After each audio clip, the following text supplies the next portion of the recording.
I. The awareness movement and the social invasion of the self. The Meravaudian being is, according to Poulet, a pastless futureless man, born anew at every instant. The instants are points which organize themselves into a line, but what is important is the instant, not the line. The Meravaudian being has in a sense no history. Nothing follows from what has gone before. He is constantly surprised. He cannot predict his own reaction to events. He is constantly being overtaken by events. A condition of breathlessness and dazzlement surrounds him. Donald Barthelme. It is only irritating to think one would like to be somewhere else. Here we are now. John Cage. The waning of the sense of historical time as the 20th century approaches its end, the conviction grows that many other things are ending too. Storm warnings, portents, hints of catastrophe haunt our times. The sense of an ending which has given shape to so much of 20th century literature now pervades the popular imagination as well. The Nazi Holocaust, the threat of nuclear annihilation, the depletion of natural resources, well-founded predictions of ecological disaster have fulfilled poetic prophecy, giving concrete historical substance to the nightmare or death wish that avant-garde artists were the first to express. The question of whether the world will end in fire or in ice, with a bang or a whimper, no longer interests artists alone. Impending disaster has become an everyday concern, so commonplace and familiar that nobody any longer gives much thought to how disaster might be averted. People busy themselves instead with survival strategies, measures designed to prolong their own lives, or programs guaranteed to ensure good health and peace of mind. Those who dig bomb shelters hope to survive by surrounding themselves with the latest products of modern technology. Communards in the country adhere to an opposite plan.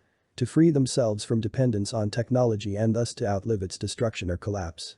A visitor to a commune in North Carolina writes. Everyone seems to share this sense of imminent doomsday. Stuart Brand, editor of the Whole Earth Catalog, reports that sales of the survival book are booming. It's one of our fastest moving items.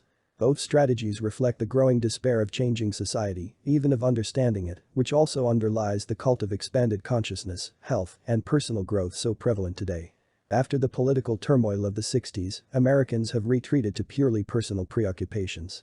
Having no hope of improving their lives in any of the ways that matter, people have convinced themselves that what matters is psychic self-improvement. Getting in touch with their feelings, eating health food, taking lessons in ballet or belly dancing. Immersing themselves in the wisdom of the East, jogging, learning how to relate, overcoming the fear of pleasure. Harmless in themselves, these pursuits, elevated to a program and wrapped in the rhetoric of authenticity and awareness, signify a retreat from politics and a repudiation of the recent past. Indeed, Americans seem to wish to forget not only the 60s, the riots, the New Left, the disruptions on college campuses, Vietnam, Watergate, and the Nixon presidency, but their entire collective past, even in the antiseptic form in which it was celebrated during the bicentennial. Woody Allen's movie Sleeper, issued in 1973, accurately caught the mood of the 70s. Appropriately cast in the form of a parody of futuristic science fiction, the film finds a great many ways to convey the message that political solutions don't work, as Allen flatly announces at one point. When asked what he believes in, Allen, having ruled out politics, religion, and science, declares, "I believe in sex and death, two experiences that come once in a lifetime. To live for the moment is the prevailing passion, to live for yourself, not for your predecessors or posterity. We are fast losing the sense of historical continuity, the sense of belonging to a succession of generations originating in the past and stretching into the future. It is the waning of the sense of historical time, in particular, the erosion of any strong concern for posterity, that distinguishes the spiritual crisis of the 70s from earlier outbreaks of millenarian religion, to which it bears a superficial resemblance."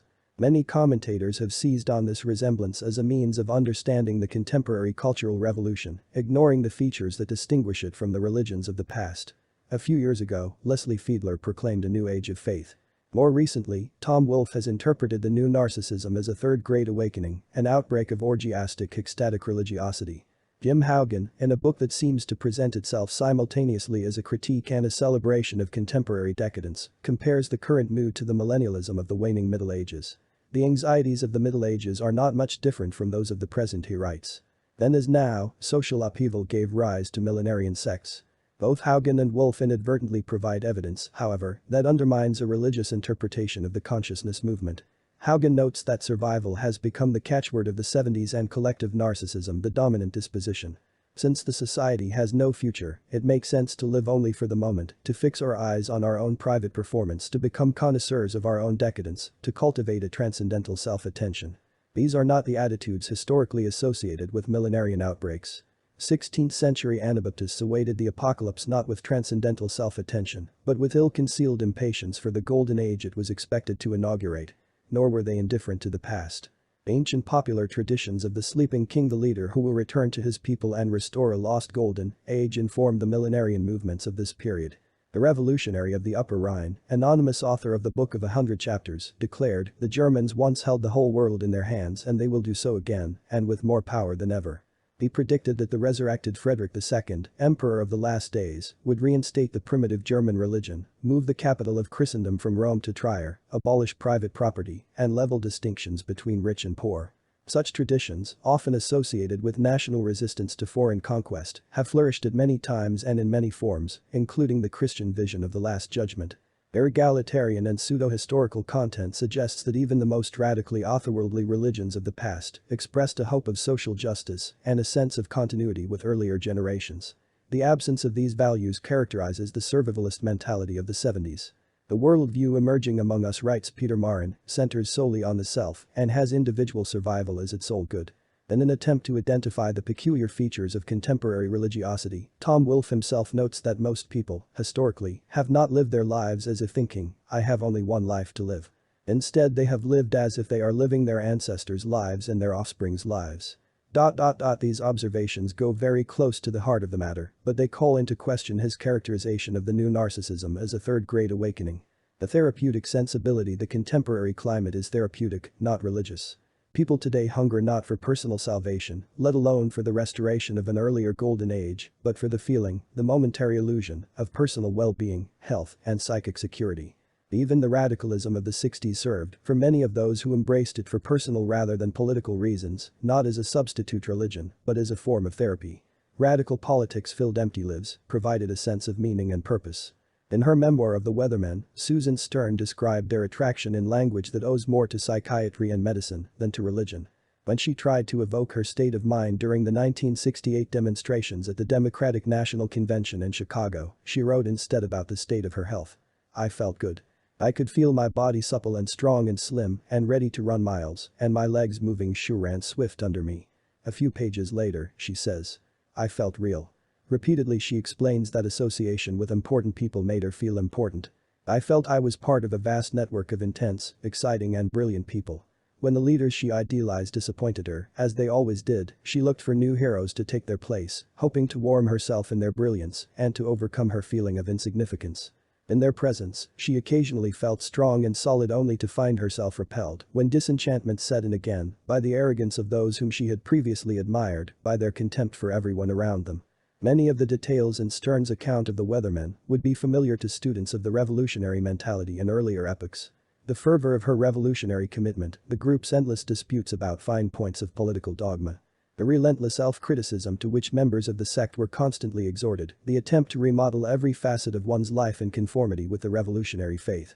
But every revolutionary movement partakes of the culture of its time, and this one contained elements that immediately identified it as a product of American society in an age of diminishing expectations. The atmosphere in which the Weathermen lived, an atmosphere of violence, danger, drugs, sexual promiscuity, moral and psychic chaos, derived not so much from an older revolutionary tradition as from the turmoil and narcissistic anguish of contemporary America. Her preoccupation with the state of her psychic health, together with her dependence on others for a sense of selfhood, distinguish Susan Stern from the kind of religious seeker who turns to politics to find a secularized salvation.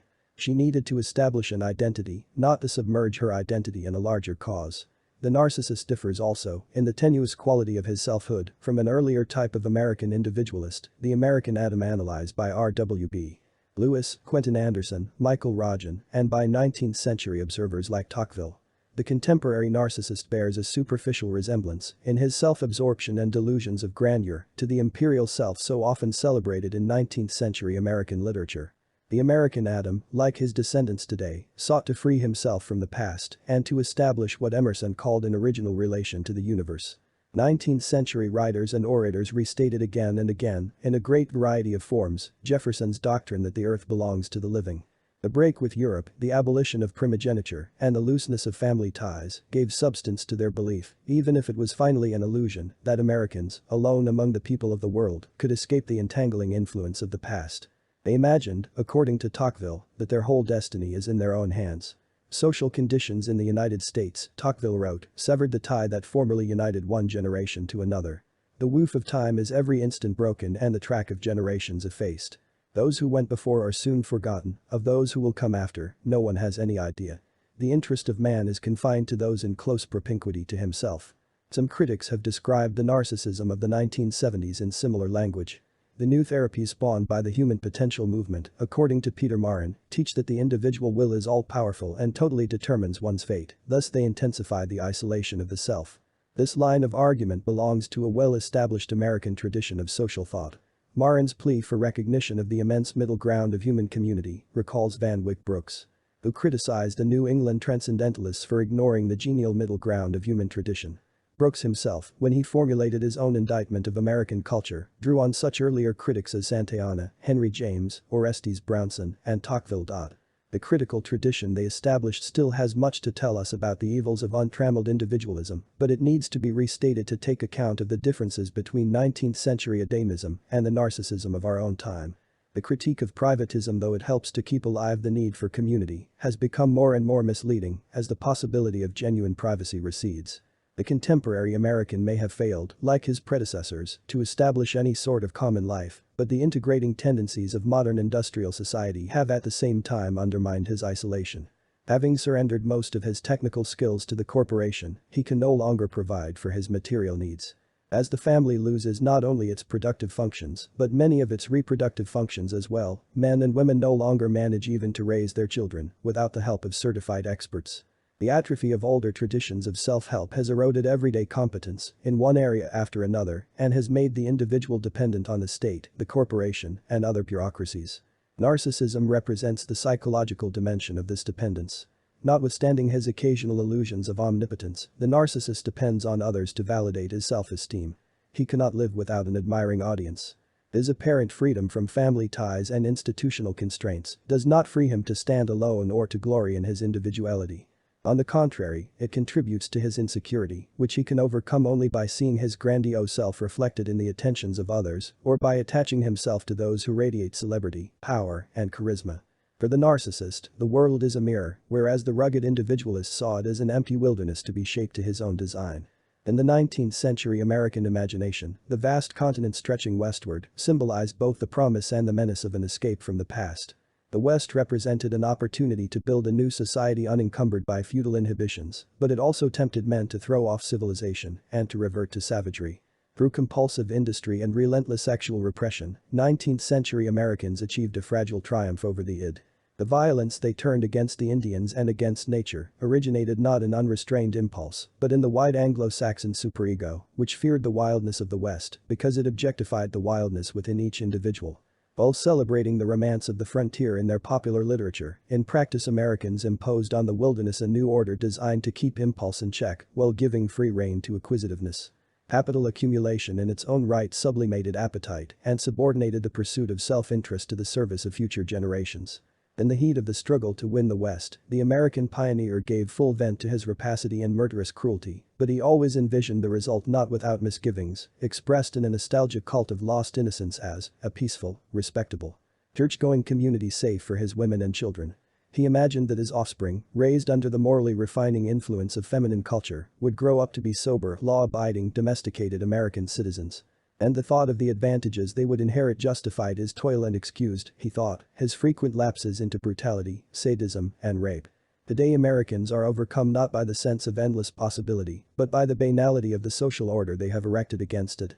Having internalized the social restraints by means of which they formerly sought to keep possibility within civilized limits, they feel themselves overwhelmed by an annihilating boredom, like animals whose instincts have withered in captivity. The reversion to savagery threatens them so little that they long precisely for a more vigorous instinctual existence. People nowadays complain of an inability to feel. They cultivate more vivid experiences, seek to beat sluggish flesh to life, attempt to revive jaded appetites. They condemn the superego and exalt the lost life of the senses.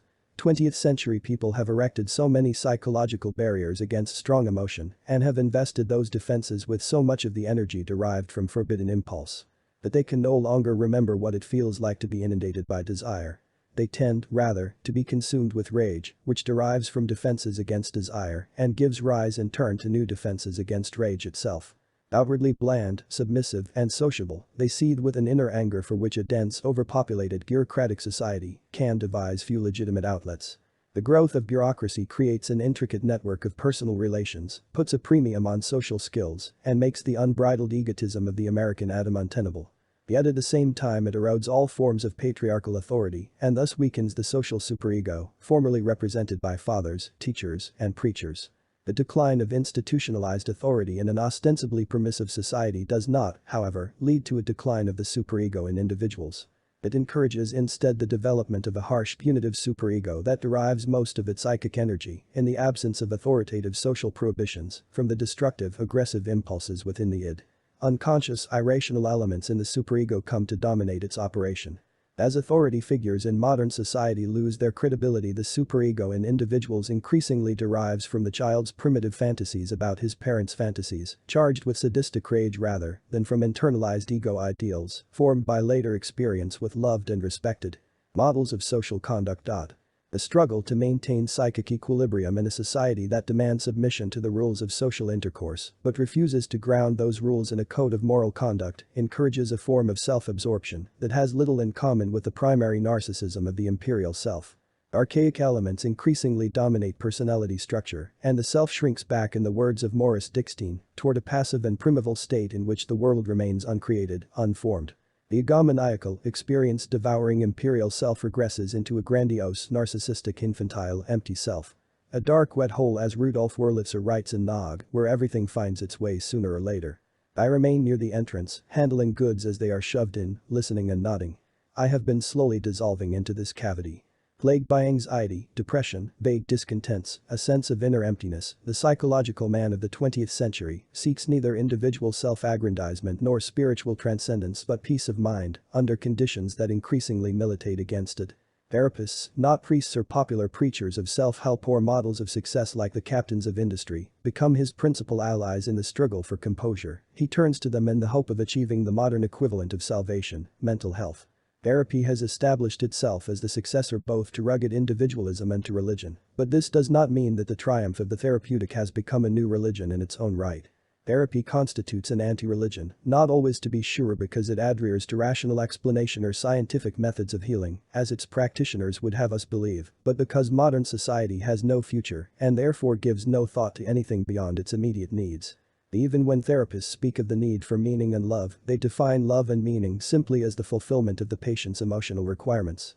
It hardly occurs to them, nor is there any reason why it should, given the nature of the therapeutic enterprise, to encourage the subject to subordinate his needs and interests to those of others, to someone or some cause or tradition outside himself. Love as self-sacrifice or self-abasement, meaning as submission to a higher loyalty, these sublimations strike the therapeutic sensibility as intolerably oppressive, offensive to common sense, and injurious to personal health and well-being.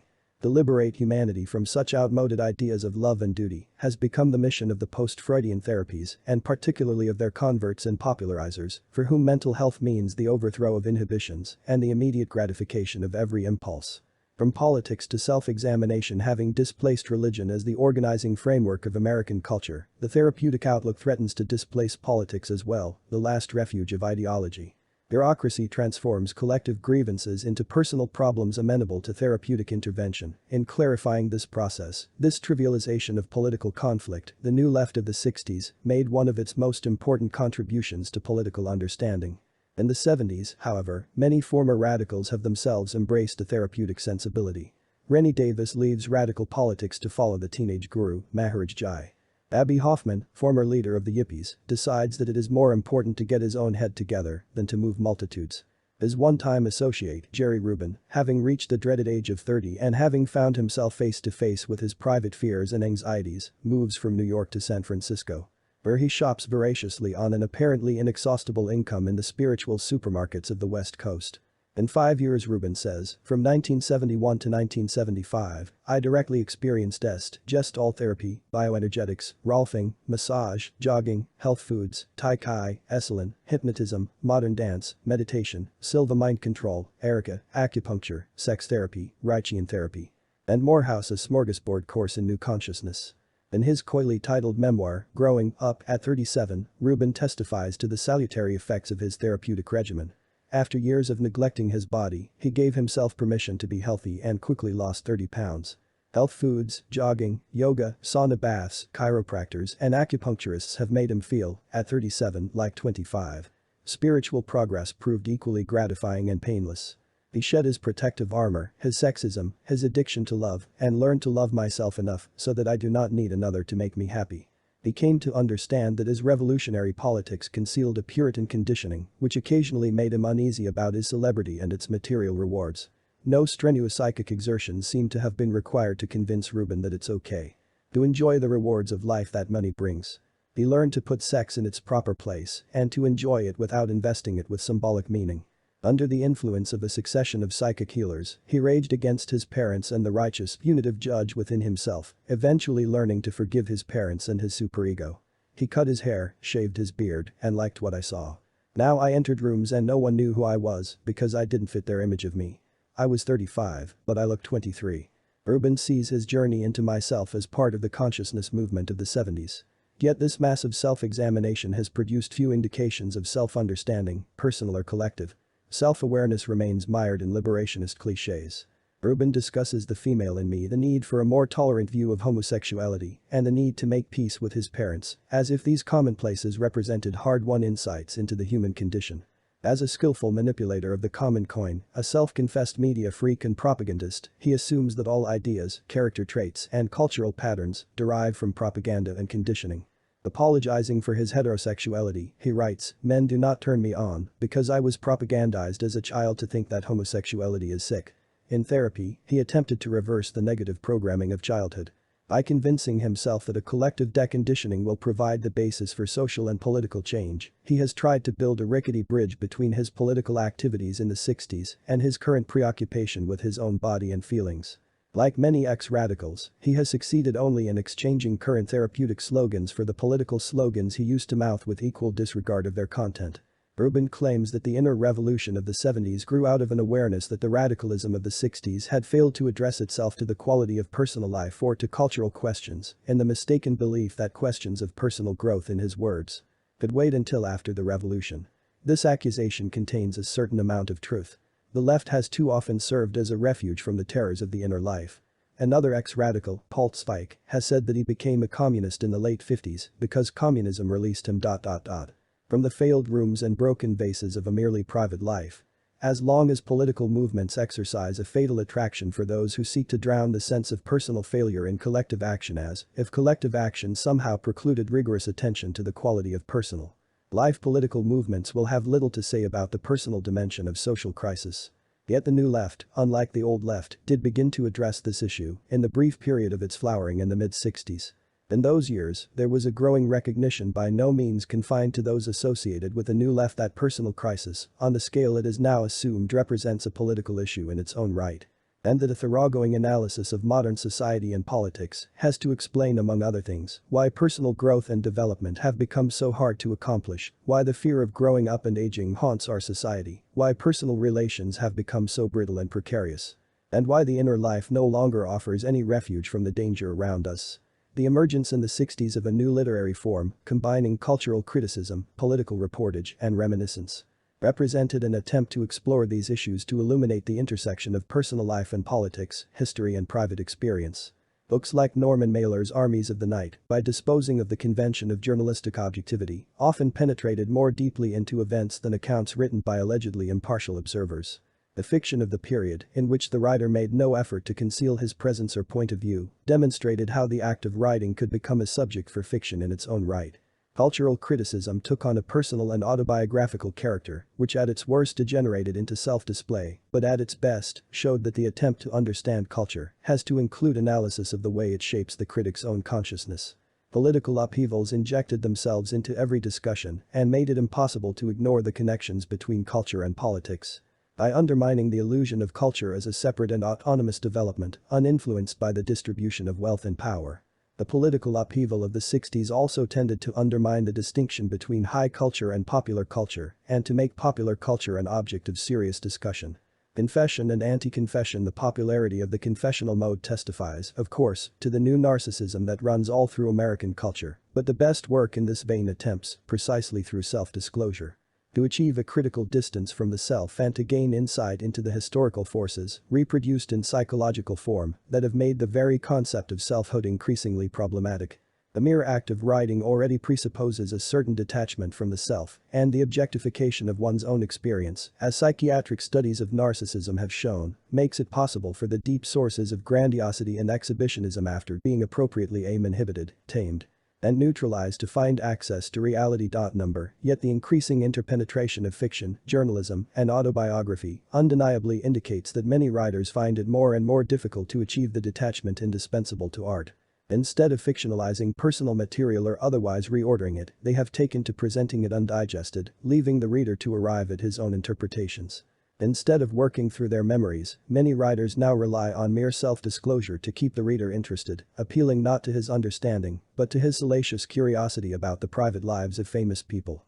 In Mailer's works and those of his many imitators, what begins as a critical reflection on the writer's own ambition, frankly acknowledged as a bid for literary immortality, often ends in a garrulous monologue. With the writer trading on his own celebrity and filling page after page with material having no other claim to attention than its association with a famous name. Once having brought himself to public attention, the writer enjoys a ready-made market for true confessions. Thus Erica Jong, after winning an audience by writing about sex with as little feeling as a man, immediately produced another novel about a young woman who becomes a literary celebrity. Even the best of the confessional writers walk a fine line between self-analysis and self-indulgence. Their books Mailer's advertisements for myself, Norman Podhertz's Making It, Philip Roth's Portnoy's Complaint, Paul Zweig's Three Journeys, Frederick Exley's A Fan's Notes waver between hard-won personal revelation, chastened by the anguish with which it was gained, and the kind of spurious confession whose only claim to the reader's attention is that it describes events of immediate interest to the author. On the verge of an insight, these writers often draw back into self-parody, seeking to disarm criticism by anticipating it. They try to charm the reader instead of claiming significance for their narrative. They use humor not so much to detach themselves from the material as to ingratiate themselves, to get the reader's attention without asking him to take the writer or his subjects seriously. Many of Donald Barthelme's stories, so brilliant and so often moving in their critique of vie quotidienne, suffer because of Barthelme's inability to resist an easy laugh. In Perpetua, for example, his satire of the newly divorced, with their time-killing sociability and pseudo-liberate lifestyles, collapses into pointless humor. After the concert she put on her suede jeans, her shirt made of a lot of colored scarves sewn together, her carved wood neck bracelet, and her D'Artagnan cape with its silver lining. Perpetua could not remember what was this year and what was last year. Had something just happened, or had it happened a long time ago? She met many new people. "You are different," Perpetua said to Sunny Marge. "Very few of the girls I know wear a tattoo of the head of Marshall Foch on their backs." Woody Allen, a masterful parodist of therapeutic cliches and the self-absorption from which they arise, often subverts his own ideas with a perfunctory, mandatory, self-deprecatory humor that has itself become so much a part of the American conversational style. In his parodies of pseudo-introspection in a world without feathers, without hope, Allen undermines irony with jokes that overflow all too abundantly from a limitless supply. But Lord, why am I so guilty? Is it because I hated my father? Probably it was the veal parmesan incident. Well, what was it doing in his wallet? What a sad man. When my first play, Assist for Gus, was produced at the Lyceum, he attended opening night in tails and a gas mask. What is it about death that bothers me so much? Probably the hours. Look at me, he thought. 50 years old. Half a century. Next year, I will be 51. Then 52. Using the same reasoning, he could figure out his age as much as 5 years in the future. The confessional form allows an honest writer like Exley Zweig to provide a harrowing account of the spiritual desolation of our times, but it also allows a lazy writer to indulge in the kind of immodest self-revelation which ultimately hides more than it admits. A narcissist's pseudo-insight into his own condition, usually expressed in psychiatric cliches, serves him as a means of deflecting criticism and disclaiming responsibility for his actions. "I am aware that this book is rather stunningly male chauvinistic," writes Dan Greenberg in his Scoring. A sexual memoir. Well, what can I tell you? I mean, that's what we were, so what else is new? I'm not condoning the attitude, I'm merely reporting it. At one point Greenberg describes how he made love to a woman who had collapsed into an alcoholic stupor and could not defend herself, only to inform the reader, in the next chapter, that there wasn't a single true thing in his entire account. How do you feel about that now? Are you glad? Did that whole imaginary incident with Irene make you think I was too sick and disgusting to even go on reading my book? I guess not, because you obviously went on to read this chapter. Maybe you feel betrayed, and maybe you're beginning to think that if I told you one untrue thing I could have told you others. I haven't, though everything else in this book is absolutely true, and you can either believe that or not, as you wish. In Snow White, Donald Bartholomew resorts to a similar device, which again implicates the reader in the writer's invention. In the middle of the book, the reader finds a questionnaire soliciting his opinion about the progress of the story and alerting him to the ways in which the author has departed from the original fairy tale. When T.S. Eliot appended reference notes to The Waste Land, he became one of the first poets to call attention to his own imaginative transformation of reality, but he did so in order to expand the reader's awareness of illusions and to create a deeper imaginative resonance, not, as in these more recent instances, to demolish the reader's confidence in the author. The unreliable, partially blinded narrator is another literary device of long standing. In the past, however, novelists often used it in order to achieve an ironic juxtaposition of the narrator's flawed perception of events with the author's own more accurate view. Today, the convention of a fictionalized narrator has been abandoned in most experimental writing. The author now speaks in his own voice, but warns the reader that his version of the truth is not to be trusted. "Nothing in this book is true," Kurt Vonnegut announces on the very first page of Cat's Cradle. Having called attention to himself as a performer, the writer undermines the reader's ability to suspend disbelief. By fogging over the distinction between truth and illusion, he asks the reader to believe his story, not because it rings true or even because he claims it is true, but simply because he claims it conceivably might be true, at least in part, if the reader chose to believe him. The writer waives the right to be taken seriously, at the same time escaping the responsibilities that go with being taken seriously. He asks the reader not for understanding but for indulgence. In accepting the writer's confession that he lied, the reader in turn waives the right to hold the writer accountable for the truth of his report. The writer thus attempts to charm the reader instead of trying to convince him, counting on the titillation provided by pseudo-revelation to hold the reader's interest. Undertaken in this evasive mood, confessional writing degenerates into anti-confession. The record of the inner life becomes an unintentional parody of inner life. A literary genre that appears to affirm inwardness actually tells us that inner life is precisely what can no longer be taken seriously.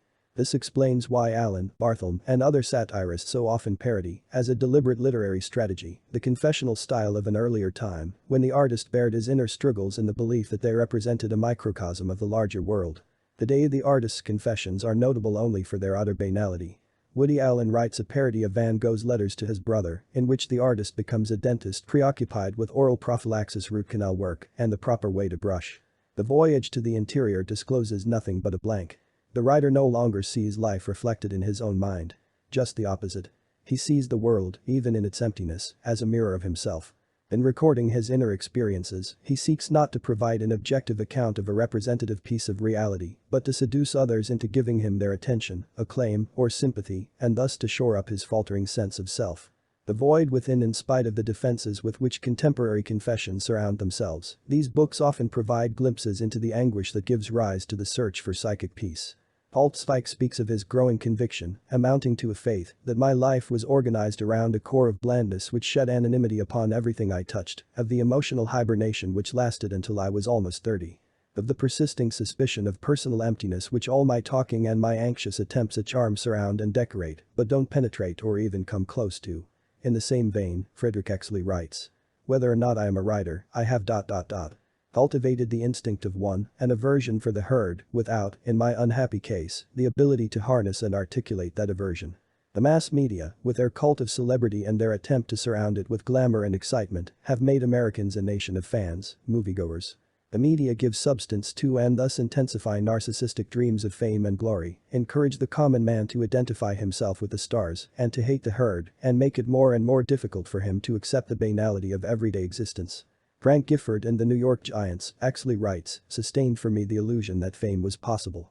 Haunted and in his own view destroyed by this awful dream of fame, this illusion that I could escape the bleak anonymity of life. Exley depicts himself or his narrator as usual, the distinction is unclear, as a yawning void, an insatiable hunger.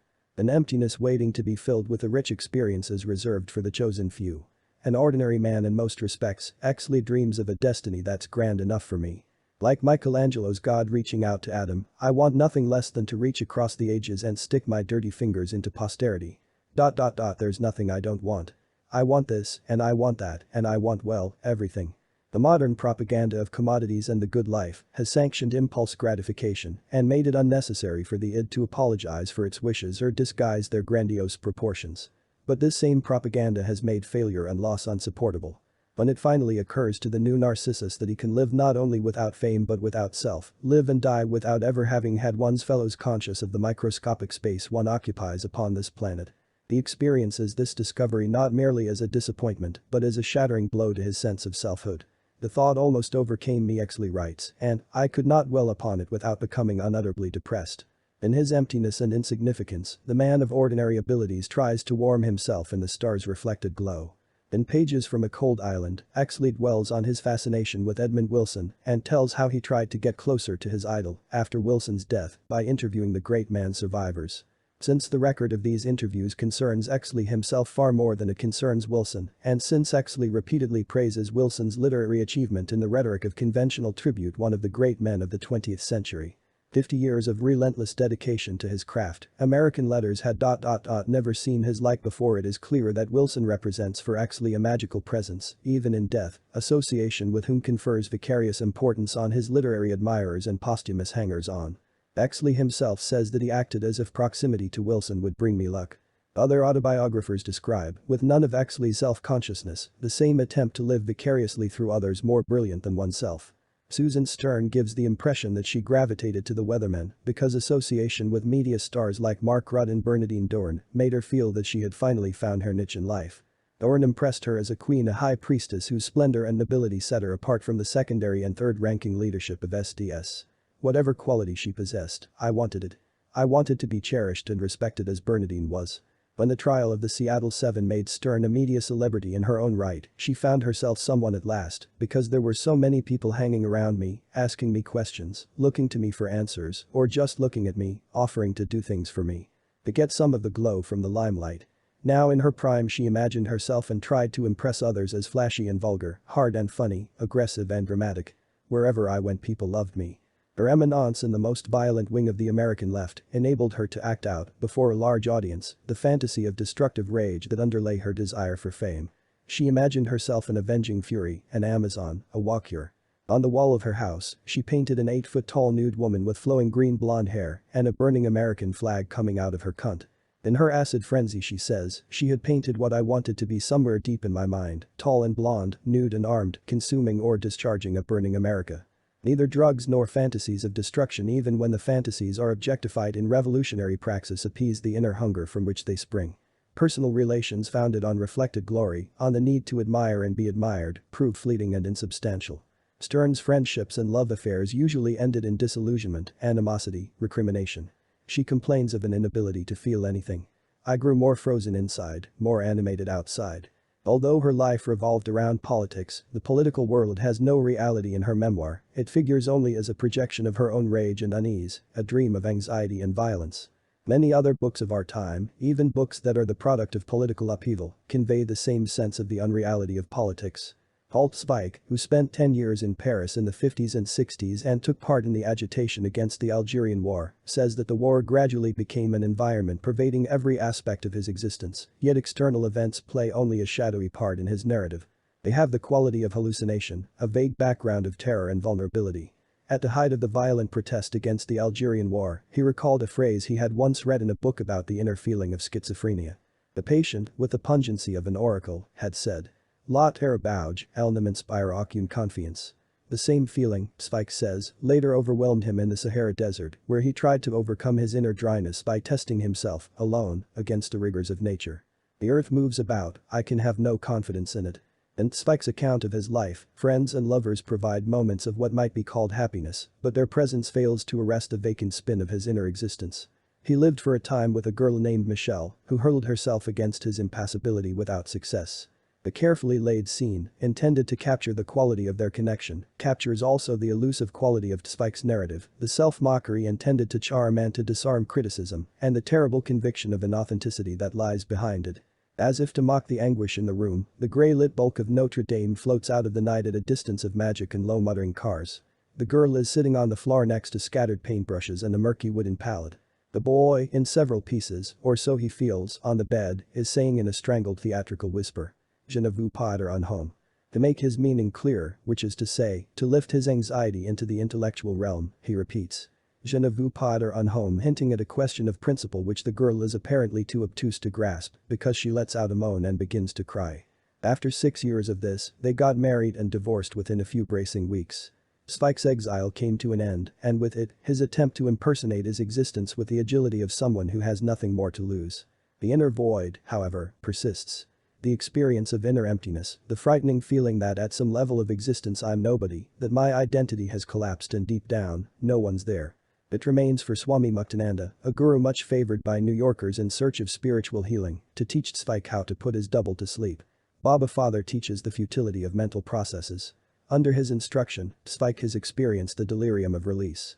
Like Jerry Rubin, he attributes this feeling of being healed and buoyant to the destruction of his psychic defenses. No longer trapped in the labor of self-defense, he has anesthetized that part of himself which is constructed of mental busyness. Glued together by obsessive thinking and propelled by anxiety. The progressive critique of privatism, the popularization of psychiatric modes of thought, the spread of the new consciousness, movement, the dream of fame, and the anguished sense of failure, which all give added urgency to the quest for spiritual panaceas, share a quality of intense preoccupation with the self. This self-absorption defines the moral climate of contemporary society. The conquest of nature and the search for new frontiers have given way to the search for self-fulfillment. Narcissism has become one of the central themes of American culture, as Jim Haugen, Tom Wolfe, Peter Marin, Edwin Scher, Richard Sennett, and other recent writers have suggested in various ways. Unless we are content merely to moralize under the cover of psychiatric jargon, however, we need to use this concept more rigorously than it is used in popular social criticism, and with an awareness of its clinical implications. Critics of contemporary narcissism and of the new therapeutic sensibility mistakenly condemn the psychiatric orientation as an opiate of the upper middle class. Self-absorption, according to Marin, insulates affluent Americans against the horrors around them: poverty, racism, injustice, and eases their troubled conscience. Scher attacks the awareness craze on the grounds that it addresses problems peculiar to the well-to-do, neglects those of the poor, and converts social discontent to personal inadequacy. He thinks it is criminal for white middle-class citizens to become complacently self-preoccupied while their less fortunate fellow Americans struggle and starve. But the self-preoccupation on which the awareness movement capitalizes arises not from complacency but from desperation, nor is this desperation confined to the middle class. Scher seems to think that the transient, provisional character of personal relations is a problem only for affluent executives always on the move. Are we to believe that things are different among the poor? That working-class marriages are happy and free of conflict? That the ghetto produces stable, loving, and non-manipulative friendships? Studies of lower-class life have repeatedly shown that poverty undermines marriage and friendship. The collapse of personal life originates not in the spiritual torments of affluence, but in the war of all against all, which is now spreading from the lower class, where it has long raged without interruption, to the rest of society. Because the new therapies are usually expensive, Scher makes the mistake of supposing that they address problems that concern the rich alone and are inherently trivial and unreal. He criticizes writers like George and Nina O'Neill, the apostles of open marriage, for taking an incredibly ethnocentric view of personal crisis, apparently based on their own middle-class values and experience. It never occurs to experts in awareness, he complains, that economic resources might help a person confront a crisis or avoid it to begin with. These experts write as if social classes and social conflict did not exist. For this reason, Scher finds it hard to imagine that the awareness movement, in spite of attempts to popularize it through inexpensive manuals and free clinics, will ever have much appeal to the poor. Certainly, it's conceivable that even a poor person might feel somewhat better as a result of some of the new self-realization techniques. But, at best, such happiness would tend to be short-lived. Seduced into interiorizing their problems, the poor would only be diverted from the more urgent task of advancing their real collective interests. By setting up an oversimplified opposition between real issues and personal issues, Scher ignores the fact that social questions inevitably present themselves also as personal ones. The real world is refracted in familial and personal experiences, which color the way we perceive it. Experiences of inner emptiness, loneliness, and inauthenticity are by no means unreal or, for that matter, devoid of social content, nor do they arise from exclusively middle and upper class living conditions. They arise from the warlike conditions that pervade American society, from the dangers and uncertainty that surround us, and from a loss of confidence in the future.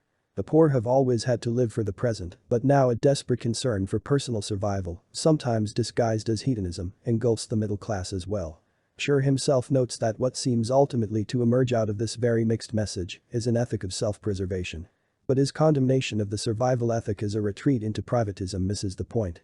When personal relations are conducted with no other object than psychic survival, privatism no longer provides a haven from a heartless world.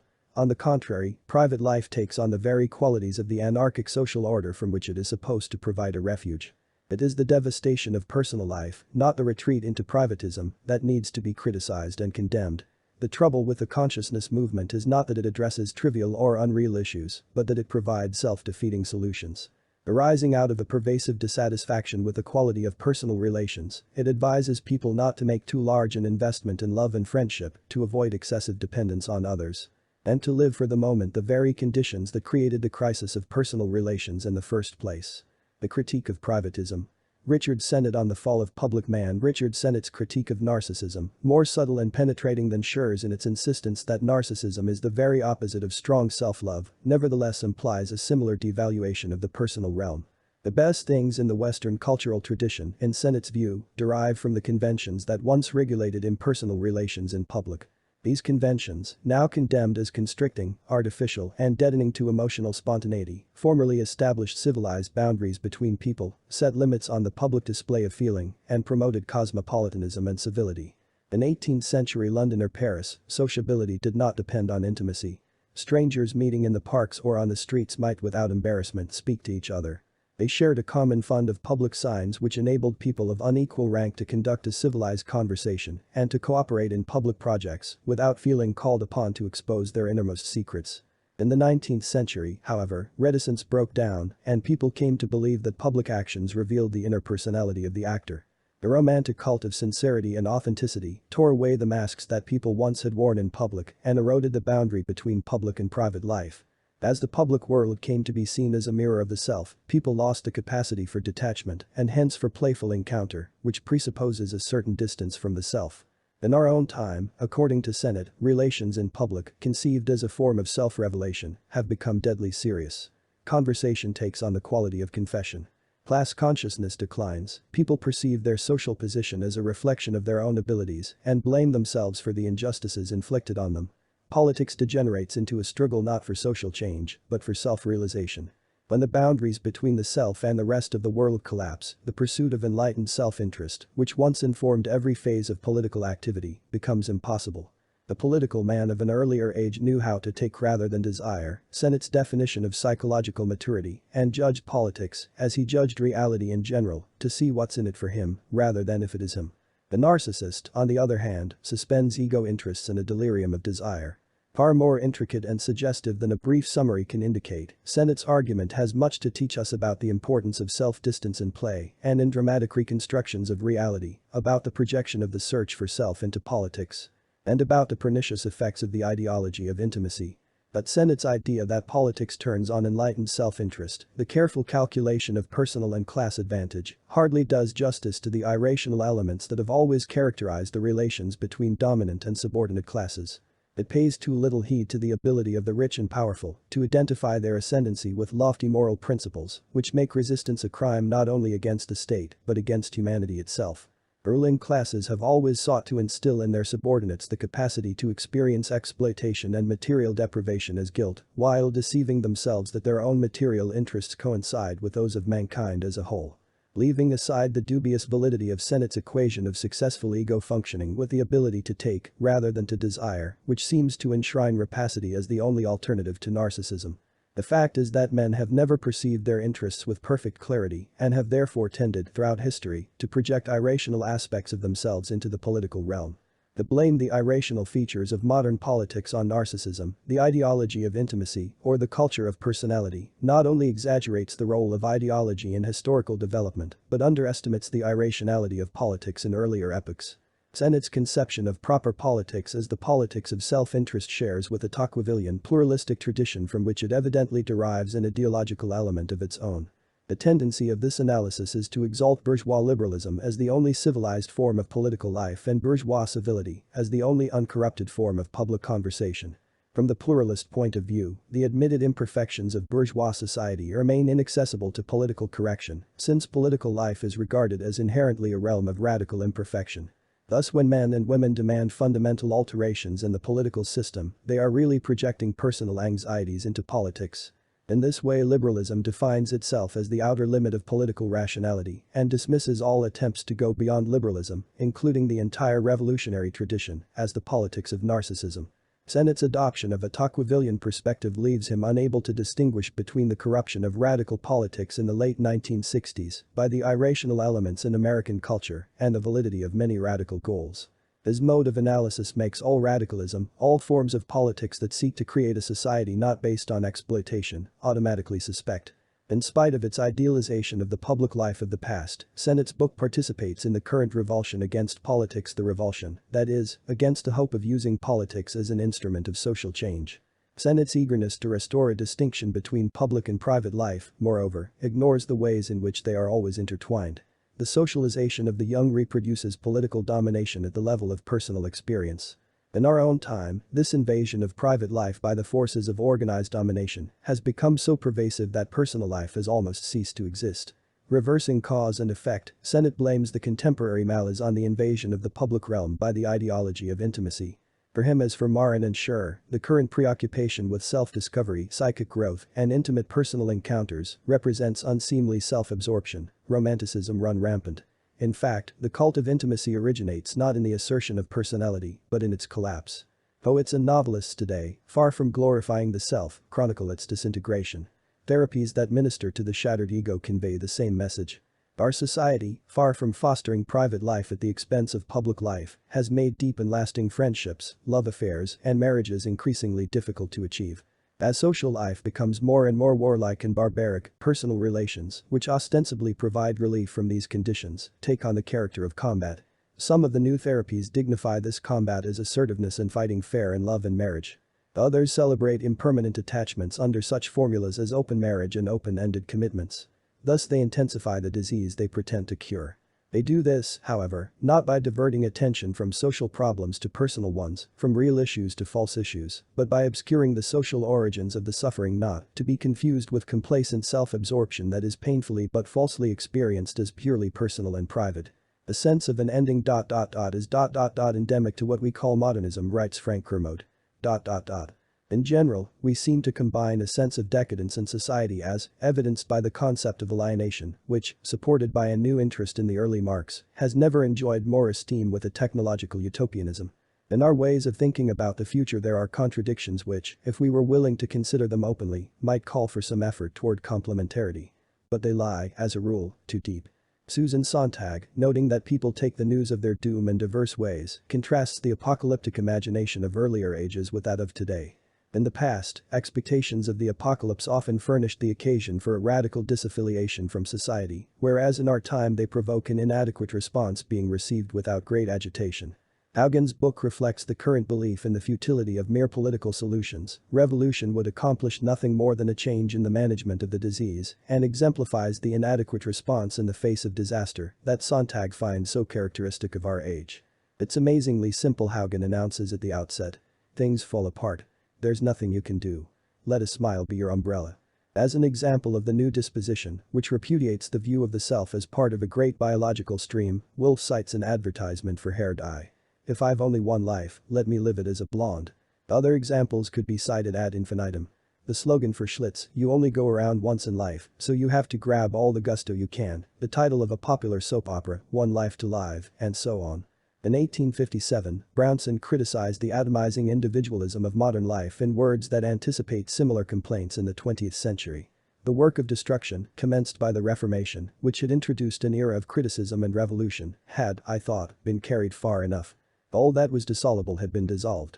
All that was destructible had been destroyed, and it was time to begin the work of reconstruction, a work of reconciliation and love. The first thing to be done is to cease our hostility to the past. The superego, society's agent in the mind, always consists of internalized representations of parents and other symbols of authority, but it is important to distinguish between those representations which derive from archaic, pre-Oedipal impressions and those resting on later impressions and therefore reflecting a more realistic assessment of parental powers. Strictly speaking, these latter contribute to the formation of the ego ideal, the internalization of others' expectations and of the traits we love and admire in them, whereas the superego, in distinction to the ego ideal, derives from early fantasies that contain a large admixture of aggression and rage, originating in the parent's inevitable failure to satisfy all the child's instinctual demands. But the aggressive, punishing, and even self-destructive part of the superego is usually modified by later experience, which softens early fantasies of parents as devouring monsters.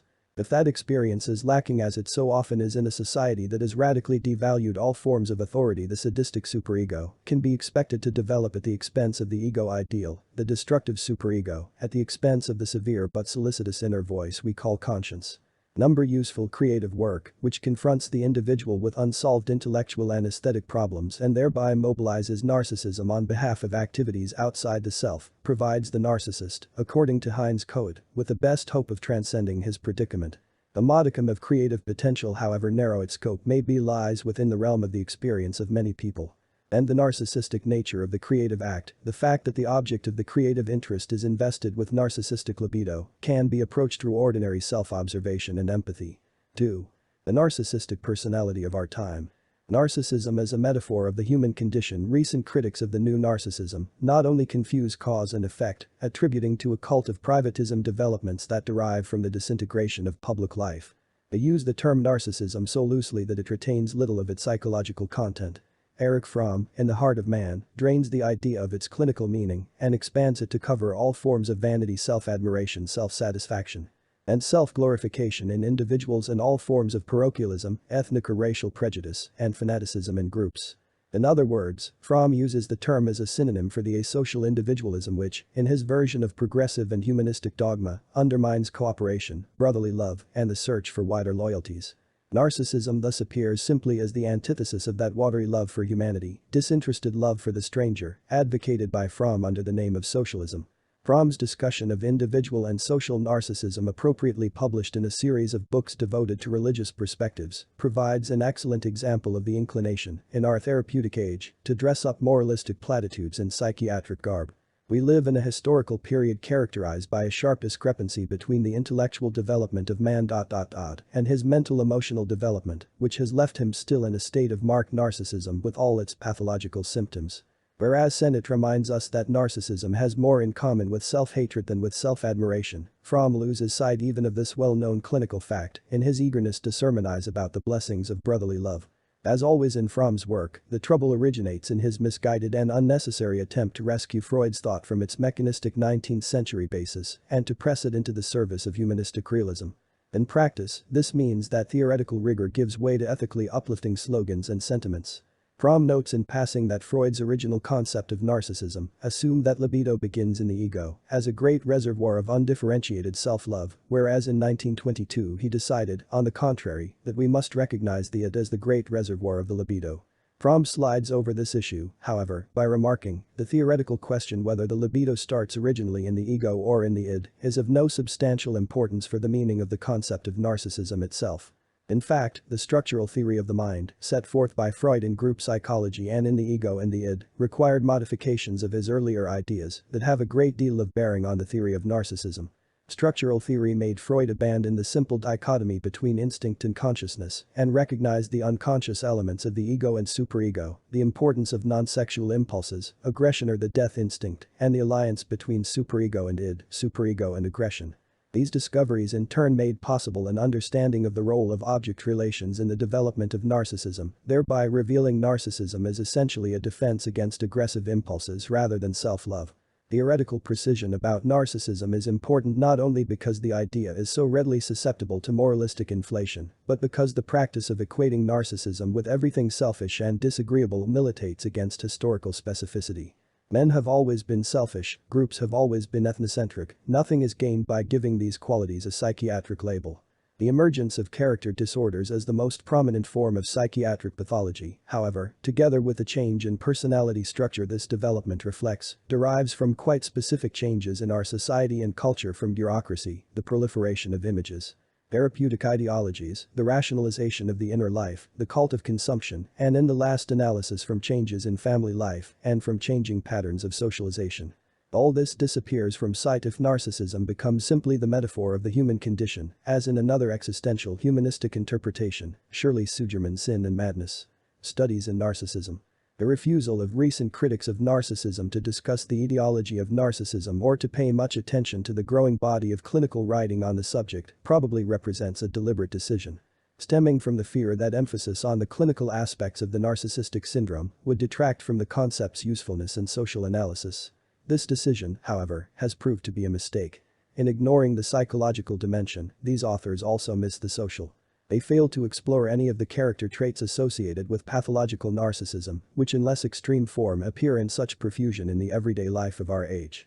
Dependence on the vicarious warmth provided by others combined with a fear of dependence, a sense of inner emptiness, boundless repressed rage, and unsatisfied oral cravings. Nor do they discuss what might be called the secondary characteristics of narcissism. Pseudo-self-insight, calculating seductiveness, nervous, self-deprecatory humor.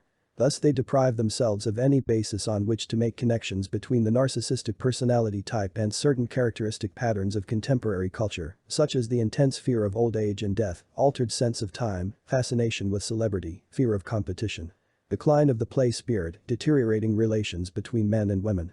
For these critics, narcissism remains at its loosest a synonym for selfishness and at its most precise a metaphor, and nothing more, that describes the state of mind in which the world appears as a mirror of the self. Psychology and sociology. Psychoanalysis deals with individuals, not with groups. Efforts to generalize clinical findings to collective behavior always encounter the difficulty that groups have a life of their own. The collective mind, if there is such a thing, reflects the needs of the group as a whole, not the psychic needs of the individual, which in fact, have to be subordinated to the demands of collective living. Indeed, it is precisely the subjection of individuals to the group that psychoanalytic theory, through a study of its psychic repercussions, promises to clarify.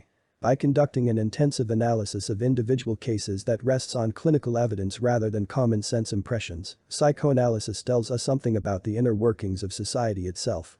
In the very act of turning its back on society and immersing itself in the individual unconscious. Every society reproduces its culture, its norms, its underlying assumptions, its modes of organizing experience in the individual, in the form of personality. As Durkheim said, personality is the individual socialized. The process of socialization, carried out by the family and secondarily by the school and other agencies of character formation, modifies human nature to conform to the prevailing social norms. Each society tries to solve the universal crises of childhood, the trauma of separation from the mother, the fear of abandonment, the pain of competing with others for the mother's love in its own way. And the manner in which it deals with these psychic events produces a characteristic form of personality, a characteristic form of psychological deformation, by means of which the individual reconciles himself to instinctual deprivation and submits to the requirements of social existence. Freud's insistence on the continuity between psychic health and psychic sickness makes it possible to see neuroses and psychoses as, in some sense, the characteristic expression of a given culture. Psychosis, Jules Henry has written, is the final outcome of all that is wrong with a culture. Psychoanalysis best clarifies the connection between society and the individual, culture and personality, precisely when it confines itself to careful examination of individuals. It tells us most about society when it is least determined to do so. Freud's extrapolation of psychoanalytic principles into anthropology, history, and biography can be safely ignored by the student of society, but his clinical investigations constitute a storehouse of indispensable ideas. Once it is understood that the unconscious mind represents the modification of nature by culture, the imposition of civilization on instinct. Freud should not be reproached, wrote T.W. Adorno, for having neglected the concrete social dimension, but for being all too untroubled by the social origin of the rigidity of the unconscious, which he registers with the undeviating objectivity of the natural scientist. In making the leap from psychological images to historical reality, he forgets what he himself discovered, that all reality undergoes modification upon entering the unconscious, and is thus misled into positing such factual events as the murder of the father by the primal horde. Those who wish to understand contemporary narcissism as a social and cultural phenomenon must turn first to the growing body of clinical writing on the subject, which makes no claim to social or cultural significance and deliberately repudiates the proposition that changes in contemporary culture, as Otto Kernberg writes, have effects on patterns of object relations. In the clinical literature, narcissism serves as more than a metaphoric term for self-absorption. As a psychic formation in which love rejected turns back to the self as hatred. Narcissism has come to be recognized as an important element in the so-called character disorders that have absorbed much of the clinical attention once given to hysteria and obsessional neuroses. A new theory of narcissism has developed, grounded in Freud's well-known essay on the subject, which treats narcissism, libidinal investment of the self, as a necessary precondition of object love, but devoted not to primary narcissism, but to secondary or pathological narcissism. The incorporation of grandiose object images as a defense against anxiety and guilt. Both types of narcissism blur the boundaries between the self and the world of objects, but there is an important difference between them. The newborn infant, the primary narcissist, does not yet perceive his mother as having an existence separate from his own, and he therefore mistakes dependence on the mother, who satisfies his needs as soon as they arise, with his own omnipotence. It takes several weeks of postnatal development. Before the infant perceives that the source of his need is within, and the source of gratification is outside the self. Secondary narcissism, on the other hand, attempts to annul the pain of disappointed object love and to nullify the child's rage against those who do not respond immediately to his needs. Against those who are now seen to respond to others beside the child and who therefore appear to have abandoned him. Pathological narcissism, which cannot be considered simply a fixation at the level of normal primitive narcissism, arises only when the ego has developed to the point of distinguishing itself from surrounding objects. If the child for some reason experiences this separation trauma with special intensity, he may attempt to re-establish earlier relationships by creating in his fantasies an omnipotent mother or father who merges with images of his own self. Through internalization, the patient seeks to recreate a wished-for love relationship which may once have existed, and simultaneously to annul the anxiety and guilt aroused by aggressive drives directed against the frustrating and disappointing object. Narcissism. In recent clinical literature, the shifting emphasis in clinical studies from primary to secondary narcissism reflects both a shift in psychoanalytic theory from study of the id to study of the ego, and a change in the type of patient seeking psychiatric treatment.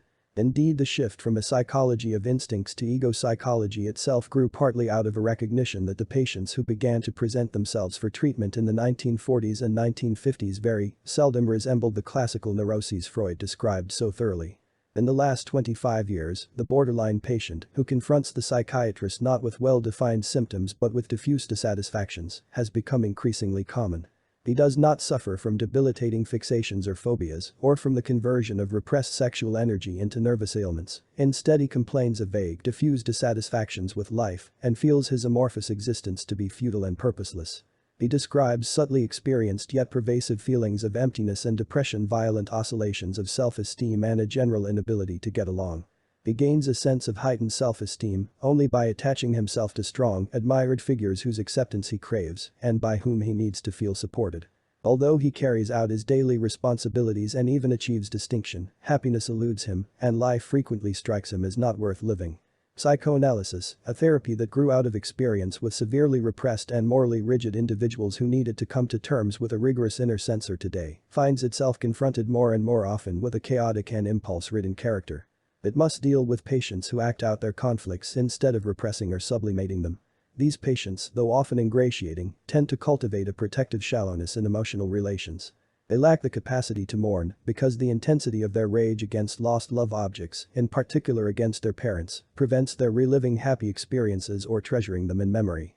Sexually promiscuous rather than repressed, they nevertheless find it difficult to elaborate the sexual impulse or to approach sex in the spirit of play.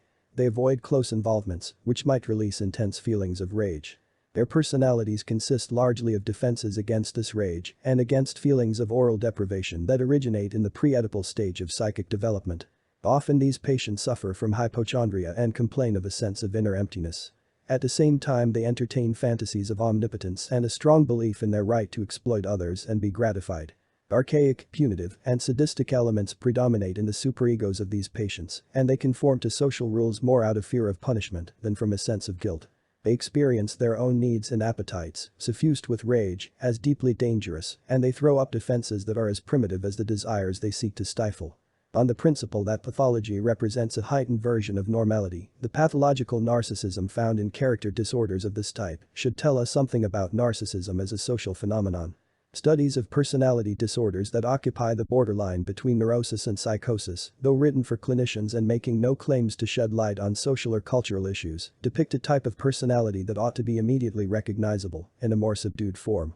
To observers of the contemporary cultural scene, facile at managing the impressions he gives to others, ravenous for admiration, but contemptuous of those he manipulates into providing it, unappeasably hungry for emotional experiences with which to fill an inner void, terrified of aging and death. The most convincing explanations of the psychic origins of this borderline syndrome draw on the theoretical tradition established by Melanie Klein. In her psychoanalytic investigations of children, Klein discovered that early feelings of overpowering rage, directed especially against the mother and secondarily against the internalized image of the mother as a ravenous monster. make it impossible for the child to synthesize good and bad parental images. In his fear of aggression from the bad parents' projections of his own rage, he idealizes the good parents who will come to the rescue. Internalized images of others, buried in the unconscious mind at an early age, become self-images as well. If later experience fails to qualify or to introduce elements of reality into the child's archaic fantasies about his parents, he finds it difficult to distinguish between images of the self and of the objects outside the self. These images fuse to form a defense against the bad representations of the self and of objects, similarly fused in the form of a harsh punishing superego. Melanie Klein analyzed a 10-year-old boy who unconsciously thought of his mother as a vampire or horrid bird and internalized this fear as hypochondria. He was afraid that the bad presences inside him would devour the good ones.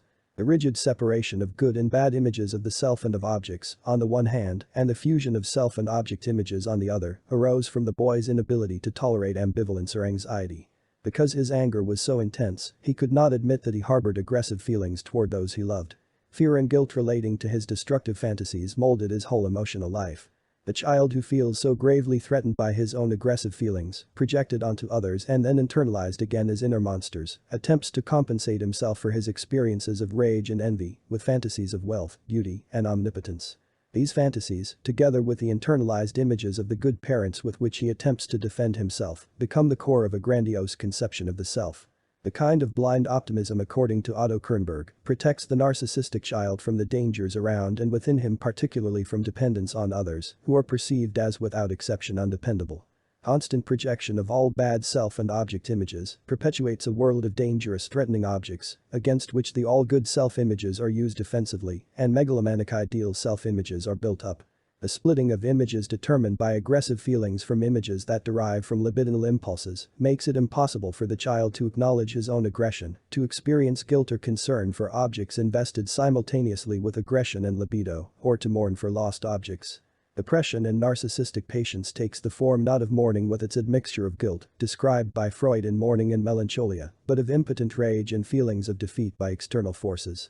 Because the intrapsychic world of these patients is so thinly populated, consisting only of the grandiose self, in Kernberg's words, the devalued shadowy images of self and others, and potential persecutors, they experience intense feelings of emptiness and inauthenticity. Although the narcissist can function in the everyday world and often charms other people, not least with his pseudo-insight into his personality, his devaluation of others, together with his lack of curiosity about them, impoverishes his personal life and reinforces the subjective experience of emptiness. Lacking any real intellectual engagement with the world notwithstanding a frequently inflated estimate of his own intellectual abilities, he has little capacity for sublimation. He therefore depends on others for constant infusions of approval and admiration. He must attach himself to someone, living an almost parasitic existence. At the same time, his fear of emotional dependence, together with his manipulative, exploitive approach to personal relations, makes these relations bland, superficial, and deeply unsatisfying. The ideal relationship to me would be a 2-month relationship, said a borderline patient. That way there'd be no commitment.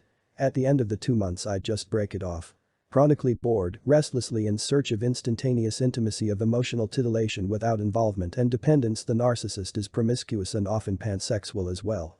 Since the fusion of pregenital and Oedipal impulses in the service of aggression encourages polymorphous perversity.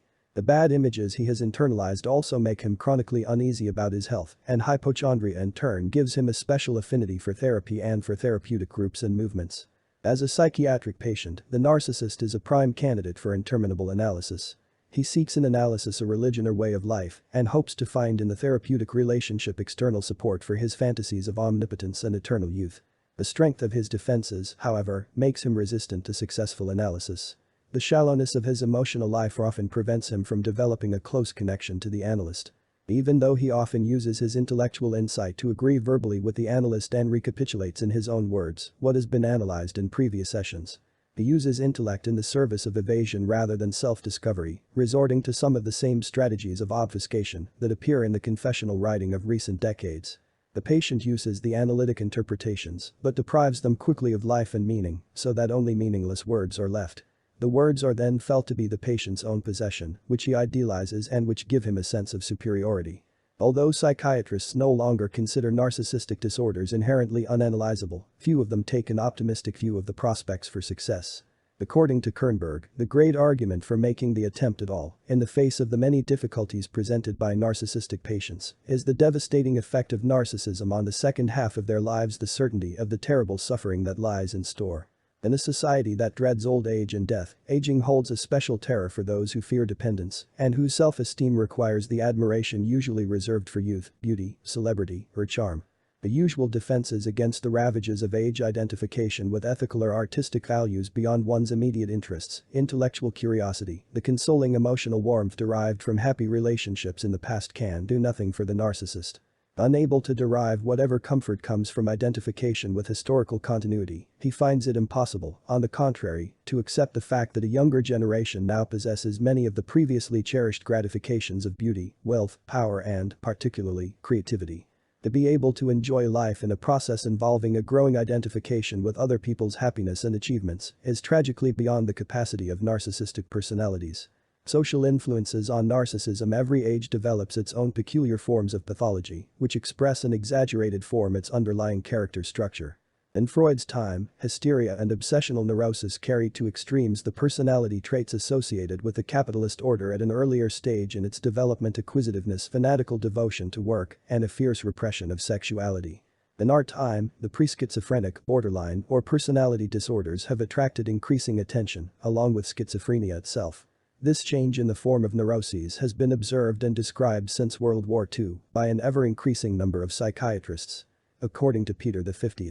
Giovacchini, clinicians are constantly faced with a seemingly increasing number of patients who do not fit current diagnostic categories and who suffer not from definitive symptoms but from vague, ill-defined complaints.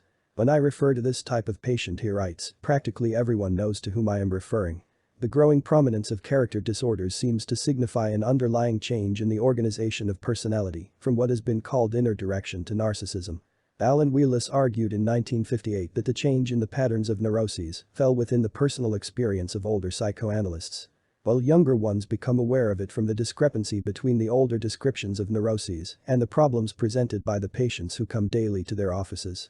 The change is from symptom neuroses to character disorders. Heinz Lichtenstein, who questioned the additional assertion that it reflected a change in personality structure, nevertheless wrote in 1963 that the change in neurotic patterns already constituted a well-known fact. In the 70s, such reports have become increasingly common. It is no accident, Herbert Hendon notes, that at the present time the dominant events in psychoanalysis are the rediscovery of narcissism and the new emphasis on the psychological significance of death. What hysteria and the obsessive neuroses were to Freud and his early colleagues. At the beginning of this century, writes Michael Beldich, the narcissistic disorders are to the workaday analyst in these last few decades before the next millennium. Today's patients by and large do not suffer from hysterical paralysis of the legs or hand-washing compulsions. Instead, it is their very psychic selves that have gone numb, or that they must scrub and re-scrub in an exhausting and unending effort to come clean. These patients suffer from pervasive feelings of emptiness and a deep disturbance of self-esteem. Bernice E. Moore notes that narcissistic disorders have become more and more common. According to Sheldon Bach, you used to see people coming in with hand-washing compulsions, phobias, and familiar neuroses. Now you see mostly narcissists. Gilbert J. Burroughs maintains that the psychoanalytic outlook, inappropriately transplanted from analytic practice to everyday life, has contributed to global permissiveness and the over-domestication of instinct, which in turn contributes to the proliferation of narcissistic identity disorders. According to Joel Kovel, the stimulation of infantile cravings by advertising, the usurpation of parental authority by the media and the school, and the rationalization of inner life accompanied by the false promise of personal fulfillment have created a new type of social individual. The result is not the classical neuroses where an infantile impulse is suppressed by patriarchal authority, but a modern version in which impulse is stimulated, perverted and given neither an adequate object upon which to satisfy itself, nor coherent forms of control. The entire complex, played out in a setting of alienation rather than direct control, loses the classical form of symptom and the classical therapeutic opportunity of simply restoring an impulse to consciousness. The reported increase in the number of narcissistic patients does not necessarily indicate that narcissistic disorders are more common than they used to be in the population as a whole, or that they have become more common than the classical conversion neuroses. Perhaps they simply come more quickly to psychiatric attention. Ilse Veith contends that with the increasing awareness of conversion reactions and the popularization of psychiatric literature, The old-fashioned somatic expressions of hysteria have become suspect among the more sophisticated classes, and hence most physicians observe that obvious conversion symptoms are now rarely encountered and, if at all, only among the uneducated. The attention given to character disorders in recent clinical literature probably makes psychiatrists more alert to their presence. But this possibility by no means diminishes the importance of psychiatric testimony about the prevalence of narcissism, especially when this testimony appears at the same time that journalists begin to speculate about the new narcissism and the unhealthy trend towards self-absorption. The narcissist comes to the attention of psychiatrists for some of the same reasons that he rises to positions of prominence not only in awareness movements and other cults, but in business corporations, political organizations, and government bureaucracies. For all his inner suffering, the narcissist has many traits that make for success in bureaucratic institutions, which put a premium on the manipulation of interpersonal relations, discourage the formation of deep personal attachments, and at the same time provide the narcissist with the approval he needs in order to validate his self-esteem. Although he may resort to therapies that promise to give meaning to life and to overcome his sense of emptiness, in his professional career, the narcissist often enjoys considerable success. The management of personal impressions comes naturally to him, and his mastery of its intricacies serves him well in political and business organizations, where performance now counts for less than visibility, momentum, and a winning record. As the organization man gives way to the bureaucratic gamesman, the loyalty era of American business to the age of the executive success game, the narcissist comes into his own. In a study of 250 managers from 12 major companies, Michael McCoby describes the new corporate leader, not altogether unsympathetically, as a person who works with people rather than with materials and who seeks not to build an empire or accumulate wealth, but to experience the exhilaration of running his team and of gaining victories. He wants to be known as a winner, and his deepest fear is to be labeled a loser. Instead of pitting himself against a material task or a problem-demanding solution, he pits himself against others out of a need to be in control. As a recent textbook for managers puts it, success today means not simply getting ahead, but getting ahead of others. The new executive, boyish, playful, and seductive, wants, in McCoby's words, to maintain an illusion of limitless options. He has little capacity for personal intimacy and social commitment. He feels little loyalty even to the company for which he works. One executive says he experiences power as not being pushed around by the company. In his upward climb, this man cultivates powerful customers and attempts to use them against his own company. You need a very big customer, according to his calculations, who is always in trouble and demands changes from the company. That way you automatically have power in the company and with the customer too. I like to keep my options open. A professor of management endorses this strategy. Over-identification with the company, in his view, produces a corporation with enormous power over the careers and destinies of its true believers. The bigger the company, the more important he thinks it is for executives to manage their careers in terms of their own free choices and to maintain the widest set of options possible. According to McCoby, the gamesman is open to new ideas, but he lacks convictions. He will do business with any regime, even if he disapproves of its principles. More independent and resourceful than the company man, he tries to use the company for his own ends, fearing that otherwise he will be totally emasculated by the corporation. He avoids intimacy as a trap, preferring the exciting, sexy atmosphere with which the modern executive surrounds himself at work, where adoring, mini-skirted secretaries constantly flirt with him. In all his personal relations, the gamesman depends on the admiration or fear he inspires in others to certify his credentials as a winner. As he gets older, he finds it more and more difficult to command the kind of attention on which he thrives. He reaches a plateau beyond which he does not advance in his job, perhaps because the very highest positions, as McCoby notes, still go to those able to renounce adolescent rebelliousness and become at least to some extent believers in the organization. The job begins to lose its savor. Having little interest in craftsmanship, the new-style executive takes no pleasure in his achievements once he begins to lose the adolescent charm on which they rest. Middle age hits him with the force of a disaster. Once his youth, vigor, and even the thrill in winning are lost, he becomes depressed and goalless, questioning the purpose of his life. No longer energized by the team struggle and unable to dedicate himself to something he believes in beyond himself. He finds himself starkly alone. It is not surprising, given the prevalence of this career pattern, that popular psychology returns so often to the midlife crisis and to ways of combating it. In Wilfred Sheed's novel Office Politics, a wife asks, "There are real issues, aren't there, between Mr. Fine and Mr. Tyler?" Her husband answers that the issues are trivial, the jockeying of ego is the real story. Eugene Emerson Jennings' study of management, which celebrates the demise of the organization man and the advent of the new era of mobility, insists that corporate mobility is more than mere job performance. What counts as style. Panache. The ability to say and do almost anything without antagonizing others. The upwardly mobile executive, according to Jennings, knows how to handle the people around him. The shelf-sitter, who suffers from arrested mobility and envies success, the fast learner, the mobile superior. The mobility bright executive has learned to read the power relations in his office and to see the less visible and less audible side of his superiors, chiefly their standing with their peers and superiors. He can infer from a minimum of cues who are the centers of power, and he seeks to have high visibility and exposure with them. He will assiduously cultivate his standing and opportunities with them and seize every opportunity to learn from them. He will utilize his opportunities in the social world to size up the men who are centers of sponsorship in the corporate world. Constantly comparing the executive success game to an athletic contest or a game of chess, Jennings treats the substance of executive life as if it were just as arbitrary and irrelevant to success as the task of kicking a ball through a net or of moving pieces over a chessboard. He never mentions the social and economic repercussions of managerial decisions or the power that managers exercise over society as a whole.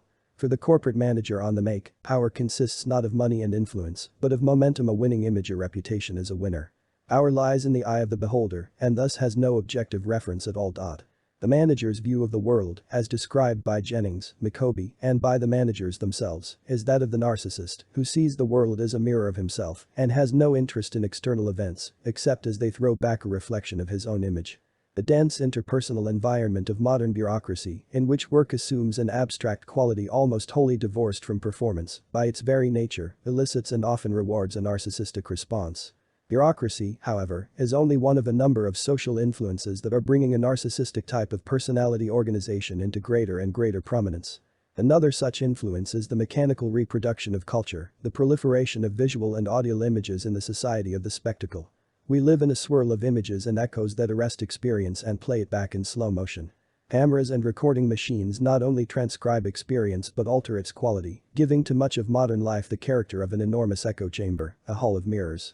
Life presents itself as a succession of images or electronic signals, of impressions recorded and reproduced by means of photography, motion pictures, television, and sophisticated recording devices. Modern life is so thoroughly mediated by electronic images that we cannot help responding to others, as if their actions and our own were being recorded and simultaneously transmitted to an unseen audience or stored up for close scrutiny at some later time. Smile, you're on candid camera. The intrusion into everyday life of this all-seeing eye no longer takes us by surprise or catches us with our defenses down. We need no reminder to smile. A smile is permanently graven on our features, and we already know from which of several angles it photographs to best advantage. The proliferation of recorded images undermines our sense of reality. As Susan Sontag observes in her study of photography, reality has come to seem more and more like what we are shown by cameras. We distrust our perceptions until the camera verifies them. Photographic images provide us with the proof of our existence, without which we would find it difficult even to reconstruct a personal history. Bourgeois families in the 18th and 19th centuries, Sontag points out, posed for portraits in order to proclaim the family's status, whereas today the family album of photographs verifies the individual's existence. Its documentary record of his development from infancy onward provides him with the only evidence of his life that he recognizes as altogether valid. Among the many narcissistic uses that Sontag attributes to the camera, self-surveillance ranks among the most important, not only because it provides the technical means of ceaseless self-scrutiny, but because it renders the sense of selfhood dependent on the consumption of images of the self. At the same time calling into question the reality of the external world. By preserving images of the self at various stages of development, the camera helps to weaken the older idea of development as moral education and to promote a more passive idea, according to which development consists of passing through the stages of life at the right time and in the right order. Current fascination with the life cycle embodies an awareness that success in politics or business depends on reaching certain goals on schedule, but it also reflects the ease with which development can be electronically recorded. This brings us to another cultural change that elicits a widespread narcissistic response and, in this case, gives it a philosophical sanction. The emergence of a therapeutic ideology that upholds a normative schedule of psychosocial development and thus gives further encouragement to anxious self-scrutiny. The ideal of normative development creates the fear that any deviation from the norm has a pathological source. Doctors have made a cult of the periodic checkup and investigation carried out once again by means of cameras and other recording instruments and have implanted in their clients the notion that health depends on eternal watchfulness and the early detection of symptoms. As verified by medical technology. The client no longer feels physically or psychologically secure until his X-rays confirm a clean bill of health. Medicine and psychiatry more generally, the therapeutic outlook and sensibility that pervade modern society reinforce the pattern created by other cultural influences, in which the individual endlessly examines himself for signs of aging and ill health, for telltale symptoms of psychic stress, for blemishes and flaws that might diminish his attractiveness, or on the other hand for reassuring indications that his life is proceeding according to schedule. Modern medicine has conquered the plagues and epidemics that once made life so precarious, only to create new forms of insecurity. In the same way, bureaucracy has made life predictable and even boring, while reviving, in a new form, the war of all against all. Our over-organized society, in which large-scale organizations predominate but have lost the capacity to command allegiance, in some respects more nearly approximates a condition of universal animosity than did the primitive capitalism on which Hobbes modeled his state of nature. Social conditions today encourage a survival mentality, expressed in its crudest form in disaster movies or in fantasies of space travel, which allow vicarious escape from a doomed planet. People no longer dream of overcoming difficulties, but merely of surviving them. In business, according to Jennings, the struggle is to survive emotionally to preserve or enhance one's identity or ego. The normative concept of developmental stages promotes a view of life as an obstacle course. The aim is simply to get through the course with a minimum of trouble and pain. The ability to manipulate what Gail Sheehy refers to, using a medical metaphor, as life support systems now appears to represent the highest form of wisdom. The knowledge that gets us through, as she puts it, without panic. Those who master Sheehy's no-panic approach to aging and to the traumas of the life cycle will be able to say, in the words of one of her subjects, "I know I can survive. I don't panic anymore." This is hardly an exalted form of satisfaction, however. The current ideology, Sheehy writes, seems a mix of personal survivalism, revivalism, and cynicism, yet her enormously popular guide to the predictable crises of adult life, with its superficially optimistic hymn to growth, development, and self-actualization, does not challenge this ideology, merely restates it in more humanistic form. Growth has become a euphemism for survival. The worldview of the resigned new social forms require new forms of personality, new modes of socialization, new ways of organizing experience. The concept of narcissism provides us not with a ready-made psychological determinism, but with a way of understanding the psychological impact of recent social changes, assuming that we bear in mind not only its clinical origins, but the continuum between pathology and normality. It provides us, in other words, with a tolerably accurate portrait of the liberated personality of our time, with his charm, his pseudo-awareness of his own condition, his promiscuous pansexuality, his fascination with oral sex, his fear of the castrating mother, Mrs. Portnoy, his hypochondria, his protective shallowness, his avoidance of dependence, his inability to mourn, his dread of old age and death. Narcissism appears realistically to represent the best way of coping with the tensions and anxieties of modern life, and the prevailing social conditions therefore tend to bring out narcissistic traits that are present, in varying degrees, in everyone. These conditions have also transformed the family, which in turn shapes the underlying structure of personality. The society that fears it has no future is not likely to give much attention to the needs of the next generation, and the ever-present sense of historical discontinuity, the blight of our society, falls, with particularly devastating effect on the family. The modern parent's attempt to make children feel loved and wanted does not conceal an underlying coolness, the remoteness of those who have little to pass on to the next generation, and who in any case give priority to their own right to self-fulfillment. The combination of emotional detachment with attempts to convince a child of his favored position in the family is a good prescription for a narcissistic personality structure. Through the intermediary of the family, social patterns reproduce themselves in personality. Social arrangements live on in the individual, buried in the mind below the level of consciousness. Even after they have become objectively undesirable and unnecessary, as many of our present arrangements are now widely acknowledged to have become.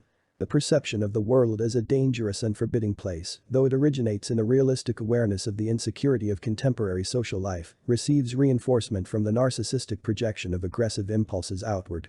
The belief that society has no future, while it rests on a certain realism about the dangers ahead, also incorporates a narcissistic inability to identify with posterity or to feel oneself part of a historical stream. The weakening of social ties, which originates in the prevailing state of social warfare, at the same time reflects a narcissistic defense against dependence. A warlike society tends to produce men and women who are at heart antisocial. It should therefore not surprise us to find that although the narcissist conforms to social norms for fear of external retribution, he often thinks of himself as an outlaw and sees others in the same way, as basically dishonest and unreliable, or only reliable because of external pressures. The value systems of narcissistic personalities are generally corruptible, writes Kernberg, in contrast to the rigid morality of the obsessive personality. The ethic of self-preservation and psychic survival is rooted, then, not merely in objective conditions of economic warfare, rising rates of crime, and social chaos, but in the subjective experience of emptiness and isolation. It reflects the conviction as much a projection of inner anxieties as a perception of the way things are that envy and exploitation dominate even the most intimate relations.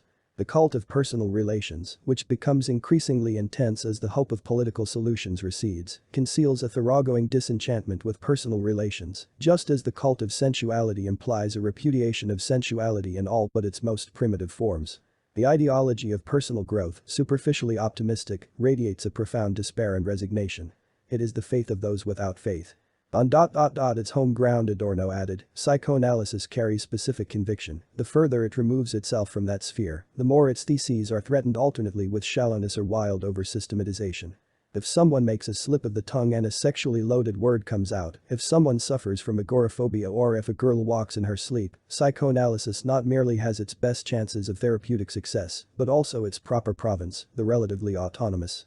An analogical individual is arena of the unconscious conflict between instinctual drive and prohibition.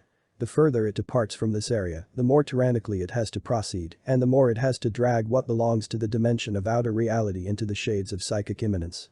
Its delusion in so doing is not dissimilar from that omnipotence of thought which it itself criticized as infantile.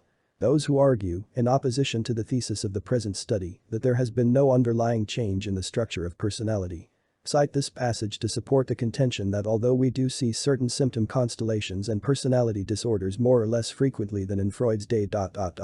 This shift in attention has occurred primarily because of a shift in our clinical emphasis due to tremendous advances in our understanding of personality structure. In light of this controversy, it is important to note that Kernberg adds to his observation a qualification. This is not to say that such changes in the patterns of intimacy and of object relations in general could not occur over a period of several generations. If and when changes in cultural patterns affect family structure to such an extent that the earliest development in childhood would be influenced. This is exactly what I will argue in Chapter 7. It is not only the gamesman who fears feeling trapped. Seymour B. Saracen finds this feeling prevalent among professionals and students training for professional careers. He too suggests a connection between the fear of entrapment and the cultural value set on career mobility and its psychic equivalent, personal growth. Stay loose, keep your options open, play it cool. These cautions emerge from the feeling that society sets all kinds of booby traps that rob you of the freedom without which growth is impossible. This fear of entrapment or stagnation is closely connected in turn with the fear of aging and death. The mobility mania and the cult of growth can themselves be seen, in part, as an expression of the fear of aging that has become so intense in American society. Mobility and growth assure the individual that he has not yet settled into the living death of old age. Indeed, it has no reference to anything outside the self. The new ideal of success has no content. Performance means to arrive, says Jennings. Success equals success. Note the convergence between success in business and celebrity in politics or the world of entertainment, which also depends on visibility and charisma and can only be defined as itself. The only important attribute of celebrity is that it is celebrated, no one can say why. 3. Changing modes of making it. From Horatio Alger to the happy hooker. American society is marked by a central stress upon personal achievement, especially secular occupational achievement. The success story and the respect accorded to the self-made man are distinctly American if anything is. American society has endorsed Horatio Alger and has glorified the rail splitter who became president. Robin Williams.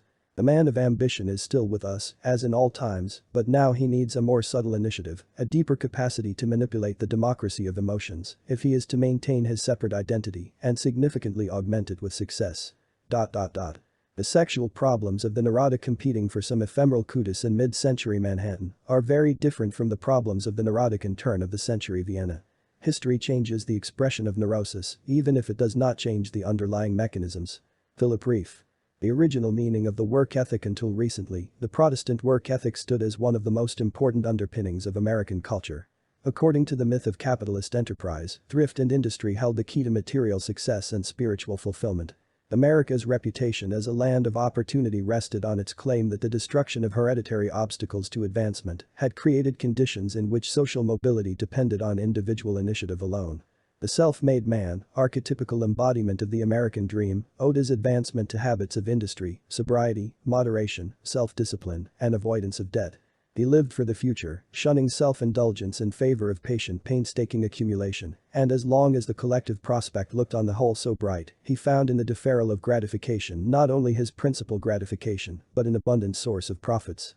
In an expanding economy, the value of investments could be expected to multiply with time, as the spokesman for self-help, for all their celebration of work as its own reward, seldom neglected to point out. In an age of diminishing expectations, the Protestant virtues no longer excite enthusiasm. Inflation erodes investments and savings. Advertising undermines the horror of indebtedness, exhorting the consumer to buy now and pay later. As the future becomes menacing and uncertain, only fools put off until tomorrow the fun they can have today. A profound shift in our sense of time has transformed work habits, values, and the definition of success. Self-preservation has replaced self-improvement as the goal of earthly existence. In a lawless, violent, and unpredictable society, in which the normal conditions of everyday life come to resemble those formerly confined to the underworld, men live by their wits. They hope not so much to prosper as simply to survive, although survival itself increasingly demands a large income. In earlier times, the self-made man took pride in his judgment of character and probity. Today he anxiously scans the faces of his fellows, not so as to evaluate their credit, but in order to gauge their susceptibility to his own blandishments.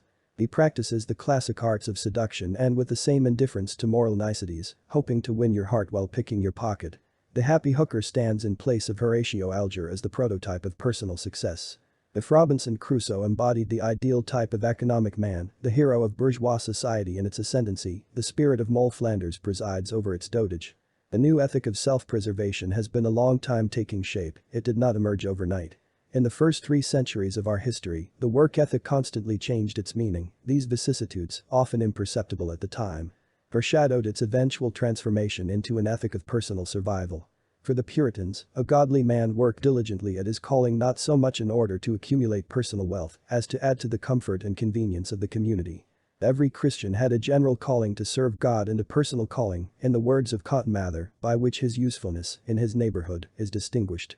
This personal calling arose from the circumstance that God hath made man a sociable creature.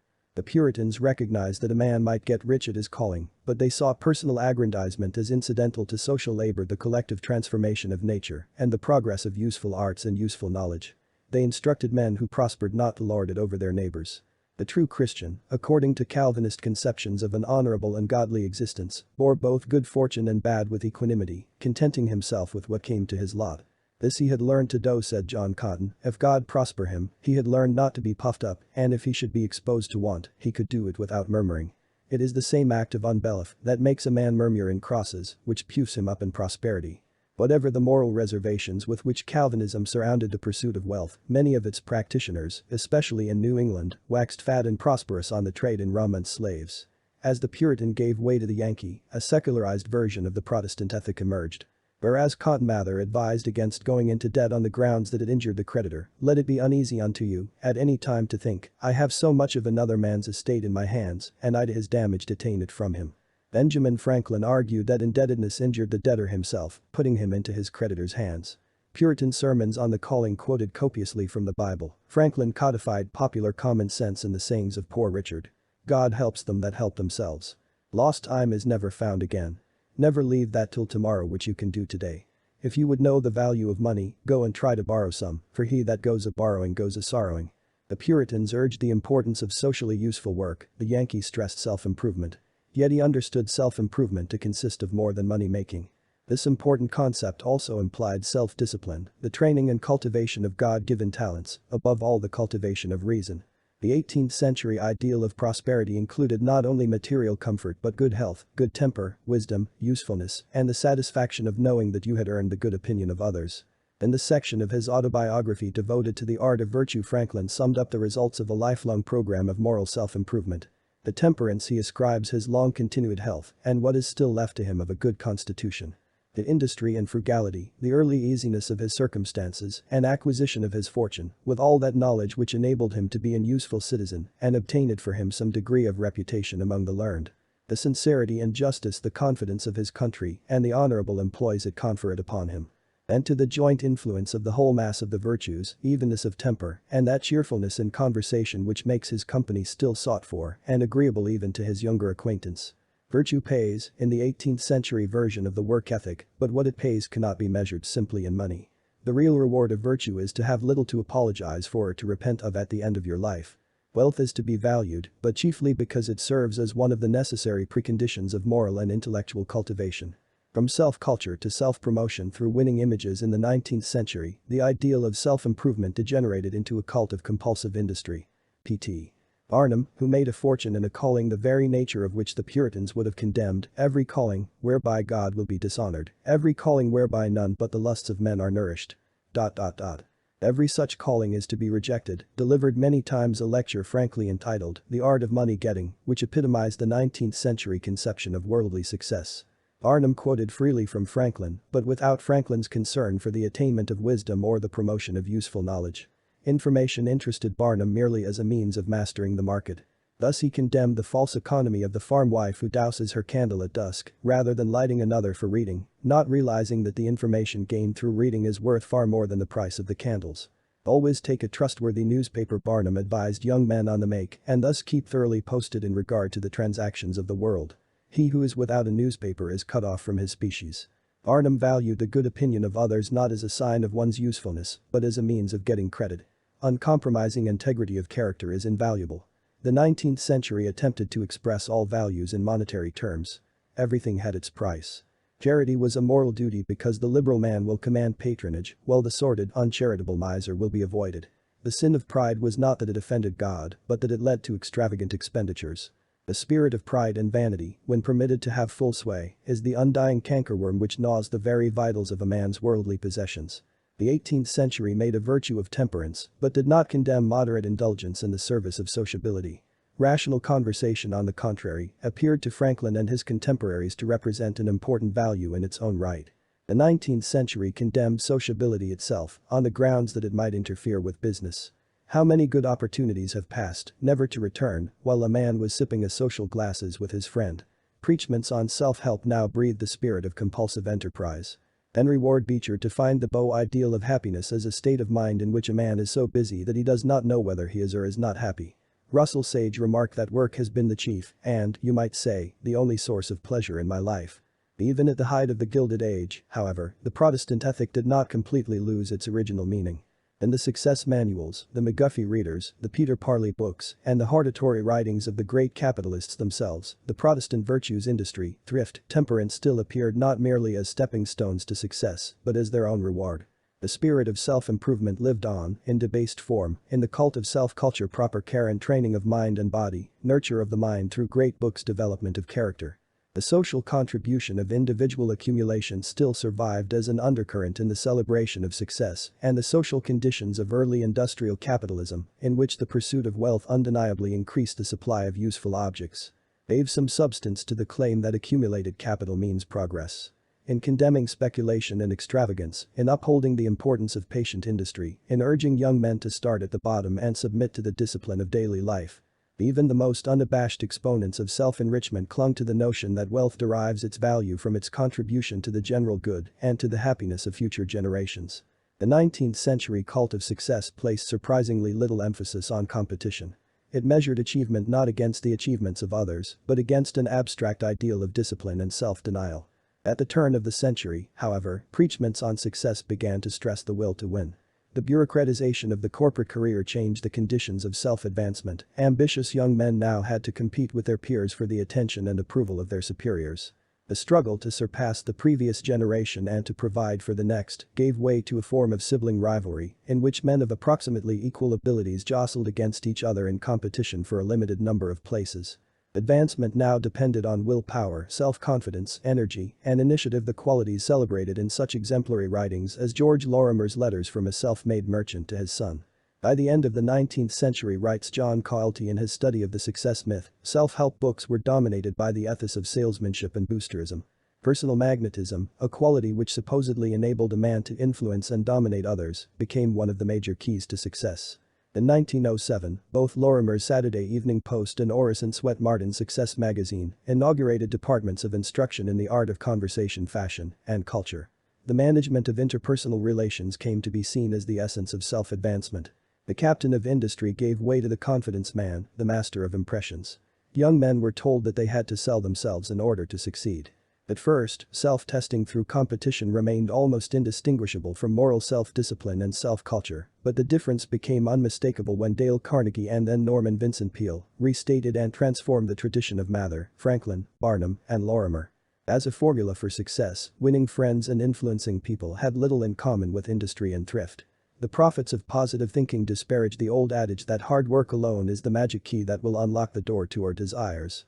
They praised the love of money, officially condemned even by the crudest of Gilded Age materialists, as a useful incentive. You can never have riches in great quantities, wrote Napoleon Hill in his Think and Grow Rich, unless you can work yourself into a white heat of desire for money. The pursuit of wealth lost a few shreds of moral meaning that still clung to it. Formerly the Protestant virtues appeared to have an independent value of their own. Even when they became purely instrumental, in the second half of the 19th century, success itself retained moral and social overtones by virtue of its contribution to the sum of human comfort and progress. Now success appeared as an end in its own right, the victory over your competitors that alone retained the capacity to instill a sense of self-approval. The latest success manuals differ from earlier ones even, surpassing the cynicism of Dale Carnegie and Peale in their frank acceptance of the need to exploit and intimidate others, in their lack of interest in the substance of success. And in the candor with which they insist that appearances winning images count for more than performance, ascription for more than achievement. One author seems to imply that the self consists of little more than its image reflected in others' eyes. Although I'm not being original when I say it, I'm sure you'll agree that the way you see yourself will reflect the image you portray to others. Nothing succeeds like the appearance of success. The eclipse of achievement in a society in which the dream of success has been drained of any meaning beyond itself, men have nothing against which to measure their achievements except the achievements of others. Self-approval depends on public recognition and acclaim, and the quality of this approval has undergone important changes in its own right. The good opinion of friends and neighbors, which formerly informed a man that he had lived a useful life, rested on appreciation of his accomplishments. Today men seek the kind of approval that applauds not their actions, but their personal attributes. They wish to be not so much esteemed as admired. They crave not fame but the glamour and excitement of celebrity. They want to be envied rather than respected. Pride and acquisitiveness, the sins of an ascendant capitalism, have given way to vanity. Most Americans would still define success as riches, fame, and power, but their actions show that they have little interest in the substance of these attainments. What a man does matters less than the fact that he has made it. Whereas fame depends on the performance of notable deeds acclaimed in biography and works of history. Celebrity, the reward of those who project a vivid or pleasing exterior or have otherwise attracted attention to themselves, is acclaimed in the news media, in gossip columns, on talk shows, in magazines devoted to personalities. Accordingly, it is evanescent, like news itself, which loses its interest when it loses its novelty.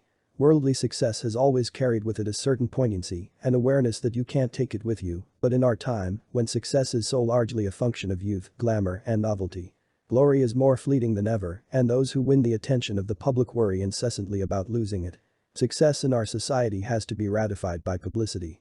The tycoon who lives in personal obscurity, the empire builder who controls the destinies of nations from behind the scenes, are vanishing types. Even non-elective officials, ostensibly preoccupied with questions of high policy, have to keep themselves constantly on view. All politics becomes a form of spectacle.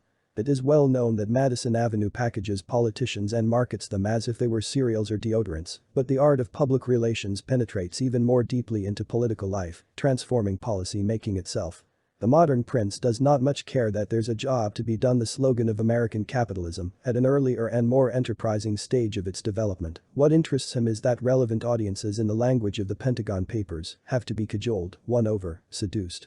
He confuses successful completion of the task at hand with the impression he makes or hopes to make on others. Thus American officials blundered into the war in Vietnam because they could not distinguish the country's military and strategic interests from our reputation as a guarantor, as one of them put it.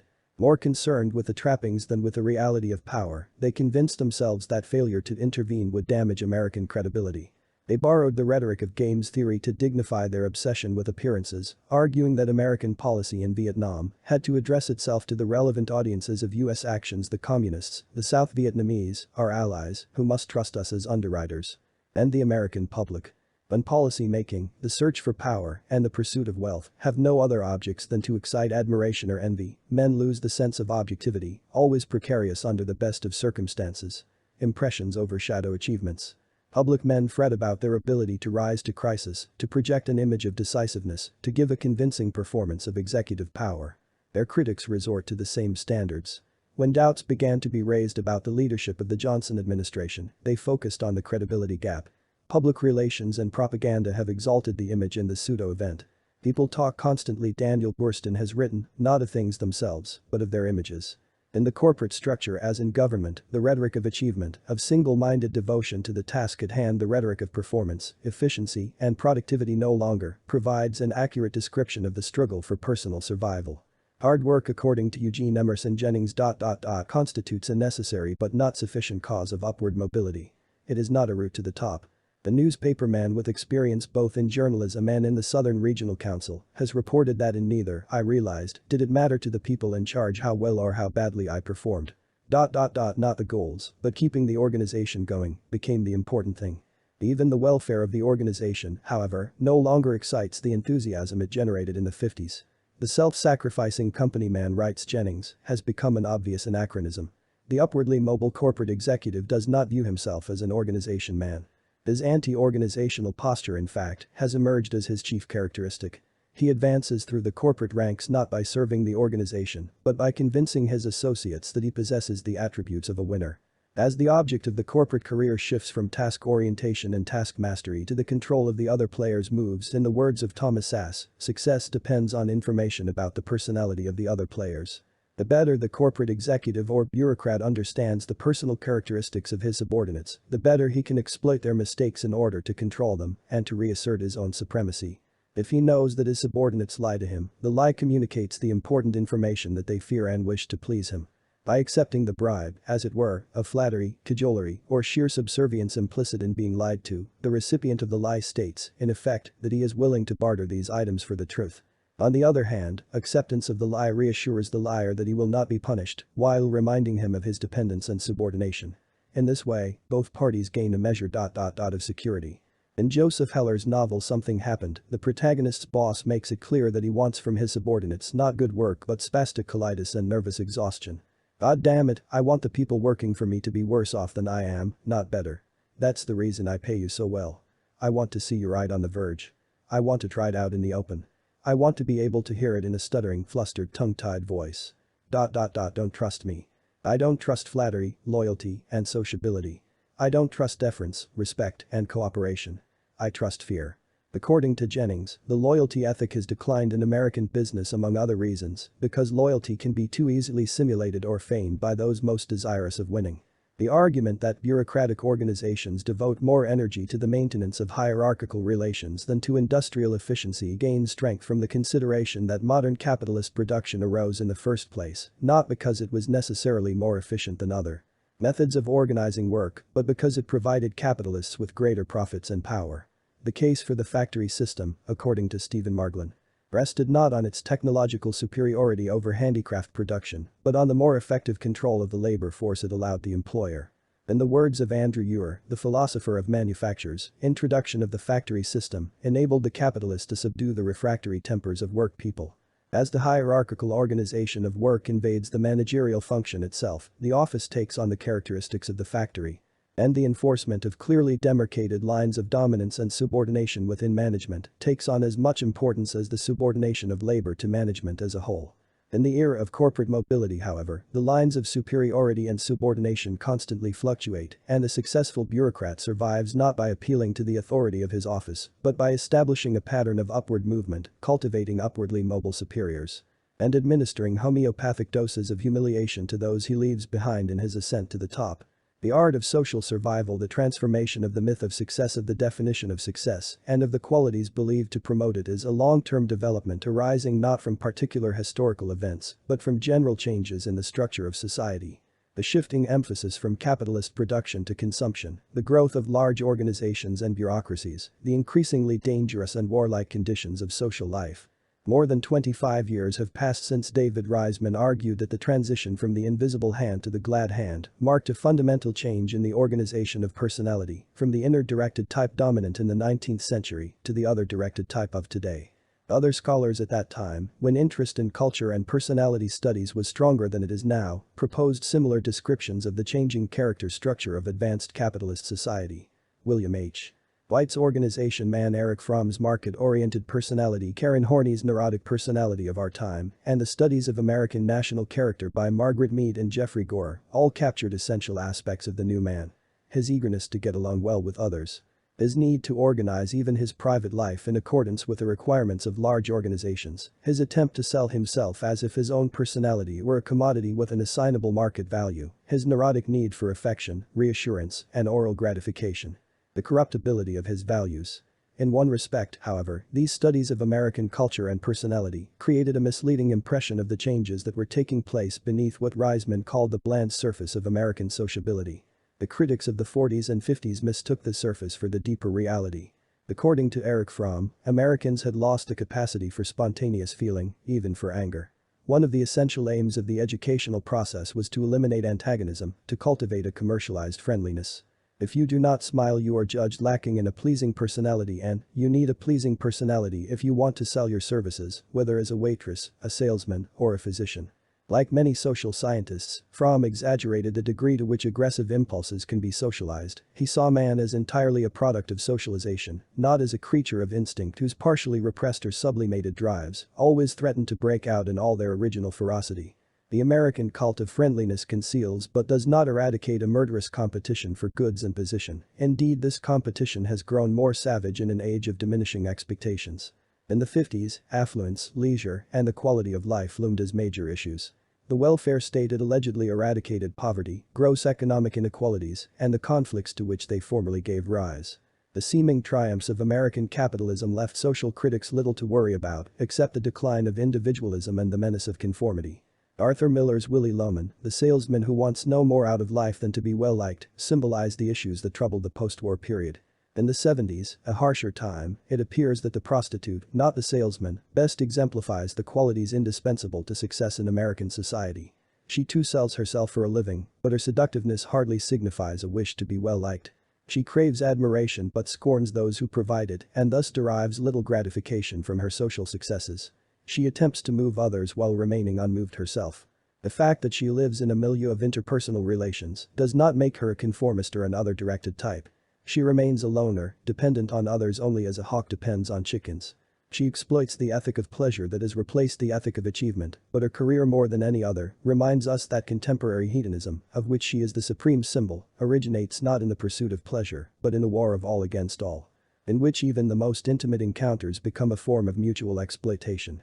It is not merely that pleasure, once it is defined as an end in itself, takes on the qualities of work, as Martha Wolfenstein observed in her essay on fun morality, that play is now measured by standards of achievement previously applicable only to work. The measurement of sexual performance, the insistence that sexual satisfaction depends on proper technique, and the widespread belief that it can be achieved only after coordinated effort, practice, and study, all testify to the invasion of play by the rhetoric of achievement. But those who deplore the transformation of play into performance confine their attention to the surface of play, in this case to the surface of sexual encounters. Beneath a concern for performance lies a deeper determination to manipulate the feelings of others to your own advantage. The search for competitive advantage through emotional manipulation increasingly shapes not only personal relations, but relations at work as well. It is for this reason that sociability can now function as an extension of work by other means. Personal life, no longer a refuge from deprivation suffered at work, has become as anarchical, as warlike, and as full of stress as the marketplace itself. The cocktail party reduces sociability to social combat.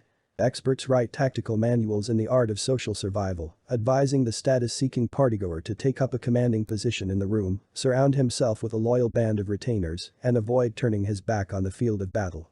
The recent vogue of assertiveness therapy, a counter-program designed to equip the patient with defenses against manipulation, appeals to the growing recognition that agility in interpersonal relations determines what looks on the surface like achievement. Assertiveness training seeks to rid the patient of feelings of anxiety, ignorance, and guilt that are used efficiently by other people to get us to do what they want. Other forms of game therapy alert patients to the games people play and thus attempt to promote game-free intimacy. The importance of such programs, however, lies not so much in their objectives as in the anxiety to which they appeal and the vision of reality that informs them, the perception that success depends on psychological manipulation and that all of life Even the ostensibly achievement-oriented realm of work centers on the struggle for interpersonal advantage, the deadly game of intimidating friends and seducing people. The apotheosis of individualism, the fear that haunted the social critics and theorists of the 50s that rugged individualism had succumbed to conformity and low-pressure sociability, appears in retrospect to have been premature. In 1960, David Reisman complained that young people no longer had much social presence, their education having provided them not with a polished personality, but with an affable, casual, adaptable one. Suitable to the loose-jointed articulation and heavy job turnover in the expanding organizations of an affluent society. It is true that a present-oriented hedonism, as Reisman went on to argue, has replaced a work ethic among the very classes which in the earlier stages of industrialization were oriented toward the future, toward distant goals and delayed gratification. But this hedonism is a fraud, the pursuit of pleasure disguises a struggle for power. Americans have not really become more sociable and cooperative, as the theorists of other direction and conformity would like us to believe. They have merely become more adept at exploiting the conventions of interpersonal relations for their own benefit. Activities ostensibly undertaken purely for enjoyment often have the real object of doing others in. It is symptomatic of the underlying tenor of American life that vulgar terms for sexual intercourse also convey the sense of getting the better of someone, working him over, taking him in, imposing your will through guile, deception, or superior force. Verbs associated with sexual pleasure have acquired more than the usual overtones of violence and psychic exploitation. In the violent world of the ghetto, the language of which now pervades American society as a whole, the violence associated with sexual intercourse is directed with special intensity by men against women, specifically against their mothers.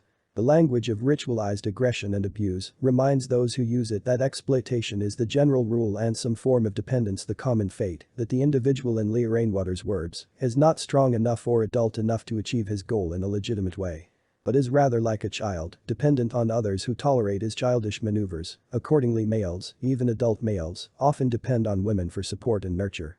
Many of them have to pimp for a living, ingratiating themselves with a woman in order to pry money from her. Sexual relations thus become manipulative and predatory. Satisfaction depends on taking what you want instead of waiting for what is rightfully yours to receive. All this enters everyday speech and language that connects sex with aggression and sexual aggression with highly ambivalent feelings about mothers. In some ways, middle-class society has become a pale copy of the black ghetto, as the appropriation of its language would lead us to believe. We do not need to minimize the poverty of the ghetto or the suffering inflicted by whites on blacks in order to see that the increasingly dangerous and unpredictable conditions of middle-class life have given rise to similar strategies for survival. Indeed, the attraction of black culture for disaffected whites suggests that black culture now speaks to a general condition, the most important feature of which is a widespread loss of confidence in the future. The poor have always had to live for the present, but now a desperate concern for personal survival, sometimes disguised as hedonism, engulfs the middle class as well. Today almost everyone lives in a dangerous world from which there is little escape. International terrorism and blackmail, bombings and hijackings arbitrarily affect the rich and poor alike. Crime, violence, and gang wars make cities unsafe and threaten to spread to the suburbs. Racial violence on the streets and in the schools creates an atmosphere of chronic tension and threatens to erupt at any time into full-scale racial conflict. Unemployment spreads from the poor to the white-collar class, while inflation eats away the savings of those who hope to retire in comfort. Much of what is euphemistically known as the middle class, merely because it dresses up to go to work, is now reduced to proletarian conditions of existence. Many white-collar jobs require no more skill and pay even less than blue-collar jobs, conferring little status or security. The propaganda of death and destruction, emanating ceaselessly from the mass media, adds to the prevailing atmosphere of insecurity. Far-flung famines, earthquakes in remote regions, distant wars and uprisings attract the same attention as events closer to home. The impression of arbitrariness in the reporting of disaster reinforces the arbitrary quality of experience itself and the absence of continuity in the coverage of events, as today's crisis yields to a new and unrelated crisis tomorrow. Adds to the sense of historical discontinuity the sense of living in a world in which the past holds out no guidance to the present and the future has become completely unpredictable. Older conceptions of success presupposed a world in rapid motion, in which fortunes were rapidly won and lost and new opportunities unfolded every day. Yet they also presupposed a certain stability, a future that bore some recognizable resemblance to the present and the past. The growth of bureaucracy, the cult of consumption with its immediate gratifications, but above all the severance of the sense of historical continuity, have transformed the Protestant ethic while carrying the underlying principles of capitalist society to their logical conclusion. The pursuit of self-interest, formerly identified with the rational pursuit of gain and the accumulation of wealth, has become a search for pleasure and psychic survival. Social conditions now approximate the vision of Republican society conceived by the Marquis de Sade at the very outset of the Republican epoch. In many ways the most far-sighted and certainly the most disturbing of the prophets of revolutionary individualism, Sade defended unlimited self-indulgence as the logical culmination of the revolution in property relations, the only way to attain revolutionary brotherhood in its purest form. By regressing in his writings to the most primitive level of fantasy, Sade uncannily glimpsed the whole subsequent development of personal life under capitalism, ending not in revolutionary brotherhood but in a society of siblings that has outlived and repudiated its revolutionary origins. Sade imagined a sexual utopia in which everyone has the right to everyone else, where human beings, reduced to their sexual organs, become absolutely anonymous and interchangeable. His ideal society thus reaffirmed the capitalist principle that human beings are ultimately reducible to interchangeable objects. It also incorporated and carried to a surprising new conclusion Hobbes' discovery that the destruction of paternalism and the subordination of all social relations to the market had stripped away the remaining restraints and the mitigating illusions from the war of all against all. In the resulting state of organized anarchy, as Sade was the first to realize, pleasure becomes life's only business pleasure, however, that is indistinguishable from rape, murder, unbridled aggression. In a society that has reduced reason to mere calculation, reason can impose no limits on the pursuit of pleasure, on the immediate gratification of every desire, no matter how perverse, insane, criminal, or merely immoral. For the standards that would condemn crime or cruelty derive from religion, compassion, or the kind of reason that rejects purely instrumental applications, and none of these outmoded forms of thought or feeling has any logical place in a society based on commodity production. In his misogyny, Sade perceived that bourgeois enlightenment, carried to its logical conclusions, condemned even the sentimental cult of womanhood and the family, which the bourgeoisie itself had carried to unprecedented extremes. At the same time, he saw that condemnation of woman worship had to go hand in hand with a defense of women's sexual rights, their right to dispose of their own bodies, as feminists would put it today. If the exercise of that right in Sade's utopia boils down to the duty to become an instrument of someone else's pleasure, it was not so much because Sade hated women as because he hated humanity. He perceived, more clearly than the feminists, that all freedoms under capitalism come in the end to the same thing, the same universal obligation to enjoy and be enjoyed.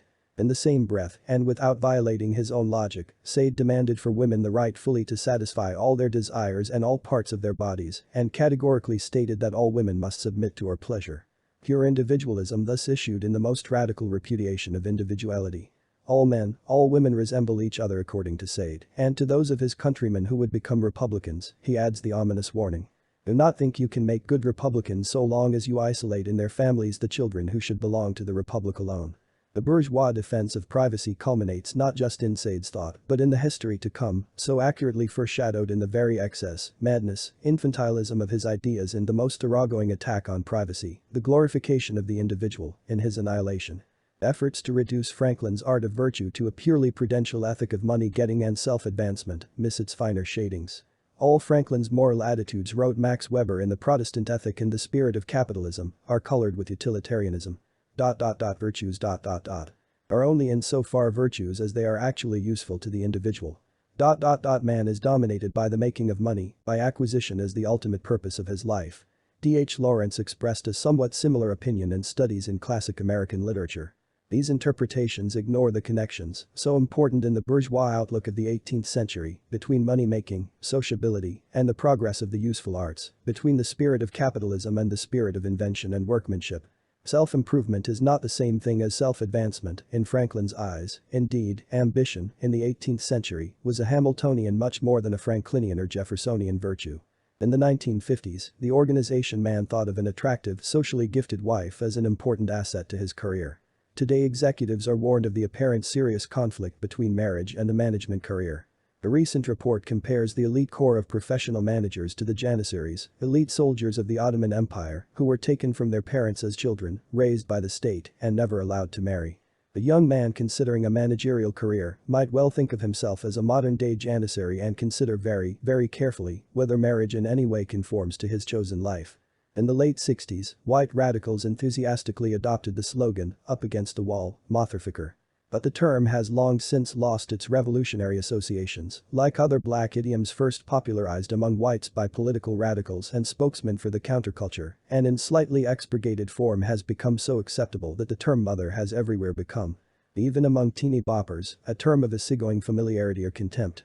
Similarly, the Rolling Stones and other exponents of harder acid rock, who use the obscenity of the ghetto to convey a posture of militant alienation, have given way to groups that sing more sweetly, but still in ghetto accents, of a world where you get only what you're prepared to take. The pretense of revolutionary solidarity having evaporated as the zonked-out lava fist of the Woodstock Nation deteriorated into the murderous chaos of Altamont. The underlying cynicism surfaces more clearly than ever. Every mother for himself. IV. The banality of pseudo-self-awareness. Theatrics of politics and everyday existence. The death of conscience is not the death of self-consciousness. Barry Crosby. The propaganda of commodities in the early days of industrial capitalism, employers saw the workingman as no more than a beast of burden, a man of the type of the ox, in the words of the efficiency expert Frederick W. Taylor. Capitalists considered the worker purely as a producer, they cared nothing for the worker's activities in his leisure time, the little leisure that was left to him after 12 or 14 hours in the factory. Employers attempted to supervise the worker's life on the job, but their control ended when the worker left the factory at closing time.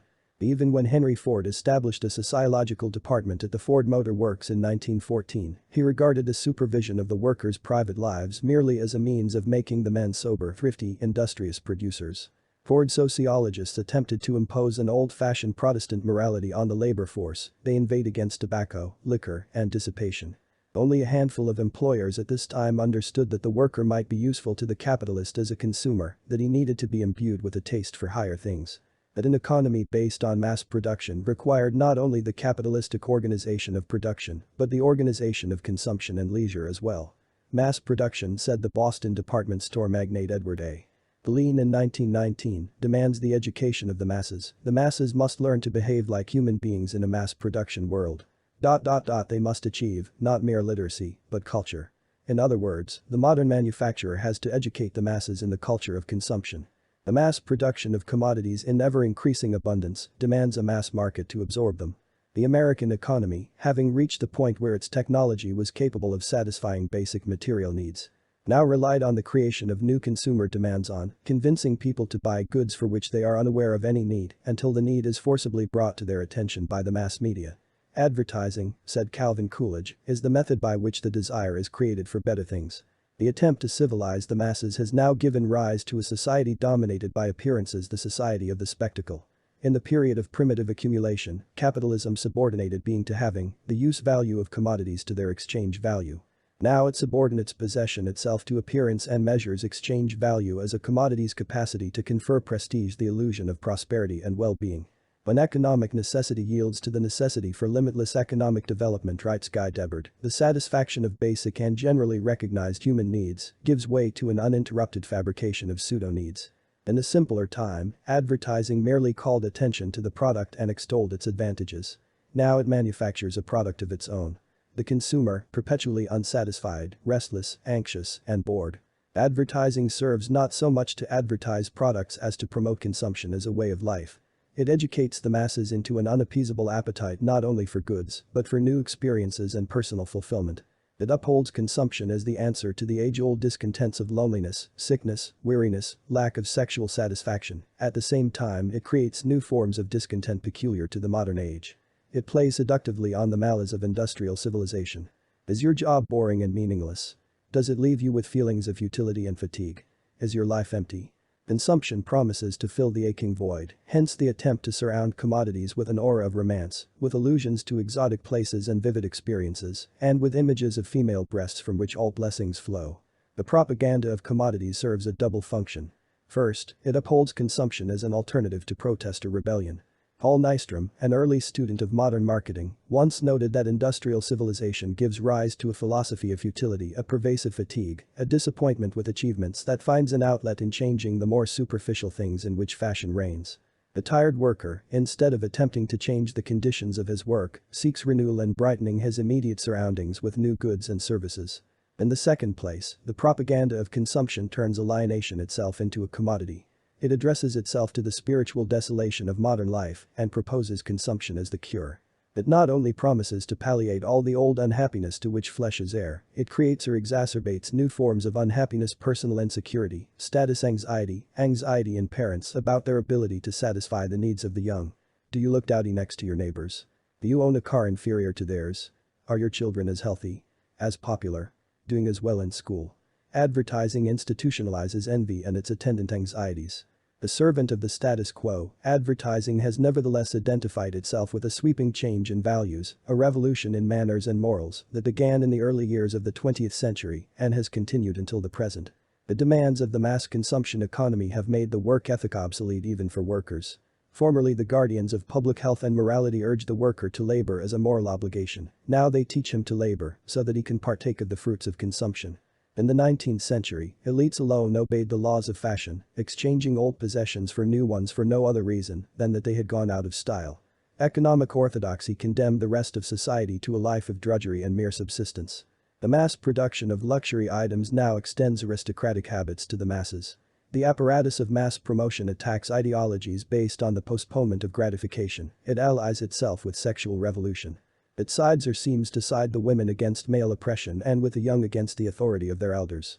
The logic of demand creation requires that women smoke and drink in public, move about freely, and assert their right to happiness instead of living for others.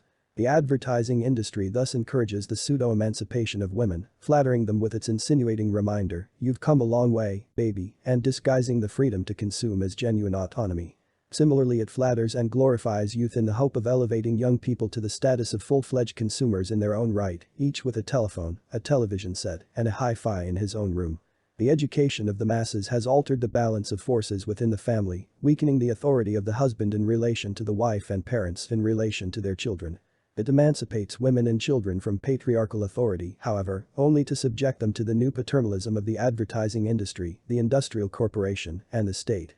Truth and credibility, the role of the mass media in the manipulation of public opinion, has received a great deal of anguished but misguided attention.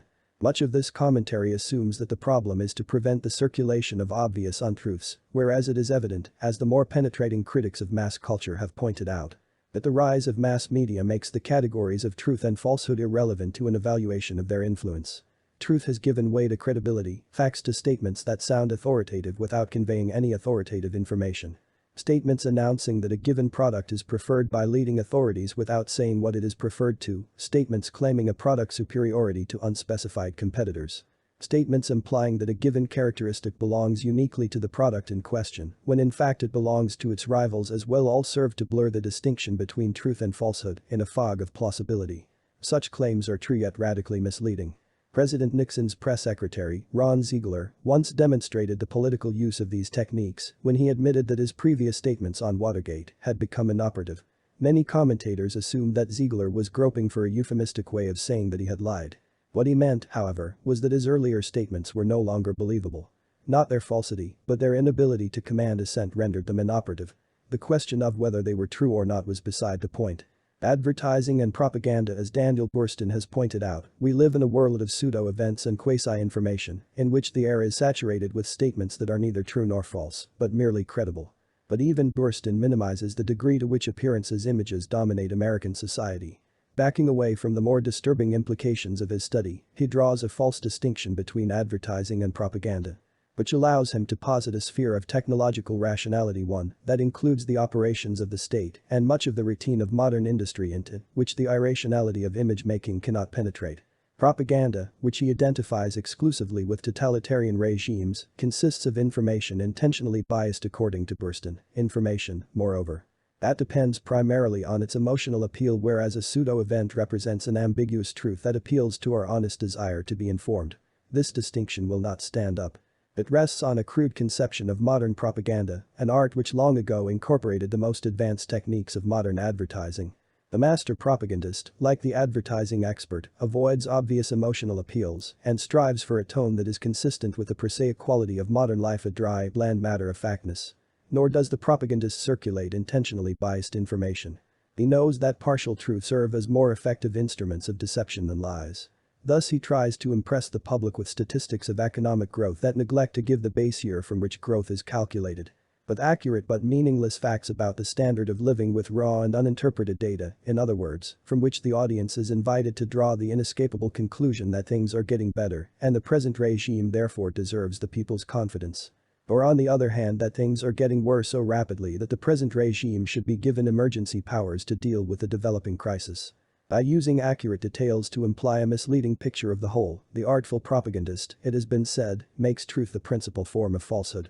In propaganda as in advertising, the important consideration is not whether information accurately describes an objective situation, but whether it sounds true.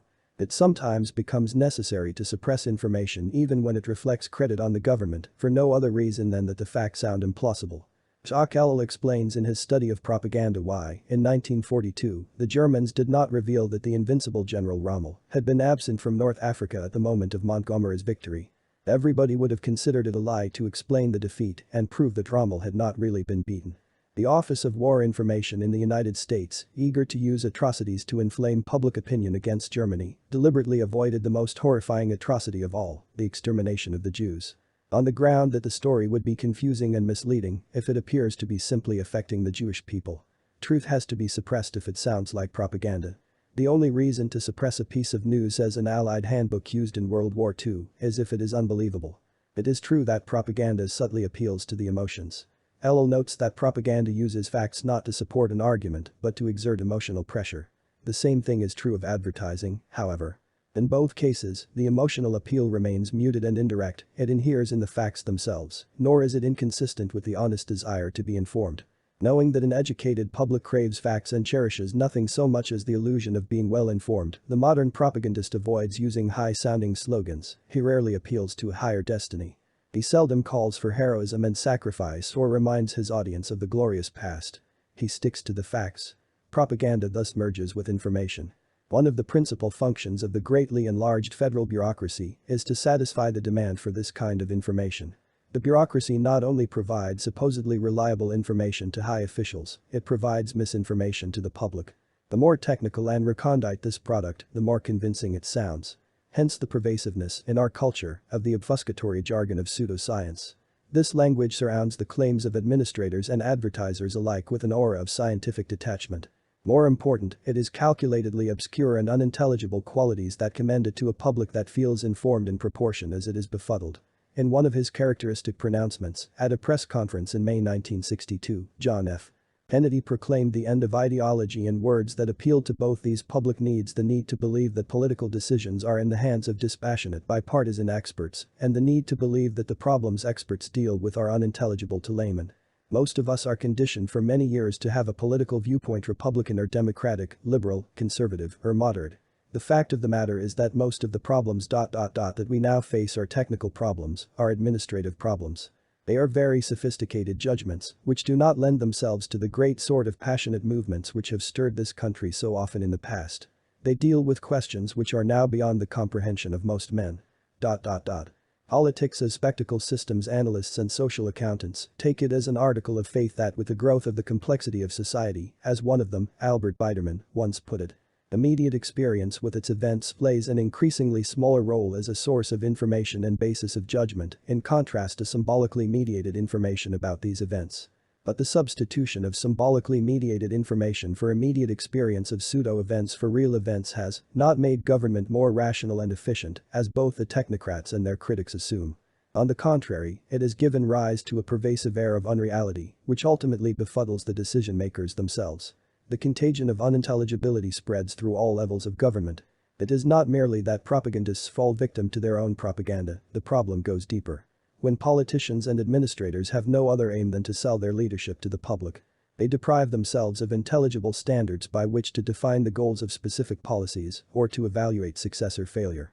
It was because prestige and credibility had become the only measure of effectiveness that American policy in Vietnam could be conducted without regard to the strategic importance of Vietnam or the political situation in that country. Since there were no clearly defined objectives in view, it was not even possible to say how defeat or victory was to be recognized, except that American prestige must not suffer as a result. The object of American policy in Vietnam was defined from the outset as the preservation of American credibility. This consideration, which amounted to an obsession, repeatedly overrode such elementary principles of statecraft as avoidance of excessive risks, assessment of the likelihood of success and failure, and calculation of the strategic and political consequences of defeat. The art of crisis management, now widely acknowledged to be the essence of statecraft, owes its vogue to the merger of politics and spectacle. Propaganda seeks to create in the public a chronic sense of crisis, which in turn justifies the expansion of executive power and the secrecy surrounding it. The executive then asserts his presidential qualities by conveying his determination to rise to the crisis, whatever the crisis of the moment happens to be, to run risks, to test his mettle, to shrink from no danger. To resort to bold and decisive action even when the occasion calls for prudence and caution. The careers of both Kennedy and Nixon testify to the prevailing obsession with crisis management and the management of impressions. Kennedy, in his eagerness to overcome the impression of weakness left by the Bay of Pigs fiasco, itself the product of a haunting fear that the Cuban Revolution had undermined American prestige in Latin America, blustered against Nikita Khrushchev in Vienna. Proclaimed Berlin the great testing place of Western courage and will, and risked nuclear war over the Cuban Missile Crisis, even though Soviet missiles in Cuba, deliberately provocative as they were, in no way altered the military balance of power. In many ways the most important event of the Kennedy administration, however its high point, from which everything else was a decline, was the inaugural, a spectacle that solidified the myth of Camelot before Camelot had even come into being. The torch has been passed to a new generation of Americans, born in this century, tempered by war, disciplined by a hard and bitter peace. In these words Kennedy invoked his preoccupation with discipline, testing, and tempering on behalf of a whole generation's belief so soon shattered that it stood poised on the brink of greatness. Ask not what your country can do for you, ask what you can do for your country. No other president exemplified so completely the subordination of policy to national prestige, to the appearance and illusion of national greatness. With Nixon, the politics of spectacle reached a tragicomic climax. Uninterested in principles and programs, driven only by ambition and by a vague resentment against the Eastern liberal establishment, Nixon devoted most of his career to the art of impressing an unseen audience with his powers of leadership. The turning points of his career, the crises of which he has written so revealingly, presented themselves as occasions on which he was tempted to quit the field, but survived in each case through a public performance by demonstrating his ability to rise to the occasion. With his theatrical conception of politics, Nixon prided himself on his ability to distinguish a convincing performance from a poor one, as in his case, when he became certain that Whittaker Chambers was telling the truth, because I did not feel that his performance was an act. After watching the Army McCarthy hearings on television, he remarked scornfully, "I prefer professionals to amateur actors."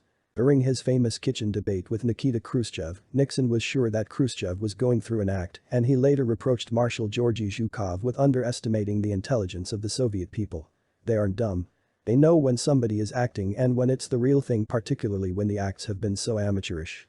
In one of his televised debates with Kennedy in 1960, Nixon denounced Kennedy for demanding more active support of the anti-Castro forces in Cuba, the very strategy that was secretly being carried out, partly at Nixon's own instigation, by the Eisenhower administration. Even more remarkable than this performance itself, in which Nixon formulated the most telling criticisms of a policy with which he himself was in complete agreement, is the detachment with which Nixon discusses it in Six Crises. He comments on his own performance with the same objectivity with which he comments on the performance of Hiss and Chambers. Noting with some pleasure but with complete indifference to the irony of the situation that he spoke the exact opposite of the truth so effectively that several liberal papers strongly commended him and even forced Kennedy to modify his own position. As president, Nixon inherited the domestic tensions and confusion that had been generated by the culminating spectacle of the 60s, the war in Vietnam. He did not limit himself, however, to attempts to stifle opposition and destroy the left.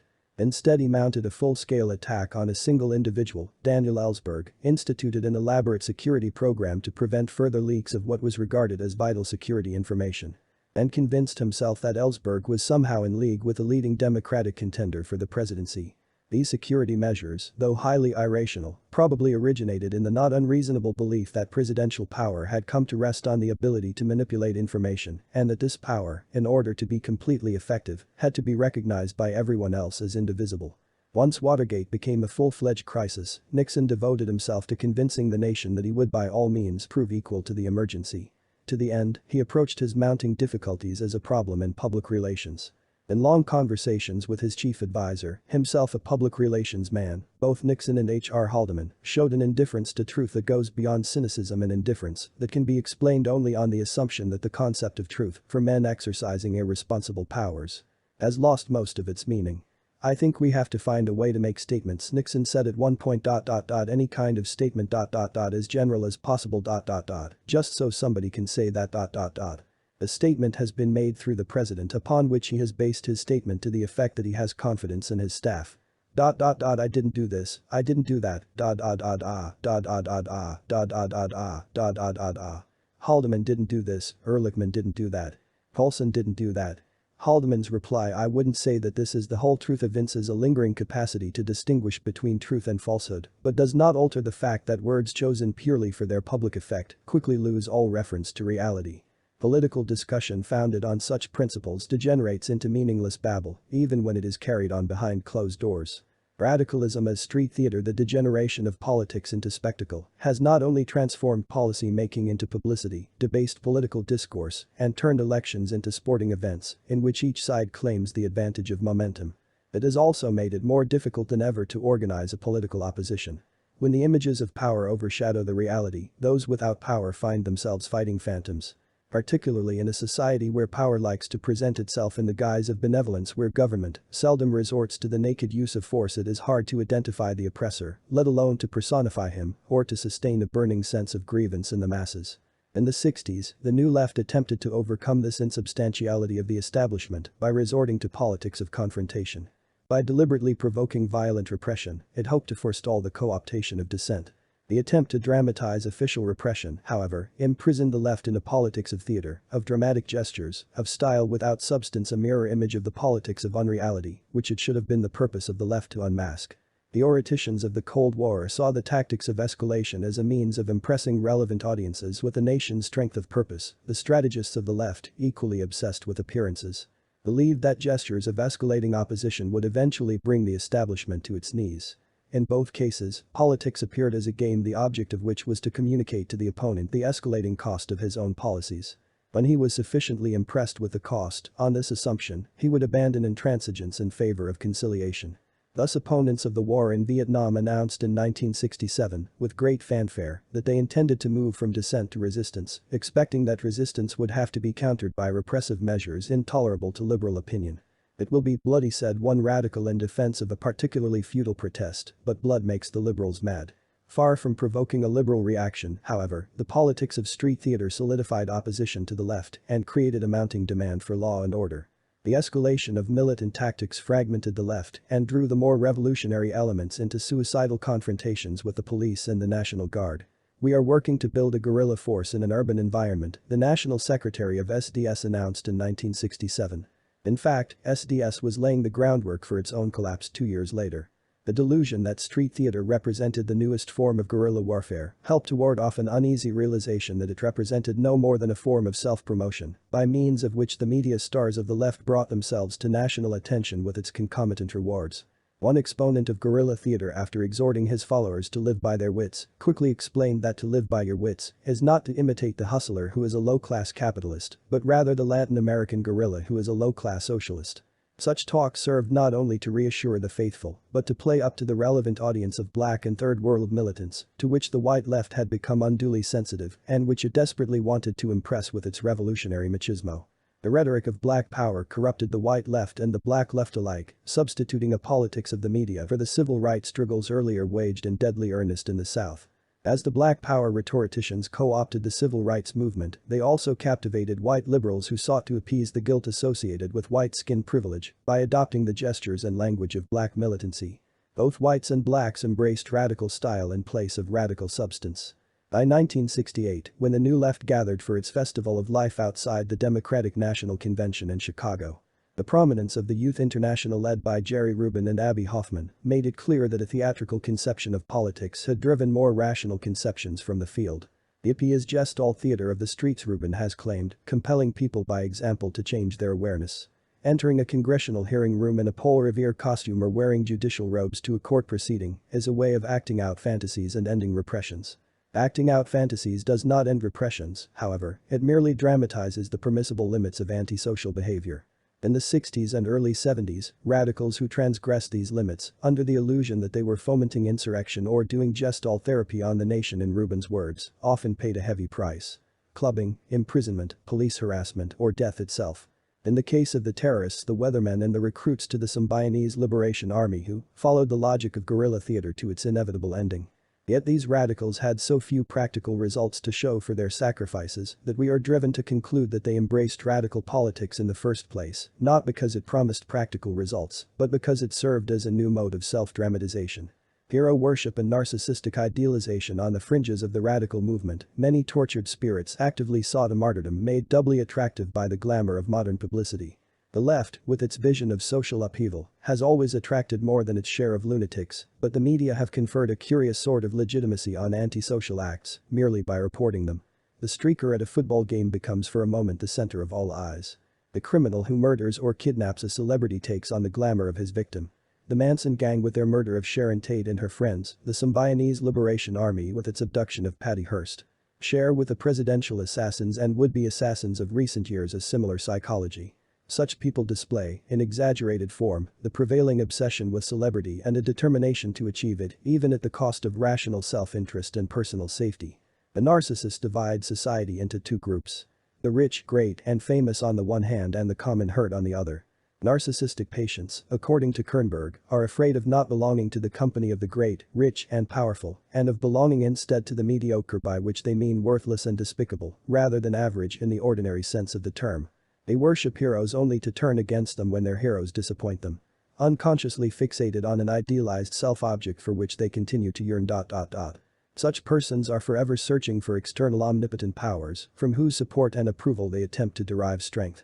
Thus the presidential assassin establishes with his victim a deadly intimacy, follows his movements, attaches himself to his rising star. The machinery of mass promotion encourages this identification by simultaneously exalting and humanizing the Olympians, endowing them with the same appetites and eccentricities that we recognize in our neighbors. Through his desperate act, the assassin or would-be assassin joins their exalted company. Assassination itself becomes a form of spectacle, and the inner lives of assassins. Oswald's difficulties with Marina. The state of Bremer's soul as recorded in his diary provide the same popular entertainment as the private lives of their victims or near victims. Narcissistic patients, according to Kernberg, often admire some hero or outstanding individual and experience themselves as part of that outstanding person. They see the admired individual as merely an extension of themselves.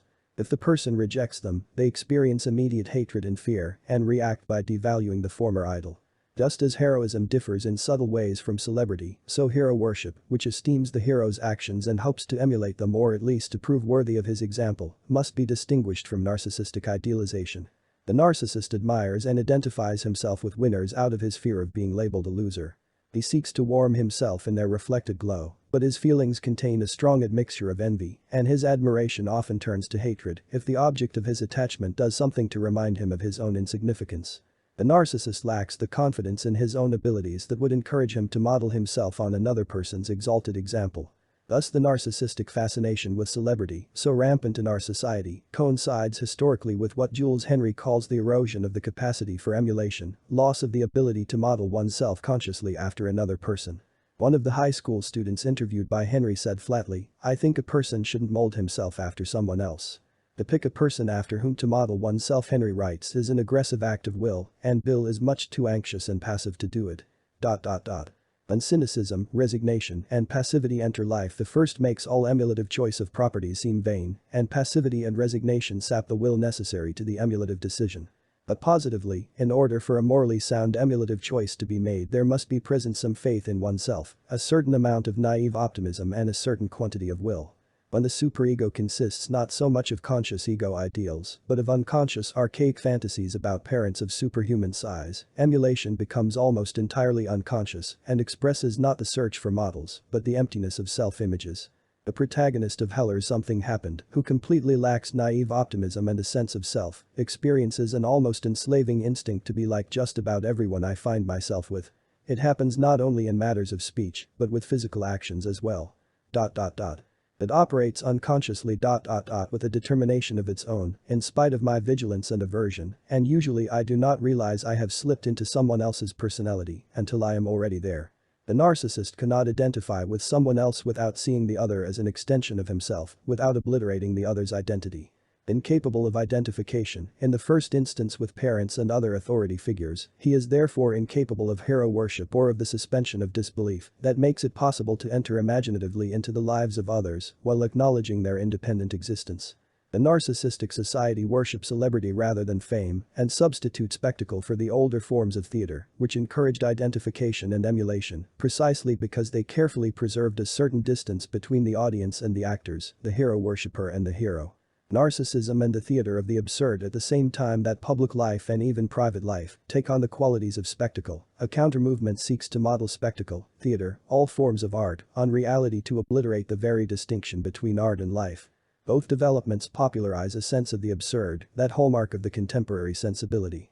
Note the close connection between a surfeit of spectacles, the cynical awareness of illusion it creates even in children, the imperviousness to shock or surprise, and the resulting indifference to the distinction between illusion and reality. "We are cynics," writes Joyce Maynard of herself and a 4-year-old child she took to the circus, who see the trapdoor in the magic show, the pillow stuffing in Salvation Army Santa Clauses, the camera tricks in TV commercials, that isn't really a genie's hand coming out of the washing machine. Hannah tells me, it's just an actor with gloves on. So at the circus. She leaned back on her padded seat, my 4-year-old. Anticipating pratfalls, toughly, smartly, sadly, wisely, agedly unenthralled, more wrapped up in the cotton candy than in the greatest show on earth. We had seen greater spectacles, unmoved, our whole world was a visual glut, a 10-ring circus even Ringling Brothers couldn't compete with. A man stuck his head into a tiger's mouth and I pointed it out, with more amazement than I really felt, to my cool, unfazed friend, and when she failed to look. Turned her head for her, forced her to take the side in. The tiger could have bitten the tamer's head off, I think, swallowed him whole and turned into a monkey, and she wouldn't have blinked. We watched what must have been 24 clowns pile out of a Volkswagen without Hannah's, knowing what the point of all that was. It isn't just the knowledge that they emerge from a trapdoor in the sawdust that keeps Hannah from looking up, either. Even if she didn't know the trick involved, she wouldn't care. Overexposure to manufactured illusions soon destroys their representational power. The illusion of reality dissolves, not in a heightened sense of reality as we might expect, but in a remarkable indifference to reality. Our sense of reality appears to rest, curiously enough, on our willingness to be taken in by the staged illusion of reality. Even a rational understanding of the techniques by means of which a given illusion is produced does not necessarily destroy our capacity to experience it as a representation of reality. The urge to understand a magician's tricks, like the recent interest in the special effects behind a movie like Star Wars, shares with the study of literature a willingness to learn from the masters of illusion lessons about reality itself. But a complete indifference even to the mechanics of illusion announces the collapse of the very idea of reality, dependent at every point on the distinction between nature and artifice, reality and illusion. This indifference betrays the erosion of the capacity to take any interest in anything outside the self. Thus the worldly child, unmoved, stuffs herself with cotton candy and wouldn't care, even if she knew how 24 clowns managed to fit into a single car. The history of theatrical innovation illustrates the principle that a sense of reality thrives on the conventions of formalized illusion and shrivels when those conventions collapse. The experimental theater has for a long time waged a war against illusion, attempting to undermine the theatrical conventions that encourage the spectator to accept the play as a depiction of reality. Ibsen, a master of those conventions, said of his work, "The illusion I wished to create was that of reality." Avant-garde playwrights in the 20th century, on the other hand, believe that reality is itself an illusion and thus make no attempt to sustain illusions in their work. The plays of Pirandello explored the relation between fact and illusion and questioned the right of the ordinary world to be considered more real than the fabricated world of the play. Brecht, instead of attempting to disguise the conventions of the stage, deliberately called attention to them in order to subvert the suspension of disbelief. In the same way, experimental novelists have done whatever they can to alienate the reader, to make it impossible for him to identify with the characters in their works, and to remind him at every opportunity that art, like life itself, is a fiction. The arbitrary imposition of meaning on experiences otherwise meaningless. Modern writers have reversed Ibsen's formula. The reality they wish to recreate in their works is that of illusion. 19th-century realists understood that verisimilitude depended in part on the artist's ability to keep a distance between the audience and the work of art. This distance, most clearly exemplified in the physical separation of actors and audience in the theater, paradoxically enabled the spectator to observe events on stage as if they were scenes from real life. The effect of the play, Ibsen wrote, depends a great deal on making the spectator feel as if he were actually sitting, listening and looking at events happening in real life. He complained that a production of Ghosts in 1883 left too little room between the spectators and the stage. At Bayreuth, Wagner built a second proscenium arch over the edge of the orchestra pit in addition to the arch over the stage, so as to create a mystic gulf between the audience and the stage. It makes the spectator imagine the stage is quite far away, though he sees it in all the clearness of its actual proximity, and this in turn gives rise to the illusion that the persons appearing on it are of larger, superhuman stature. As art abandons the attempt to weave illusions around the audience and to present a heightened version of reality, it tries to close the gap between audience and actors. Sometimes it justifies this procedure by invoking theories tracing the origins of drama to religious ritual, orgiastic communion. Unfortunately, the attempt to restore a sense of collective worship cannot restore the unity of belief that once gave life to such forms. The merging of actors and audience does not make the spectator into a communicant, it merely provides him, if it does not drive him out of the theater altogether, with a chance to admire himself in the new role of pseudo-performer.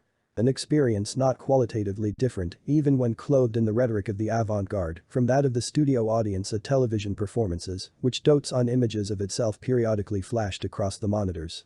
In the performances of the Living Theatre, in the much-acclaimed production Dionysa 69, and in other short-lived sensations of the late 60s, actors alternately insulted the spectators and made love to them, exhorting them to join the actors on stage in pseudo-orgies or gestures of political solidarity. "I don't want to play Antigone," said Judith Malina, "I want to play Judith Malina." Such strategies abolished the audience, Eric Bentley has observed, only to enlarge the acting company. The rise of the theater of the absurd, it has been argued, seems to mirror the change in the predominant form of mental disorders, which has been observed and described since World War II by an ever-increasing number of psychiatrists. Whereas the classical drama of Sophocles, Shakespeare and Ibsen turned on conflicts associated with classical neuroses, the absurdist theater of Albee, Beckett, Ionesco and Jennett centers on the emptiness, isolation, loneliness and despair experienced by the borderline personality. The affinity between the theater of the absurd and the borderline's fear of close relationships, attendant feelings of helplessness, loss, and rage, fear of destructive impulses, and fixation to early omnipotence inheres, not only in the content of these plays but more to the point of the present discussion. The characteristic devaluation of language, vagueness as to time and place, sparse scenery, and lack of plot development evoke the barren world of the borderline, his lack of faith in the growth or development of object relations, his oft-stated remark that words do not matter. Only action is important, and above all his belief that the world consists of illusions. Instead of the neurotic character with well-structured conflict centering around forbidden sex, authority, or dependence and independence within a family setting, we see characters filled with uncertainty about what is real. This uncertainty now invades every form of art and crystallizes in an imagery of the absurd that re-enters daily life and encourages a theatrical approach to existence, a kind of absurdist theater of the self. The theater of everyday life. A number of historical currents have converged in our time to produce not merely in artists, but in ordinary men and women, an escalating cycle of self-consciousness, a sense of the self as a performer, under the constant scrutiny of friends and strangers. Erving Goffman, the sociologist of the performing self, writes in a characteristic passage, "As human beings we are presumably creatures of variable impulse with moods and energies that change from one moment to the next. As characters put on for an audience, however, we must not be subject to ups and downs.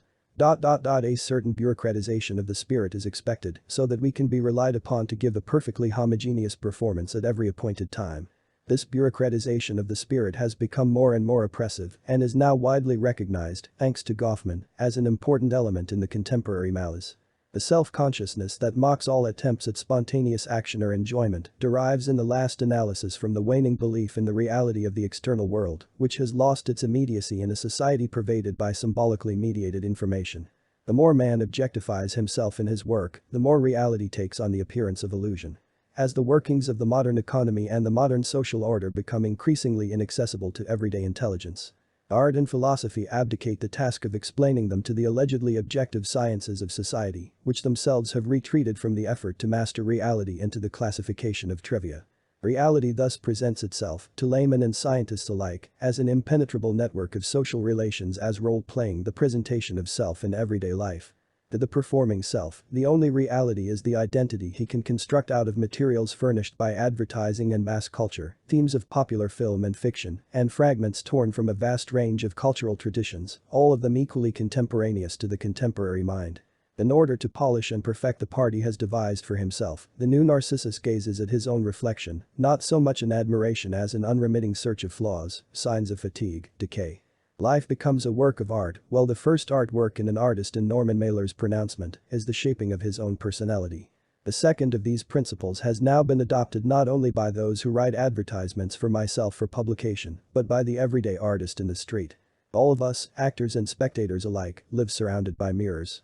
In them, we seek reassurance of our capacity to captivate or impress others, anxiously searching out blemishes that might detract from the appearance we intend to project. The advertising industry deliberately encourages this preoccupation with appearances.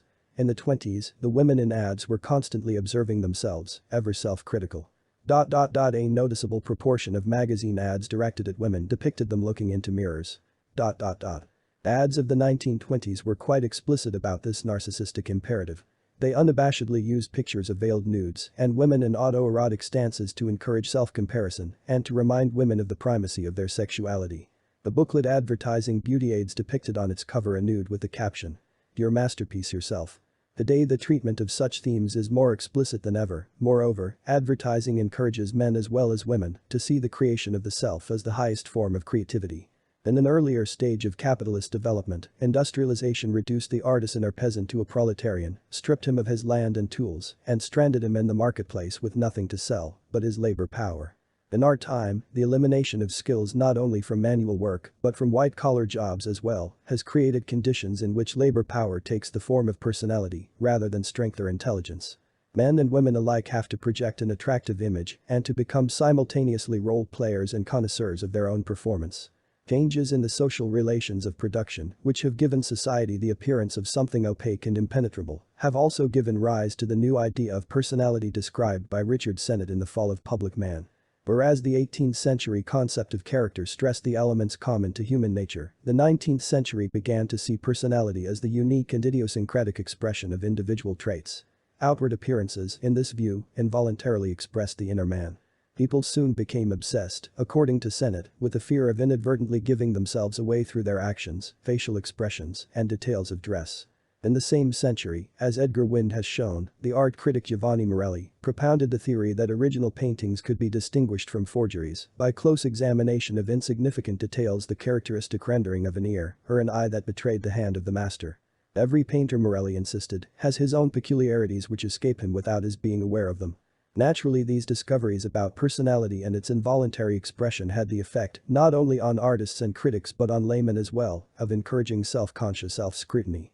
Artists could never again become unconscious of details. Indeed, the new attention to detail, as one critic has pointed out, obliterated the very notion of detail. Similarly, in everyday life the average man became a connoisseur of his own performance and that of others, bringing the skills of a novelist to the task of decoding isolated details of appearance, as Sennett writes of Balzac, magnifying the detail into an emblem of the whole man. But the mastery of these new social skills, while increasing aesthetic satisfaction, has created new forms of uneasiness and anxiety. Imprisoned in his self-awareness, modern man longs for the lost innocence of spontaneous feeling. Unable to express emotion without calculating its effects on others, he doubts the authenticity of its expression in others and therefore derives little comfort from audience reactions to his own performance, even when the audience claims to be deeply moved. Andy Warhol complains. Day after day I look in the mirror and I still see something, a new pimple. I dunk a Johnson & Johnson cotton ball into Johnson & Johnson rubbing alcohol and rub the cotton ball against the pimple. And while the alcohol is drying I think about nothing. How it's always in style. Always in good taste. When the alcohol is dry, I'm ready to apply the flesh-colored acne pimple medication. So now the pimple's covered. But am I covered? I have to look into the mirror for some more clues. Nothing is missing. It's all there. The effectless gaze. The bored languor, the wasted pallor. The graying lips. The shaggy silver white hair, soft and metallic. Nothing is missing. I'm everything my scrapbook says I am. The sense of security provided by the mirror proves fleeting. Each new confrontation with the mirror brings new risks. Warhol confesses that he is still obsessed with the idea of looking into the mirror and seeing no one, nothing. The analysis of interpersonal relations in the theater of everyday life, an analysis which deliberately sticks to the surface of social intercourse and makes no attempt to uncover its psychological depths, leads to conclusions similar to those of psychoanalysis. The psychoanalytic description of the pathological narcissist, whose sense of selfhood depends on the validation of others whom he nevertheless degrades, coincides in many particulars with the description of the performing self in literary criticism and in the sociology of everyday life. The developments that have created a new awareness of motive and involuntary expression, not least among which is the popularization of psychiatric modes of thought, cannot be disentangled from the historical changes that have produced not merely a new concept of personality, but a new form of personality organization. The pathological narcissist reveals, at a deeper level, the same anxieties which in milder form have become so common in everyday intercourse. The prevailing forms of social life, as we have seen, encourage many forms of narcissistic behavior. Moreover, they have altered the process of socialization, as we shall find in Chapter 7, in ways that give further encouragement to narcissistic patterns by rooting them in the individual's earliest experience. Ironic detachment as an escape from routine. We have not yet exhausted, however, what can be learned from role theory alone. In our society, anxious self-scrutiny, not to be confused with critical self-examination, not only serves to regulate information signaled to others and to interpret signals received, it also establishes an ironic distance from the deadly routine of daily life. On the one hand, the degradation of work makes skill and competence increasingly irrelevant to material success and thus encourages the presentation of the self as a commodity. On the other hand, it discourages commitment to the job and drives people as the only alternative to boredom and despair. To view work with self-critical detachment. When jobs consist of little more than meaningless motions, and when social routines, formerly dignified as ritual, degenerate into role-playing. The worker, whether he toils on an assembly line or holds down a high-paying job in a large bureaucracy, seeks to escape from the resulting sense of inauthenticity by creating an ironic distance from his daily routine. He attempts to transform role-playing into a symbolic elevation of daily life. He takes refuge in jokes, mockery, and cynicism. If he is asked to perform a disagreeable task, he makes it clear that he doesn't believe in the organization's objectives of increased efficiency and greater output. If he goes to a party, he shows by his actions that it's all a game, false, artificial, insincere, a grotesque travesty of sociability. In this way he attempts to make himself invulnerable to the pressures of the situation. By refusing to take seriously the routines he has to perform, he denies their capacity to injure him. Although he assumes that it is impossible to alter the iron limits imposed on him by society, a detached awareness of those limits seems to make them matter less. By demystifying daily life, he conveys to himself and others the impression that he has risen beyond it, even as he goes through the motions and does what is expected of him. As more and more people find themselves working at jobs that are in fact beneath their abilities, as leisure and sociability themselves take on the qualities of work, the posture of cynical detachment becomes the dominant style of everyday intercourse. Many forms of popular art appeal to this sense of knowingness and thereby reinforce it. They parody familiar roles and themes, inviting the audience to consider itself superior to its surroundings. Popular forms begin to parody themselves. Westerns take off on westerns, soap operas like Fernwood, Soap, and Mary Hartman assure the viewer of his own sophistication by mocking the conventions of soap opera. Yet much popular art remains romantic and escapist, eschews this theater of the absurd, and promises escape from routine instead of ironic detachment from it. Advertising and popular romance dazzle their audience with visions of rich experience and adventure. They promise not cynical detachment but a piece of the action, a part in the drama instead of cynical spectatorship. Emma Bovary, prototypical consumer of mass culture, still dreams, and her dreams, shared by millions, intensify dissatisfaction with jobs and social routine. Unreflective accommodation to routine becomes progressively more difficult to achieve.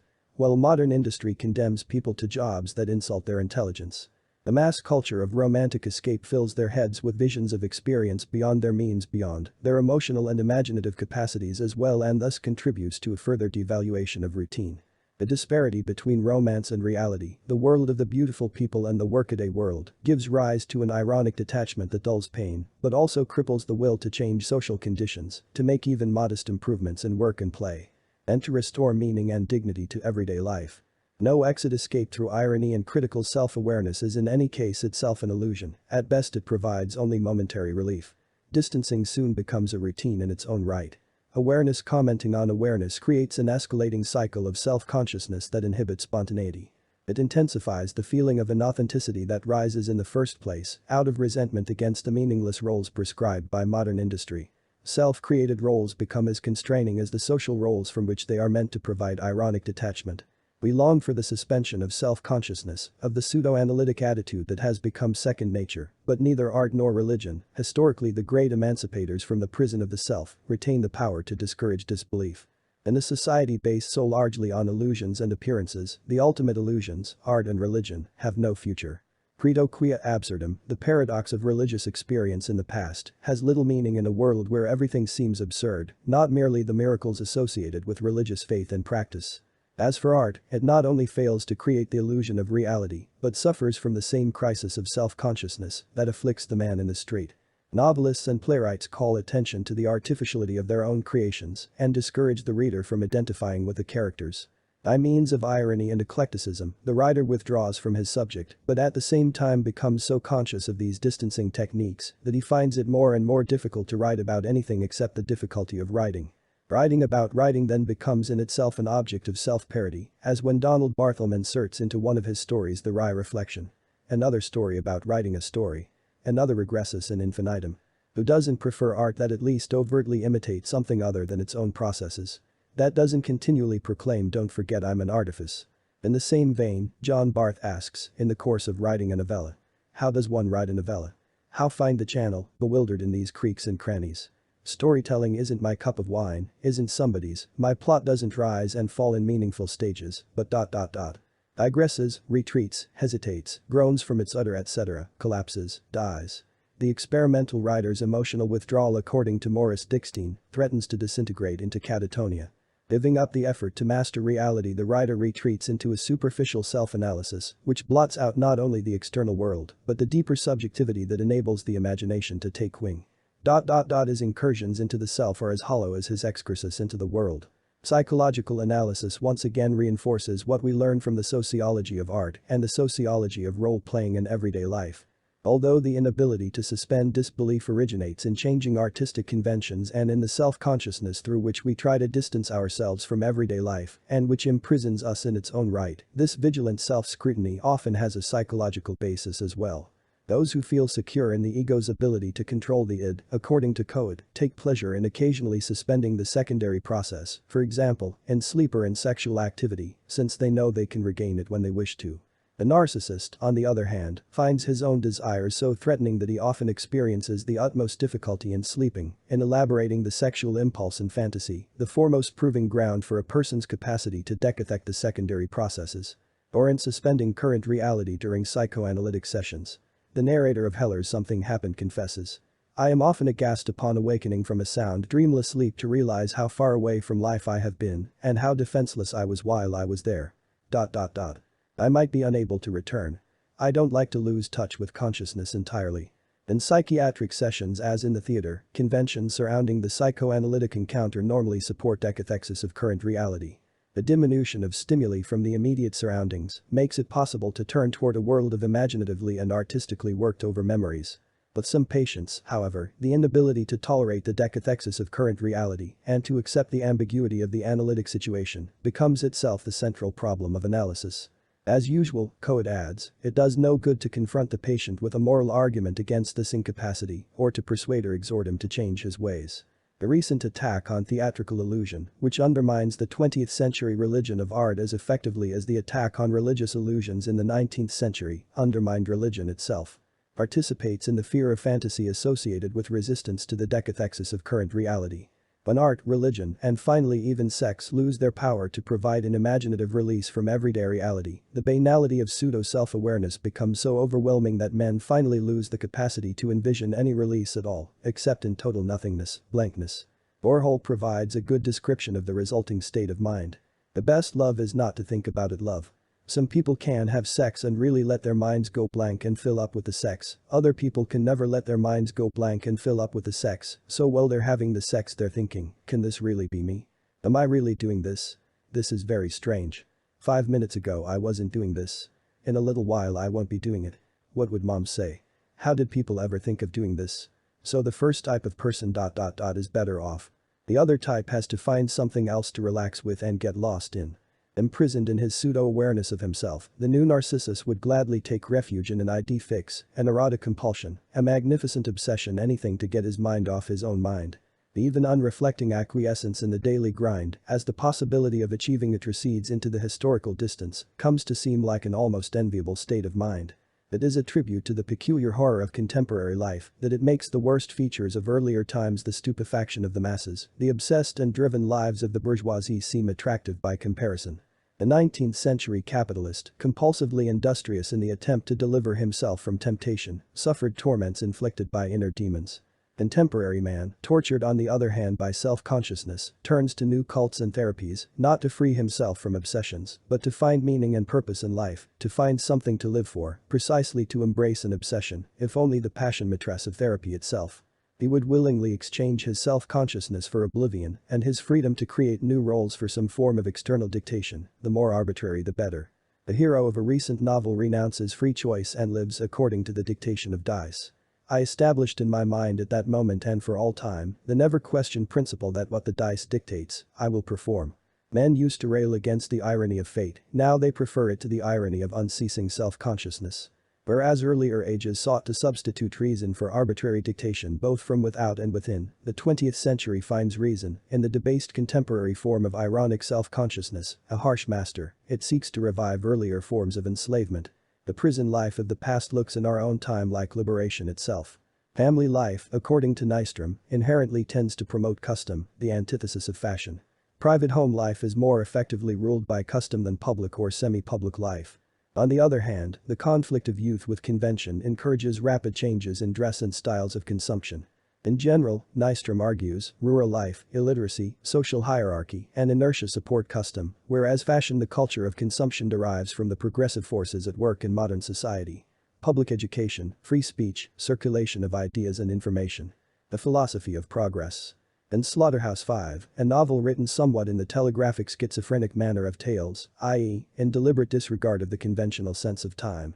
Kurt Vonnegut makes a passing observation that illustrates the eclecticism with which the modern sensitivity approaches the culture of the past. What we love in our books are the depths of many marvelous moments seen all at one time. The fragmentizing impact of the mass media, according to Marshall McLuhan, makes all civilizations contemporary with our own. It is interesting to compare these cheerful expressions of the contemporary sensibility with the contention of two Marxist critics of literature, William Phillips and Philip Roth, that the critical sense is necessarily rooted in the historical sense, the sense of continuity. Lacking a continuity of development, criticism becomes unconscious of its own history and regards all past criticism as a simultaneous order of ideas. In any critical essay one may find the ideas of Aristotle, Hegel, and Croce, for example, blandly reposing side by side.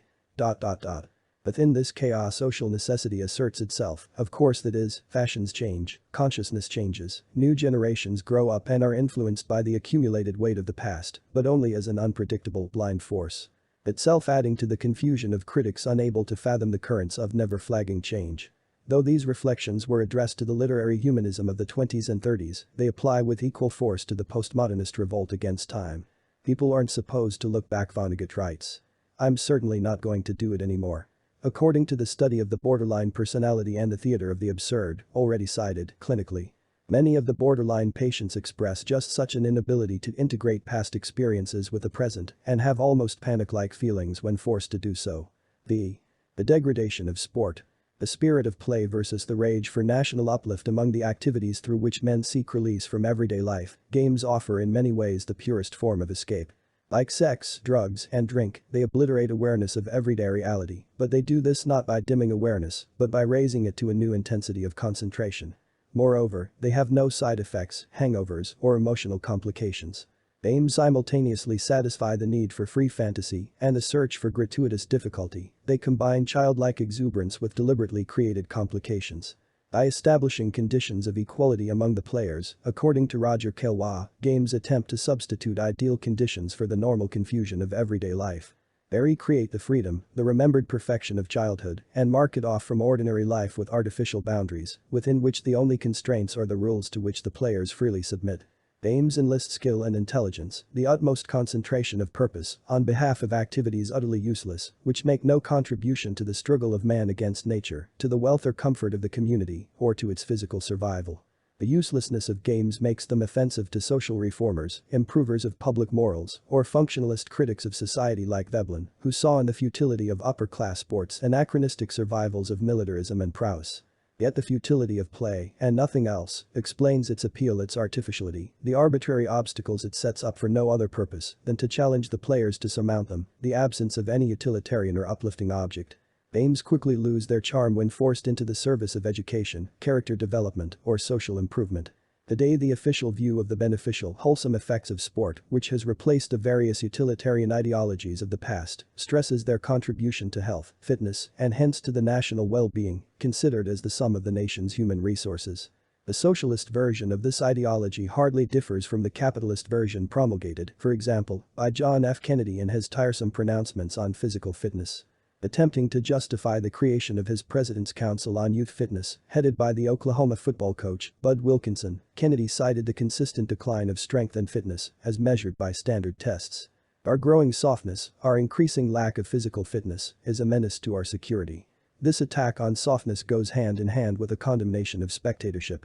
Socialist pronouncements sound depressingly similar. The Cuban government announced in 1967 that sport should be considered part of the inseparable element of education, culture, health, defense, happiness and the development of people and a new society. In 1925, the Central Committee of the Soviet Communist Party declared that sport should be consciously used as a means of rallying the broad masses of workers and peasants around the various party Soviet and trade union organizations through which the masses of workers and peasants are to be drawn into social and political activity. Fortunately, people of all nations intuitively tend to resist such exhortations. They know that games remain gloriously pointless and that watching an exciting athletic contest, moreover, can be emotionally almost as exhausting as participation, itself hardly the passive experience it is made out to be by the guardians of public health and virtue. Huizinga on Homo ludens. Modern industry having reduced most jobs to a routine, games take on added meaning in our society. Men seek and play the difficulties and demands both intellectual and physical they no longer find in work. It is not perhaps monotony and routine in themselves that take the enjoyment out of work, for any job worth doing entails a certain amount of drudgery, but the peculiar conditions that prevail in large bureaucratic organizations and increasingly in the modern factory as well.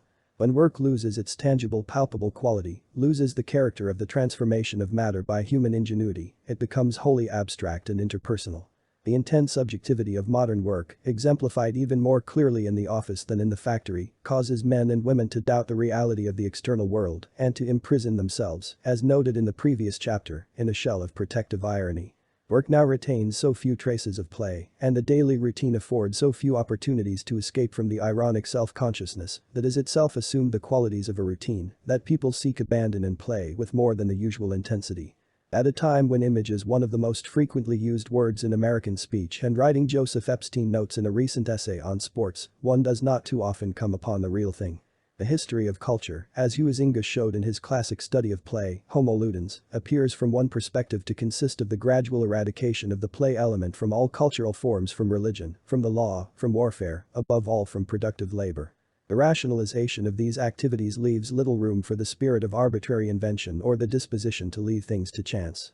Risk, daring, and uncertainty, important components of play, have no place in industry or in activities infiltrated by industrial standards, which seek precisely to predict and control the future and to eliminate risk.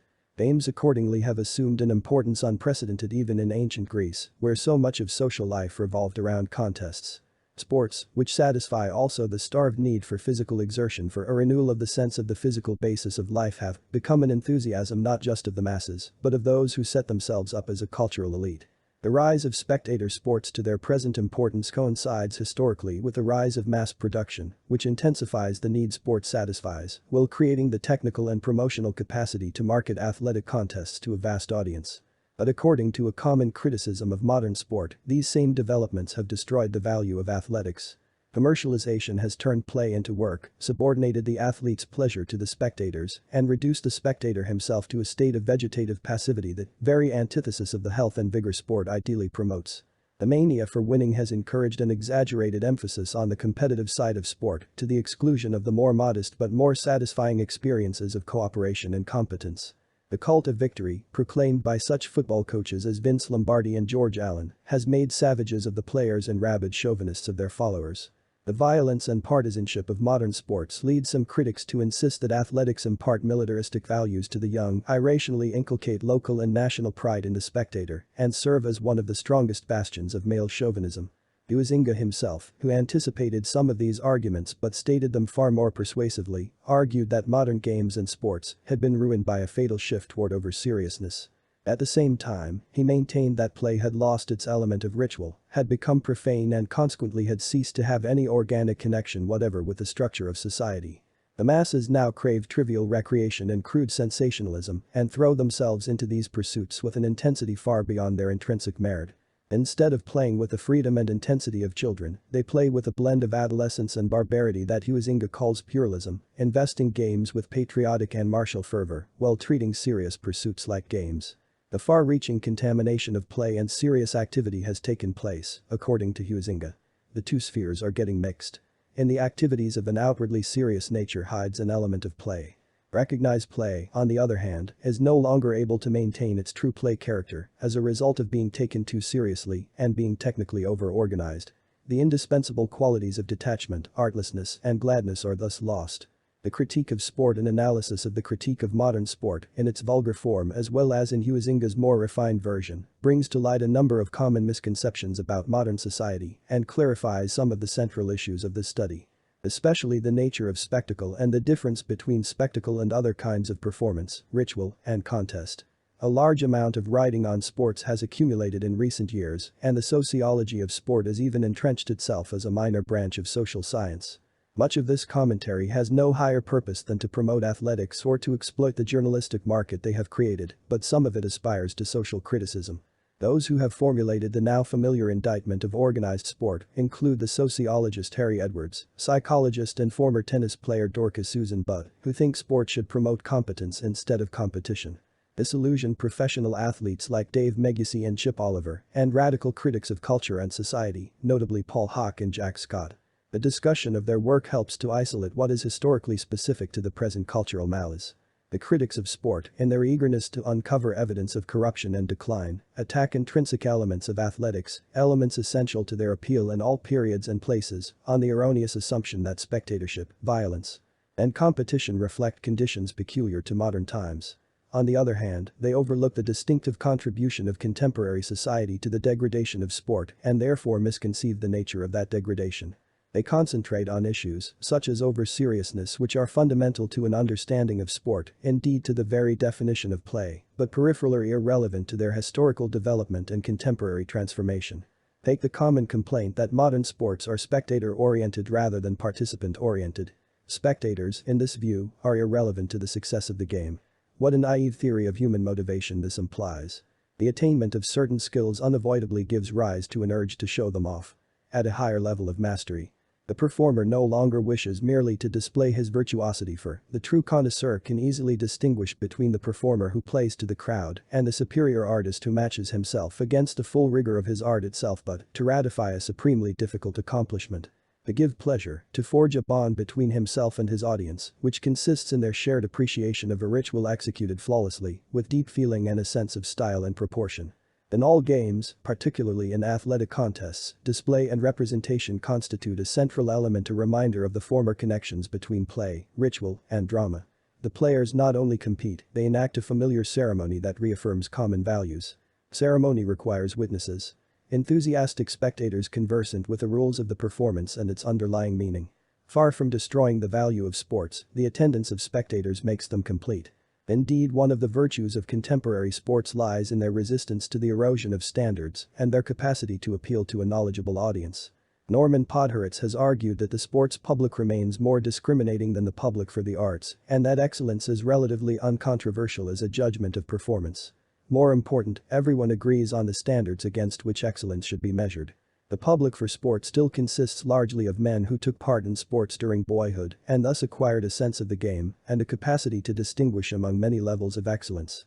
The same can hardly be said for the audience for artistic performance, even though amateur musicians, dancers, actors, and painters may still comprise a small nucleus of the audience.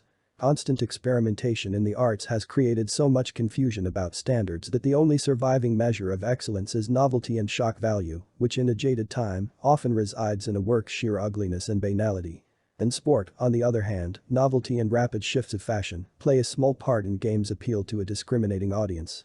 Yet even here, the contamination of standards has already begun. Faced with rising costs, owners seek to increase attendance at sporting events by installing exploding scoreboards, broadcasting recorded cavalry charges, giving away helmets and bats, and surrounding the spectator with cheerleaders, usherettes, and ball girls. television has enlarged the audience for sports while lowering the level of its understanding. At least this is the operating assumption of sports commentators, who direct at the audience an interminable stream of tutelage in the basics of the game. And of the promoters who reshape one game after another to conform to the tastes of an audience supposedly incapable of grasping their finer points. The American League's adoption of the designated hitter rule, which relieves pitchers of the need to bat and diminishes the importance of managerial strategy, provides an especially blatant example of the dilution of sports by the requirements of mass promotion. Another is the devil take the hindmost mile, a track event invented by the San Francisco Examiner, in which the last runner in the early stages of the race has to drop out rule that encourages an early scramble to avoid disqualification but lowers the general quality of the event. When the television networks discovered surfing, they insisted that events be held according to a prearranged schedule, without regard to weather conditions. One surfer complained, "Television is destroying our sport. The TV producers are turning a sport and an art form into a circus." The same practices produce the same effects on other sports, forcing baseball players, for example, to play World Series games on freezing October evenings. The substitution of artificial surfaces for grass in tennis, which has slowed the pace of the game, placed a premium on reliability and patience, and reduced the element of tactical brilliance and overpowering speed. Commends itself to television producers because it makes tennis an all-weather game and even permits it to be played indoors, in sanctuaries of sport like Caesar's Palace in Las Vegas. Television has rearranged the athletic calendar and thus deprived sports of their familiar connection with the seasons, diminishing their power of elusiveness and recall. As spectators become less knowledgeable about the games they watch, they become sensation-minded and bloodthirsty. The rise of violence in ice hockey, far beyond the point where it plays any functional part in the game, coincided with the expansion of professional hockey into cities without any traditional attachment to the sports cities in which weather conditions, indeed, had always precluded any such tradition of local play. But the significance of such changes is not that sports ought to be organized, as a number of recent critics imagine, solely for the edification of the players, and that corruption sets in when sports begin to be played to spectators for a profit. No one denies the desirability of participation in sports, not because it builds strong bodies, but because it brings joy and delight.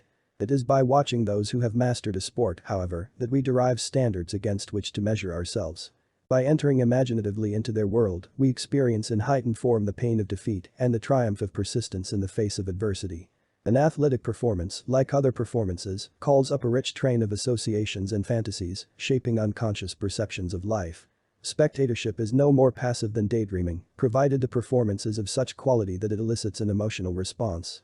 It is a mistake to suppose that organized athletics ever serve the interests of the players alone, or that professionalization inevitably corrupts all who take part in it. In glorifying amateurism, equating spectatorship with passivity, and deploring competition, recent criticism of sport echoes the fake radicalism of the counterculture, from which so much of it derives. It shows its contempt for excellence by proposing to break down the elitist distinction between players and spectators. It proposes to replace competitive professional sports, which notwithstanding their shortcomings, uphold standards of competence and bravery that might otherwise become extinct.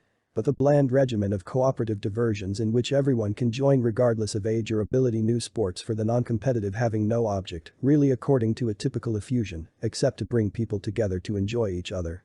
In its eagerness to remove from athletics the element that has always underlain their imaginative appeal, the staged rivalry of superior ability, this radicalism proposes merely to complete the degradation already begun by the very society the cultural radicals profess to criticize and subvert.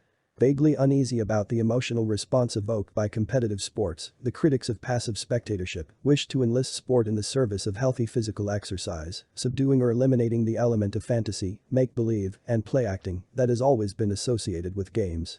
The demand for greater participation, like the distrust of competition, seems to originate in a fear that unconscious impulses and fantasies will overwhelm us if we allow them expression. The trivialization of athletics, what corrupts an athletic performance, as it does any other performance, is not professionalism or competition, but a breakdown of the convention surrounding the game. It is at this point that ritual, drama, and sports all degenerate into spectacle. Huizinga's analysis of the secularization of sport helps to clarify this point. In the degree to which athletic events lose the element of ritual and public festivity, according to Huizinga, they deteriorate into trivial recreation and crude sensationalism. Even Huizinga misunderstands the cause of this development, however. It hardly lies in the fatal shift towards over-seriousness. Huizinga himself, when he is writing about the theory of play rather than the collapse of genuine play in our own time, understands very well that play at its best is always serious, indeed that the essence of play lies in taking seriously activities that have no purpose, serve no utilitarian ends. He reminds us that the majority of Greek contests were fought out in deadly earnest and discusses under the category of play duels in which contestants fight to the death, water sports in which the object is to drown your opponent, and tournaments the training and preparation for which consume the athlete's entire existence. The degradation of sport, then, consists not in its being taken too seriously, but in its trivialization. Games derive their power from the investment of seemingly trivial activity with serious intent. By submitting without reservation to the rules and conventions of the game, the players, and the spectators too, cooperate in creating an illusion of reality. In this way the game becomes a representation of life, and play takes on the character of play acting as well. In our time, game sports in particular are rapidly losing the quality of illusion. Uneasy in the presence of fantasy and illusion, our age seems to have resolved on the destruction of the harmless substitute gratifications that formerly provided charm and consolation. In the case of sports, the attack on illusion comes from players, promoters, and spectators alike. The players, eager to present themselves as entertainers, partly in order to justify their inflated salaries, deny the seriousness of sport. Promoters urge fans to become rabid partisans, even in sports formerly ruled by decorum, such as tennis. Television creates a new audience at home and makes live spectators into participants who mug for the camera and try to attract its attention by waving banners commenting on the action not on the field but in the press box. Sometimes fans interject themselves into the game more aggressively by dashing onto the field or tearing up a stadium after an important victory. The rising violence of crowds, routinely blamed on the violence of modern sports and the habit of taking them too seriously, arises, on the contrary, out of a failure to take them seriously enough to abide by the conventions that should bind spectators as well as players. After the exciting match between Vilas and Connors in the 1977 finals of the US Open at Forest Hills, an unruly crowd spilled onto the court immediately after the last point and thus broke the hours of tension that should have been broken by the traditional handshake between the players, themselves incidentally allowing Connors to escape from the stadium without acknowledging his rival's victory or taking part in the closing ceremonies. Repeated transgressions of this kind undermine the illusion games create. To break the rules is to break the spell. The merging of players and spectators, here as in the theater, prevents the suspension of disbelief and thus destroys the representational value of organized athletics. Imperialism and the cult of the strenuous life. The recent history of sports is the history of their steady submission to the demands of everyday reality. The 19th century bourgeoisie suppressed popular sports and festivals as part of their campaign to establish the reign of sobriety. Fairs and football, bull baiting, cockfighting and boxing offended middle-class reformers because of their cruelty and because they blocked up public thoroughfares, disrupted the daily routine of business, distracted the people from their work, encouraged habits of idleness, extravagance, and insubordination, and gave rise to licentiousness and debauchery.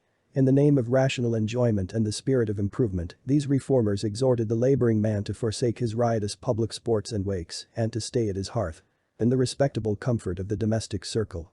When exhortation failed, they resorted to political action. In early 19th century England, they were opposed by a conservative coalition that crossed class lines, the commoners having been joined in the defense of their immemorial enjoyments by traditionalists among the gentry. Especially the provincial gentry not yet infected with evangelical piety, sentimental humanitarianism, and the dogma of enterprise. What would be the consequence, they asked, if all such diversions were entirely banished? The common people, seeing themselves cut off from all hope of this enjoyment, would become dull and spiritless. And not only so, but through the absolute necessity of diverting themselves at times, they would addict themselves rather to less warrantable pleasures. In the United States, the campaign against popular amusements, closely associated with the crusade against liquor and the movement for more strict observance of the Sabbath, took on the character of an ethnic as well as a class conflict. The working class, largely immigrant and Catholic, struggled, often in uneasy alliance with the sporting element and with fashionable society, to defend its drink and its gambling against the assault of middle-class respectability. In mid-19th century New York, for example, the Whig Party identified itself with enterprise, improvement, sobriety, piety, thrift, steady habits, book learning and strict observance of the Sabbath, while the Democrats, at once the party of rural reaction and the party of the immigrant masses, appealed among other constituencies to the sporting set in Lee Benson's characterization, to lovers of hard liquor, fast women and horses, and strong, racy language. The passage of blue laws, which rendered many popular amusements illegal and drove them underground, testifies to the political failure of the alliance between sport and fashion. Middle-class reformers enjoyed the advantage not merely of superior access to political power, but of a burning sense of moral purpose. The spirit of early bourgeois society was deeply antithetical to play. Not only did games contribute nothing to capital accumulation, not only did they encourage gambling and reckless expenditure, but they contained an important element of pretense, illusion, mimicry, and make-believe.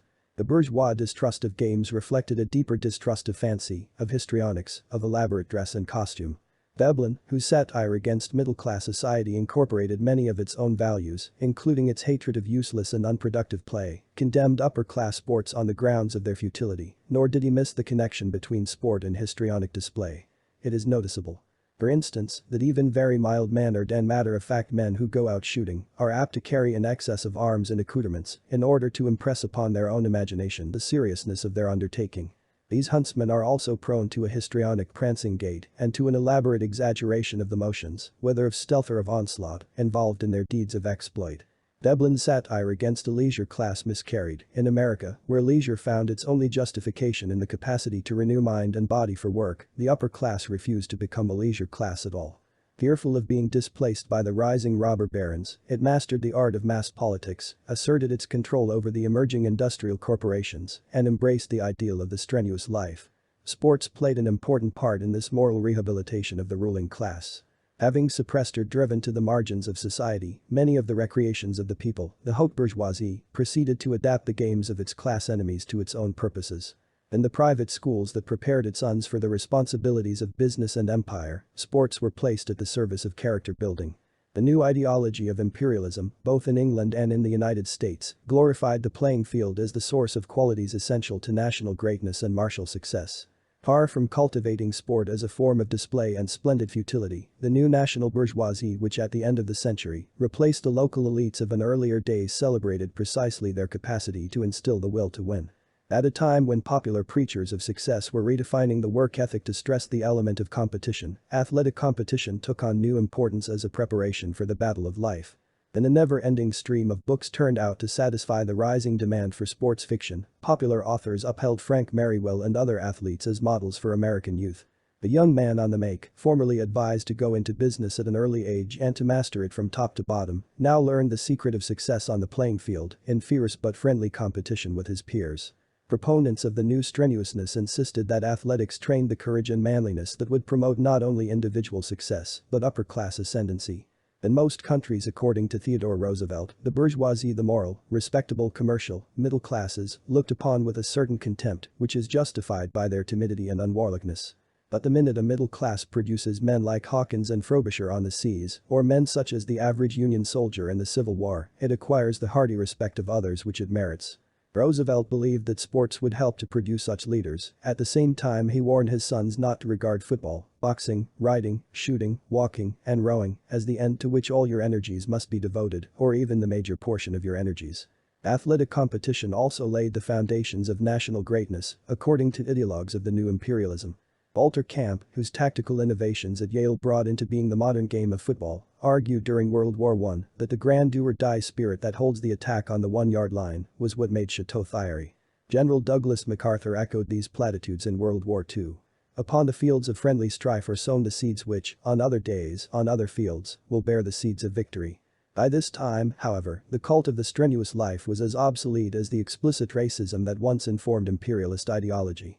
MacArthur himself was an anachronism in his flamboyance and his reactionary faith in clean living and high thinking. As American imperialism allied itself with more liberal values, the cult of manly art survived as an important theme only in the ideology of the far right. In the 60s, reactionary ideologues extolled athletics as a fortress that has held the wall against radical elements, in the words of the head football coach at Washington State University, or as Spiro Agnew put it, one of the few bits of glue that hold society together. Max Rafferty, California superintendent of schools, defended the view that a coach's job was to make men out of wet behind the ears boys and tried to reassure himself that the love of clean competitive sports is too deeply embedded in the American matrix. Too much a part of the warp and woof of our free people, ever to surrender to the burning-eyed, bearded draft card burners who hate and envy the athlete because he is something they can never be, a man. Corporate loyalty and competition. Left-wing critics of sport have made such statements the focus of their attack, another sample of the way in which cultural radicalism, posing as a revolutionary threat to the status quo. In reality confines its criticism to values already obsolescent and to patterns of American capitalism that have long ago been superseded. Left-wing criticism of sport provides one of the most vivid examples of the essentially conformist character of the cultural revolution with which it identifies itself. According to Paul Hawke, Jack Scott, Dave Meguici, and other cultural radicals, sport is a mirror reflection of society that indoctrinates the young with the dominant values. In America, organized athletics teach militarism, authoritarianism, racism, and sexism, thereby perpetuating the false consciousness of the masses. Sports serve as an opiate of the people, diverting the masses from their real problems with a dream world of glamour and excitement. They promote sexual rivalry among males with vestal virgins, leading the cheers from the sidelines and, thus prevent the proletariat from achieving revolutionary solidarity in the face of its oppressors. Competitive athletics force the pleasure-oriented id to submit to the hegemony of the repressed ego in order to shore up a nuclear family, the basic form of authoritarianism, and to divert sexual energy into the service of the work ethic. For all these reasons, organized competition should give way to intramural sports aimed at making everyone a player. If everyone had fulfilling creative jobs, they wouldn't need to look for the pseudo-satisfactions of being fans. This indictment, offensive in the first place in its assumption that cultural radicals understand the needs and interests of the masses better than the masses themselves, also offends every principle of social analysis. It confuses socialization with indoctrination and takes the most reactionary pronouncements at face value, as if athletes automatically imbibed the right-wing opinions of some of their mentors and spokesmen. Sport does play a role in socialization, but the lessons it teaches are not necessarily the ones that coaches and teachers of physical education seek to impart. The mirror theory of sport, like all reductionist interpretations of culture, makes no allowance for the autonomy of cultural traditions. In sport, these traditions come down from one generation of players to another, and although athletics do reflect social values, they can never be completely assimilated to those values. Indeed, they resist assimilation more effectively than many other activities, since games learned in youth exert their own demands and inspire loyalty to the game itself, rather than to the programs ideologues seek to impose on them. In any case, the reactionary values allegedly perpetuated by sport no longer reflect the dominant needs of American capitalism at all. If a society of consumers has no need of the Protestant work ethic, neither does it need the support of an ideology of racism, manliness, and martial valor. Racism once provided ideological support for colonialism and for backward labor systems based on slavery or peonage. These forms of exploitation rested on the direct, unconcealed appropriation of surplus value by the master class, which justified its domination on the grounds that the lower orders, disqualified for self-government by virtue of racial inferiority or lowly birth, needed and benefited from their master's protection. Racism and paternalism were two sides of the same coin, the white man's burden. Capitalism has gradually substituted the free market for direct forms of domination. Within advanced countries, it has converted the serf-slave into a free worker. It has also revolutionized colonial relations. Instead of imposing military rule on their colonies, industrial nations now govern through client states, ostensibly sovereign, which keep order in their stead. Such changes have made both racism and the ideology of martial conquest, appropriate to an earlier age of empire building, increasingly anachronistic. In the United States, the transition from Theodore Roosevelt's jingoism to Woodrow Wilson's liberal neocolonialism already spelled the obsolescence of the older ideology of Anglo-Saxon supremacy. The collapse of scientific racism in the 20s and 30s, the integration of the armed forces in the Korean War, and the attack on racial segregation in the 50s and 60s marked a deep-seated ideological shift rooted in changing modes of exploitation. Of course, the relation between material life and ideology is never simple, least of all in the case of an ideology as irrational as racism. In any case, de facto racism continues to flourish without a racial ideology. Indeed, it is precisely the collapse of de jure racism in the South and the discovery of de facto racism in the North, sheltering under the ideology of tolerance, that distinguishes the most recent phase of the race problem in the United States. The ideology of white supremacy, however, no longer appears to serve any important social function. Martial machismo, as Paul Hawke calls it, is equally irrelevant to an age of technological warfare. The military ethic, moreover, required the athlete or soldier to submit to a common discipline, to sacrifice himself for the good of a higher cause, and it thus suffers the general erosion of organizational allegiance in a society where men and women perceive the organization as an enemy. Even the organizations in which they work. In sport as in business, group loyalties no longer temper competition. Individuals seek to exploit the organization to their own advantage and to advance their interests not merely against rival organizations, but against their own teammates. The team player, like the organization man, has become an anachronism. The contention that sport fosters an unhealthy spirit of competition needs to be refined. Insofar as sport measures individual achievement against abstract standards of excellence, encourages cooperation among teammates, and enforces rules of fair play, it gives expression to the competitive urge, but also helps to discipline it. The crisis of athletic competition today derives not from the persistence of a martial ethic, the cult of victory, or the obsession with achievement, which some critics still see as the dominant sports creed, but from the collapse of conventions that formerly restrained rivalry even as they glorified it. George Allen's dictum "winning isn't the most important thing, it's the only thing" represents a last-ditch defense of team spirit in the face of its deterioration. Such pronouncements, usually cited as evidence of an exaggerated stress on competition, may help to keep it within bounds. The intrusion of the market into every corner of the sporting scene, however, recreates all the antagonisms characteristic of late capitalist society.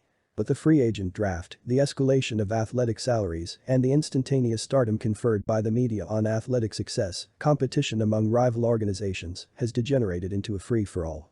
It is no wonder that criticism of competition has emerged as the principal theme in the rising criticism of sport.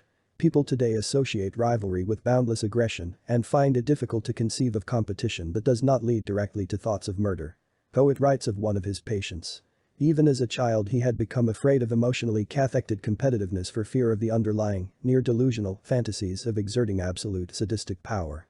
Herbert Hendon says of the students he analyzed and interviewed at Columbia that they could conceive of no competition that did not result in someone's annihilation. The prevalence of such fears helps to explain why Americans have become uneasy about rivalry unless it is accompanied by the disclaimer that winning and losing don't matter or that games are unimportant anyway. The identification of competition with the wish to annihilate opponents inspires Dorcas Butt's accusation that competitive sports have made us a nation of militarists, fascists, and predatory egoists, have encouraged poor sportsmanship in all social relations, and have extinguished cooperation and compassion. It inspires Paul Hawke's plaintive cry. Why bother scoring or winning the game at all? Wouldn't it be enough just to enjoy it? In all likelihood, the same misgivings lie behind Jack Scott's desire to find a proper balance between competition and cooperation. Competitive sport is in trouble, Scott says, when the balance is tipped toward competition. An athlete should strive for accomplishment, according to Scott, but not at the expense of himself or others. These words express a belief that excellence usually is achieved at the expense of others, that competition tends to become murderous unless balanced by cooperation, and that athletic rivalry, if it gets out of hand, gives expression to the inner rage contemporary man desperately seeks to stifle. Bureaucracy and teamwork. The prevalent mode of social interaction today is antagonistic cooperation, as David Reisman called it in The Lonely Crowd, in which a cult of teamwork conceals the struggle for survival within bureaucratic organizations. In sport, the rivalry among teams, now drained of its capacity to call up local or regional loyalties, reduces itself, like the rivalry among business corporations, to a struggle for shares of the market. The professional athlete does not care whether his team wins or loses, since losers share in the pot, as long as it stays in business.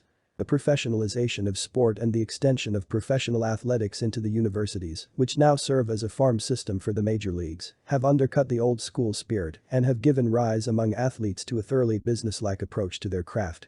Athletes now regard the inspirational appeals of old-fashioned coaches with amused cynicism, nor do they readily submit to authoritarian discipline.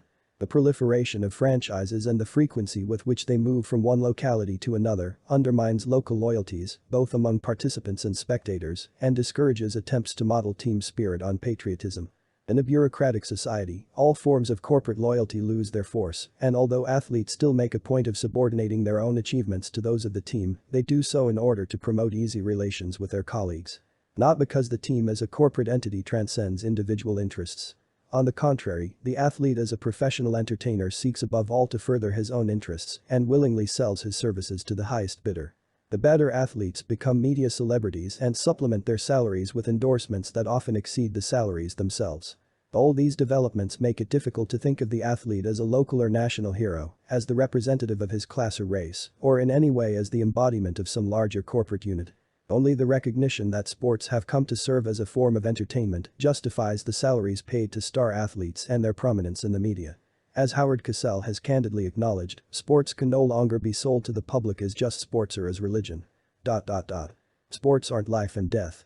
They're entertainment. Even as the television audience demands the presentation of sports as a form of spectacle, however. The widespread resentment of star athletes among followers of sport, a resentment directed against the inflated salaries negotiated by their agents and against their willingness to become hucksters, promoters, and celebrities, indicates the persistence of a need to believe that sport represents something more than entertainment, something that, though neither life nor death in itself, retains some lingering capacity to dramatize and clarify those experiences. Sports and the entertainment industry. The secularization of sport, which began as soon as athletics were pressed into the cause of patriotism and character building, became complete only when sport became an object of mass consumption. The first stage in this process was the establishment of big-time athletics in the university and their spread from the Ivy League to the large public and private schools, thence downward into the high schools. The bureaucratization of the business career, which placed unprecedented emphasis on competition and the will to win, stimulated the growth of sports in another way. It made the acquisition of educational credentials essential to a business or professional career and thus created in large numbers a new kind of student, utterly indifferent to higher learning, but forced to undergo it for purely economic reasons. Large-scale athletic programs helped colleges to attract such students in competitive bidding for enrollments and to entertain them once they enrolled. In the closing years of the 19th century, according to Donald Meyer, the development of an alumni culture centering on clubs, fraternities, alumni offices, money drives, homecoming ceremonies, and football grew out of the college's need not only to raise money in large amounts, but to attract a clientele for whom the classroom had no real meaning, but who were by no means ready to send their sons out into the world at age 18. At Notre Dame, as Frederick Rudolph has pointed out, intercollegiate athletics were consciously developed in the 1890s as an agency of student recruitment. As early as 1878, President McCosh of Princeton wrote to an alumnus in Kentucky, "You will confer a great favor on us if you will get ... The college noticed in the Louisville papers. We must persevere in our efforts to get students from your region. Mr. Brand Ballard has won us great reputation as captain of the football team, which has beaten both Harvard and Yale." In order to accommodate the growing hordes of spectators, the colleges and universities, sometimes aided by local business interests, built lavish athletic facilities, enormous field houses, football stadiums in the pretentious imperial style of the early 20th century. Growing investment in sports led in turn to a growing need to maintain a winning record. A new concern with system, efficiency, and the elimination of risk. Camp's innovations at Yale emphasized drill, discipline, teamwork. As an industry, the attempt to coordinate the movements of many men created a demand for scientific management and for the expansion of managerial personnel. In many sports, trainers, coaches, doctors, and public relations experts soon outnumbered the players. The accumulation of elaborate statistical records arose from management's attempt to reduce winning to a routine to measure efficient performance. The athletic contest itself, surrounded by a vast apparatus of information and promotion, now appeared almost incidental to the expensive preparation required to stage it. The rise of a new kind of journalism, the yellow journalism pioneered by Hearst and Pulitzer, which sold sensations instead of reporting news, helped to professionalize amateur athletics, to assimilate sport to promotion, and to make professional athletics into a major industry. Until the 20s, professional sports, where they existed at all, attracted little of the public attention lavished on college football. Even baseball, the oldest and most highly organized of professional sports, suffered from faintly unsavory associations. Its appeal to the working class and the sporting crowd, its rural origins. When a Yale alumnus complained to Walter Camp about the overemphasis on football, he could think of no better way of dramatizing the danger than to cite the example of baseball. The language and scenes which are too often witnessed in football games are such as to degrade the college student and bring him down to a par with or even lower than the average professional baseball player. The World Series scandal of 1919 confirmed baseball's bad reputation, but it also set in motion the reforms of Kennesaw Mountain Landis, the new commissioner brought in by the owners to clean up the game and give it a better public image.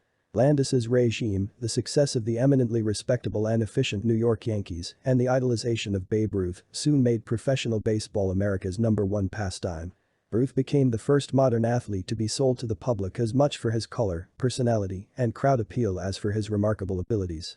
His press agent, Christy Walsh, developer of a syndicate of ghostwriters who sold books and articles under the names of sports heroes, arranged barnstorming tours, endorsements, and movie roles, and thus helped to make the Sultan of Swat a national celebrity. In the quarter century following World War II, entrepreneurs extended the techniques of mass promotion first perfected in the marketing of college football and professional baseball to other professional sports, notably hockey, basketball, and football.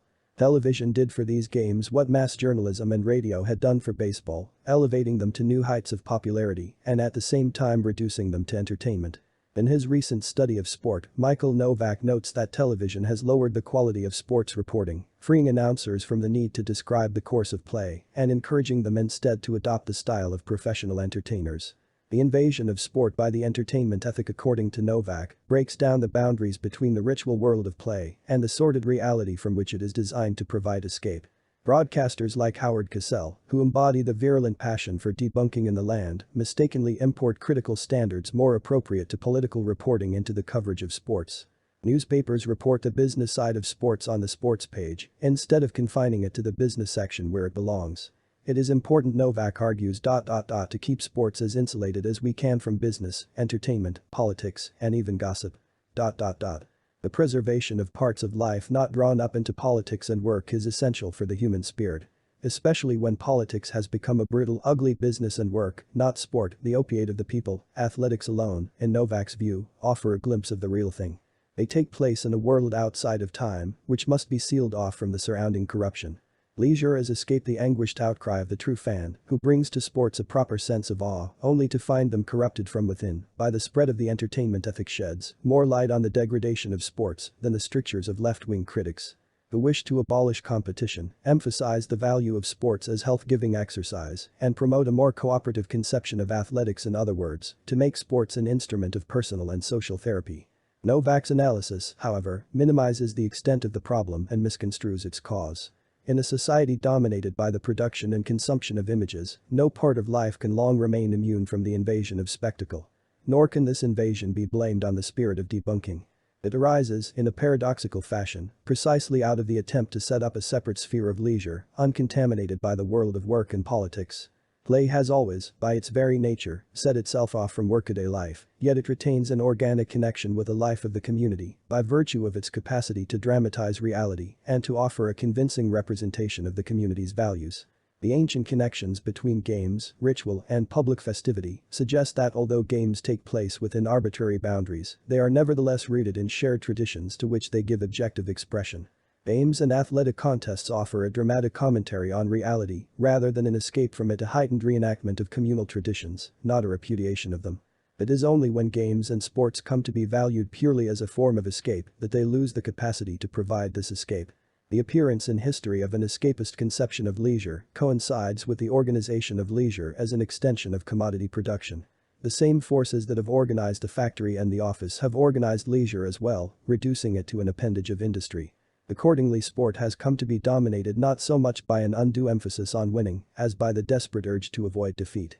Coaches, not quarterbacks, call the plays, and the managerial apparatus makes every effort to eliminate the risk and uncertainty that contribute so centrally to the ritual and dramatic success of any contest. When sports can no longer be played with appropriate abandon, they lose the capacity to raise the spirits of players and spectators, to transport them into a higher realm of existence. Prudence, caution, and calculation, so prominent in everyday life but so inimical to the spirit of games, come to shape sports as they shape everything else. While he deplores the subordination of sport to entertainment, Novak takes for granted the separation of work and leisure that gives rise in the first place to this invasion of play by the standards of the workaday world. He does not see that the degradation of play originates in the degradation of work, which creates both the need and the opportunity for commercialized recreation. As Huizinga has shown, it is precisely when the play element disappears from law, statecraft, and other cultural forms that men turn to play, not to witness a dramatic reenactment of their common life, but to find diversion and sensation.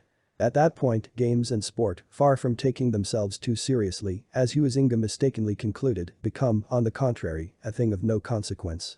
As Edgar Wind shows in his analysis of modern art, the trivialization of art was already implicit in the modernist exaltation of art, which assumed that the experience of art will be more intense if it pulls the spectator away from his ordinary habits and preoccupations.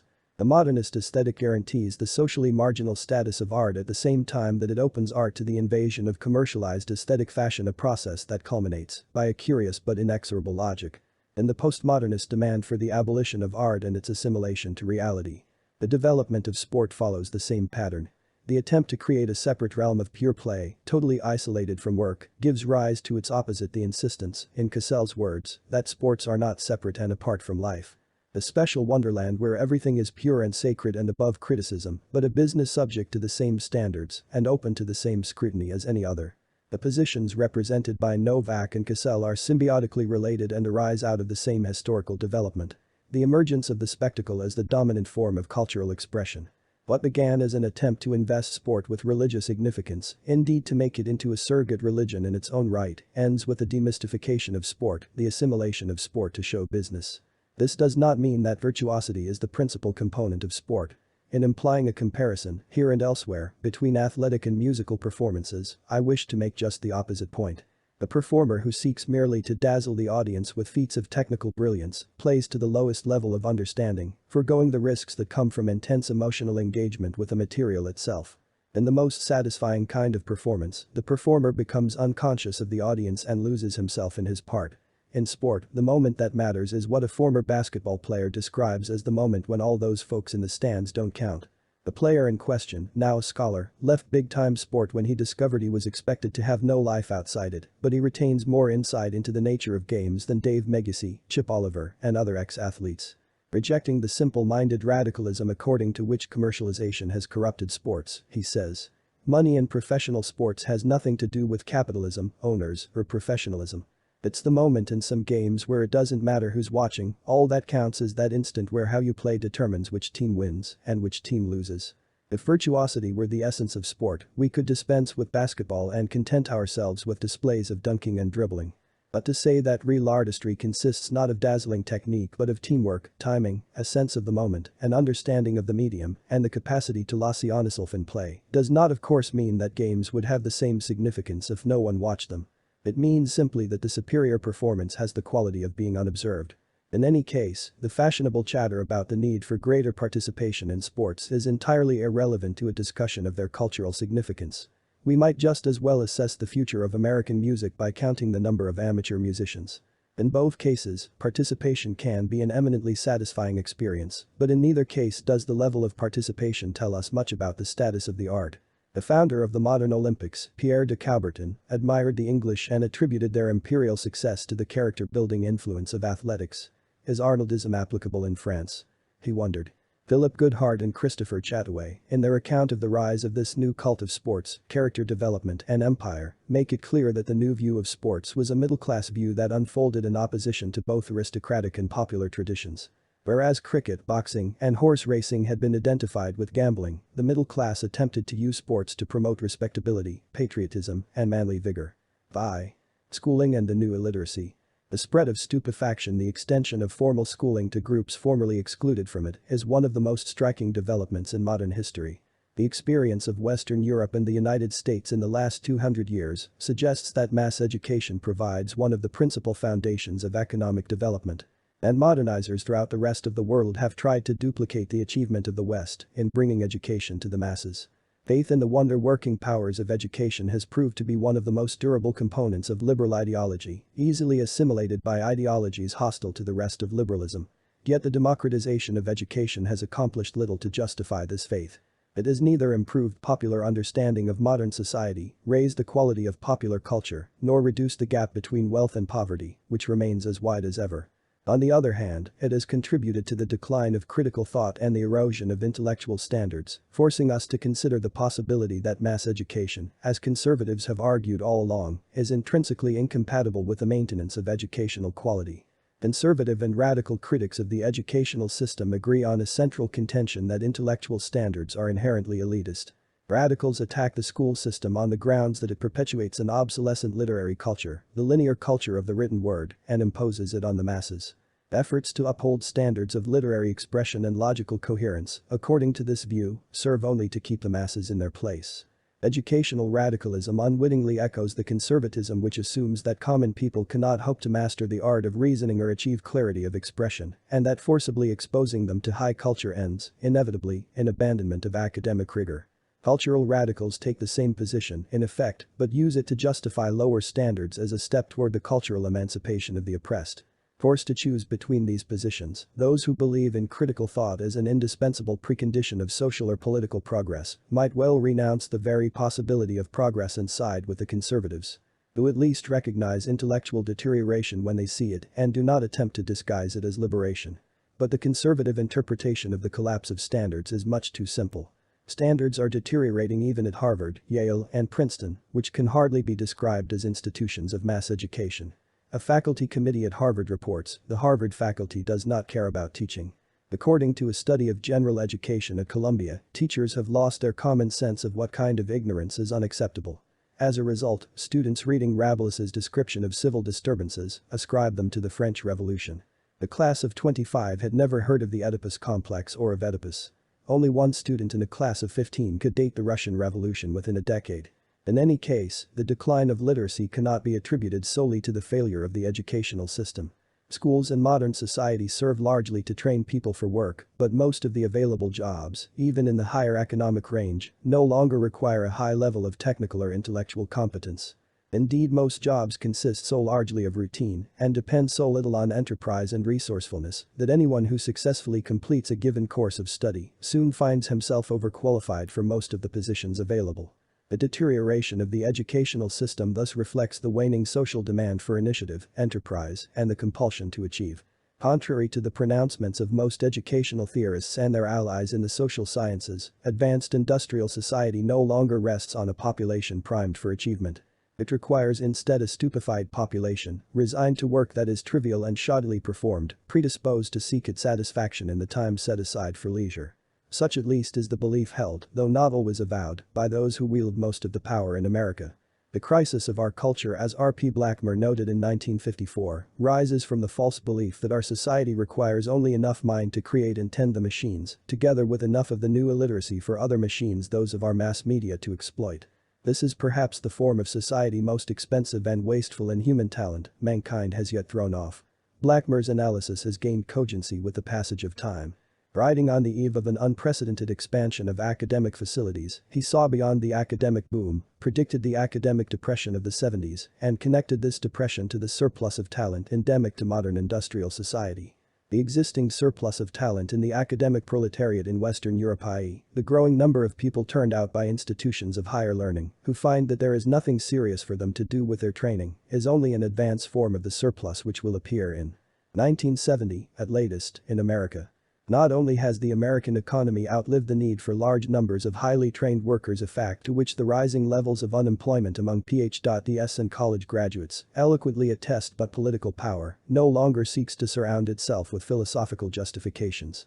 Even patriotism, the inculcation of which once constituted one of the school's most important tasks, has become superfluous to the defense of the status quo.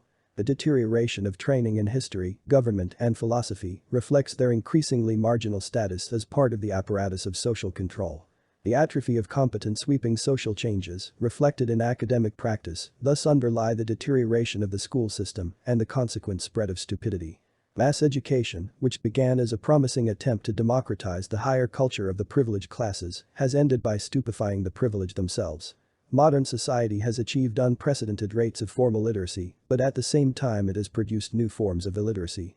People increasingly find themselves unable to use language with ease and precision, to recall the basic facts of their country's history, to make logical deductions, to understand any but the most rudimentary written texts, or even to grasp their constitutional rights.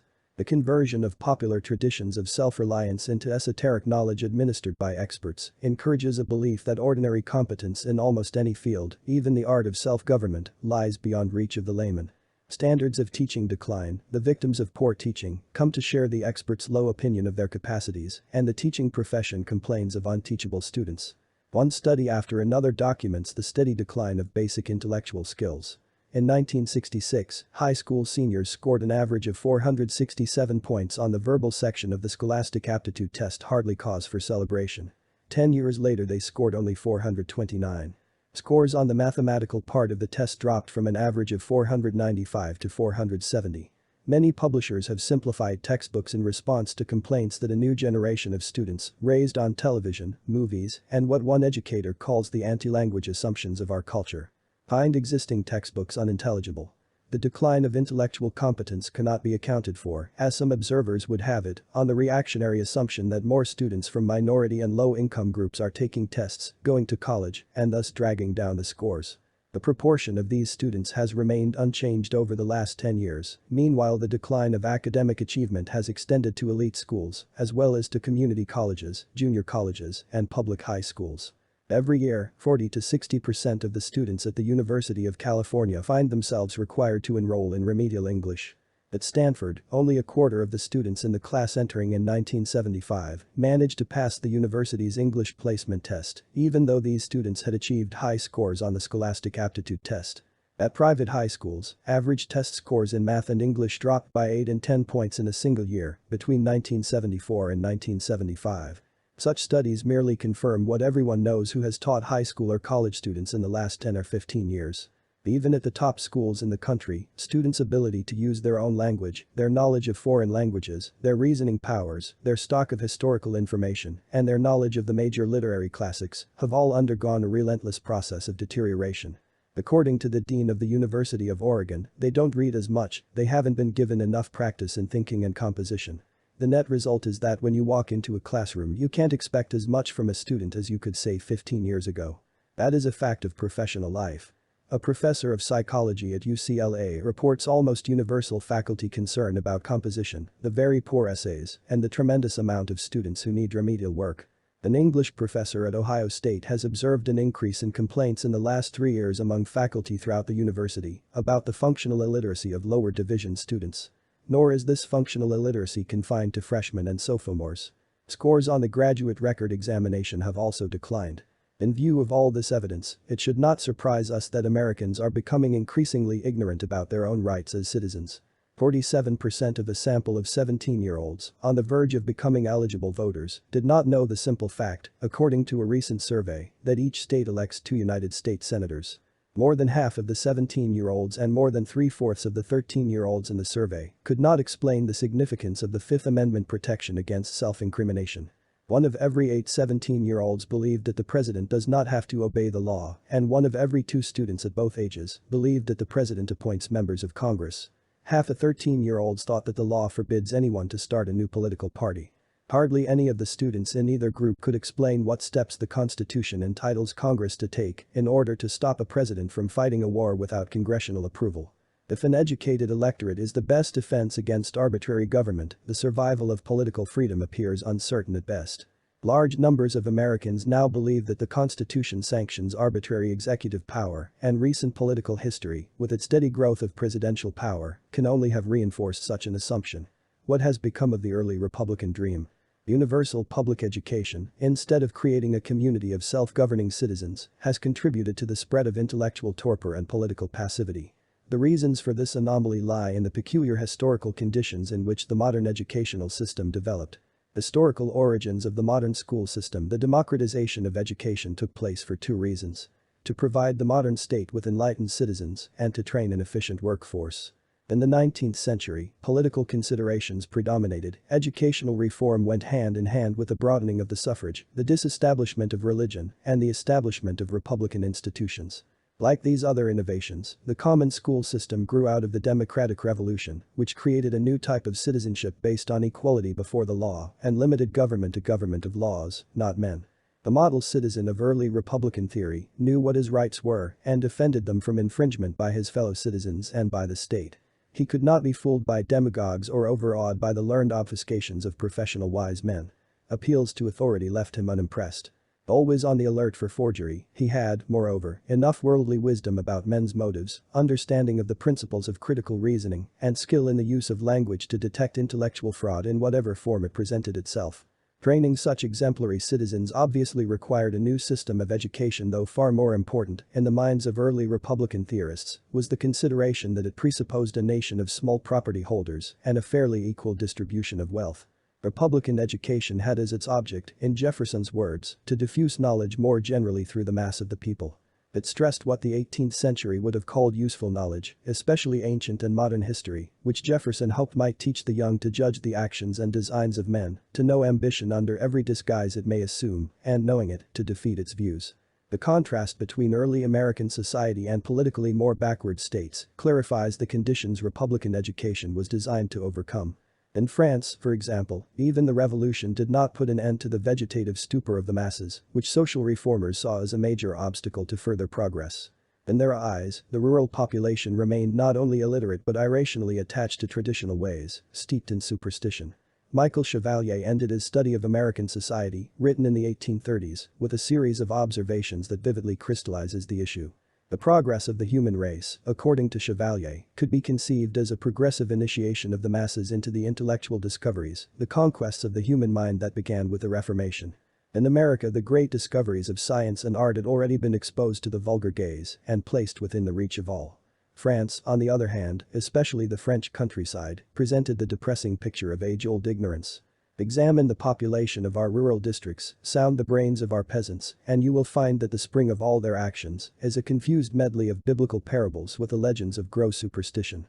Try the same operation on an American farmer, and you will find that the great scriptural traditions are harmoniously combined in his mind with the principles of modern science, as taught by Bacon and Descartes, with the doctrine of moral and religious independence proclaimed by Luther.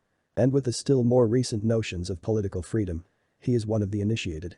After commenting on the superior sexual morality and more settled domestic habits of the American farmer, Chevalier went on to note that in political affairs as well, the American mass has reached a much higher degree of initiation than the European mass, for it does not need to be governed.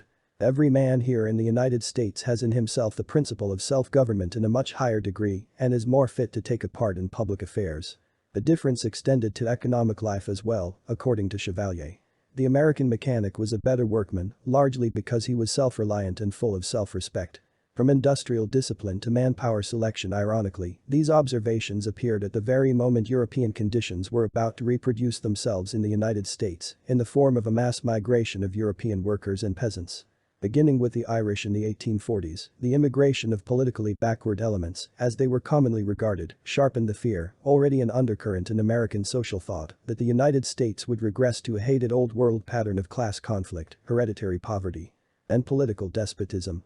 In the climate of such anxieties, educational reformers like Horace Mann and Henry Bernard won a hearing for proposals to set up a national system of compulsory education and to broaden the curriculum beyond the purely intellectual training envisioned by earlier reformers.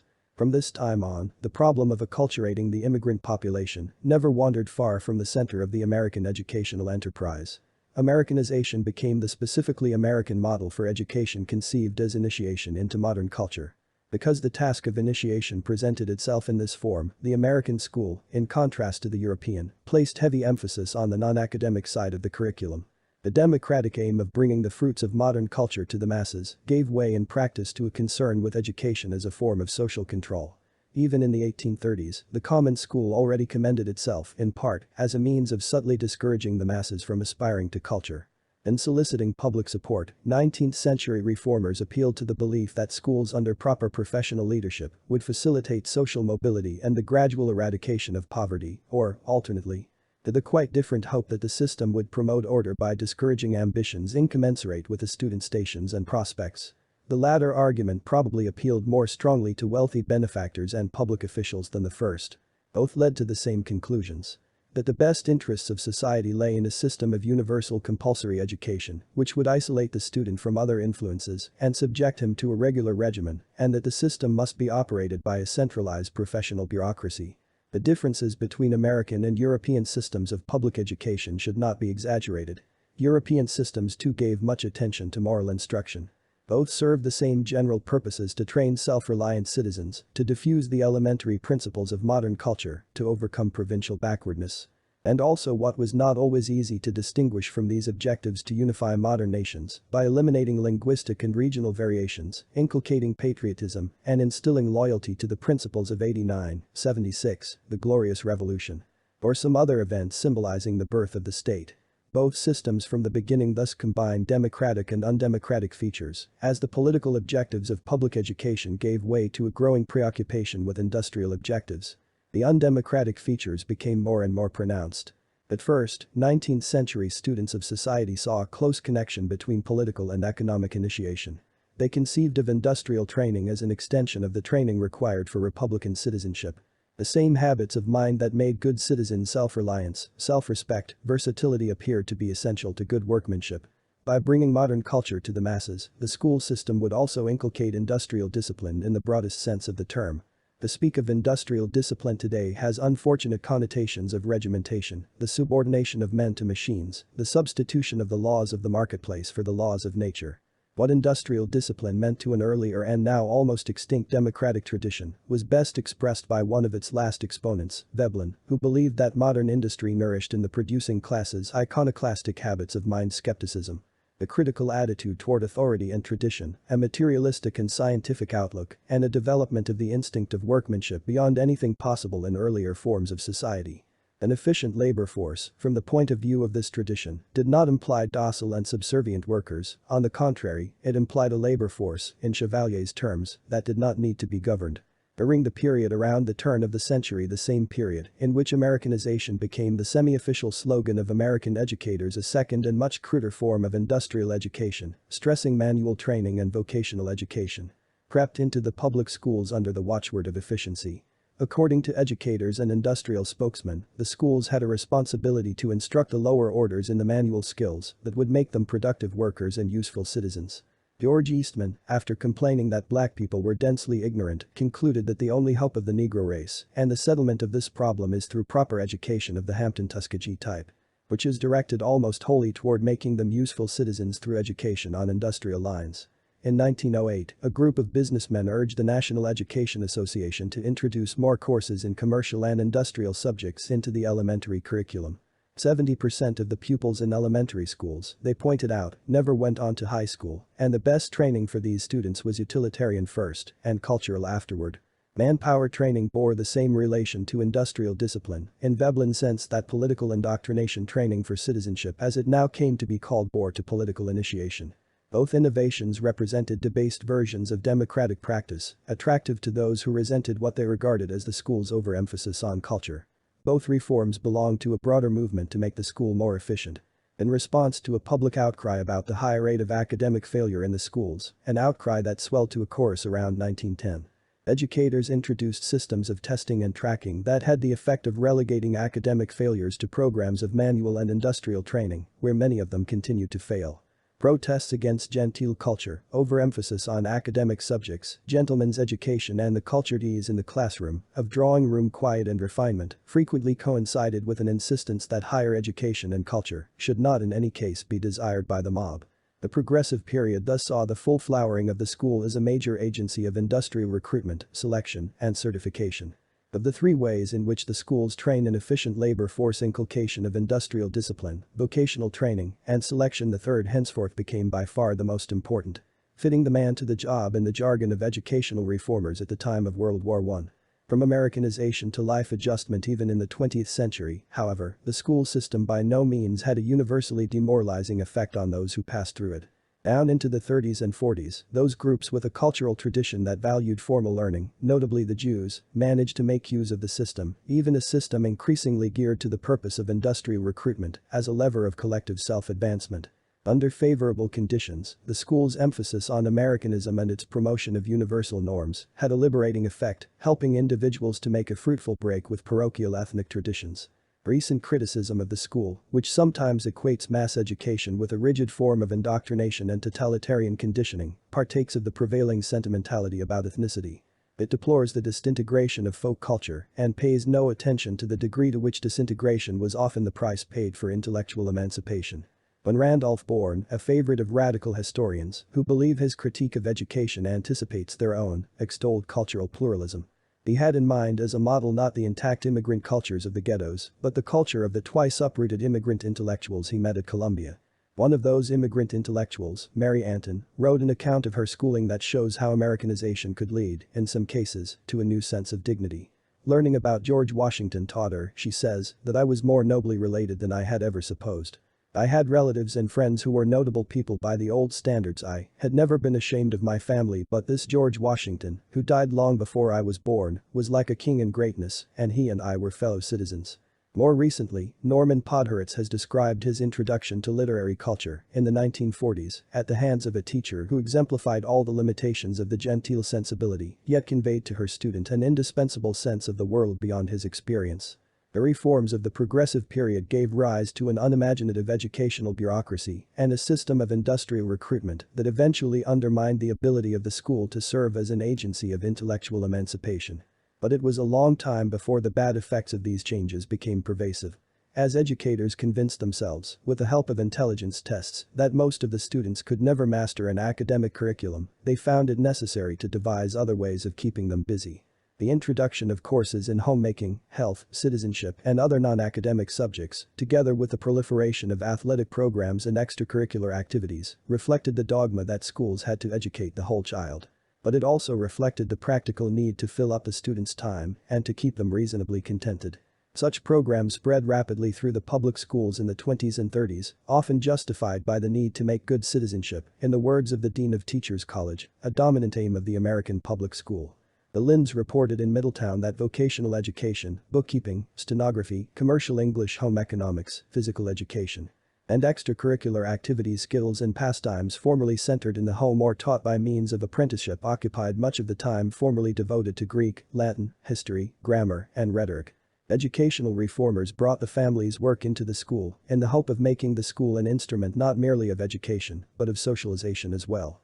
Dimly recognizing that in many areas precisely those that lie outside the formal curriculum experience teaches more than books, educators then proceeded to do away with books, to import experience into the academic setting, to recreate the modes of learning formerly associated with the family, to encourage students to learn by doing.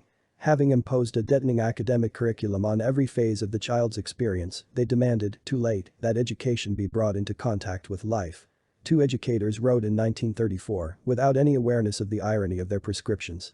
By bringing into the school those who are practical doers from the world. To supplement and stimulate the teaching of those whose training has been in the normal school, education can be vitalized. How can we expect an individual to achieve mastery of his tools if he is never exposed to the example of mastery? By some such means education may be brought much more closely in touch with life and may approximate the advantages of the practical education of an earlier day.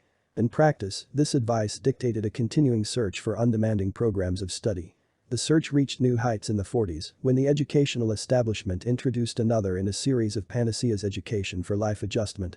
In Illinois, proponents of life adjustment urged schools to give more attention to such problems of high school youth as improving one's personal appearance, selecting a family dentist, and developing and maintaining wholesome boy-girl relationships.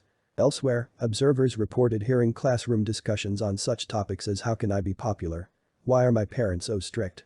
Should I follow my crowd or obey my parents' wishes? Given the underlying American commitment to the integral high school, the refusal to specialize college preparation and technical training in separate institutions make work programs, athletics, extracurricular activities, and the pervasive student emphasis on sociability corrupted not merely the vocational and life adjustment programs but the college preparatory course as well.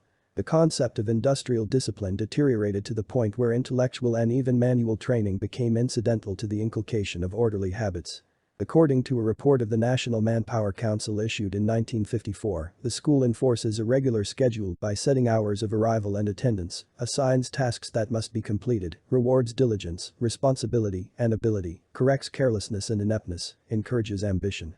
The more closely education approximated this empty ideal, however, the more effectively it discouraged ambition of any sort, except perhaps the ambition to get away from school by one expedient or another. By draining the curriculum not merely of academic but of practical content, educators deprived students of challenging work and forced them to find other means of filling time, which the law nevertheless required them to spend in school. The compulsive sociability of high school students, formerly concentrated on what Willard Waller called the rating and dating complex, more recently on drugs, arose in part from sheer boredom with the prescribed course of study. Though teachers and administrators often deplored their students' obsession with popularity, they themselves encouraged it by giving so much attention to the need to get along with others to master the cooperative habits considered indispensable to industrial success. Basic education versus national defense education. By the 50s, the trivialization of the high school curriculum had become unmistakable. Two groups of critics emerged. The first, led by Arthur Bester, Albert Lind, Mortimer Smith, and the Council for Basic Education, attacked the imperialistic expansion of the school system. They denied that the school should socialize the whole child, assume the functions of the family and the church, or serve as an agency of industrial recruitment. They argued that the school's only responsibility was to provide basic intellectual training and to extend this training to everyone. They deplored anti-intellectualism, but also condemned the tracking system. According to Smith, educators had used Dewey's idea that the school should serve the child's needs as an excuse for avoiding their responsibility to extend a basic education to every child. This dogma enabled the teacher who finds Johnny or Mary a little dull-witted in the academic subjects to ease up on them on the basis of supposed lack of interest and ability and to shove them into more courses in manual training or industrial arts or home economics, where mechanical skill takes precedence over thinking. The second group of critics attacked American education, not because it was both anti-intellectual and undemocratic, but because it failed to turn out enough scientists and high-level technicians. Educational reformers like Vannevar Bush, James B. Conant, and Vice Admiral Hyman G. Rickover insisted that the United States lagged behind the Soviet Union in the arms race because the schools had failed to provide an efficient system of manpower selection. After the Russians launched a space capsule in 1957, this kind of criticism forced educators to institute new methods of training in science and mathematics, which stressed assimilation of basic concepts rather than memorization of facts. Although Conant, Rickover, and their followers called for a return to basics, their program had little in common with the reforms advocated by the Council of Basic Education. They did not question the school's function as an instrument of military and industrial recruitment, they merely sought to make the selection process more efficient. Both Conant and Bush favored a system of universal military service in debates over that issue in the late 40s. They saw such a system both as a means of enlisting the young into the service of the state and as an effective sorting device, whereby manpower requirements could be assessed in the light of military necessity. When universal military service was finally defeated by those who shrank from giving the military complete control over manpower recruitment, the country adopted a system of recruitment in some ways more undemocratic still. Under the Selective Service Act of 1951, passed at the height of the Korean War, military service became a universal obligation, except for those who managed to qualify for academic exemption. The system of academic deferment, when combined with educational reforms designed to recruit a scientific and technical elite, created a national system of manpower selection, in which minorities and the poor provided recruits for a vast peacetime army, while the middle class, eager to escape military service, attended college in unprecedented numbers. The National Defense Education Act of 1958, designed to speed up production of engineers and scientists, gave added impetus to the boom in higher education, which lasted until the early 1970s. Meanwhile, the schools devoted increasing attention to the identification of able students and the discouragement of others. More efficient systems of tracking, together with increased emphasis on math and science, recruited growing numbers of college students, but did little to improve their training. Efforts to extend techniques first perfected by teachers of the new math into the social sciences and humanities produced students deficient in factual knowledge and intolerant of instruction that did not address their need for creativity and self-expression. When we wrote at school, as Joyce Maynard remembers her experience in the early 60s, we were encouraged to forget about grammar and concern ourselves with free self-expression, maybe not to write at all, but instead to non-verbally communicate. Evidence of the spread of such methods and of their disastrous effect on the students' minds could be cited in profusion. Under cover of enlightened ideologies, teachers, like parents, have followed the line of least resistance, hoping to pacify their students and to sweeten the time they have to spend in school by making the experience as painless as possible.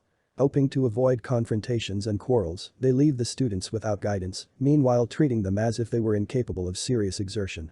Frederick Exley, who taught briefly in the public schools of upstate New York, describes the demoralizing effects of the unwritten rule that everybody passes. The faculty had been rendered moral monsters. Asked to keep one eye open, cool and detached, in appraising half the students, we were to keep the other eye winking, as the rest of the students were passed from grade to grade and eventually into a world that would be all too happy to teach them. As they drifted churlishly from disappointment to disaster, what the school should have been teaching them all along. That even in America failure is a part of life. Institutions of cultural transmission, school, church, family, which might have been expected to counter the narcissistic trend of our culture, have instead been shaped in its image. While a growing body of progressive theory justifies this capitulation on the ground that such institutions best serve society when they provide a mirror reflection of it, the downward drift of public education accordingly continues. The steady dilution of intellectual standards in the name of relevance and other progressive slogans, the abandonment of foreign languages, the abandonment of history in favor of social problems, and a general retreat from intellectual discipline of any kind, often necessitated by the need for more rudimentary forms of discipline in order to maintain minimal standards of safety. The civil rights movement and the schools, not even the struggle over racial integration, has arrested this decline, although it has challenged the status quo in other ways. In the 60s, spokesmen for the civil rights movement and later for Black Power attacked the gross injustice of the educational system.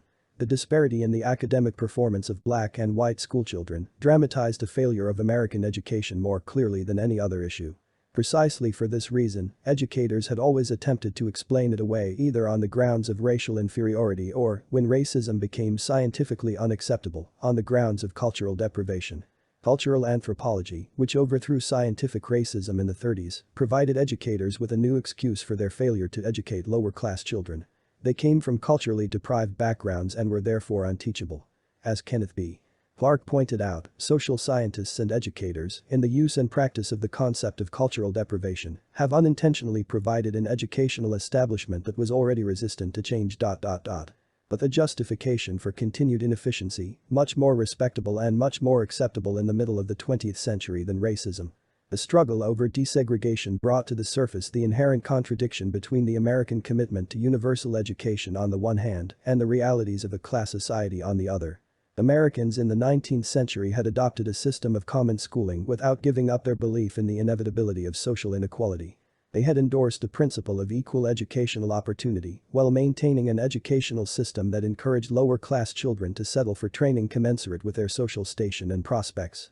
Although they had refused to institutionalize inequality in the form of a separate system of technical training, they had recreated many forms of de facto discrimination within the academically integrated school system they had devised as an alternative to the European system.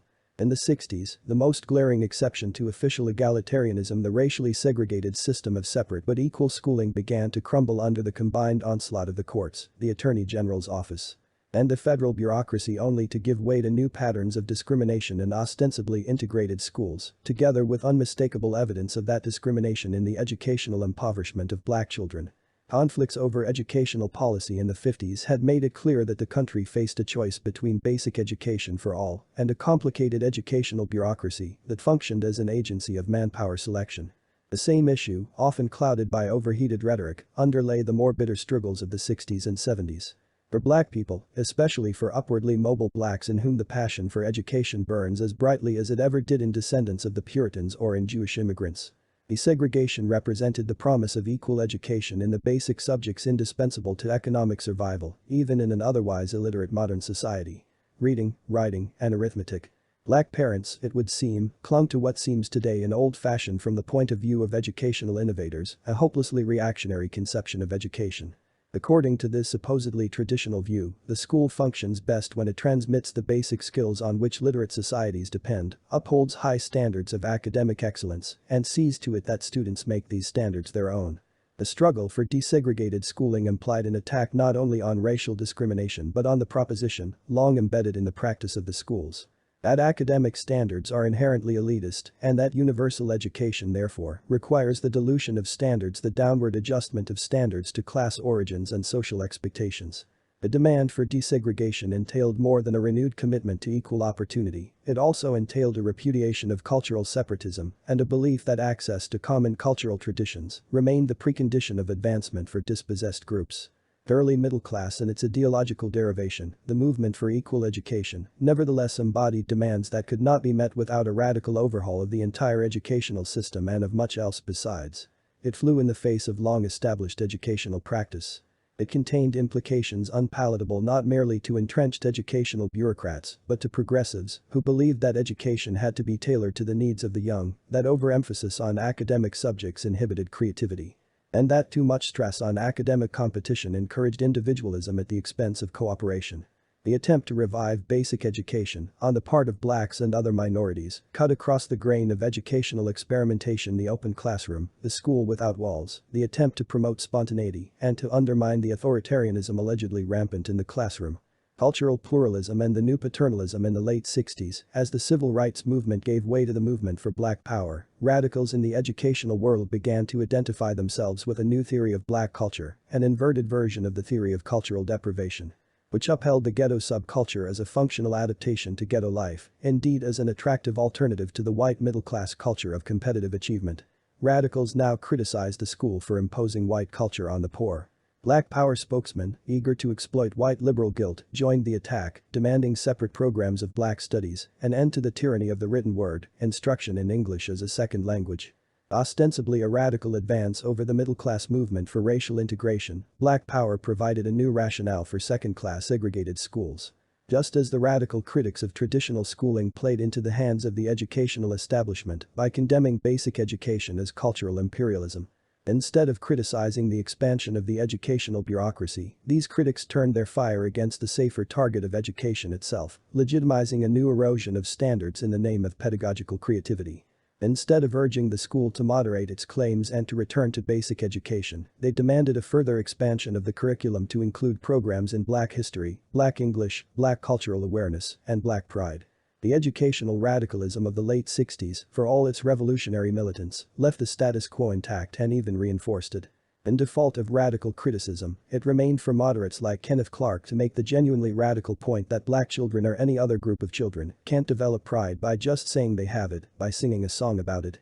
Or by saying I'm Black and beautiful or I'm white and superior.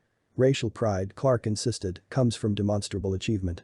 Against the self-righteous positive sentimentalism of school reformers like Jonathan Kozol and Herbert Cole, veterans of the civil rights movement argued that teachers do not need to love their students as long as they demand good work from them.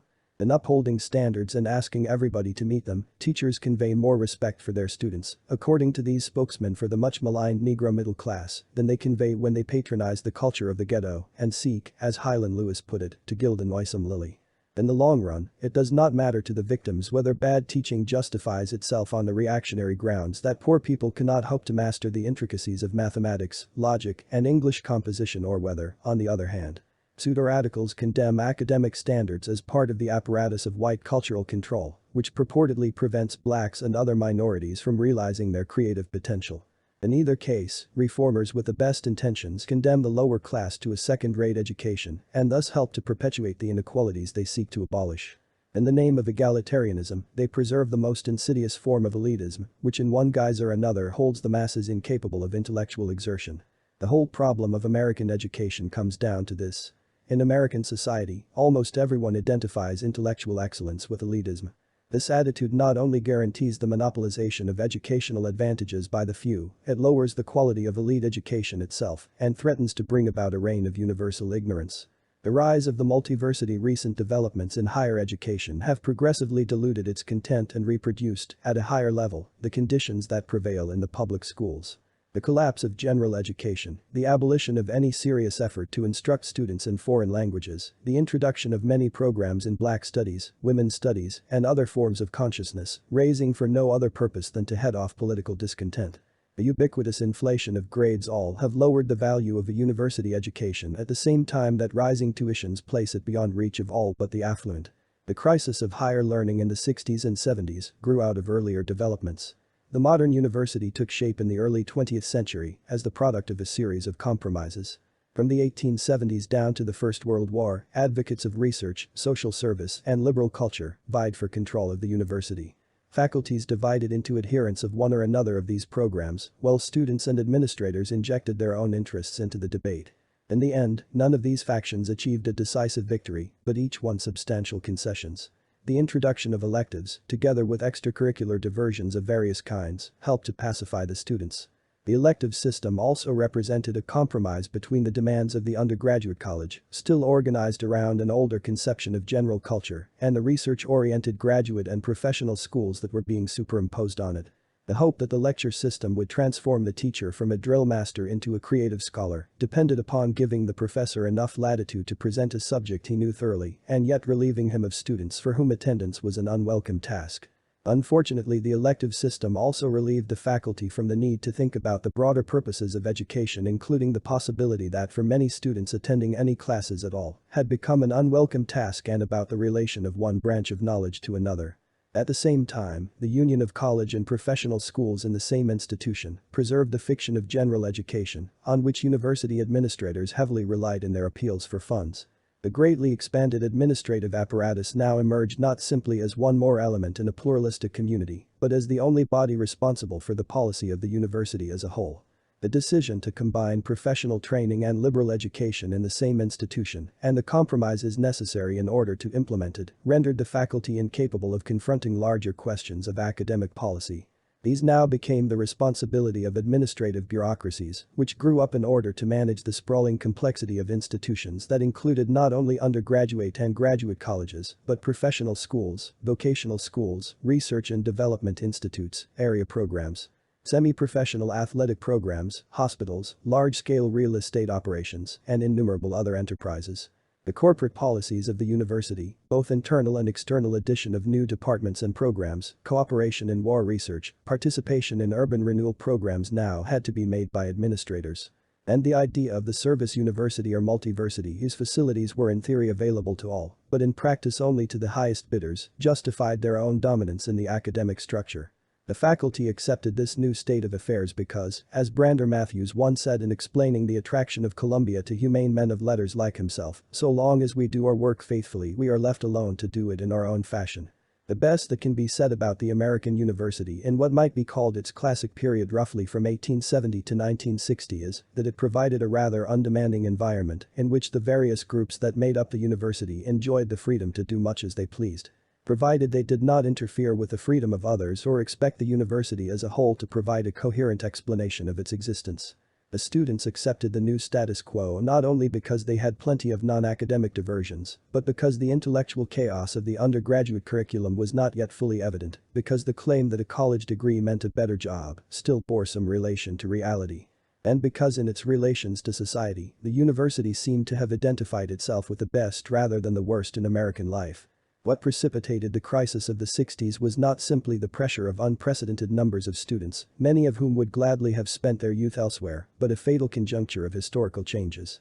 The emergence of a new social conscience among students, activated by the moral rhetoric of the new frontier and by the civil rights movement, and the simultaneous collapse of the university's claims to moral and intellectual legitimacy.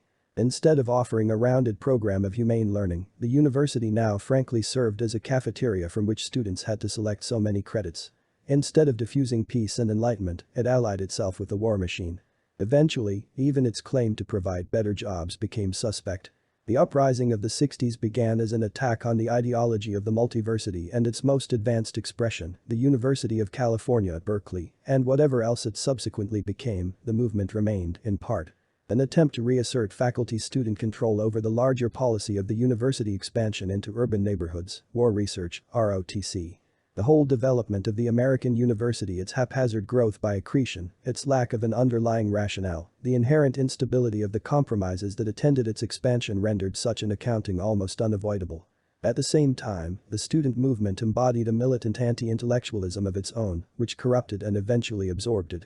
Demand for the abolition of grades, although defended on grounds of high pedagogical principle, turned out in practice as revealed by experiments with ungraded courses and pass-fail options to reflect a desire for less work and a wish to avoid judgment on its quality. The demand for more relevant courses often boiled down to a desire for an intellectually undemanding curriculum in which students could win academic credits for political activism, self-expression, transcendental meditation, encounter therapy, and the study and practice of witchcraft. Even when seriously advanced in opposition to sterile academic pedantry, the slogan of relevance embodied an underlying antagonism to education itself, an inability to take an interest in anything beyond immediate experience. Its popularity testified to the growing belief that education should be painless, free of tension and conflict. Those who interpreted relevance as a concerted academic assault on racism and imperialism, moreover, merely inverted the expansionism of university administrators. When they proposed to enlist the university on the side of social reform, they echoed the service ideal that justified the imperial expansion of the multiversity in the first place. Instead of trying to hold the university to a more modest set of objectives, radical critics of higher education accepted the premise that education could solve every sort of social problem. Cultural elitism and its critics in the 70s, the most common criticism of higher education, revolves around the charge of cultural elitism. A well-known manifesto written by two professors of English argues that high culture propagates the values of those who rule. Two contributors to a Carnegie Commission report on education condemn the idea that there are certain works that should be familiar to all educated men as inherently an elitist notion. Such criticisms often appear in company with the contention that academic life should reflect the variety and turmoil of modern society, instead of attempting to criticize and thus transcend this confusion. The very concept of criticism has become almost universally suspect. According to a fashionable line of argument, criticism, instead of teaching students how to become involved, requires them to stand back from ongoing events in order to understand and analyze them. Criticism paralyzes the capacity for action and isolates the university from the conflicts raging in the real world. The Carnegie Commission contributors argue that since the United States is a pluralist society, adherence exclusively to the doctrines of any one school would cause higher education to be in great dissonance with society. Given the prevalence of these attitudes among teachers and educators, it is not surprising that students at all levels of the educational system have so little knowledge of the classics of world literature. An English teacher in Deerfield, Illinois, reports, the students are used to being entertained. They are used to the idea that if they are just the slightest bit bored, they can flip the switch and turn the channels. In Albuquerque, only 4 students signed up for a high school course in the English novel, whereas a course entitled Mystery Supernatural attracted so many students that it had to be taught in 5 separate sections. At a high school without walls in New Orleans, students can receive English credits for working as a disc jockey at a radio station and reading How to Become a Radio Disc Jockey and Radio Programming in Action. In San Marino, California, the high school English department increased its enrollments by offering electives in Great American Love Stories, Myths and Folklore, Science Fiction, and the Human Condition. Those who teach college students today see at first hand the effect of these practices, not merely in the students' reduced ability to read and write, but in the diminished store of their knowledge about the cultural traditions they are supposed to inherit. With the collapse of religion, biblical references, which formerly penetrated deep into everyday awareness, have become incomprehensible, and the same thing is now happening to the literature and mythology of antiquity, indeed, to the entire literary tradition of the West, which has always drawn so heavily on biblical and classical sources. In the space of 2 or 3 generations, enormous stretches of the Judeo-Christian tradition so often invoked by educators but so seldom taught in any form, have passed into oblivion. The effective loss of cultural traditions on such a scale makes talk of a new dark age far from frivolous. Yet this loss coincides with an information glut, with the recovery of the past by specialists, and with an unprecedented explosion of knowledge, none of which, however, impinges on everyday experience or shapes popular culture. Education as a commodity, the resulting split between general knowledge and the specialized knowledge of the experts, embedded in obscure journals and written in language or mathematical symbols unintelligible to the layman, has given rise to a growing body of criticism and exhortation. The ideal of general education in the university, however, has suffered the same fate as basic education in the lower schools. Even those college teachers who praise general education in theory find that its practice drains energy from their specialized research and thus interferes with academic advancement. Administrators have little use for general education since it does not attract foundation grants and large-scale government support. Students object to the reintroduction of requirements in general education because the work demands too much of them and seldom leads to lucrative employment.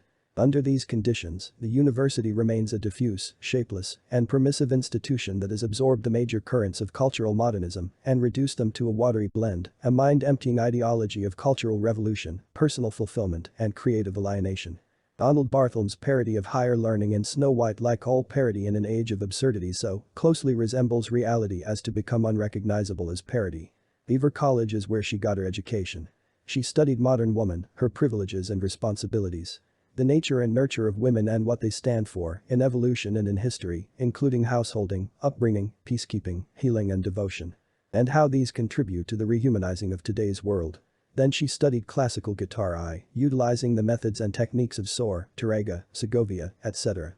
Then she studied English Romantic poets too, Shelley, Byron, Keats. Then she studied theoretical foundations of psychology.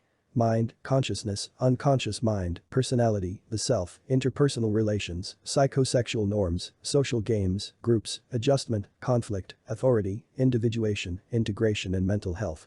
Then she studied oil painting, bringing to the first class as instructed cadmium yellow light, cadmium yellow medium, cadmium red light, alizarin crimson, ultramarine blue, cobalt blue, viridian, ivory black, raw umber, yellow ochre, burnt sienna, white.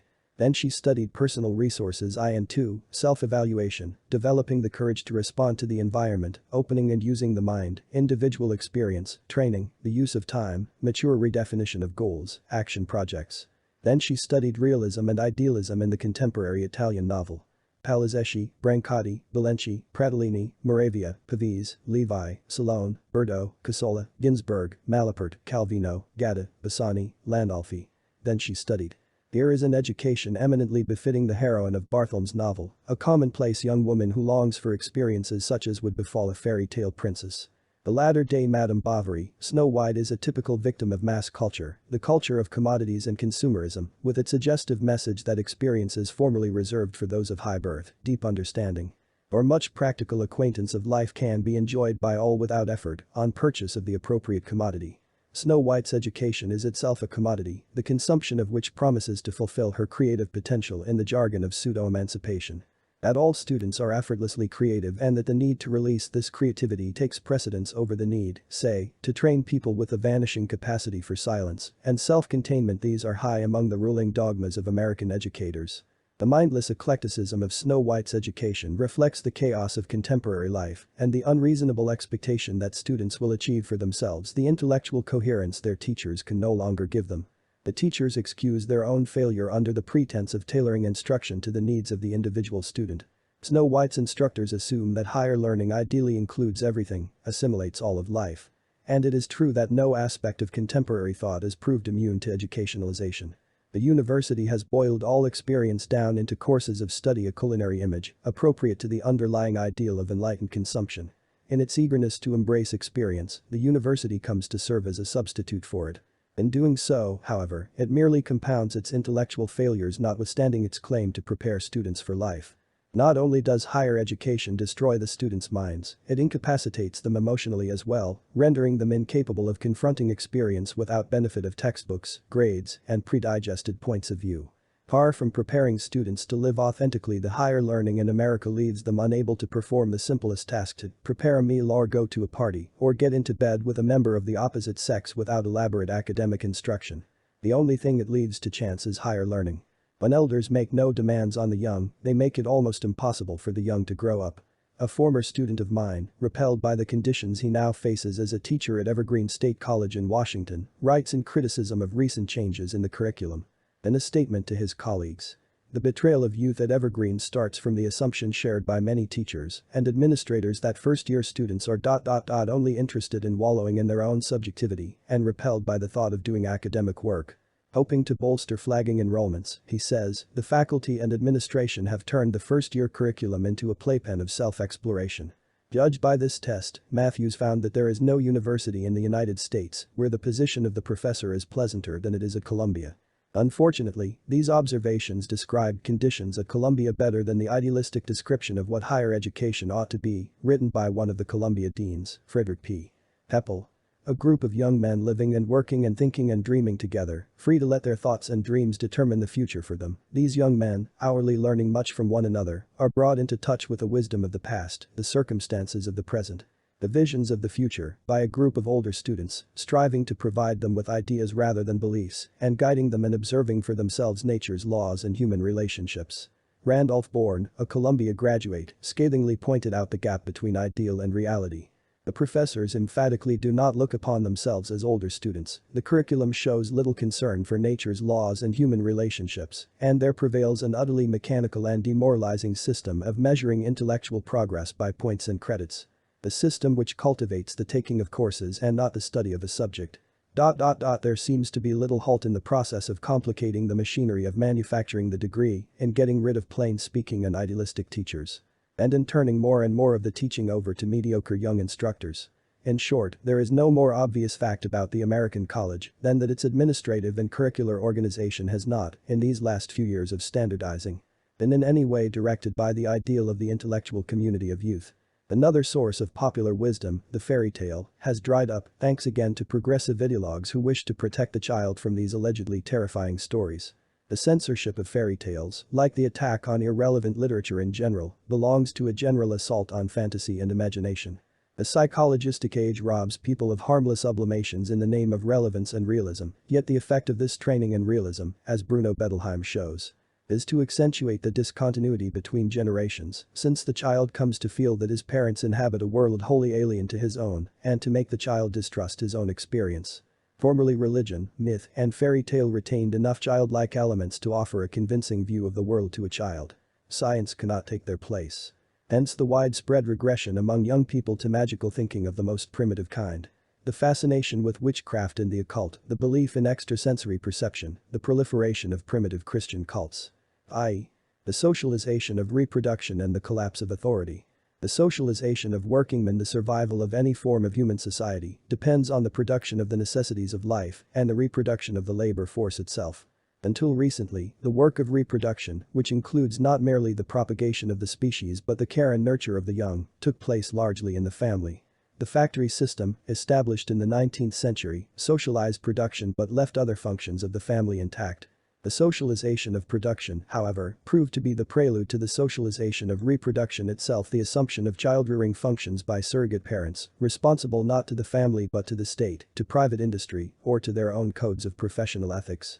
In the course of bringing culture to the masses, the advertising industry, the mass media, the health and welfare services, and other agencies of mass tuition took over many of the socializing functions of the home and brought the ones that remained under the direction of modern science and technology.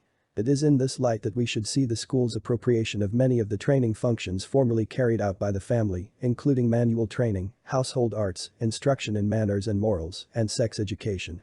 Social, political, and industrial changes, announced a pair of leading educators in 1918, have forced upon the school responsibilities formerly laid upon the home.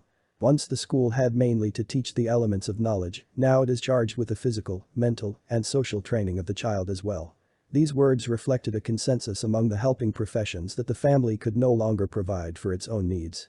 Doctors, psychiatrists, child development experts, spokesmen for the juvenile courts, marriage counselors, leaders of the public hygiene movement all said the same thing, usually reserving to their own professions, however, the leading role in the care of the young. Ellen Richards, founder of the modern profession of social work, argued, "In the social republic, the child as a future citizen is an asset of the state, not the property of its parents. Hence its welfare is a direct concern of the state." Experts in mental health, seeking to expand their own jurisdiction, deplored the harm, often well nigh irreparable, which the best-intentioned parents may do their children. Many reformers despaired of instilling in parents the principles of mental health and maintained that the only practical and effective way to increase the mental health of a nation is through its school system. Homes are too inaccessible. Opponents of child labor argued along the same lines. Convinced that poor immigrant parents exploited their children's labor at every opportunity, they demanded not only state prohibition of child labor, but the placement of the child under the custody of the school. Similarly, those who dealt with juvenile delinquency saw broken or otherwise flawed homes as the breeding ground of crime and tried to bring the juvenile offender under the protective custody of the courts. Parents' rights in their children, according to the new ideology of social reform, depended on the extent of their willingness to cooperate with officials of the juvenile courts. "To the competent parent all aid should be given," wrote Sophonis P. Breckinridge and Edith Abbott, but to the degraded parent no concessions should be made. By the same logic, as another spokesman for the helping professions explained, refusal to cooperate with the courts and other welfare agencies proved that a parent has a warped view of authority and is thereby unable to make use of social resources, thus forfeiting his right to his children, or at least raising strong doubts about his competence as a parent. Reformers conceived of the socialization of workingmen as the alternative to class conflict. "If men of any country are taught from childhood to consider themselves as members of a class," wrote Edwin L. Earp, characteristically addressing himself to the professional man as well as to the lower orders. "Then it will be impossible to avoid social friction, class hatred, and class conflict." The spokesman for the social gospel, Earp, went on to explain that the church could socialize the worker more effectively than the labor unions, for they are class conscious, and selfish, while the church, on the other hand, is conscious of a world kingdom of righteousness, peace and joy, and, in most cases at least, is hopefully altruistic. Almost everyone agreed that the family promoted a narrow, parochial, selfish, and individualistic mentality, and thus impeded the development of sociability and cooperation. This reasoning led inexorably to the conclusion that outside agencies had to replace the family, especially the working-class family, which so many reformers nevertheless wished to preserve and strengthen. If the school was reluctantly taking the place of the home, according to Ellen Richards, this was because the personal point of view, inculcated now by modern conditions of strife for money, just as surely as it must have been by barbarian struggle in pre-civilized days, must be supplanted by the broader view of majority welfare. The iron laws of social evolution dictated the subordination of the individual to the destiny of the race. The juvenile court, the movement to bring youthful offenders under special jurisdiction, illustrates in their clearest form the connections between organized altruism, the new therapeutic conception of the state, and the appropriation of familial functions by outside agencies. When penal reformers and humanitarians established a new system of juvenile justice at the end of the 19th century, they conceived of it as a substitute for the home. In their view, the reformatory should contain essential elements of a good home. In Illinois, the law establishing the Juvenile Court, 1889, announced that the act would ensure that the care, custody, and discipline of a child shall approximate as nearly as may be that which should be given by its parents. If parents virtually orphaned their children by their inadequacy, neglect, or cruel usage, the parental powers of the state parents, patrie entitled it to remove children from their parents' custody without a trial and to bring them under its own care. According to Miss Breckenridge, the juvenile court helped to rescue the child from irresponsible parents and pointed the way to a new relationship between the family and the community. Because the new courts treated youthful offenders as victims of a bad environment rather than as criminals, they eliminated the adversary relationship between the child and the state and made the prevention of crime, not punishment, the chief object of the law in reformers' eyes. A great advance toward a more humane, more scientific system of justice. The element of conflict was absolutely eliminated, wrote Jane Addams, and with it all notions of punishment. An early history of the juvenile court movement noted that after the abolition of adversary proceedings, the relations of the child to his parents and other adults and to the state or society are defined and adjusted summarily according to the scientific findings about the child and his environment. Magistrates had given way to socially minded judges who hear and adjust cases according not to rigid rules of law, but to what the interests of society and the interests of the child or good conscience demand. Juries, prosecutors, and lawyers had yielded to probation officers, physicians, psychologists, and psychiatrists. In this new court we tear down primitive prejudice, hatred, and hostility toward the lawbreaker in that most hidebound of all human institutions, the court of law. As so often happens in modern history, reforms that presented themselves as the height of ethical enlightenment eroded the rights of the ordinary citizen. Conceiving of the problem of social control on the model of public health, the helping professions claimed to attack the causes of crime instead of merely treating its consequences. By converting the courts into agents of moral instruction and psychic help, however, they abrogated the usual safeguards against arbitrary arrest and detention. Their reforms empowered the courts to pry into family affairs, to remove children from unsuitable homes, to sentence them to indeterminate periods of incarceration without proving their guilt, and to invade the delinquent's home in order to supervise the terms of probation. The probation system, according to one reformer, created a new kind of reformatory, without walls and without much coercion, but in fact the establishment of this reformatory without walls extended the coercive powers of the state, now disguised as a wish to befriend and help, into every corner of society. The state could now segregate deviants for no other reason than that they or their parents had refused to cooperate with the courts, especially when refusal to cooperate appeared as prima facie evidence of a bad home environment. Judges who considered themselves specialists in the art of human relations sought to get the whole truth about a child, in the words of Miriam Van Waters, in the same way that a physician searches for every detail that bears on the condition of a patient. One judge prided himself on the personal touch with which he approached delinquent boys. I have often observed that if I sat on a high platform behind a high desk, such as we had in our city court, with the boy on the prisoner's bench some distance away, that my words had little effect on him. But if I could get close enough to him to put my hand on his head and shoulder, or my arm around him, in nearly every case I could get his confidence. In effect, the court now certified the patient into what Talcott Parsons has called the sick role. Once the boy admitted his need of help, the real meaning, in this essentially therapeutic setting, of giving the judge his confidence, he exchanged his legal rights for the protective custody of the state, which in practice often proved to be as harsh and unrelenting as the punishment from which the new system of judicial therapy had delivered him in the first place. Occasionally a judge with old-fashioned ideas insisted that the true function of a court is to determine judicially the facts at issue before it and that investigations of the lives, environments, or heredity of delinquents, the infliction of punishment, and the supervision of probation institutionalize the courts and are repugnant to every tenet of the science of law. Such reasoning, however, ran against the current of sociological jurisprudence, which appeared to justify a vastly enlarged role for the courts. By the mid-1920s, Van Waters argued that the state had an obligation to protect children not merely against broken homes, which bred crime, but against parents whose treatment results in a crippled or warped personality. Her book, Parents on Probation, listed in one chapter 19 ways of being a bad parent, which included perpetual chaperonage, a warped view of authority, and failure to become oriented in the modern world. Van Waters admitted that most children of bad parents, given a choice between the custody of the juvenile court and the custody of their parents, preferred to return even to homes in shambles.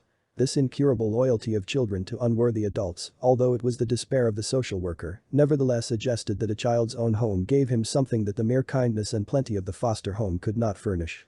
And that all the social workers in the world would fail to supply. But these considerations did not prevent Van Waters from arguing that not only broken homes, but normal homes often produced broken children, and that the social worker's duty to interfere in other people's domestic arrangements logically knew no limits. As our case descriptions in clinics and conferences pile up, the wealth of evidence that the normal home, as well as the broken home, fosters malnutrition, physical and spiritual, that sordid habit settings and moral maladjustments occur in the best families. The conclusion grows, not that parents need education, but that a specialized agency had better take over the whole matter of child rearing. Parent education. Those who resisted such a sweeping formulation of the state's powers in loco parentis clung to the hope that parent education would improve the quality of childcare and make more drastic attacks on the family unnecessary. Reformers like Washington Gladden, well known as an exponent of the social gospel, accepted most of the principles associated with the new humanitarianism with school reform and the new sociological jurisprudence in particular, yet questioned their more extreme applications. Gladden endorsed a view that punishment must be ancillary to reformation, but wondered whether the reaction against the retributive severities of the old penology had not eroded fundamental ethical principles and weakened, perceptibly, the sense of moral responsibility. Many sentimental prison reformers, he noted, talked about prisoners as if they were wholly innocent and amiable people. Although Gladden accepted the prevailing view that the actual work of education is now largely done outside the family and that this arrangement, moreover, represented an efficient division of labor, he accepted it only with misgivings. He agreed with Dewey that the school must find a way to cultivate the social temper, the habit of cooperation, the spirit of service, the consciousness of fraternity, yet while assenting to this unprecedented expansion of the school's responsibility for socialization. He nevertheless wanted education to remain fundamentally a parental function. From the beginning, the movement to improve the home, the only alternative, it appeared, to bypassing or replacing it, floundered in such contradictions. Teachers of domestic science, academic experts in marriage and the family, marriage counselors, family therapists, and many social workers tried to strengthen the family against the forces that tended to undermine it. One social worker, Frank Decker Watson, objected to the deceptive philosophy that turns the back upon parents as hopeless and proposes to save the children. "We cannot save the children separately," he insisted. "We must reach and save the family as a whole." Yet all these experts, in their very eagerness to save the family, accepted the overriding premise that the family could no longer provide for its needs without outside assistance. In particular, they distrusted the immigrant family and saw the parent education movement as part of a wider effort to civilize the masses, that is, to Americanize the immigrants and impose industrial discipline on the working class. "The urban masses," wrote Gladden, "must be civilized, educated, inspired with new ideas." Florence Kelly, a noted socialist, complained that a typical Italian girl, even when exposed to years of schooling, forgot everything she learned as soon as she married and proceeded to bring up in the most unreasonable manner the large family which continues to the second generation in the Italian colonies. She will feed her infants bananas, bologna, beer and coffee, and many of these potential native citizens will perish during their first year, poisoned by the hopeless ignorance of their school-bred mother. Such reformers, despairing of the school, hoped to make the family itself one of the chief agencies of enlightenment, but only by overhauling it according to the latest principles of marital interaction and child care. These principles, of course, underwent continual elaboration and revision as professional fashion dictated. If we consider the literature on child rearing alone, leaving aside the equally voluminous literature on the problems of marriage, which consisted mostly of conflicting speculations about the attraction of opposites or the importance of similar backgrounds and tastes, we find that expert opinion evolved through 4 stages, each claiming to represent a notable advance over the last. In the 20s and 30s, behaviorism held sway. Such authorities as John B. Watson and Arnold Gesell stressed the need for strict feeding schedules and carefully regulated child-parent contacts. In their initial revulsion against home remedies, rule-of-thumb methods, and maternal instinct, baby doctors and psychiatrists condemned maternal overprotection and urged parents to respect the child's emotional independence. Many mothers, according to Ernest and Gladys Groves, thought it the most astonishing thing that mother love has been found by science inherently dangerous, and some of them grow panicky as they let the significance of the new teaching sink into their thoughts. In the long run, however, the new teaching would enable parents to confer on their offspring the inestimable blessing of freedom from emotional bondage to their parents. Permissiveness reconsidered in the late 30s and 40s, the popularization of progressive education and of debased versions of Freudian theory brought about a reaction in favor of permissiveness. Feeding schedules gave way to feeding on demand, everything now had to be geared to the child's needs. love came to be regarded not as a danger, but as a positive duty. Improved methods of birth control, according to the Progressive Creed, had freed parents from the burden of raising unwanted children, but this freedom in practice seemed to boil down to the obligation to make children feel wanted at every moment of their lives. The common error of psychological advice, wrote Hildebrandt in 1952, is teaching parents techniques of conveying to the child a sense of being loved instead of relying on their innate true feelings of love. Permissiveness soon produced its own reaction, an insistence that parents should consult their own needs as well as the child's. Maternal instinct, much derided by earlier experts, made a comeback in Dr. Spock's Baby and Child Care, first published in 1946. "Trust yourself," Spock announced at the outset. What good mothers and fathers instinctively feel like doing for their babies is usually best. Often blamed for the excesses of permissive childrearing, Spock should be seen instead as one of its critics, seeking to restore the rights of the parent in the face of an exaggerated concern for the rights of the child. He and other experts of the 40s and 50s had become somewhat belatedly aware of the way their own advice undermined parental confidence. They began to suggest, tentatively at first, that parents should not be held responsible for all their children's faults. The deepest roots, wrote one pediatrician, lie not in the mistakes of the parents, but in cultural attitudes, of which the parents are merely the purveyors. Another expert found that faulty approaches to parent education aroused irrational hostility toward family experts and counselors. Exposed to counselors who stressed problems instead of theories, many parents felt somehow that they had failed to do for their children what their parents had done for them, and yet, they did not know why, or wherein they had failed, or what they could do about it. Such considerations did not lead experts to withdraw, however, from the business of parent education. On the contrary, they now widened the scope of their claims, setting themselves up as doctors to all of society. Even the more penetrating critics of permissive dogmas countered them, not with a more modest statement of what medicine and psychiatry could hope to accomplish, but simply with new dogmas of their own. The limits of psychiatric self-criticism emerged most clearly in Hildebrancht's "Don't Be Afraid of Your Child," the work of a humane and sensible psychiatrist who nevertheless left matters no better than she found them. At times, Dr. Bruch departed from her attack on permissiveness and attacked psychiatric imperialism itself, which had inhibited spontaneity and brought about in many parents a state of superimposed anxiety. Afraid of repeating the mistakes of their own parents, modern parents repudiated the serviceable practices of the past and embraced the routinized half-truths of the experts as the laws of living. Better than almost any other commentator on American psychiatry, Dr. Bruch understood its massive assault against the past and the devastation left by this demolition of older forms of authority. It has become fashionable in the whole world of psychiatry and psychology, not only in its immediate relation to child-rearing practices, to speak in sweeping, dramatic terms of the crushing effect of authority and tradition. The failure to recognize the essentially valid and sustaining aspects of traditional ways and of differentiating them from outmoded, harmful and over-restrictive measures has resulted in a demoralized confusion of modern parents and thus had a disastrous effect on children. Dr. Bruch went even further. She grasped the social and cultural transformation that has made science the handmaiden of industry, in this case, psychiatry the handmaiden of advertising, which enlists psychiatry in the attempt to exploit parents' desires to do right by their children. By keeping parents in a state of chronic anxiety, psychiatry thus frustrates desires that advertising can then claim to satisfy.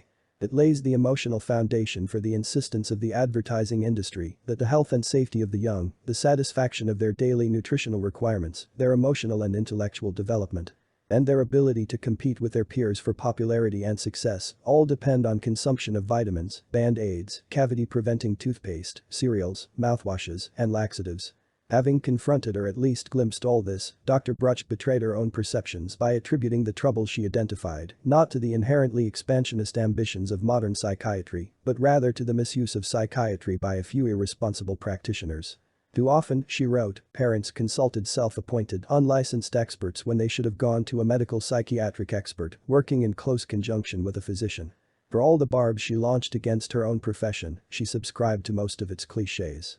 Parent education is here to stay, there is no going back. What was common sense in a past century is apt to be useless and hopelessly out of step in our time.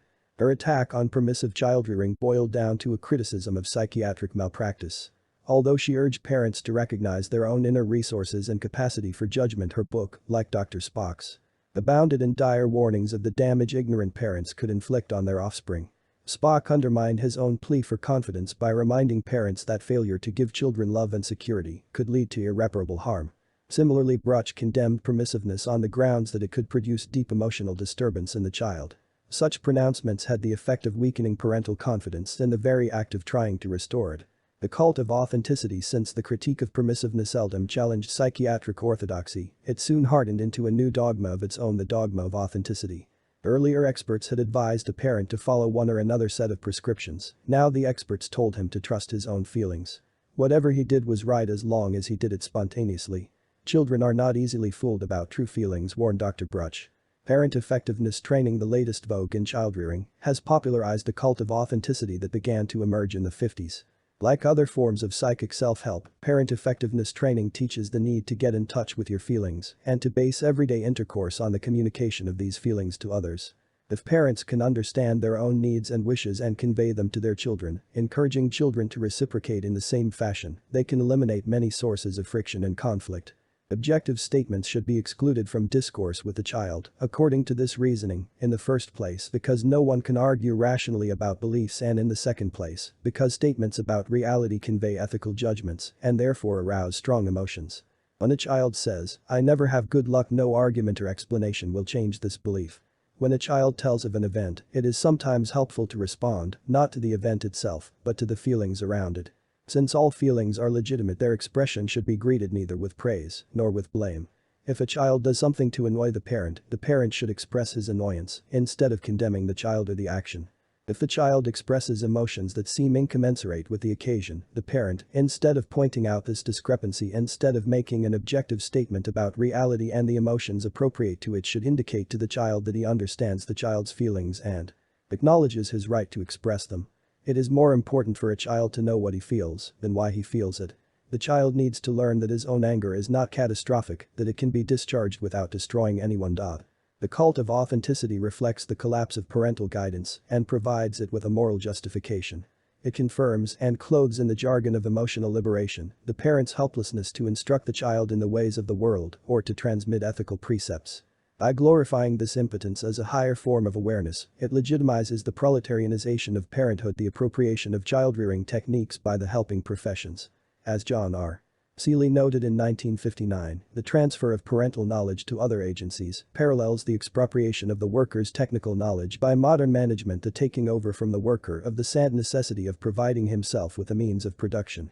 By helpfully relieving the worker from such onerous responsibilities as the provision of his own and his children's needs, society has freedom, as Seeley wrote, to become a soldier in the army of production and a cipher in the process of decision. The revolt against behavioral and progressive dogmas, which exaggerated the parent's power to deform the child, has encouraged society to hold the parent only marginally accountable, as Mark Jersin has recently observed, for his child's growth.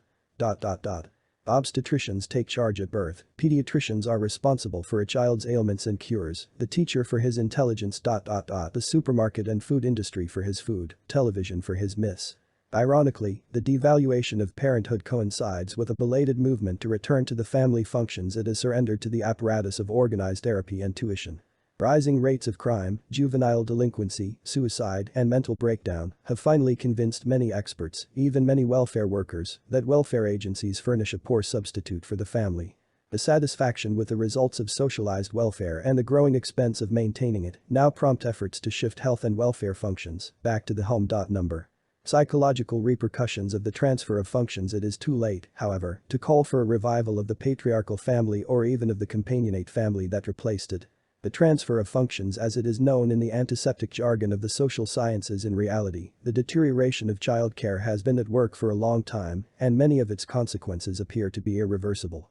The first step in the process, already taken in some societies in the late 18th century, was the segregation of children from the adult world, partly as a deliberate policy, partly as the unavoidable result of the withdrawal of many work processes from the home. As the industrial system monopolized production, work became less and less visible to the child. Fathers could no longer bring their work home or teach children the skills that went into it. At a later stage in this alienation of labor, management's monopolization of technical skills, followed at an even later stage by the socialization of childrearing techniques, left parents with little but love to transmit to their offspring. And love without discipline is not enough to assure the generational continuity on which every culture depends. Instead of guiding the child, the older generation now struggles to keep up with the kids, to master their incomprehensible jargon, and even to imitate their dress and manners, in the hope of preserving a youthful appearance and outlook. These changes, which are inseparable from the whole development of modern industry, have made it more and more difficult for children to form strong psychological identifications with their parents. The invasion of the family by industry, the mass media, and the agencies of socialized parenthood has subtly altered the quality of the parent-child connection. It has created an ideal of perfect parenthood while destroying parents' confidence in their ability to perform the most elementary functions of childrearing. The American mother, according to Jeffrey Gore, depends so heavily on experts that she can never have the easy, almost unconscious, self-assurance of the mother of more patterned societies, who is following ways she knows unquestioningly to be right. According to another observer, the immature, narcissistic American mother is so barren of spontaneous manifestation of maternal feelings that she redoubles her dependence on outside advice. She studies vigilantly all the new methods of upbringing and reads treatises about physical and mental hygiene. She acts not on her own feelings or judgment, but on the picture of what a good mother should be. The woman who came to a psychiatrist after reading books on child development from which she felt that she had not been able to learn anything dramatizes, in heightened form, the plight of the modern parent. She pursued such information, her psychiatrist reported, as if she were interested in passing some kind of examination or in producing a child that would win some contest. She had to become a perfect mother. Yet her relations with her child suffered from a striking lack of effect. Tormented by a feeling of inexperience and clumsiness in handling tasks with which she had no previous acquaintance, she compared herself to someone who had never seen or ridden in a car and was trying to learn to drive it from a mechanic's manual. Another mother felt she knew nothing about mothering, literally. She could go mechanically through the motions of looking after her child's needs. But she never really understood what her daughter required, and she felt she was responding completely without empathy, as one would automatically follow instructions from a manual. Narcissism, schizophrenia, and the family clinical evidence documents the frequently devastating effects of this kind of mothering on the child. The shallowness and unpredictability of his mother's responses, according to Heinz Kohut, produced in one of his patients the pattern of narcissistic dependence so often found in borderline conditions, in which the subject attempts to recreate in his unconscious fantasies the omniscience of early infancy and seeks to shore up his self-esteem by attaching himself to strong, admired figures. The mother-child connection, in the view of Kohut and many others, ideally rests on optimal frustrations. As the child begins to perceive his mother's limitations and fallibility, he relinquishes the image of maternal perfection and begins to take over many of her functions to provide for his own care and comfort. An idealized image of the mother lives on in the child's unconscious thoughts. Diminished, however, by the daily experience of maternal fallibility, it comes to be associated not with fantasies of infantile omnipotence, but with the ego's modest growing mastery of its environment. Disappointment with the mother, brought about not only by her unavoidable lapses of attention, but by the child's perception that he does not occupy the exclusive place in her affections, makes it possible for the child to relinquish her undivided love while internalizing the image of maternal love through a psychic process analogous to mourning and incorporating her life-giving functions. The narcissistic mother's incessant yet curiously perfunctory attentions to her child interfere at every point with the mechanism of optimal frustration. Because she so often sees the child as an extension of herself, she lavishes attentions on the child that are awkwardly out of touch with his needs, providing him with an excess of seemingly solicitous care, but with little real warmth. By treating the child as an exclusive possession, she encourages an exaggerated sense of his own importance. At the same time, she makes it difficult for him to acknowledge his disappointment in her shortcomings. In schizophrenia, the disjunction between the child's perceptions of his mother's shallow, perfunctory care and her apparently undivided devotion becomes so painful that the child refuses to acknowledge it. Regressive defenses, loss of the boundaries of the self-delusions of omniscience, and magical thinking appear, in milder form, in narcissistic disorders. Although schizophrenia can by no means be considered simply as an exaggerated form of narcissism, it shares with narcissistic disturbances a breakdown in the boundaries between the self and the world of objects. The contemporary psychoanalytic position, according to one psychiatrist, is that schizophrenia is above all a narcissistic disorder. It is not surprising, therefore, that studies of the family background of schizophrenic patients point to a number of features also associated with narcissistic families. In both cases, a narcissistic mother lavishes suffocating yet emotionally distant attentions on her offspring. The narcissist, like the schizophrenic, often occupies a special position in the family, either because of his real endowments or because one of the parents treats him as a substitute for an absent father, mother, or spouse. Such a parent sometimes draws the whole family into the web of his own neurosis, which the family members tacitly conspire to indulge so as to maintain the family's emotional equilibrium. In the family caught in this way of life, according to a student of narcissism, each member tries to validate the other's expectations and projected wishes. This family tautology, together with the work needed to maintain it, is an identifying feature of the family held together by the narcissistic way of life. According to Code, such families suffer more from one member's character disorder than from an overt psychosis, since the psychotic parent is confined to an asylum or at least gets less support from his immediate social environment. Narcissism and the absent father families of this type arise in America, not just in response to a particular member's pathology, but as a normal response to prevailing social conditions. As the world of business, jobs, and politics becomes more and more menacing, the family tries to create for itself an island of security in the surrounding disorder. It deals with internal tensions by denying their existence, desperately clinging to an illusion of normality. Yet the picture of harmonious domestic life, on which the family attempts to model itself, derives not from spontaneous feeling, but from external sources, and the effort to conform to it therefore implicates the family in a charade of togetherness or pseudo-mutuality. As one student of schizophrenia calls it, the mother in particular, on whom the work of childrearing devolves by default, attempts to become an ideal parent, compensating for her lack of spontaneous feeling for the child by smothering him with solicitude. Abstractly convinced that her child deserves the best of everything, she arranges each detail of his life with a punctilious zeal that undermines his initiative and destroys the capacity for self-help. She leaves the child with the feeling, according to Code, that he has no mind of his own. His idealistically inflated impressions of the mother persist unmodified by later experience, mingling in his unconscious thoughts with fantasies of infantile omnipotence. The case reported by Annie Reich shows in exaggerated form what the absence of the father does to the relations between mother and child. The patient, a bright young woman who had embarked on a successful career as a teacher, wavered between her feelings of grandiosity and an awareness that she was not as grandiose as she wanted to be. Secretly she believed she was a genius who, in her own words, would suddenly reveal herself and stand out as an obelisk. The girl's father had died a few months after she was born. Her mother's brother had also died young. The mother refused to remarry and showered the child with attentions, treating her as someone rare and special. She made it clear that the child was to substitute for the dead father and uncle. The daughter, putting her own construction on this communication, imagined that the mother had devoured the father in the sexual act, which was equated with having castrated him through biting off the penis. She, the patient, was the father's penis or the dead father or uncle come back. Like many narcissistic women, she directed her interest to an enormous degree upon her own body, which she unconsciously equated with a phallus in the fantasy of standing out like a tremendous obelisk admired by everyone around her. The utter awareness of her femininity, which contradicted this phallic fantasy, combined with a relentless superego, derived in part from the megalomaniac id, to produce feelings of unworthiness and violent oscillations of self-esteem. The most striking features of this material, as with so many cases concerning narcissistic patients, are the persistence of archaic fantasies, the regressive character of defenses against loss, and the inability to sublimate, for example, by finding pleasure in the work for which the patient had already shown considerable aptitude.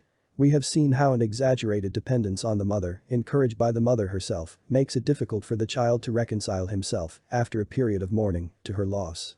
In the present case, the father's death, combined with the mother's use of the child as a substitute for the father, allowed the girl's fantasy of a grandiose phallic father to flourish without the correcting influence of everyday contact.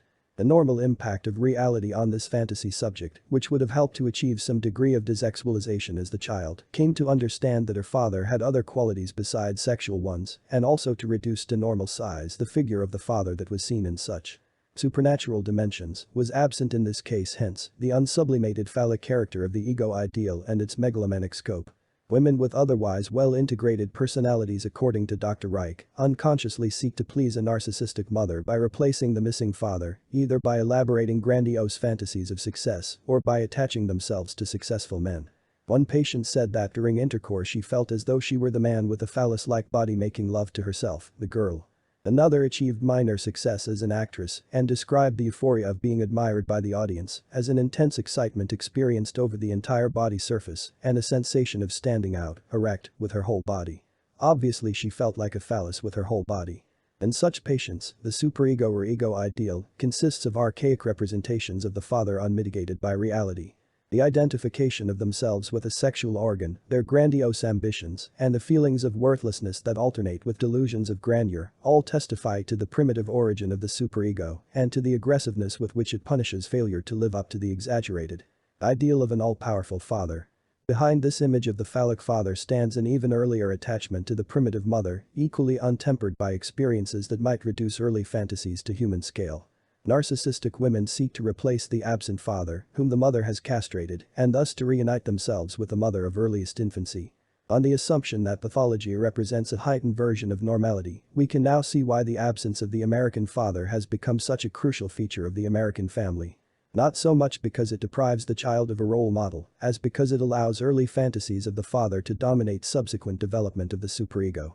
The father's absence, moreover, deforms the relations between mother and child.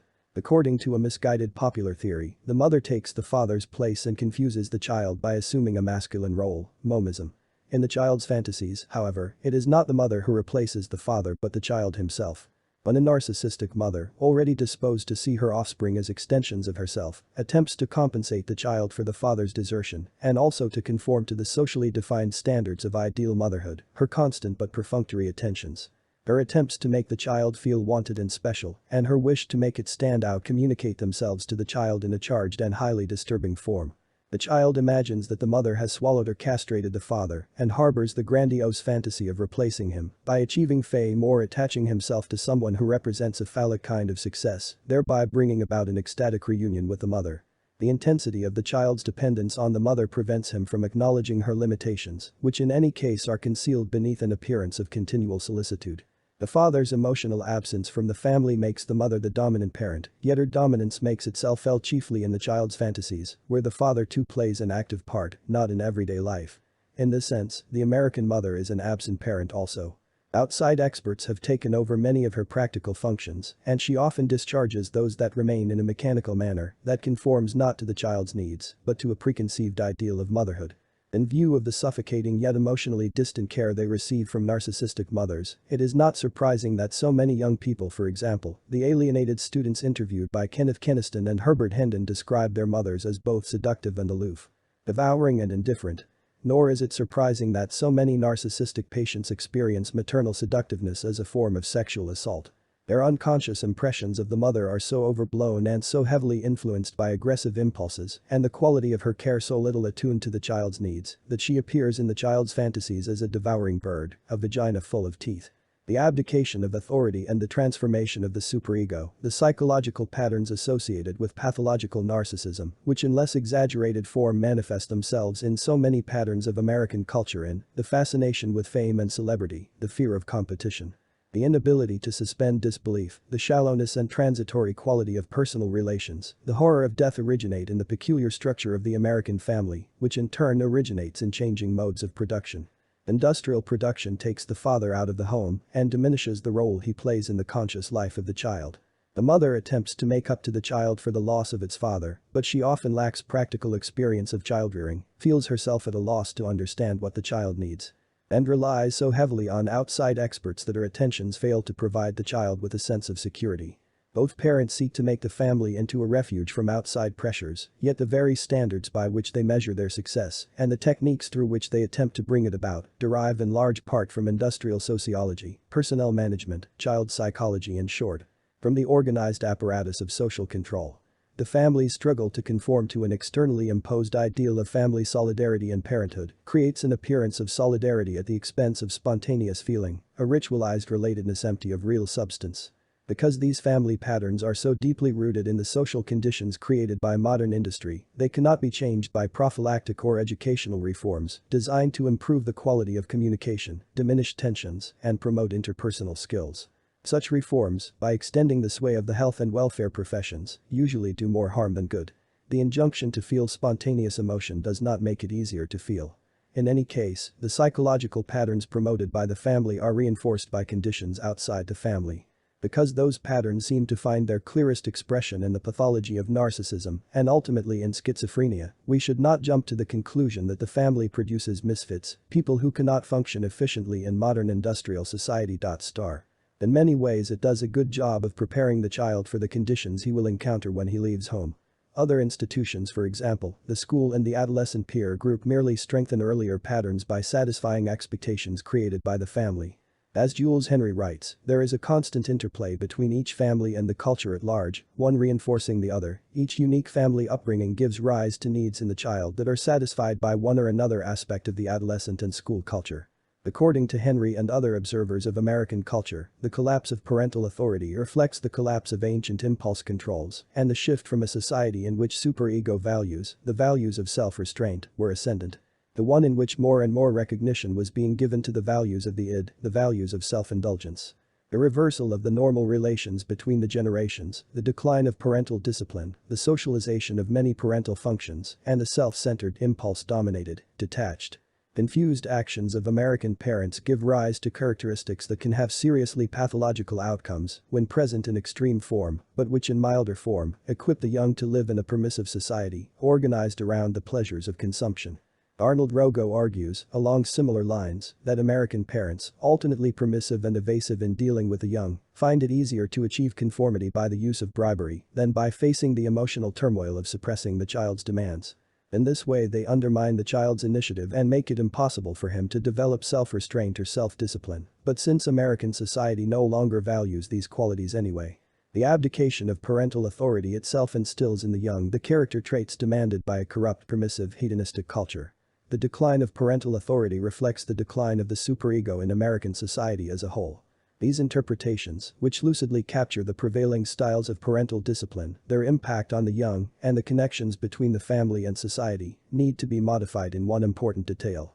The changing conditions of family life lead not so much to a decline of the superego as to an alteration of its contents. The parent's failure to serve as models of disciplined self-restraint or to restrain the child does not mean that the child grows up without a superego. On the contrary, it encourages the development of a harsh and punitive superego, based largely on archaic images of the parents, fused with grandiose self-images. Under these conditions, the superego consists of parental introjects instead of identifications. It holds up to the ego an exalted standard of fame and success and condemns it with savage ferocity when it falls short of that standard. Hence the oscillations of self-esteem so often associated with pathological narcissism. The fury with which the superego punishes the ego's failures suggests that it derives most of its energy from aggressive drives in the id, unmixed with libido. The conventional oversimplification which equates superego and id with self-restraint and self-indulgence, treating them as if they were radically opposed, ignores the irrational features of the superego and the alliance between aggression and a punishing conscience. The decline of parental authority and of external sanctions in general, while in many ways it weakens the superego, paradoxically reinforces the aggressive dictatorial elements in the superego and thus makes it more difficult than ever for instinctual desires to find acceptable outlets. The decline of the superego in a permissive society is better understood as the creation of a new kind of superego in which archaic elements predominate. The social changes that have made it difficult for children to internalize parental authority have not abolished the superego, but have merely strengthened the alliance of superego and thanatos, that pure culture of the death instinct as Freud called it, which directs against the ego a torrent of fierce, unrelenting criticism. The new permissiveness extends largely to expression of libidinal instincts, not to aggression. A bureaucratic society that stresses cooperation, interpersonal give and take, cannot allow many legitimate outlets for anger. Even in the family, which is supposed to allow expression to feelings denied expression elsewhere, anger threatens the precarious equilibrium that members of the family try so hard to preserve. At the same time, the mechanical quality of parental care, so notably lacking in effect, gives rise in the child to ravenous oral cravings and to a boundless rage against those who fail to gratify them. Much of this anger, fiercely repressed by the ego, finds its way into the superego, with the results described by Henry and Jelle Lowenfeld. The inhibiting, controlling, and guiding function of the superego, which largely merges with the ego, is weakened through the weakness of the parents, through indulgent education which fails to train the ego, and through the general social climate of permissiveness. But the severe superego of early childhood still lives in the individual. The controlling function of the superego, which draws its strength from the identification with strong parental figures and which can protect the individual from conscious and unconscious guilt feelings, functions poorly. Its punishing and self-destructive power still seems to affect many. The result is restlessness, discontent, depressive moods, craving for substitute satisfactions. In Heller's Something Happened, which describes with such a multitude of depressing details the psychodynamics of family life today, the father believes, with good reason, that his rebellious adolescent daughter wants him to punish her, and like so many American parents, he refuses to give her this satisfaction or even to recognize its legitimacy. Refusing to be maneuvered into administering punishment, he wins psychological victories over his daughter, on the contrary, by giving in to her wishes and thereby avoiding the quarrel she seeks to provoke. Yet both his children, notwithstanding his desire, in his son's case at least, to adopt the part of the best friend, unconsciously regard him as a tyrant. He muses in bewilderment. I don't know why my son feels so often that I am going to hit him when I never do, I never have. I don't know why both he and my daughter believe I used to beat them a great deal when they were smaller, when I don't believe I ever struck either one of them at all. The parent's abdication of authority intensifies rather than softens the child's fear of punishment, while identifying thoughts of punishment more firmly than ever with the exercise of arbitrary, overwhelming violence. The family's relation to other agencies of social control society reinforces these patterns not only through indulgent education and general permissiveness, but through advertising, demand creation, and the mass culture of hedonism. At first glance, a society based on mass consumption appears to encourage self-indulgence in its most blatant forms. Strictly considered, however, modern advertising seeks to promote not so much self-indulgence as self-doubt. It seeks to create needs, not to fulfill them, to generate new anxieties instead of allaying old ones. By surrounding the consumer with images of the good life and by associating them with the glamour of celebrity and success, mass culture encourages the ordinary man to cultivate extraordinary tastes, to identify himself with the privileged minority against the rest, and to join them. In his fantasies, in a life of exquisite comfort and sensual refinement. Yet the propaganda of commodities simultaneously makes him acutely unhappy with his lot. By fostering grandiose aspirations, it also fosters self-denigration and self-contempt. The culture of consumption in its central tendency thus recapitulates the socialization earlier provided by the family. Experiences with authority in school, at work, in the political realm complete the citizen's training and uneasy acquiescence to the prevailing forms of control. Here again, social control promotes neither self-indulgence nor the guilty self-criticism formerly inflicted by a moralistic superego, but anxiety, uncertainty, restless dissatisfaction. In the school, the business corporation, and the courts of law, authorities conceal their power behind a facade of benevolence. Posing as friendly helpers, they discipline their subordinates as seldom as possible, seeking instead to create a friendly atmosphere in which everyone freely speaks his mind. Jules Henry found that high school teachers actually feared quiet and restraint in their classrooms, justifying their failure to enforce order on the grounds that imposition of silence interferes with spontaneous expression and creates unnecessary fears. The quiet classroom may be an awfully fearful situation for someone, said one teacher, whose classroom grew so noisy that the students themselves clamored for quiet. According to Henry, the classroom teaches children their first lessons in how to live in the friendly, relaxed climates of the contemporary bureaucracies of business and government. The appearance of permissiveness conceals a stringent system of controls, all the more effective because it avoids direct confrontations between authorities and the people on whom they seek to impose their will. Because confrontations provoke arguments about principle, the authorities whenever possible delegate discipline to someone else so that they themselves can pose as advisors, resource persons and friends. Thus parents rely on doctors, psychiatrists, and the child's own peers to impose rules on the child and to see that he conforms to them. If the child refuses to eat what his parents think he ought to eat, the parents appeal to medical authority. If he is unruly, they call in a psychiatrist to help the child with his problem. In this way, parents make their own problem insubordination the child's. Similarly at school, the child finds himself surrounded by authorities who wish only to help. If one of the students gets out of line, they send him to a counselor for guidance. The students themselves, according to Edgar Friedenberg's study of the American high school, reject both authoritarian and libertarian measures and regard social control as a technical problem to be referred to the right expert for solution.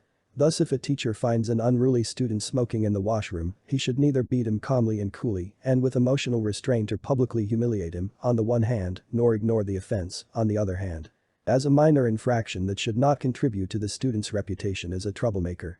The teacher should refer him instead to the school psychiatrist.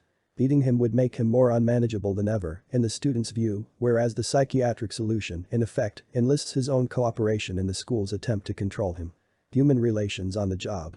The factory as a family experts in personnel management have introduced similar techniques into the modern corporation, ostensibly as a means of humanizing the workplace. The ideology of modern management draws on the same body of therapeutic theory and practice that informs progressive education and progressive childrearing. Recent efforts to democratize industrial relations bring to a full circle the development that began when experts in scientific management began to study group dynamics in the office and factory in order to remove friction and raise output.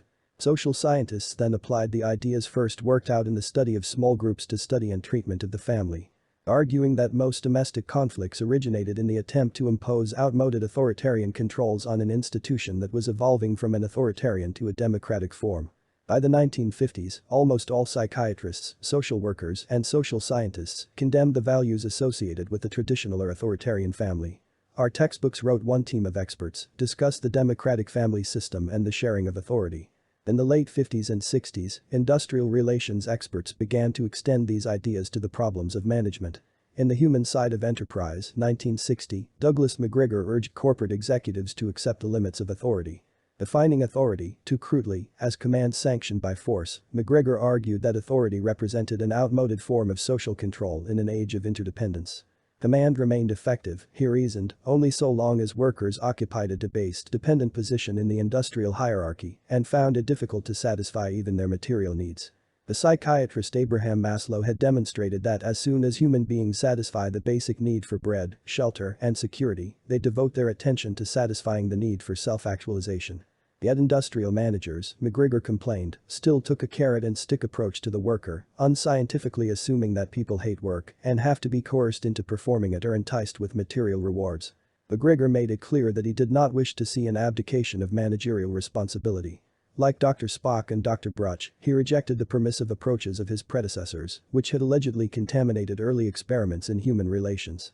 Experience had overturned the assumption that employee satisfaction led to greater productivity or that industrial health flowed automatically from the elimination of conflict. The worker still needed direction, but he had to be approached as a partner in the enterprise, not as a child. The enlightened executive encouraged his subordinates to participate in group discussions, to communicate their needs and suggestions to management, and even to make constructive criticisms. Just as marriage counselors had learned to accept conflict as a normal part of domestic life, so McGregor tried to impress a similar point of view on corporate managers. He told them that they made a mistake in regarding the interests of the individual as opposed to those of the group. If we look to the family, we might recognize the possibilities inherent in the opposite point of view. Research into small groups, according to McGregor, showed that groups function best when everyone speaks his mind, when people listen as well as speak, when disagreements surface without causing obvious tensions, when the chairman of the board does not try to dominate his subordinates, and when decisions rest on consensus. These precepts, which by this time had become the common coin of the social sciences, summarize the therapeutic view of authority. The growing acceptance of that view, at all levels of American society, makes it possible to preserve hierarchical forms of organization in the guise of participation. It provides a society dominated by corporate elites with an anti-elitist ideology. The popularization of therapeutic modes of thought discredits authority, especially in the home and the classroom, while leaving domination uncriticized. Therapeutic forms of social control, by softening or eliminating the adversary relation between subordinates and superiors, make it more and more difficult for citizens to defend themselves against the state or for workers to resist the demands of the corporation. As the ideas of guilt and innocence lose their moral and even legal meaning, those in power no longer enforce their rules by means of the authoritative edicts of judges, magistrates, teachers, and preachers. Society no longer expects authorities to articulate a clearly reasoned, elaborately justified code of law and morality, nor does it expect the young to internalize the moral standards of the community. It demands only conformity to the conventions of everyday intercourse, sanctioned by psychiatric definitions of normal behavior. In the hierarchies of work and power, as in the family, the decline of authority does not lead to the collapse of social constraints. It merely deprives those constraints of a rational basis. Just as the parent's failure to administer just punishment to the child undermines the child's self-esteem rather than strengthening it, so the corruptibility of public authorities, their acquiescence in minor forms of wrongdoing, reminds the subordinate of his subordination by making him dependent on the indulgence of those above him. A new-style bureaucrat, whose ideology and character support hierarchy even though he is neither paternalistic nor authoritarian, as Michael McCoby puts it in his study of the corporate gamesman, no longer orders his inferiors around. But he has discovered subtler means of keeping them in their place. Even though his underlings often realize that they have been conned, pushed around, and manipulated, they find it hard to resist such easygoing oppression. The diffusion of responsibility in large organizations, moreover, enables the modern manager to delegate discipline to others, to blame unpopular decisions on the company in general, and thus to preserve his standing as a friendly advisor to those beneath him. Yet his entire demeanor conveys to them that he remains a winner in a game most of them are destined to lose. Since everyone allegedly plays this game by the same rules, no one can begrudge him his success, but neither can the losers escape the heavy sense of their own failure. In a society without authority, the lower orders no longer experience oppression as guilt. Instead, they internalize a grandiose idea of the opportunities open to all, together with an inflated opinion of their own capacities. If the lowly man resents those more highly placed, it is only because he suspects them of grandly violating the regulations of the game, as he would like to do himself if he dared. It never occurs to him to insist on a new set of rules.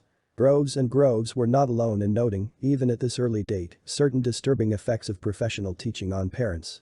Miriam Van Waters wrote, "So much alarming popular literature has been written about defective children that a diagnosis of defect or serious handicap, like epilepsy or neurotic constitution, freezes the parents into despair."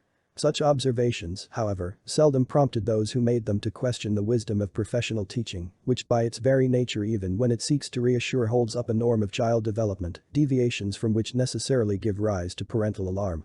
To further demands for professional intervention, and often to measures that intensify suffering instead of alleviating it. Those who noted that the attack on maternal instinct undermined maternal confidence felt no reservations about this development because in their view, the confidence destroyed by medicine rested in the first place on ignorance and complacency.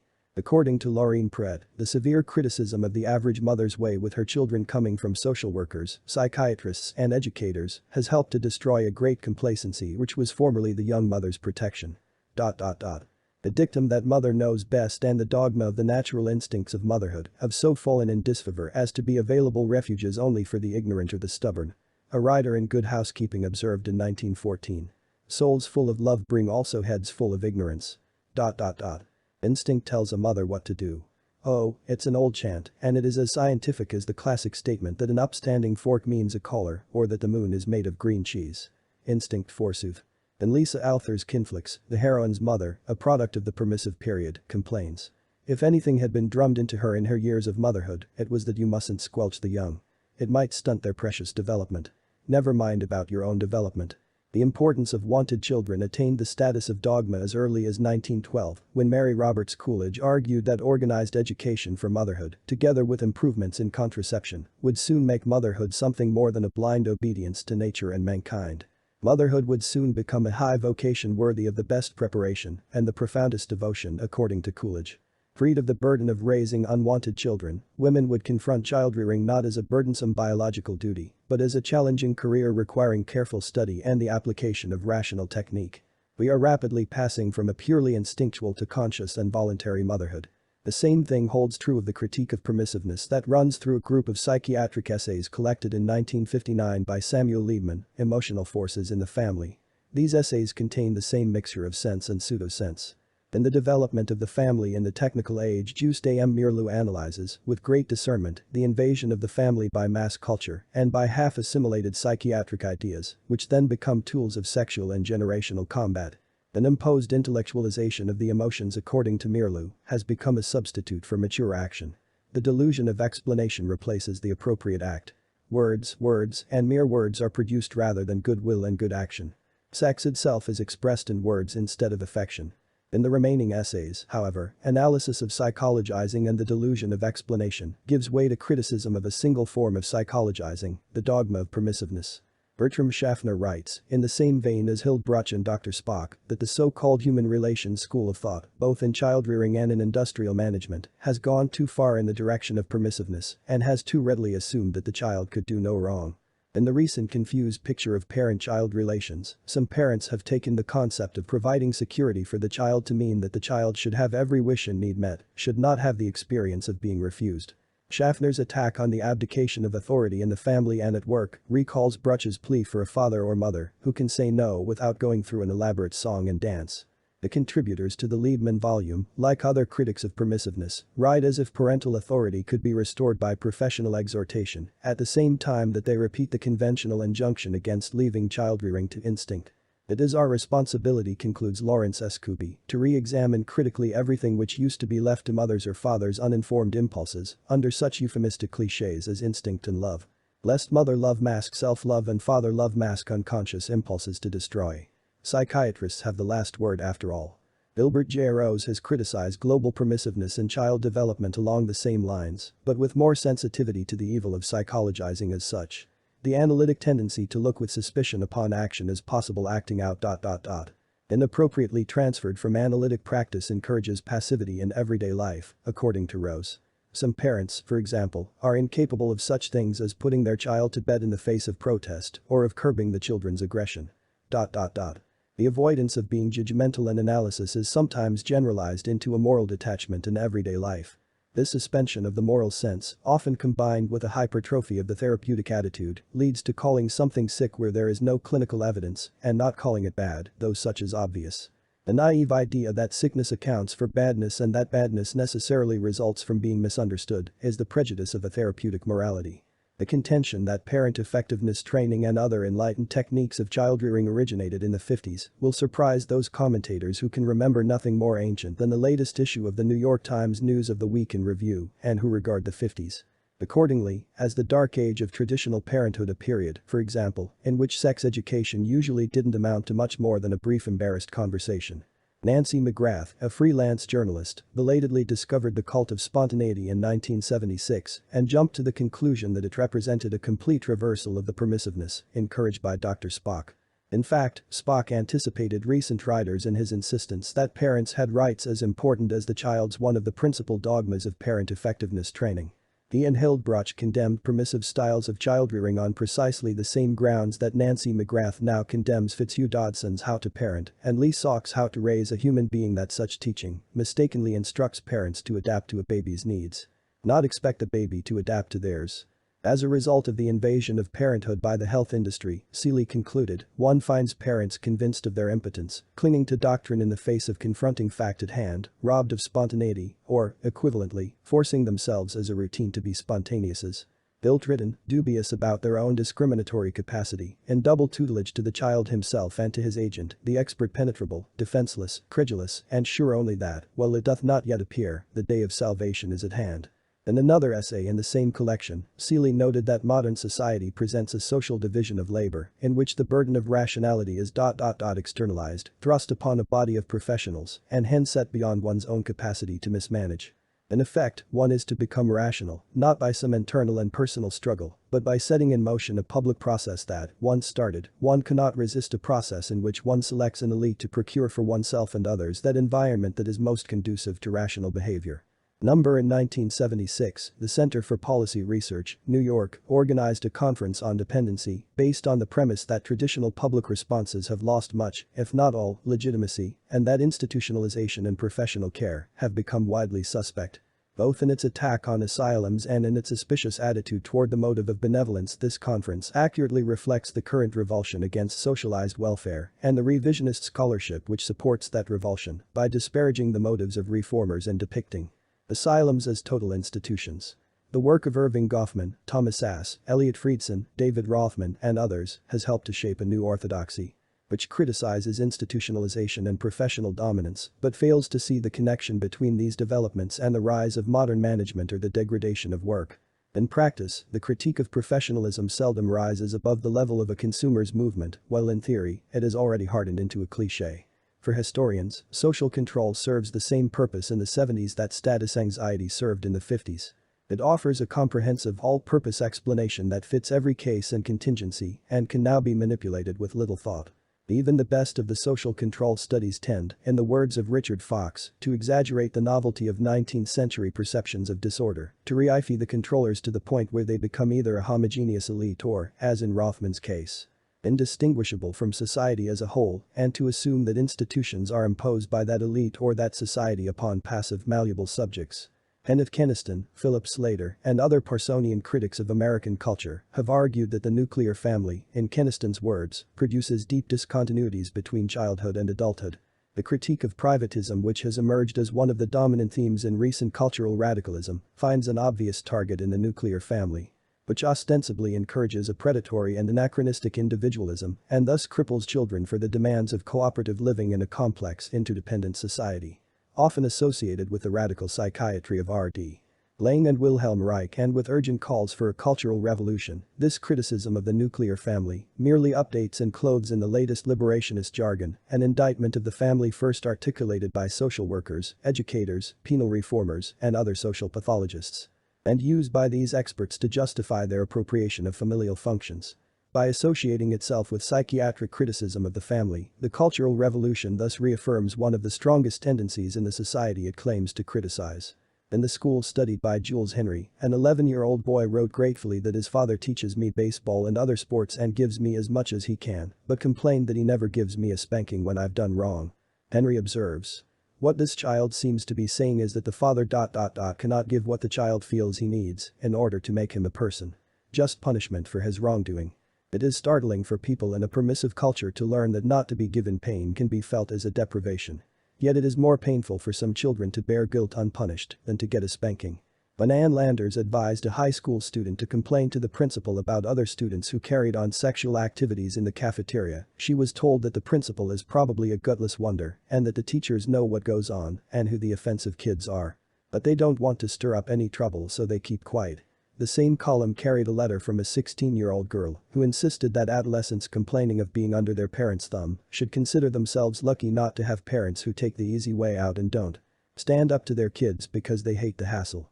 The community has expressed its concern for childhood by creating institutions, wrote Van Waters. It is increasingly common for births to take place in hospitals. Infant feeding has become an esoteric rite few parents would attempt without expert assistance. When children are ill, they are cared for by specialists far better equipped than parents. At every stage in the child's life, some modern organized agency will say to the parent, "We can do this better than you can." McGregor's influential book, so characteristic an expression of the culture of the 50s, not only complemented the psychiatric attack on the authoritarian family, which came to fruition in that decade, it restated many of the themes of the Parsonian sociology of the family. In 1961, Parsons criticized David Reisman's analysis of the abdication of parental authority in The Lonely Crowd on the grounds that modern parents best equip the young for life in a complex industrial society when they encourage them to become self-reliant, instead of attempting to supervise every detail of the child's upbringing. Like Parsons, McGregor argues that what looked like an abdication of authority in this case, managerial authority, represented instead a transition to a more effective scientific therapeutic form of control. Just as reactionary alarmists, sometimes in common with well-meaning but misguided social theorists, prematurely deplored the collapse of parental authority, so reactionary businessmen predictably denounced the new softness imported into business by industrial relations experts, demanding a crackdown on unions, a reversal of the New Deal, and a return to the good old days of industrial autocracy. McGregor had no patience with this outmoded outlook. It rested, in his view, on a misunderstanding of authority and a simplification of the alternative modes of exercising power. Abdication is not an appropriate antithesis to authoritarianism. Only if we can free ourselves from the notion that we are limited to a single dimension, that of more or less authority, will we escape from our present dilemma. The flight from feeling. Sociopsychology of the sex war. Suddenly she wished she was with some other man and not with Edward. Pia looked at Edward. She looked at his red beard, his immense spectacles. I don't like him, she thought. That red beard, those immense spectacles. Pia said to Edward that he was the only person she had ever loved for this long. How long is it? Edward asked. It was 7 months. Donald Bartholomew. I think more and more that there is no such thing as rationality in relationships. I think you just have to say, okay, that's what you feel right now, and what are we going to do about it? I believe everybody should really be able to basically do what they want to do as long as it's not hurting anybody else. Liberated bridegroom. The trivialization of personal relations. Bertrand Russell once predicted that the socialization of reproduction, the supersession of the family by the state, would make sex love itself more trivial, encourage a certain triviality in all personal relations, and make it far more difficult to take an interest in anything after one's own death. At first glance, recent developments appear to have refuted the first part of this prediction. Americans today invest personal relations, particularly the relations between men and women, with undiminished emotional importance. The decline of childrearing as a major preoccupation has freed sex from its bondage to procreation and made it possible for people to value erotic life for its own sake. As the family shrinks to the marital unit, it can be argued that men and women respond more readily to each other's emotional needs instead of living vicariously through their offspring. The marriage contract having lost its binding character, couples now find it possible, according to many observers, to ground sexual relations in something more solid than legal compulsion. In short, the growing determination to live for the moment, whatever it may have done to the relations between parents and children, appears to have established the preconditions of a new intimacy between men and women. This appearance is an illusion. The cult of intimacy conceals a growing despair of finding it. Personal relations crumble under the emotional weight with which they are burdened. The inability to take an interest in anything after one's own death, which gives such urgency to the pursuit of close personal encounters in the present, makes intimacy more elusive than ever. The same developments that have weakened the tie between parents and children have also undermined relations between men and women. Indeed, the deterioration of marriage contributes in its own right to the deterioration of care for the young. This last point is so obvious that only a strenuous propaganda on behalf of open marriage and creative divorce prevents us from grasping it. It is clear, for example, that the growing incidence of divorce, together with the ever-present possibility that any given marriage will end in collapse, adds to the instability of family life and deprives the child of a measure of emotional security. Enlightened opinion diverts attention from this general fact by insisting that in specific cases, parents may do more harm to their children by holding a marriage together than by dissolving it. It is true that many couples preserve their marriage, in one form or another, at the expense of the child. Sometimes they embark on a life full of distractions that shield them against daily emotional involvements with their offspring. Sometimes one parent acquiesces in the neurosis of the other, as in the family configuration that produces so many schizophrenic patients, for fear of disturbing the precarious peace of the household. More often the husband abandons his children to the wife whose company he finds unbearable, and the wife smothers the children with incessant yet perfunctory attentions. This particular solution to the problem of marital strain has become so common that the absence of the father impresses many observers as the most striking fact about the contemporary family. Under these conditions, a divorce in which the mother retains custody of her children merely ratifies the existing state of affairs, the effective emotional desertion of his family by the father. But the reflection that divorce often does no more damage to children than marriage itself hardly inspires rejoicing. The battle of the sexes. Its social history. Well, the escalating war between men and women has psychological roots in the disintegration of the marital relation and more broadly in the changing patterns of socialization outlined in the preceding chapter. Much of this tension can be explained without reference to psychology. The battle of the sexes also constitutes a social phenomenon with a history of its own. The reasons for the recent intensification of sexual combat lie in the transformation of capitalism from its paternalistic and familial form to a managerial corporate bureaucratic system of almost total control. More specifically, in the collapse of chivalry. The liberation of sex from many of its former constraints, the pursuit of sexual pleasure as an end in itself, the emotional overloading of personal relations, and most important of all, the irrational male response to the emergence of the liberated woman. It has been clear for some time that chivalry is dead. The tradition of gallantry formerly masked and to some degree mitigated the organized oppression of women. While males monopolized political and economic power, they made their domination of women more palatable by surrounding it with an elaborate ritual of deference and politesse. They set themselves up as protectors of the weaker sex, and this cloying but useful fiction set limits to their capacity to exploit women through sheer physical force. The counter-convention of droit du seigneur, which justified the predatory exploits of the privileged classes against women socially inferior to themselves, nevertheless showed that the male sex at no time ceased to regard most women as fair game. The long history of rape and seduction, moreover, served as a reminder that animal strength remained the basis of masculine ascendancy, manifested here in its most direct and brutal form. Yet polite conventions, even when they were no more than a facade, provided women with ideological leverage in their struggle to domesticate the wildness and savagery of men. They surrounded essentially exploitive relationships with a network of reciprocal obligations, which if nothing else made exploitation easier to bear. The symbiotic interdependence of exploiters and exploited, so characteristic of paternalism in all ages, survived in male-female relations long after the collapse of patriarchal authority in other areas. Because the convention of deference to the fair sex was so closely bound up with paternalism, however, it lived on borrowed time, once the democratic revolutions of the 18th and 19th centuries had destroyed the last foundations of feudalism. The decline of paternalism, and of the rich public ceremonial formerly associated with it, spelled the end of gallantry. Women themselves began to perceive the connection between their debasement and their sentimental exaltation, rejected their confining position on the pedestal of masculine adoration, and demanded the demystification of female sexuality. Democracy and feminism have now stripped the veil of courtly convention from the subordination of women, revealing the sexual antagonisms formerly concealed by the feminine mystique.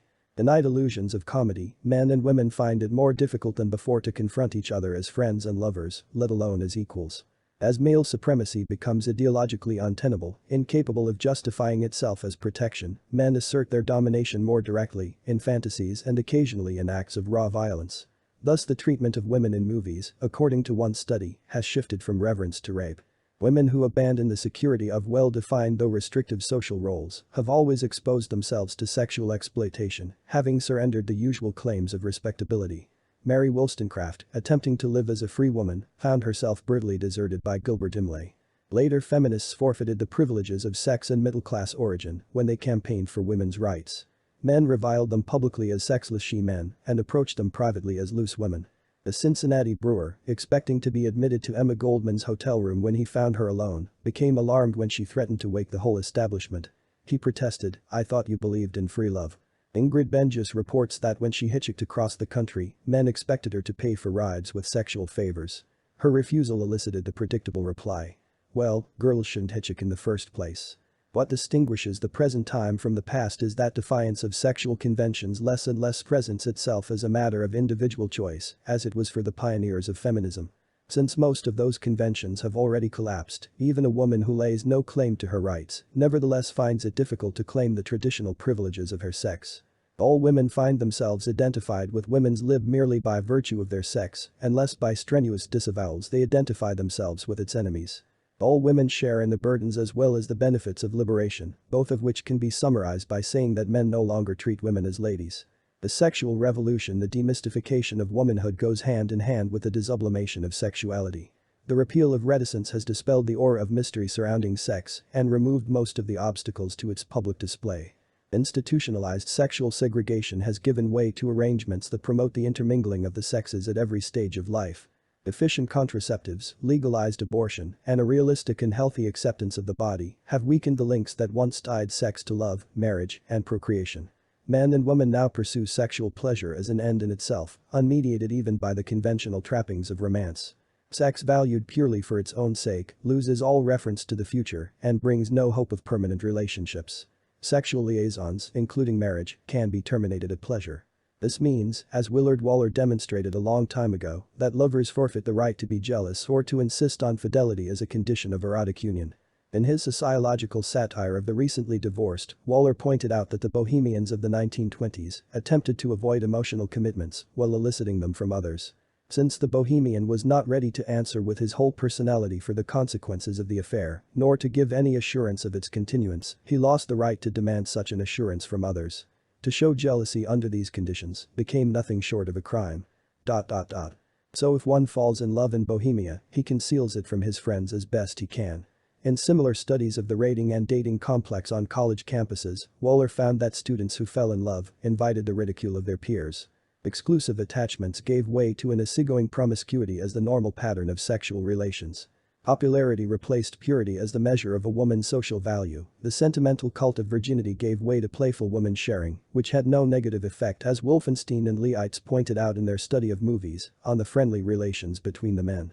In the 30s and 40s, the cinematic fantasy in which a beautiful girl dances with a chorus of men, favoring one no more than the others, expressed an ideal to which reality more and more closely conformed.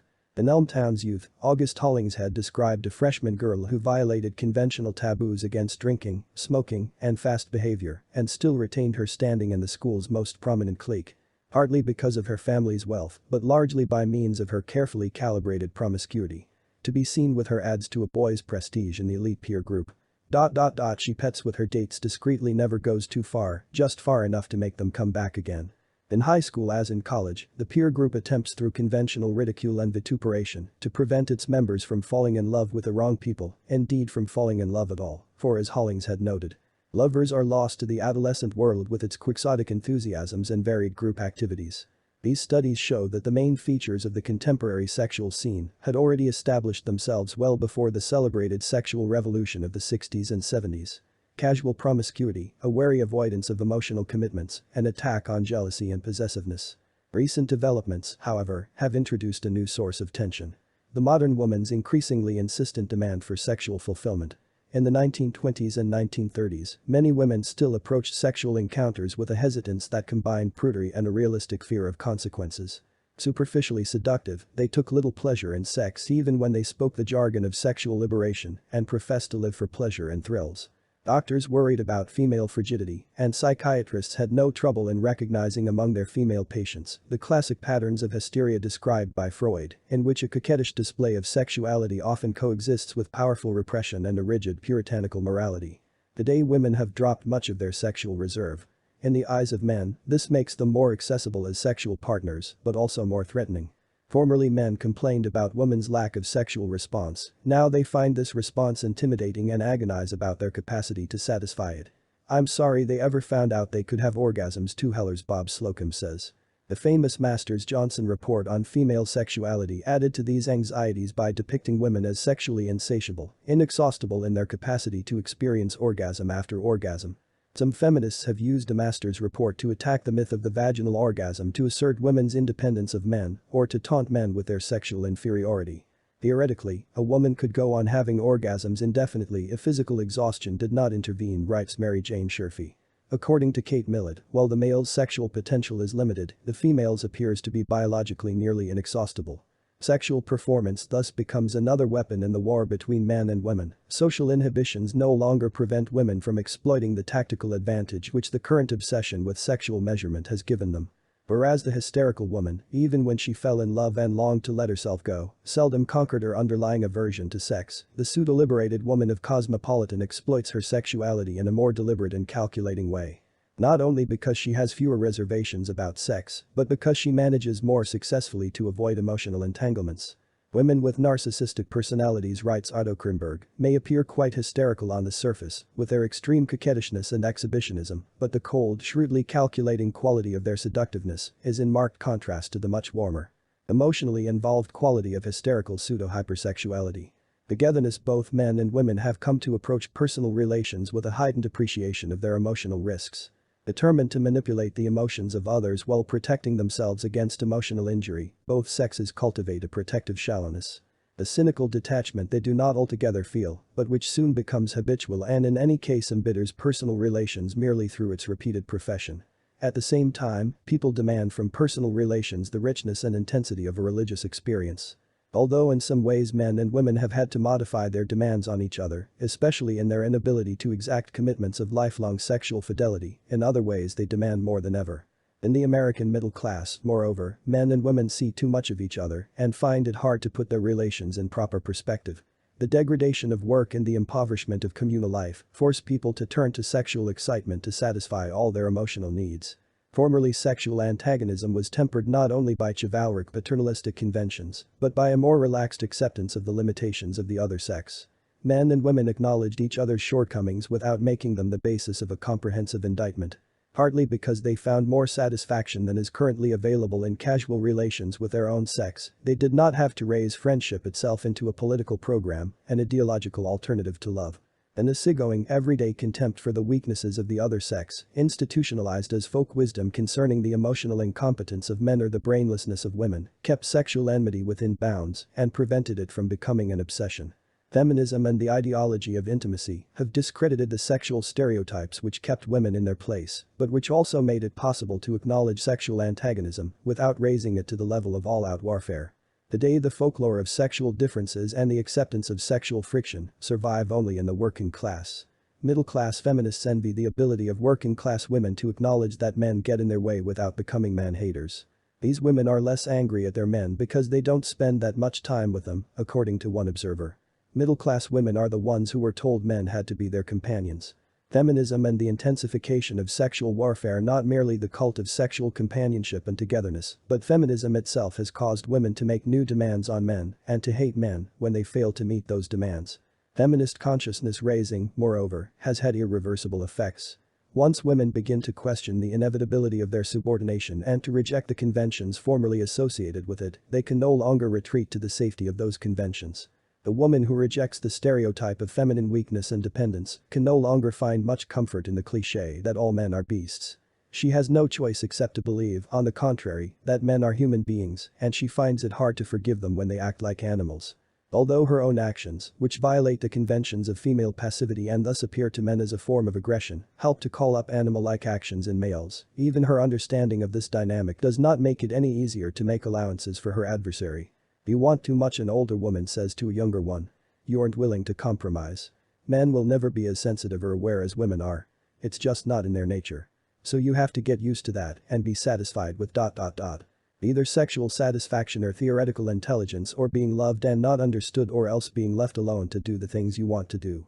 The woman who takes feminism seriously, as a program that aims to put the relations between men and women on a new footing, can no longer accept such a definition of available alternatives without recognizing it as a form of surrender. The younger woman rightly replies that no one should settle for less than a combination of sex, compassion, and intelligent understanding.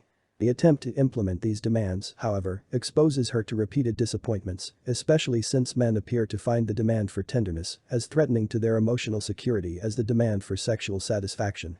Thwarted passion in turn gives rise in women to the powerful rage against men so unforgettably expressed, for example, in the poems of Sylvia Plath. No day is safe from news of you. Walking about in Africa maybe, but thinking of me. Women's rage against men originates not only in erotic disappointments or the consciousness of oppression, but in a perception of marriage as the ultimate trap, the ultimate routine in a routinized society, the ultimate expression of the banality that pervades and suffocates modern life. For the heroine of the bell jar, marriage represents the apotheosis of the everyday. It would mean getting up at 7 and cooking him eggs and bacon and toast and coffee and dawdling about in my nightgown and curlers after he'd left for work to wash up the dirty plates and make the bed. And then when he came home after a lively, fascinating day he'd expect a big dinner and I'd spend the evening washing up even more dirty plates till I fell into bed, utterly exhausted. If the man protests that he is exhausted too and that his fascinating day consists of drudgery and humiliation, his wife suspects that he wishes merely to give her domestic prison the appearance of a rose-covered cottage. In theory, it should be possible for feminists to advance beyond the present stage of sexual recrimination by regarding men simply as a class enemy and voluntarily caught up in the defense of masculine privilege and therefore exempt from personal blame. The symbiotic interdependence of men and women, however, makes it hard to attain such intellectual detachment in everyday life. The class enemy presents himself in ordinary existence as a lover, husband, or father on whom women proceed to make demands that men usually fail to meet. According to the feminists' own analysis of the way in which the subjection of women damages women and impoverishes the emotional life of men, men cannot possibly meet the full erotic demands of women under the existing sexual arrangements. Yet feminism itself gives those demands the strongest ideological support. It therefore intensifies the problem to which it simultaneously offers the solution.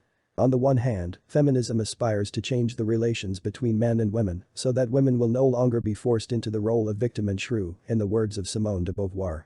On the other hand, it often makes women more shrewish than ever in their daily encounters with men.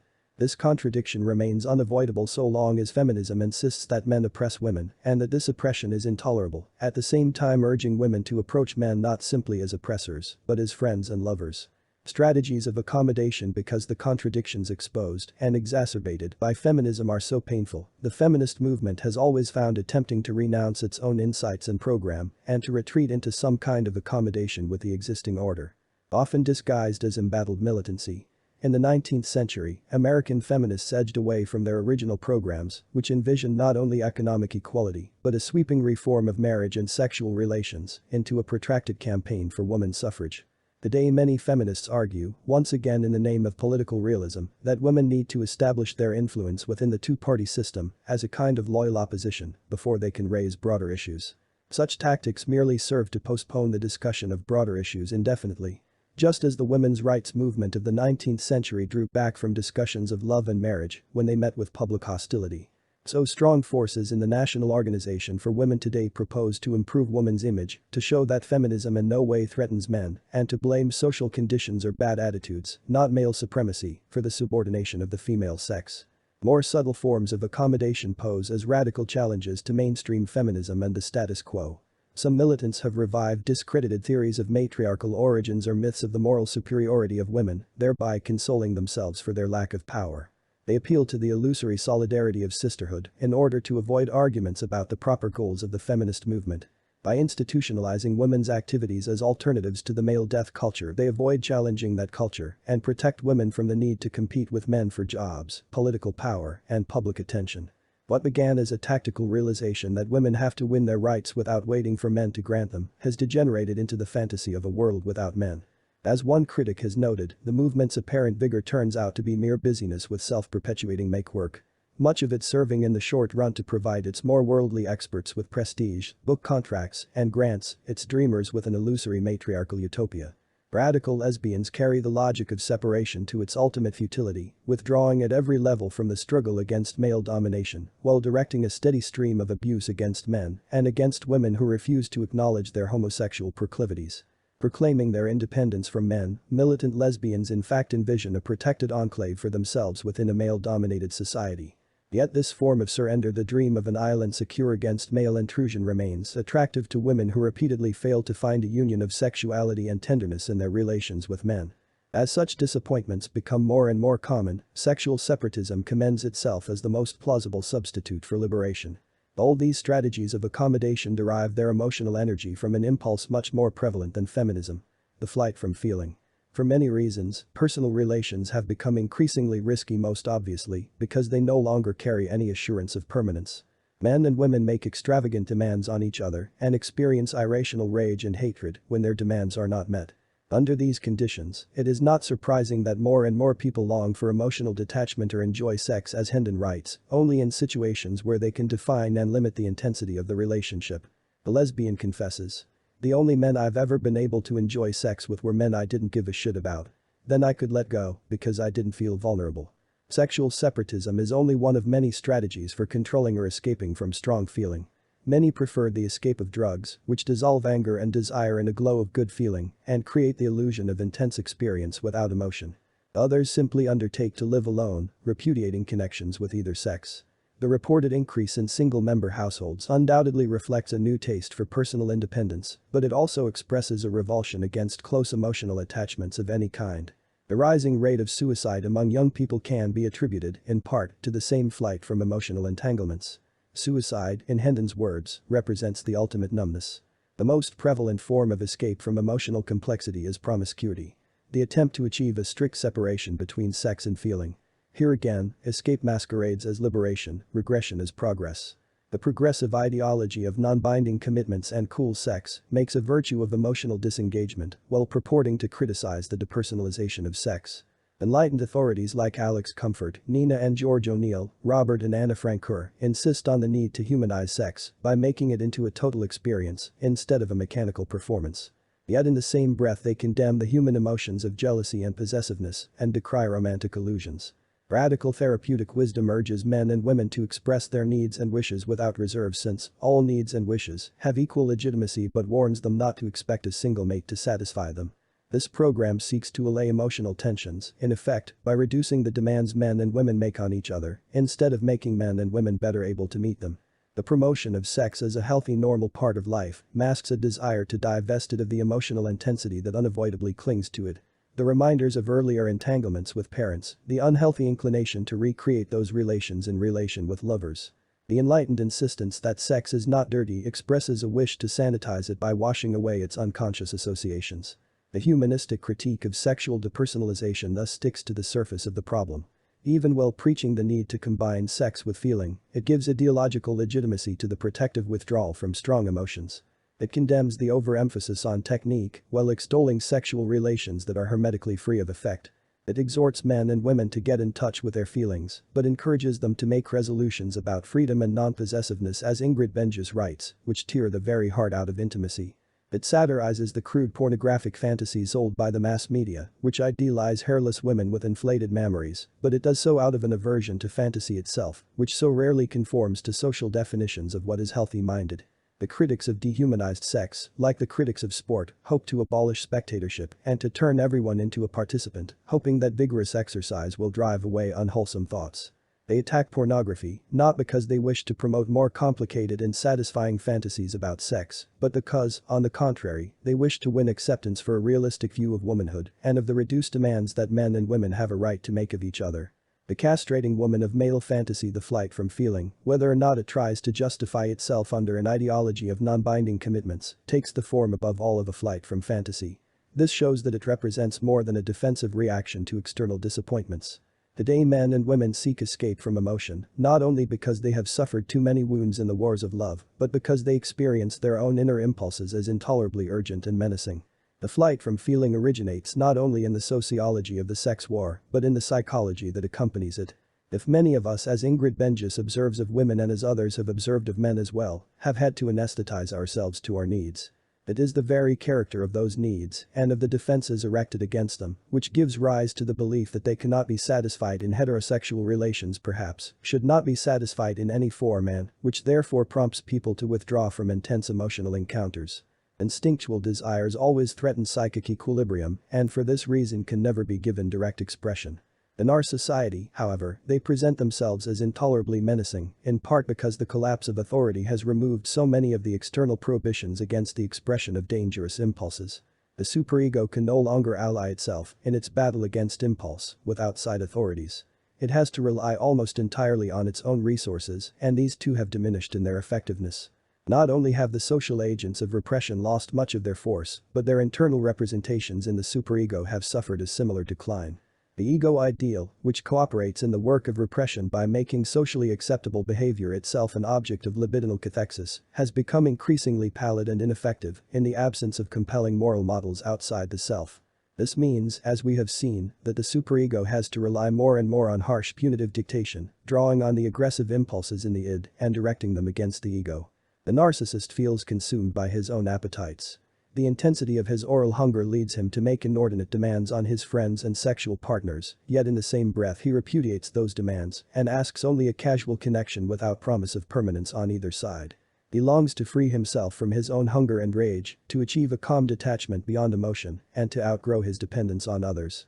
He longs for the indifference to human relationships and to life itself that would enable him to acknowledge its passing in Kurt Vonnegut's laconic phrase, "So it goes," which so aptly expresses the ultimate aspiration of the psychiatric seeker. But although the psychological man of our times frightens himself with the intensity of his inner needs, the needs of others appall him no less than his own.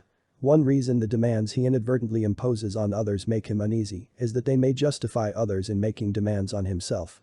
Men especially fear the demands of women, not only because women no longer hesitate to press them, but because men find it so difficult to imagine an emotional need that does not wish to consume whatever it seizes on.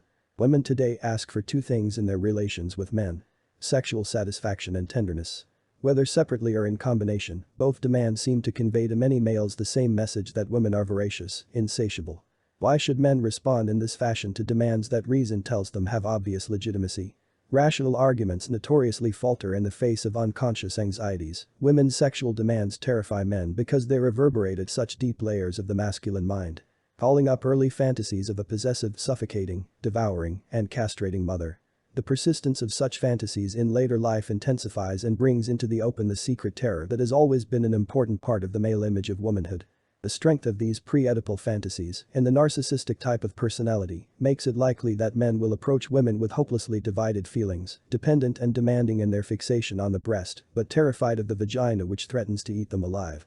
Of the legs with which popular imagination endows the American heroine, legs which can presumably strangle or scissor victims to death, of the dangerous phallic breast itself, encased in unyielding armor, which in unconscious terror more nearly resembles an implement of destruction than a source of nourishment. The sexually voracious female, long a stock figure of masculine pornography in the 20th century, has emerged into the daylight of literary respectability. Similarly, the cruel, destructive, domineering woman, la belle dame sans merci, has moved from the periphery of literature and the other arts to a position close to the center. Formerly a source of delicious titillation, of sadomasochistic gratification tinged with horrified fascination, she now inspires unambiguous loathing and dread. Heartless, domineering, burning, as Leslie Fiedler has said, with a lust of the nerves rather than of the flesh, she unmans every man who falls under her spell. In American fiction, she assumes a variety of guises, all of them variations on the same theme. The bitchy heroine of Hemingway, Faulkner, and Fitzgerald, Nathaniel West's Fay Greener, whose invitation wasn't to pleasure but to struggle, hard and sharp, closer to murder than to love. Tennessee Williams' Maggie Tolliver, edgy as a cat on a hot tin roof, the domineering wife whose mastery of her husband, as in the joyless humor of James Thurber, recalls the mastery of the castrating mother over her son. The man-eating mom denounced in the shrill falsetto of Philip Wiley's Generation of Vipers, Wright Morris's Man and Boy, Edward Albee's The American Dream, the suffocating Jewish mother, Mrs. Portnoy, the Hollywood vampire, Theda Bara, scheming seductress, Marlene Dietrich. Or bad blonde, Marilyn Monroe, Jane Mansfield, the precocious female rapist of Nabokov's Lolita, or the precocious female killer of William March's The Bad Seed. Tiled or woman, wife or mother, this female cuts men to ribbons or swallows them whole. She travels accompanied by eunuchs, by damaged men suffering from nameless wounds, or by a few strong men brought low by their misguided attempts to turn her into a real woman. Whether or not the actual incidence of impotence has increased in American males, and there is no reason to doubt reports that it has, the specter of impotence haunts the contemporary imagination. Not least because it focuses the fear that a played-out Anglo-Saxon culture is about to fall before the advance of hardier races. The nature of impotence, moreover, has undergone an important historical shift. In the 19th century, respectable men sometimes experienced embarrassing sexual failures with women of their own class, or else suffered from what Freud called psychic impotence, the characteristic Victorian split between sensuality and affection. Although most of these men dutifully had intercourse with their wives, they derived sexual satisfaction only from intercourse with prostitutes or with women otherwise degraded. As Freud explained, this psychic syndrome, the most prevalent form of degradation in the erotic life of his time, originated in the Oedipus complex. After the painful renunciation of the mother, sensuality seeks only those objects that evoke no reminder of her, while the mother herself, together with other pure, socially respectable women, is idealized beyond reach of the sensual. Today, impotence typically seems to originate not in renunciation of the mother, but in earlier experiences, often reactivated by the apparently aggressive overtures of sexually liberated women. Fear of the devouring mother of pre-Oedipal fantasy gives rise to a generalized fear of women that has little resemblance to the sentimental adoration men once granted to women who made them sexually uncomfortable. The fear of women, closely associated with a fear of the consuming desires within, reveals itself not only as impotence, but as a boundless rage against the female sex. This blind and impotent rage, which seems so prevalent at the present time, only superficially represents a defensive male reaction against feminism. It is only because the recent revival of feminism stirs up such deeply rooted memories that it gives rise to such primitive emotions. Men's fear of women, moreover, exceeds the actual threat to their sexual privileges. Whereas the resentment of women against men for the most part has solid roots in the discrimination and sexual danger to which women are constantly exposed, the resentment of men against women. When men still control most of the power and wealth in society, yet feel themselves threatened on every hand, intimidated, emasculated, appears deeply irrational, and for that reason not likely to be appeased by changes in feminist tactics designed to reassure men that liberated women threaten no one. When even mom is a menace, there is not much that feminists can say to soften the sex war or to assure their adversaries that men and women will live happily together when it is over. The soul of man and woman under socialism. Would men and women live more happily together under some other form of social organization? Would they live more happily under socialism? The answer to this question no longer strikes many people as self-evident as it struck earlier generations of socialists. The feminist movement has unceremoniously exposed the shallowness of the old socialist analysis, according to which a revolution in property relations would automatically revolutionize the relations between men and women. All but the most rigid and dogmatic of socialists have now admitted the justice of this feminist criticism and incorporated it into their own work, notably in the recent studies by Juliet Mitchell, Eli Zaretsky, and Bruce Dansis. For the first time, large numbers of socialists have begun to grasp the historic challenge of feminism to socialism. As Mary White Ovington put it as early as 1914, socialism does not mean simply a full stomach that was often attained under chattel slavery but a full life. Discussion of personal issues can no longer be dismissed as a form of bourgeois subjectivity. On the contrary, it appears that the exploitation of women by men, far from constituting a secondary formation dependent in one way or another on the organization of production, antedates the establishment of production based on private property and may well survive its demise. The justice of the feminist critique of socialism, however, does not justify the conclusion some feminists draw from it that the oppression of women represents the basic and primal form of exploitation and that it underlies and determines all other social relations. The exploitation of women has evolved through many historical forms, and the importance of these changes must not be obscured by treating sexism as an unchanging fact of life, which can be abolished only by abolishing sexuality itself and instituting the reign of androgyny. The form of sexual oppression specific to late capitalist society has raised sexual tensions to a new intensity, at the same time encouraging a new independence among women that leads them to reject subordination. It does not seem unreasonable to believe, even in the political passivity and quietism of the 1970s, that a thoroughgoing transformation of our social arrangements remains a possibility. And that a socialist revolution would abolish the new paternalism, the dependence of the ordinary citizen on experts, the degradation of both work and domestic life from which so much of the antagonism between men and women now derives. The establishment of equality between the sexes, the transformation of the family, and the development of new structures of personality would by no means usher in the androgynous utopia, but neither would it leave the battle of the sexes essentially unchanged. The abolition of sexual tensions is an unworthy goal in any case. The point is to live with them more gracefully than we have lived with them in the past. The transition in American movies from the vamp to the good bad girl, according to Wolfenstein and Leitz, illustrates the decline of jealousy and the displacement of sexual passion by sexiness. The dangerousness of the vamp was associated with a man's intolerance for sharing her with other men. Her seductive appearance and readiness for love carried a strong suggestion that there had been and might be other men in her life. The good bad girl is associated with a greater tolerance for sharing the woman. In effect, the woman's attraction is enhanced by her association with other men. All that is needed to eliminate unpleasantness is the assurance that these relations were not serious. Psychiatric and sociological studies of working-class life confirm these observations. An American middle-class wife tends to expect her husband to treat her as an equal, wrote a psychiatrist in 1957. She expects cooperation, sharing of responsibility, and individual consideration. In the lower-class family of Italians. The wife. Does not expect to be treated as an equal. Rather, she expects him to make the chief decisions, relieving her of the responsibility so that she can tend to the needs of the large brood of children. Rainwater, Coleman, and Handel reported in their study of working-class wives. Middle-class wives tend to see a greater interchangeability between the marriage partners in handling the work that must be done. There is much more interest in doing things together, whether it be the dishes or painting the walls. Togetherness is largely a middle-class value. In the 20 years since these descriptions were written, the ideology of marital companionship has made headway in working-class as well as middle-class families, while feminism, penetrating finally into the consciousness of working-class women, has made conventional sexual stereotyping suspect and has thus made it hard for people to indulge in routine depreciation of the opposite sex without self-consciousness. As working-class women begin to assert their rights or at least to listen to feminist ideas, their husbands see in this turn of events another blow to their own self-respect, the crowning indignity heaped on the workingman by a middle-class liberalism that has already destroyed his savings, bused his children to distant schools, undermined his authority over them, and now threatens to turn even his wife against him. The shattered faith in the regeneration of life. The dread of old age. In some ways the most characteristic expression of the times is the campaign against old age, which holds a special terror for people today.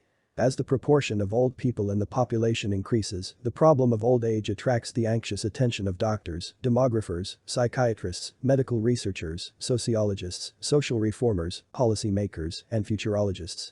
The growing number of sciences and pseudosciences concern themselves specifically with aging and death. Geriatrics, gerontology, thanatology, cryonics, immortalism. Many others, notably genetics, genetic engineering, and community medicine, have enlisted in the struggle to alleviate or abolish the ravages of time, a struggle dear to the heart of a dying culture. Two approaches to the problem of age have emerged.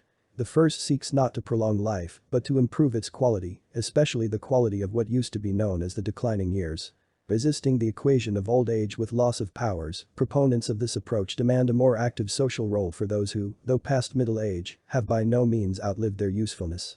Humanitarians insist that old age is a social category, not a biological one. The modern problem of old age, from this point of view, originates less in physical decline than in society's intolerance of old people, its refusal to make use of their accumulated wisdom, and its attempt to relegate them to the margins of social existence. The second approach proposes to deal with old age as a medical problem, in Albert Rosenfeld's words, something your doctor may someday hope to do something about. Falsely attributing to modern medicine an increase in life expectancy that actually derives from a higher standard of living, it assumes that medicine has the power to lengthen life still further and to abolish the horrors of old age. By the year 2025, Rosenfeld believes, most of the major mysteries of the aging process will have been solved. In spite of their differences, the medical and social solutions to old age have more in common than first appears. Both rest more on hope and on a powerful aversion to the prospect of bodily decay than on critical examination of evidence. Both regard old age and death as an imposition on the human race, in the words of the novelist Alan Harrington, as something no longer acceptable. What lies behind this loathing of the aging process, which appears to be growing more and more common in advanced industrial society? Narcissism and old age. Obviously, men have always feared death and longed to live forever. Yet the fear of death takes on new intensity in a society that has deprived itself of religion and shows little interest in posterity. Old age inspires apprehension, moreover, not merely because it represents the beginning of death, but because the condition of old people has objectively deteriorated in modern times. Our society notoriously finds little use for the elderly. It defines them as useless, forces them to retire before they have exhausted their capacity for work, and reinforces their sense of superfluity at every opportunity. By insisting, ostensibly in a spirit of respect and friendship, that they have not lost the right to enjoy life, society reminds old people that they have nothing better to do with their time. By devaluing experience and setting great store by physical strength, dexterity, adaptability, and the ability to come up with new ideas, society defines productivity in ways that automatically exclude senior citizens. The well-known cult of youth further weakens the social position of those no longer young. Thus our attitudes toward aging, as a recent critic observes, are not accidental. They derive from long-term social changes that have redefined work, created a scarcity of jobs, devalued the wisdom of the ages, and brought all forms of authority, including the authority of experience, into disrepute. Because the declining power and status of the aged has deeply rooted social causes, merely propagandizing on their behalf or formulating more humane policies will not be enough to alleviate their lot. Those who argue that old age is a social rather than a medical issue have yet to grasp how deeply social it is and how resistant, therefore, to palliative solutions. Nothing short of a complete reordering of work, education, the family of every important institution will make old age more bearable. Even then, biology sets limits to the degree to which old age can be made genuinely pleasant, as opposed to less painful. Another stubborn fact, which the social theorists of aging and death, as optimistic in their reformist meliorism as are the pro-longevity theorists in their faith in medical miracles, steadfastly refuse to confront. The problem of old age remains intractable for another reason. It has a psychological as well as a social and a biological dimension. Social change manifests itself inwardly as well as outwardly, in changing perceptions, habits of mind, unconscious associations. If our era has a special dread of old age and death, this dread must arise out of some inner predisposition. It must reflect not only objective changes in the social position of the elderly, but subjective experiences that make the prospect of old age intolerable. The fear of old age may stem from a rational, realistic assessment of what happens to old people in advanced industrial society, but it has its roots in irrational panic. The most obvious sign of this panic is that it appears in people's lives so prematurely. Men and women begin to fear growing old before they even arrive at middle age. The so-called midlife crisis presents itself as a realization that old age looms just around the corner. Americans experience the 40th birthday as the beginning of the end. Even the prime of life thus comes to be overshadowed by the fear of what lies ahead. This irrational terror of old age and death is closely associated with the emergence of the narcissistic personality as the dominant type of personality structure in contemporary society. Because the narcissist has so few inner resources, he looks to others to validate his sense of self. He needs to be admired for his beauty, charm, celebrity, or power, attributes that usually fade with time. Unable to achieve satisfying sublimations in the form of love and work, he finds that he has little to sustain him when youth passes him by. He takes no interest in the future and does nothing to provide himself with the traditional consolations of old age, the most important of which is the belief that future generations will in some sense carry on his life's work. Love and work unite in a concern for posterity and specifically in an attempt to equip the younger generation to carry on the tasks of the older. The thought that we live on vicariously in our children, more broadly, in future generations, reconciles us to our own supersession, the central sorrow of old age, more harrowing even than frailty and loneliness.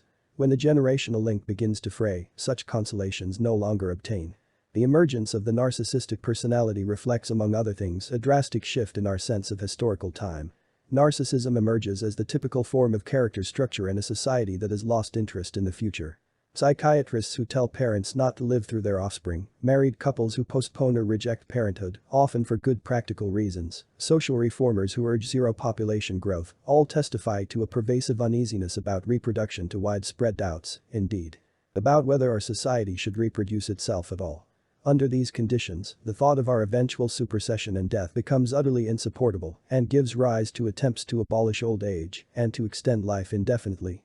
When men find themselves incapable of taking an interest in earthly life after their own death, they wish for eternal youth for the same reason they no longer care to reproduce themselves. When the prospect of being superseded becomes intolerable, parenthood itself, which guarantees that it will happen, appears almost as a form of self-destruction. In Lisa Alther's Kinflix, a young man explains that he doesn't want to have children. "I always saw the world as a stage. And any child of mine would be a balsy young actor wanting to run me off stage altogether, watching and waiting to bury me, so that he could assume center stage." The social theory of aging. Growth as planned obsolescence. The social interpretation of old age, under a veneer of realism, easily degenerates into a kind of positive thinking that aims merely to upgrade the image of the elderly and to encourage old people to acknowledge their infirmities without losing the zest for life. Alex Comfort, well known as a proponent of a more relaxed style of sexuality, has advocated a similar approach to the problems of aging. Tragic intensities, in Comfort's view, tend to produce bad trips. Just as he seeks to transfer sex and its anxieties from the hot category prescribed by an irradiated culture to the cool category based on non-anxiety, non-compulsion and recognition of personhood, so Comfort pleads for a change in our vision of age. Modern science, he argues, indicates that a high proportion of the mental and attitudinal changes seen in old people are not biological effects, but the result of role-playing. In the same vein, Gail Sheehy tries to convince people that old age is not necessarily a disaster without, however, challenging the social conditions that cause so many people to experience it as such. Reassurance of this kind easily defeats its own object. As reviewers have pointed out, Sheehy does for adulthood what Dr. Spock did for childhood. Both assure the anxious reader that conduct he finds puzzling or disturbing, whether in his children, his spouse, or himself, can be seen as merely a normal phase of emotional development. But although it may be comforting to know that a 2-year-old child likes to contradict his parents and often refuses to obey them, if the child's development fails to conform to the proper schedule, the parent will be alarmed and seek medical or psychiatric advice, which may stir up further fears. The application of the psychology of the life cycle to adult life will have the same effect. Measuring experience against a normative model set up by doctors. People will find themselves as troubled by departures from the norm as they are currently troubled by the predictable crises of adult life themselves, against which medical norms are intended to provide reassurance. The spirit of Sheehy's book, like that of Comfort's, is generous and humane, but it rests on medical definitions of reality that remain highly suspect, not least because they make it so difficult to get through life without the constant attention of doctors, psychiatrists, and faith healers. Sheehy brings to the subject of aging, which needs to be approached from a moral and philosophical perspective, a therapeutic sensibility incapable of transcending its own limitations. Sheehy recognizes that wisdom is one of the few comforts of age, but she does not see that to think of wisdom purely as a consolation divested of any larger meaning or value. The real value of the accumulated wisdom of a lifetime is that it can be handed on to future generations. Our society, however, has lost this conception of wisdom and knowledge. It holds an instrumental view of knowledge, according to which technological change constantly renders knowledge obsolete and therefore non-transferable. The older generation has nothing to teach the younger, according to this kind of reasoning, except to equip it with the emotional and intellectual resources to make its own choices and to deal with unstructured situations for which there are no reliable precedents or precepts. It is taken for granted that children will quickly learn to find their parents' ideas old-fashioned and out of date, and parents themselves tend to accept the social definition of their own superfluity. Having raised their children to the age at which they enter college or the workforce, people in their 40s and 50s find that they have nothing left to do as parents. This discovery coincides with another, that business and industry no longer need them either. The superfluity of the middle-aged and elderly originates in the severance of the sense of historical continuity. Because the older generation no longer thinks of itself as living on in the next, of achieving a vicarious immortality in posterity, it does not give way gracefully to the young. People cling to the illusion of youth until it can no longer be maintained, at which point they must either accept their superfluous status or sink into dull despair. Neither solution makes it easy to sustain much interest in life. Sheehy appears to acquiesce in the devaluation of parenthood, for she has almost nothing to say about it. Nor does she criticize the social pressures that push people out of their jobs into increasingly early retirement. Indeed, she accepts this trend as desirable. The surprisingly large number of workers are choosing to accept early retirement, she says brightly, provided it will not mean a drastic drop in income. Her solution to the crisis of aging is to find new interests, new ways of keeping busy. She equates growth with keeping on the move. She urges her readers to discover the thrill of learning something new after 45. Take up skiing, golf, or hiking. Learn to play the piano. You won't make much progress, but so what? The point is to defeat the entropy that says slow down, give it up, watch TV, and to open up another pathway that can enliven all the senses, including the sense that one is not just an old dog.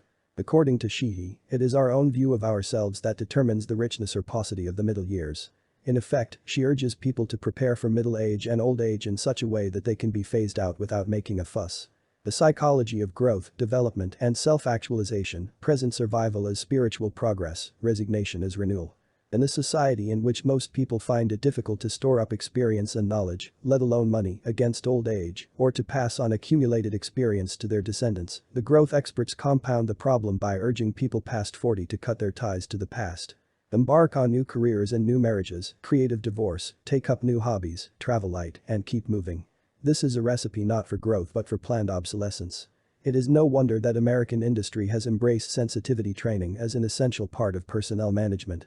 The new therapy provides for personnel what the annual model change provides for its products: rapid retirement from active use.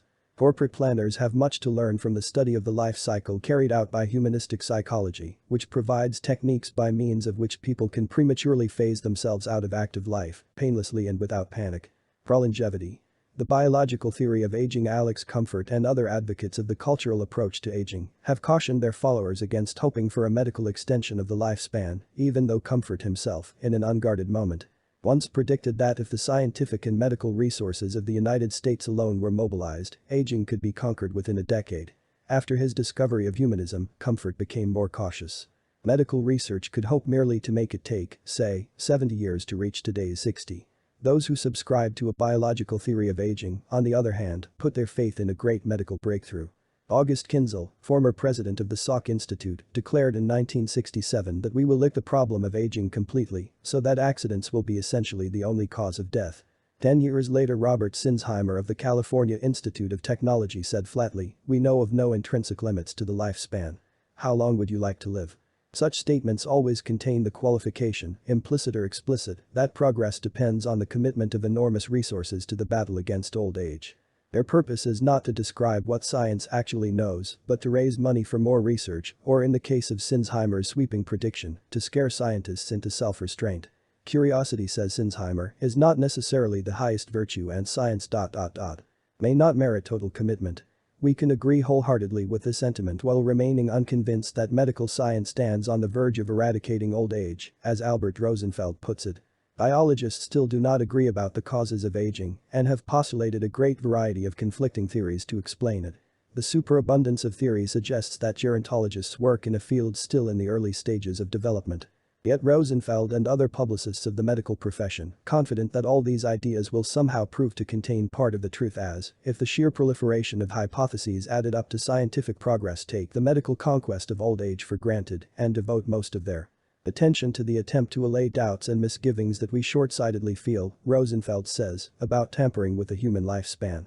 By associating this disquiet with sentimental humanitarianism and superstitious resistance to scientific progress, these publicists pose as hard-headed realists willing to think the unthinkable, as another futurologist, Herman Kahn, once put it when he tried to reconcile mankind to the prospect of nuclear war. The prophets of prolongevity take pride in their ability to confront forbidding questions. Would society stagnate if death lost its sting? Would people avoid risk, devoting all their energies merely to staying alive? Would old people, still young in mind and body, refuse to make room for new arrivals? Would society become indifferent to the future?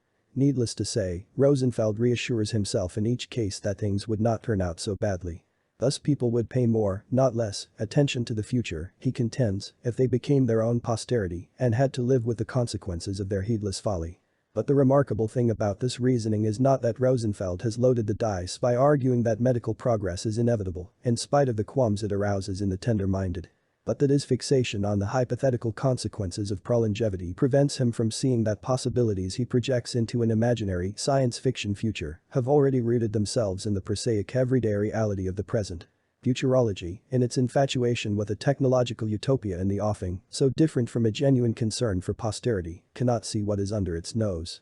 Devoid of historical perspective, it has no way of recognizing the future when the future has become the here and now. Those who pride themselves on facing future shock without fear retreat from the scariest thought of all.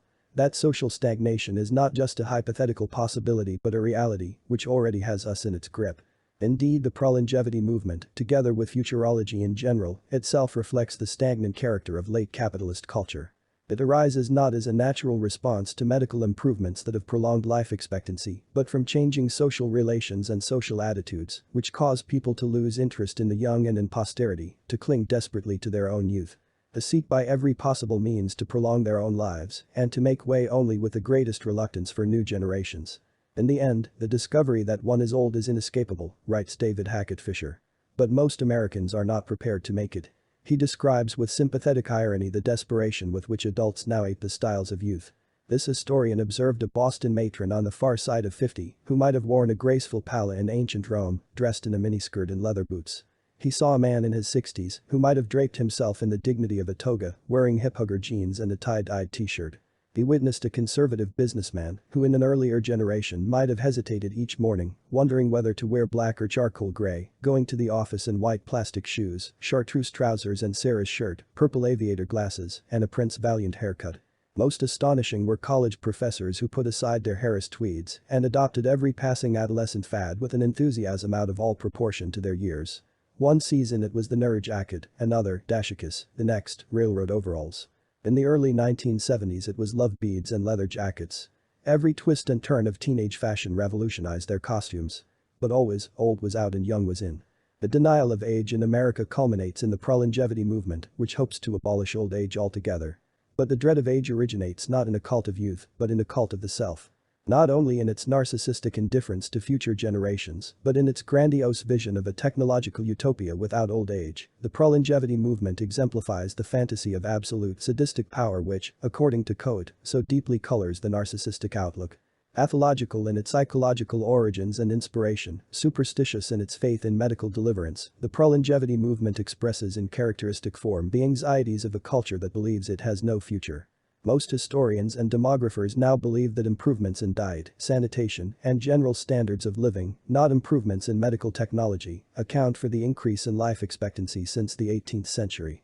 The superficially plausible explanation of the decline in mortality accepted by Rosenfeld and other technological determinists that it derived from improvements in medicine was so completely demolished by Thomas McKeon and R.G. Brown in 1955, in the words of William the 50th. Langer, that it has since been generally abandoned by other students of the problem. Whatever those students think about the real cause of the population explosion, they agree in discounting the influence of medicine. Recently McKeon has estimated that between 1848 and 1971, vaccination against smallpox accounted for only 1.6% of the decline in the English death rate. Even antibiotics, which have undeniably influenced the mortality rate, were not introduced until the 1930s and therefore could not have contributed to a demographic revolution that had been in progress since the 18th century. Advocates of the social theory of aging could easily agree with Harrington's description of its symptoms, and the fear they evoke, the fear of losing our powers and being left alone or in the hands of indifferent nurses. And knowing that the moment must come when we will not see the people we love anymore and everything will go black. But whereas Harrington turns for salvation to medical engineering and nothing else, insisting that our messiahs will be wearing white coats, those who regard aging as a social problem argue that losing our powers, being left alone, and being handed over to indifferent nurses are experiences needlessly inflicted on the aged by a callous society and made still more painful by old people's unthinking acceptance of the social devaluation of themselves. Comfort's emergence as an advocate of more humanistic approaches to old age invites the same suspicion as the emergence of Masters and Johnson as advocates of a less mechanistic approach to sex. Benjamin Demmett writes of their belated recognition of loyalty and faithfulness, honor and trust. It seems to me at least questionable whether a decision by Masters and Johnson to rehabilitate this lost language, unaccompanied by any acknowledgement of their own role in discrediting and soiling it, can stand as a significant act of mind. X. Paternalism without father. The new rich and the old. Most of the evils discussed in this book originate in a new kind of paternalism, which has risen from the ruins of the old paternalism of kings, priests, authoritarian fathers, slave masters, and landed overlords. Capitalism has severed the ties of personal dependence, only to revive dependence under cover of bureaucratic rationality. Having overthrown feudalism and slavery and then outgrown its own personal and familial form, capitalism has evolved a new political ideology, welfare liberalism, which absolves individuals of moral responsibility and treats them as victims of social circumstance. It has evolved new modes of social control, which deal with the deviant as a patient and substitute medical rehabilitation for punishment. It has given rise to a new culture, the narcissistic culture of our time, which has translated the predatory individualism of the American Adam into a therapeutic jargon that celebrates not so much individualism as solipsism, justifying self-absorption as authenticity and awareness. Ostensibly egalitarian and anti-authoritarian, American capitalism has rejected priestly and monarchical hegemony, only to replace it with the hegemony of the business corporation, the managerial and professional classes who operate the corporate system, and the corporate state. A new ruling class of administrators, bureaucrats, technicians, and experts has appeared, which retains so few of the attributes formerly associated with a ruling class: pride of place, the habit of command, disdain for the lower orders, that its existence as a class often goes unnoticed. The difference between the new managerial elite and the old propertied elite defines the difference between a bourgeois culture that now survives only on the margins of industrial society and the new therapeutic culture of narcissism. The difference emerges most clearly in contrasting styles of childrearing. Whereas the new rich share the prevailing confusion about the values parents should transmit to the young, the old rich have firm ideas about childrearing and do not hesitate to put them into practice. They try to impress the child with the responsibilities that go along with the privileges he will inherit. They do what they can to inculcate a certain toughness, which includes not only a readiness to overcome obstacles, but an unsentimental acceptance of social differences. In order for the children of privilege to become the administrators and custodians of great wealth, chairmen of the board, millionaires, collectors, connoisseurs, mothers and fathers of new dynasties, they have to accept the inevitability of inequality, the inescapability of social class. These children have to stop wondering whether life is fair to its victims. They have to stop daydreaming, as their parents see it, and get on with the serious business of life. Studies, preparations for a career, music lessons, writing lessons, ballet lessons, tennis lessons, parties, dancing. Socializing, the busy round of activities, seemingly pointless to a casual observer or even to a close observer like Veblen, through which the propertied rich acquire discipline, courage, persistence, and self-possession. In the families of the old propertied elite, parents seem to make more demands on their children than more modern parents make, and wealth gives them the power to back up these demands. They control the schools and churches their children attend. When they have to seek professional advice, they deal with experts from a position of strength. They have the self-confidence that comes with success, with a pattern of success repeated, in many cases, over several generations. In dealing with their children, they insist not only on their own authority but on the authority of the past. Rich families invent historical legends about themselves, which the young internalize. In many ways, the most important thing they give their children is the sense of generational continuity so rarely encountered elsewhere in American society. James, the son of a New Orleans cotton broker, assumes, according to Robert Coles, that he himself will have a son and that the family will persist as it has for centuries through wars, revolutions, natural and man-made disasters. The sense of continuity notably weakens as the managerial elite displaces the old propertied upper class. The old bourgeoisie, which derives its income from the ownership of property rather than from salaries, still represents the summit of wealth, but although it owns department stores and urban real estate and big plantations in the South and West, it no longer controls national and multinational corporations or plays a dominant role in national politics. It is a dying class, obsessed, indeed, with its own decline. Even in decline, however, it implants in the young a powerful sense of local pride, often tinged with the apprehension that outside influences, Yankees, immigrants to the Sun Belt, government, are tearing the place apart. The class loyalty propertied families instill in their children is forged in the midst of striking scenes of class struggle, in sections of the country, the Mississippi Delta, the Florida orange groves, Appalachia, where the struggle remains vivid and intense. The generalization that children today seldom see their fathers at work hardly applies to children who experience all too vividly what their parents do for a living. Boss the poor. Fathers in the old entrepreneurial class are neither absent nor impotent. Indeed, their capacity to command not just respect but fear makes their children uneasy. Yet most of these children eventually learn to suppress their sense of fair play, to accept the responsibilities of wealth, and to identify themselves with the family fortunes in every sense. When we move from the propertied rich to the much more numerous corporate rich, which is to move from families where the average annual income ranges as high as $400,000 to the more modest but still select level exceeding $50,000, the pattern changes. Here we find executives always on the move, whose children learn no sense of place. Work becomes abstract, class conflict institutionalized, the fact of it evaded or denied. In the big cities of the North, the poor tend to become invisible, and the problem of injustice no longer presents itself as starkly as it does elsewhere. In old entrepreneurial families, children worry that their families' houses will be broken into and their possessions stolen. Children of managerial families do not have the sense of permanence that gives rise to such a fear. Life for them amounts to a series of moves, and their parents reproach themselves for not providing a real home, not being better parents. In one of the families studied by Coles, which exemplifies to perfection this emerging managerial pattern of rootlessness and anomie, the father, an executive in a New England electronics company, drinks too much and wonders at times if it's all worth it, the struggle he's had to get to the top. The mother drinks in secret and apologizes to her children for not being a better mother. Their daughter, raised by a succession of maids, is growing up with ill-defined anxieties and resentments, with little guilt but much anxiety. She has become a problem child. Twice she has run away from home. Now she sees a psychiatrist and no longer feels peculiar about it, since most of her friends go to psychiatrists too. The family is about to move again. The managerial and professional elite as a ruling class, as even the rich, lose the sense of place and historical continuity. The subjective feeling of entitlement, which takes inherited advantages for granted, gives way to what clinicians call narcissistic entitlement, grandiose illusions. Inner emptiness. The advantages the rich confer on their children dwindle down to money alone. As the new elite discards the outlook of the old bourgeoisie, it identifies itself not with the work ethic and the responsibilities of wealth, but with an ethic of leisure, hedonism, and self-fulfillment. Although it continues to administer American institutions in the interests of private property, corporate property as opposed to entrepreneurial property, it has replaced character building with permissiveness, the cure of souls with the cure of the psyche, blind justice with therapeutic justice. Philosophy with social science, personal authority with an equally irrational authority of professional experts. It has tempered competition with antagonistic cooperation, while abolishing many of the rituals in which aggressive impulses formerly found civilized expression. It has surrounded people with symbolically mediated information and has substituted images of reality for reality itself. Without intending to, it has created new forms of illiteracy, even in the act of setting up a system of universal education.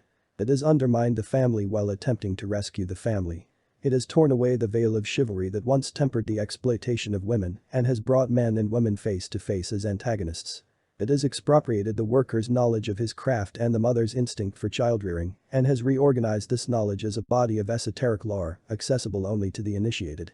The new ruling class has elaborated new patterns of dependence as effectively as its forebears eradicated the dependence of the peasant on his lord, the apprentice on his master, and the woman on her man.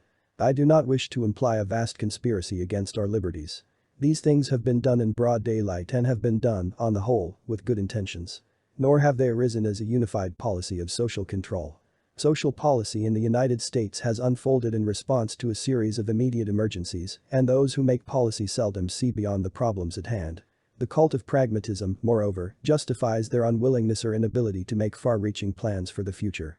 What unifies their actions is the need to promote and defend the system of corporate capitalism from which they, the managers and professionals who operate the system, derive most of the benefits. The needs of the system shape policy and set the permissible limits of public debate. Most of us can see the system, but not the class that administers it and monopolizes the wealth it creates. We resist a class analysis of modern society as a conspiracy theory. Thus we prevent ourselves from understanding how our current difficulties arose, why they persist, or how they might be solved. Progressivism and the rise of the new paternalism. The new paternalism emerged in the second half of the 19th century, found political expression in the progressive movement and later in the New Deal, and gradually worked its way into every corner of American society. The democratic revolution of the 18th and early 19th centuries, culminating in the Civil War, not only did away with monarchy, but undermined established religion, landed elites, and finally overthrew the slaveholding oligarchy in the South. The revolution gave rise to a society based on individualism, competition, and the pursuit of the main chance. It also generated demands for further change, which came to a head in the period immediately following the Civil War. Having destroyed slavery in the name of free labor, the leaders of the democratic movement inadvertently encouraged Northern workers to ask for the freedom to control the terms of their work, not merely to sell their labor at ruinous prices. The logic of democracy demanded the confiscation of Confederate estates and their distribution among the freedmen. It demanded woman suffrage. It demanded, in short, a more sweeping reorganization of society than its leaders had contemplated. Seeking merely to free property from its feudal and mercantile restrictions, bourgeois radicals in the 1860s and early 1870s found themselves confronted with an incipient attack on property itself, from which most of them recoiled in horror.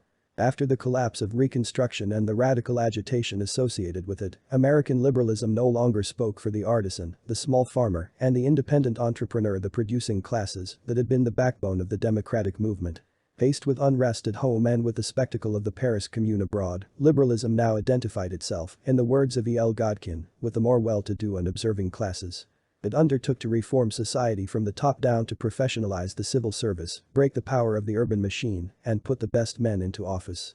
When such measures failed to stem the rising tide of labor militancy and agrarian radicalism, reformers brought forward their own version of the cooperative commonwealth in the name of progressivism. Universal education, welfare capitalism, scientific management of industry and government. The New Deal completed what progressivism had begun, solidifying the foundations of the welfare state and adding much of the superstructure as well. In industry, scientific management gave way to the school of human relations, which tried to substitute cooperation for authoritarian control. But this cooperation rested on management's monopoly of technology and the reduction of work to routines imperfectly understood by the worker and controlled by the capitalist. Similarly, the expansion of welfare services presupposed the reduction of the citizen to a consumer of expertise. American progressivism, which has successfully countered agrarian radicalism, the labor movement, and the feminist movement by enacting selective parts of their program, has now lost almost all trace of its origin in 19th-century liberalism. It has rejected the liberal conception of man, which assumed the primacy of rational self-interest, and has installed in its place a therapeutic conception which acknowledges irrational drives and seeks to divert them into socially constructive channels. It has rejected the stereotype of economic man and has attempted to bring the whole man under social control. Instead of regulating the conditions of work alone, it now regulates private life as well, organizing leisure time on scientific principles of social and personal hygiene. It has exposed the innermost secrets of the psyche to medical scrutiny and has thus encouraged habits of anxious self-scrutiny. Superficially reminiscent of religious introspection, but rooted in anxiety rather than a guilty conscience and a narcissistic rather than a compulsive or hysterical type of personality. Liberal criticism of the welfare state, the new modes of social control associated with the rise of progressivism, have stabilized capitalism without solving any of its underlying problems: the gap between wealth and poverty, the failure of purchasing power to keep pace with productivity. Economic stagnation. The new paternalism has kept social tensions from assuming political form, but it has not removed their source. As those tensions increasingly find expression in crime and random violence, critics have begun to ask whether the welfare system delivers all it promised. The system, moreover, has become more and more expensive to operate. Even those who remain loyal to the underlying premises of American capitalism have begun to express alarm about the mounting cost of maintaining it.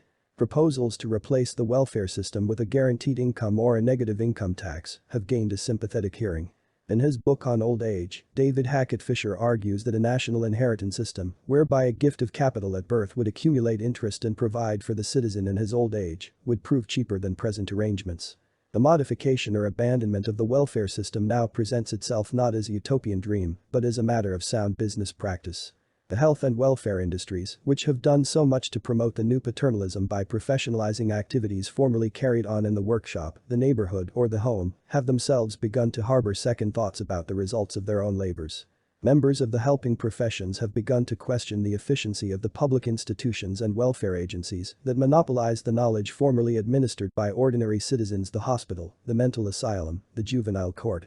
The medical profession, after upholding the hospital as an indispensable alternative to the family, now begins to think that patients might be better off if they were allowed to die at home.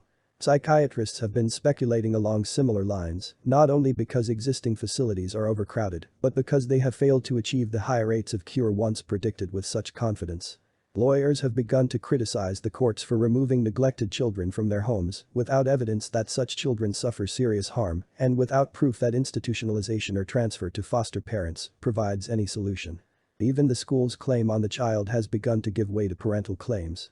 In Wisconsin v. Yoder, 1972, the Supreme Court ruled that Amish parents have a right to keep their children out of the public schools. The child is not a mere creature of the state, the court said. Those who nurture him and direct his destiny have the right, coupled with a high duty, to recognize and prepare him for additional obligations.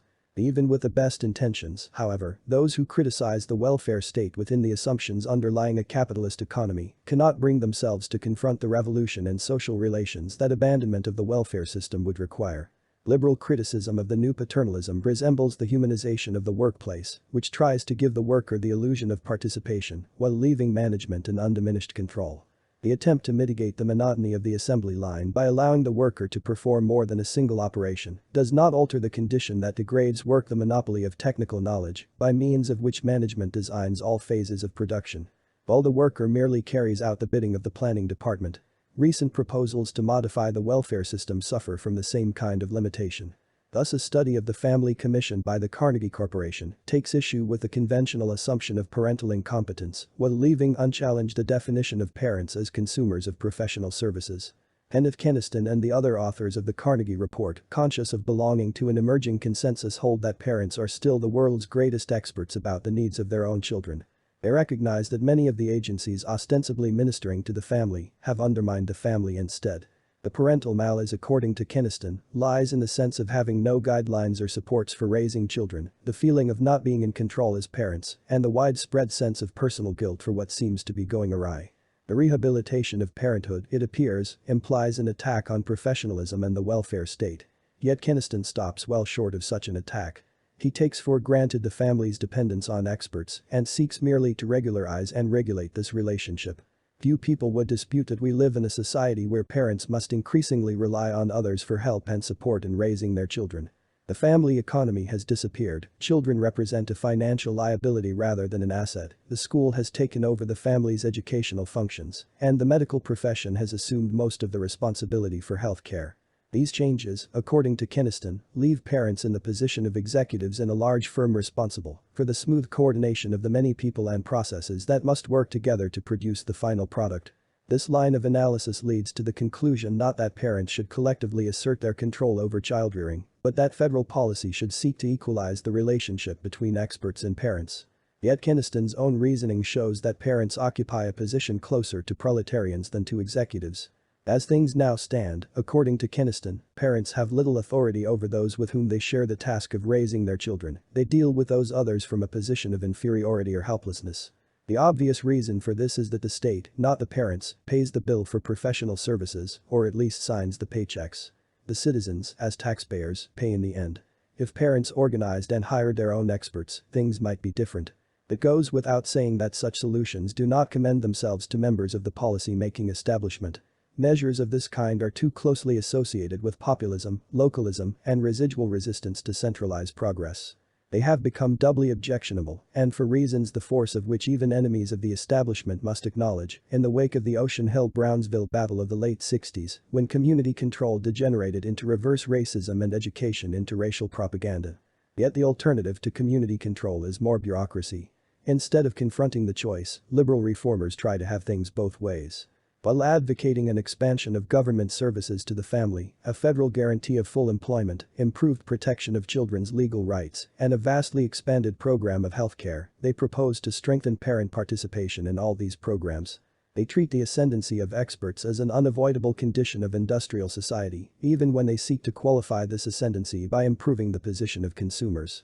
They assume that the requirements of a complex society dictate the triumph of factory production over handicraft production and the ascendancy of the helping professions over the family. Bureaucratic dependence and narcissism. Recent studies of professionalization show that professionalism did not emerge in the 19th and early 20th centuries in response to clearly defined social needs. Instead, the new professions themselves invented many of the needs they claimed to satisfy. They played on public fears of disorder and disease, adopted a deliberately mystifying jargon, ridiculed popular traditions of self-help as backward and unscientific, and in this way created or intensified, not without opposition, a demand for their own services. The evidence of professional self-promotion can no longer be dismissed by reasserting the sociological truism that modern society involves the individual in relations ... that are vastly more complex than those his ancestors ... had to contend with. The family's dependence on professional services over which it has little control represents one form of a more general phenomenon. The erosion of self-reliance and ordinary competence by the growth of giant corporations and of the bureaucratic state that serves them. The corporations and the state now control so much of the necessary know-how that Durkheim's image of society as the nourishing mother from whom all blessings flow, more and more, coincides with the citizen's everyday experience. The new paternalism has replaced personal dependence not with bureaucratic rationality, as theorists of modernization, beginning with Max Weber, have almost unanimously assumed, but with a new form of bureaucratic dependence. What appears to social scientists as a seamless web of interdependence represents in fact the dependence of the individual on the organization, the citizen on the state, the worker on the manager, and the parent on the helping professions. The consensus of the competent, as Thomas L. Pascal refers to the professions in his study of the professionalization of social science, came into being by reducing the layman to incompetence.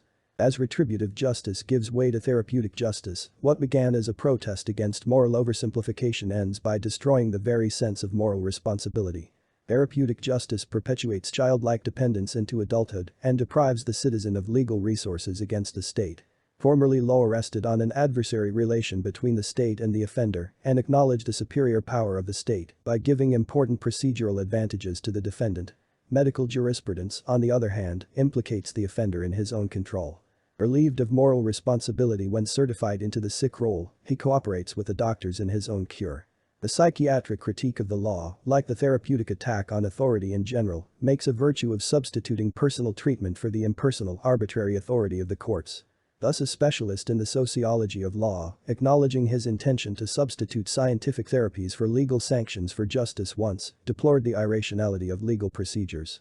There is in the concept of justice an element of fate, which is absent in the concept of scientific treatment. The offender simply gets what he himself initiated. Society as a whole is blameless. The criminal himself was the one who chose. Whereas the lawyer's way of handling a human problem is typically non-scientific, therapy treats the criminal or patient as a victim and thus puts matters in their proper light. The shift from sin to sickness, according to this writer, represents the first step toward the introduction of science and personal reactions into human conflicts and to the recognition of social problems as medical problems, in which cooperation with the therapist becomes probably the most critical problem for the deviant. Medical justice shares with enlightened childrearing and pedagogy a tendency to promote dependence as a way of life. Therapeutic modes of thought and practice exempt their object, the patient, from critical judgment and relieve him of moral responsibility. Sickness by definition represents an invasion of the patient by forces outside his conscious control. And the patient's realistic recognition of the limits of his own responsibility, his acceptance of his diseased and helpless condition, constitutes the first step toward recovery or permanent invalidism, as the case may be. Therapy labels as sickness what might otherwise be judged as weak or willful actions. It thus equips the patient to fight or resign himself to the disease instead of irrationally finding fault with himself. Inappropriately extended beyond the consulting room, however, therapeutic morality encourages a permanent suspension of the moral sense. There is a close connection, in turn, between the erosion of moral responsibility and the waning of the capacity for self-help in the categories used by John R. Seeley, between the elimination of culpability and the elimination of competence. What says you are not guilty says also you cannot help yourself. Therapy legitimates deviance as sickness, but it simultaneously pronounces the patient unfit to manage his own life and delivers him into the hands of a specialist. As therapeutic points of view and practice gain general acceptance, more and more people find themselves disqualified, in effect, from the performance of adult responsibilities and become dependent on some form of medical authority. The psychological expression of this dependence is narcissism. In its pathological form, narcissism originates as a defense against feelings of helpless dependency in early life, which it tries to counter with blind optimism and grandiose illusions of personal self-sufficiency. Since modern society prolongs the experience of dependence into adult life, it encourages milder forms of narcissism in people who might otherwise come to terms with the inescapable limits on their personal freedom and power, limits inherent in the human condition, by developing competence as workers and parents. But at the same time that our society makes it more and more difficult to find satisfaction in love and work, it surrounds the individual with manufactured fantasies of total gratification. The new paternalism preaches not self-denial but self-fulfillment. It sides with narcissistic impulses and discourages their modification by the pleasure of becoming self-reliant, even in a limited domain, which under favorable conditions accompanies maturity. While it encourages grandiose dreams of omnipotence, moreover, the new paternalism undermines more modest fantasies, erodes the capacity to suspend disbelief, and thus makes less and less accessible the harmless substitute gratifications, notably art and play, that help to mitigate the sense of powerlessness and the fear of dependence that otherwise express themselves in narcissistic traits. Our society is narcissistic, then, in a double sense. People with narcissistic personalities, although not necessarily more numerous than before, play a conspicuous part in contemporary life, often rising to positions of eminence. Thriving on the adulation of the masses, these celebrities set the tone of public life and of private life as well, since the machinery of celebrity recognizes no boundaries between the public and the private realm. The beautiful people, to use this revealing expression to include not merely wealthy globetrotters, but all those who bask, however briefly, in the full glare of the cameras, live out the fantasy of narcissistic success, which consists of nothing more substantial than a wish to be vastly admired. Not for one's accomplishments but simply for oneself, uncritically and without reservation. Modern capitalist society not only elevates narcissists to prominence, it elicits and reinforces narcissistic traits in everyone. It does this in many ways. By displaying narcissism so prominently and in such attractive forms, by undermining parental authority and thus making it hard for children to grow up, but above all by creating so many varieties of bureaucratic dependence. This dependence, increasingly widespread in a society that is not merely paternalistic but maternalistic as well, makes it increasingly difficult for people to lay to rest the terrors of infancy or to enjoy the consolations of adulthood. The conservative critique of bureaucracy, criticism of the new paternalism, insofar as it remains imprisoned in the assumptions of political liberalism. Objects to the cost of maintaining a welfare state, the human cost, as well as the cost to the taxpayers, without criticizing the ascendancy of the managerial and professional class. Another line of attack, which singles out bureaucracy as the overriding evil, arises out of a conservative idealization of old-fashioned individualism. less equivocal in its opposition to bureaucratic centralization except when it comes from right-wingers who denounce government regulation of industry and still plead for a gigantic military establishment. The conservative critique of bureaucracy superficially resembles the radical critique outlined in the present study. It deplores the erosion of authority, the corruption of standards in the schools, and the spread of permissiveness. But it refuses to acknowledge the connection between these developments and the rise of monopoly capitalism, between bureaucracy in government and bureaucracy in industry. The great historical conflict between individualism and collectivism is dividing mankind into two hostile camps, wrote Ludwig von Mises in his study of bureaucracy. Capitalist free enterprise, he argued, rests on the rational calculation of profit and loss, whereas bureaucratic management cannot be checked by economic calculation. Extended beyond its legitimate domain of law enforcement and national defense, bureaucracy undermines individual initiative and substitutes government control for free enterprise. It substitutes the dictatorship of the state for the rule of law.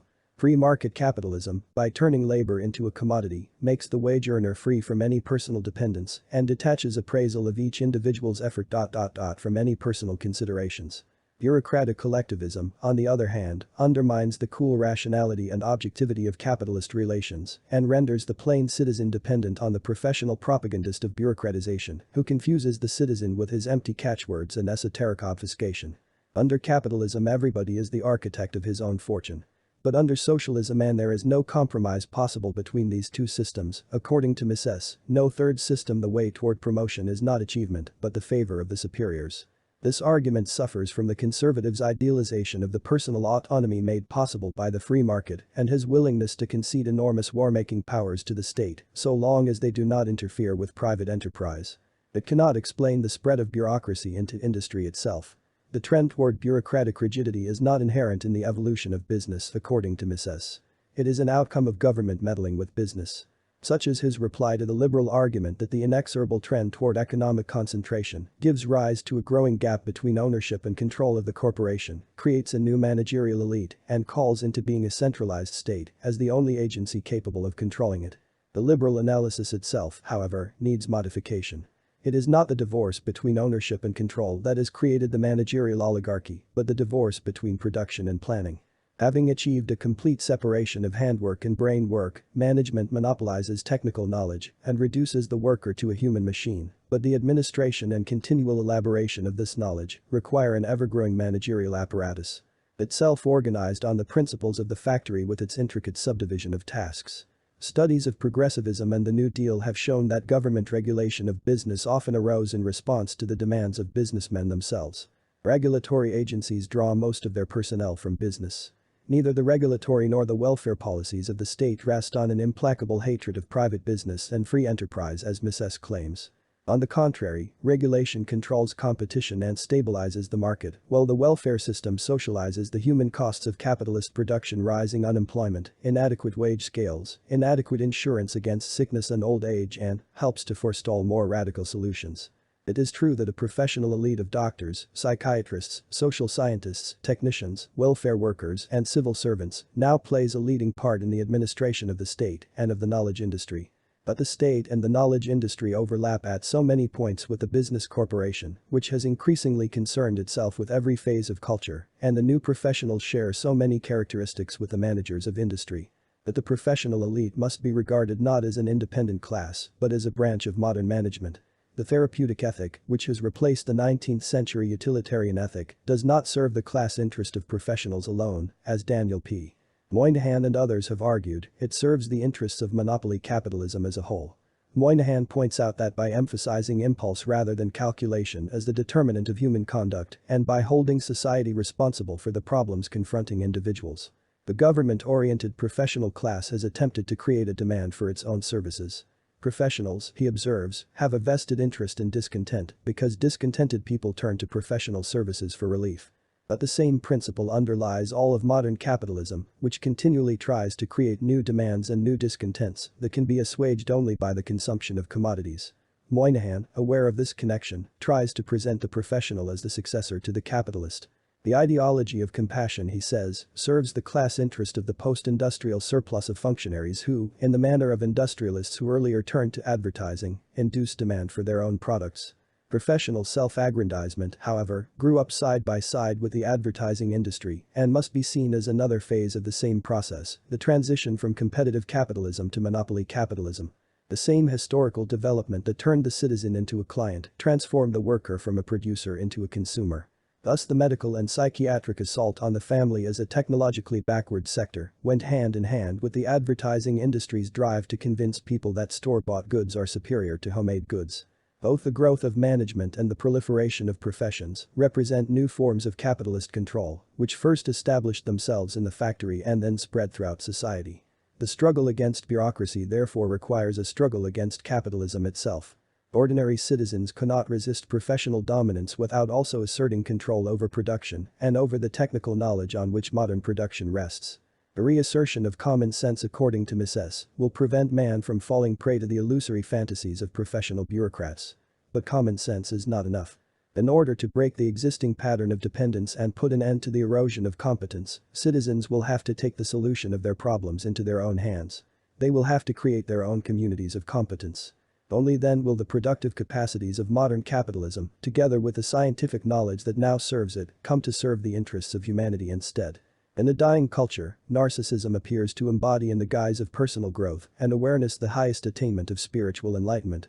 The custodians of culture hope, at bottom, merely to survive its collapse. The will to build a better society, however, survives, along with traditions of localism, self-help, and community action that only need the vision of a new society, a decent society, to give them new vigor. The moral discipline formerly associated with the work ethic still retains a value independent of the role it once played in the defense of property rights. That discipline indispensable to the task of building a new order endures most of all in those who knew the old order only as a broken promise, yet who took the promise more seriously than those who merely took it for granted. Justice William O. Douglas, dissenting in Yoder, presented the argument for state intervention in its most attractive form. Suppose an Amish child wished to follow an occupation that required him to break from the cultural tradition of his parents. Suppose he wished to become a pianist or an astronaut or an oceanographer. The court's decision made this impossible, Douglas argued. Without consulting the preferences of the children themselves, the court had delivered them into a narrow, backward, and parochial environment, barring them forever from the new and amazing world of diversity. Persuasive as it appears at first sight, this argument on examination proves to be a classic example of the sentimentality of liberal humanitarianism, which invokes diversity to support a system of uniform compulsory schooling and proposes to rescue the child from the backward culture of his parents by delivering him into the tender care of the state.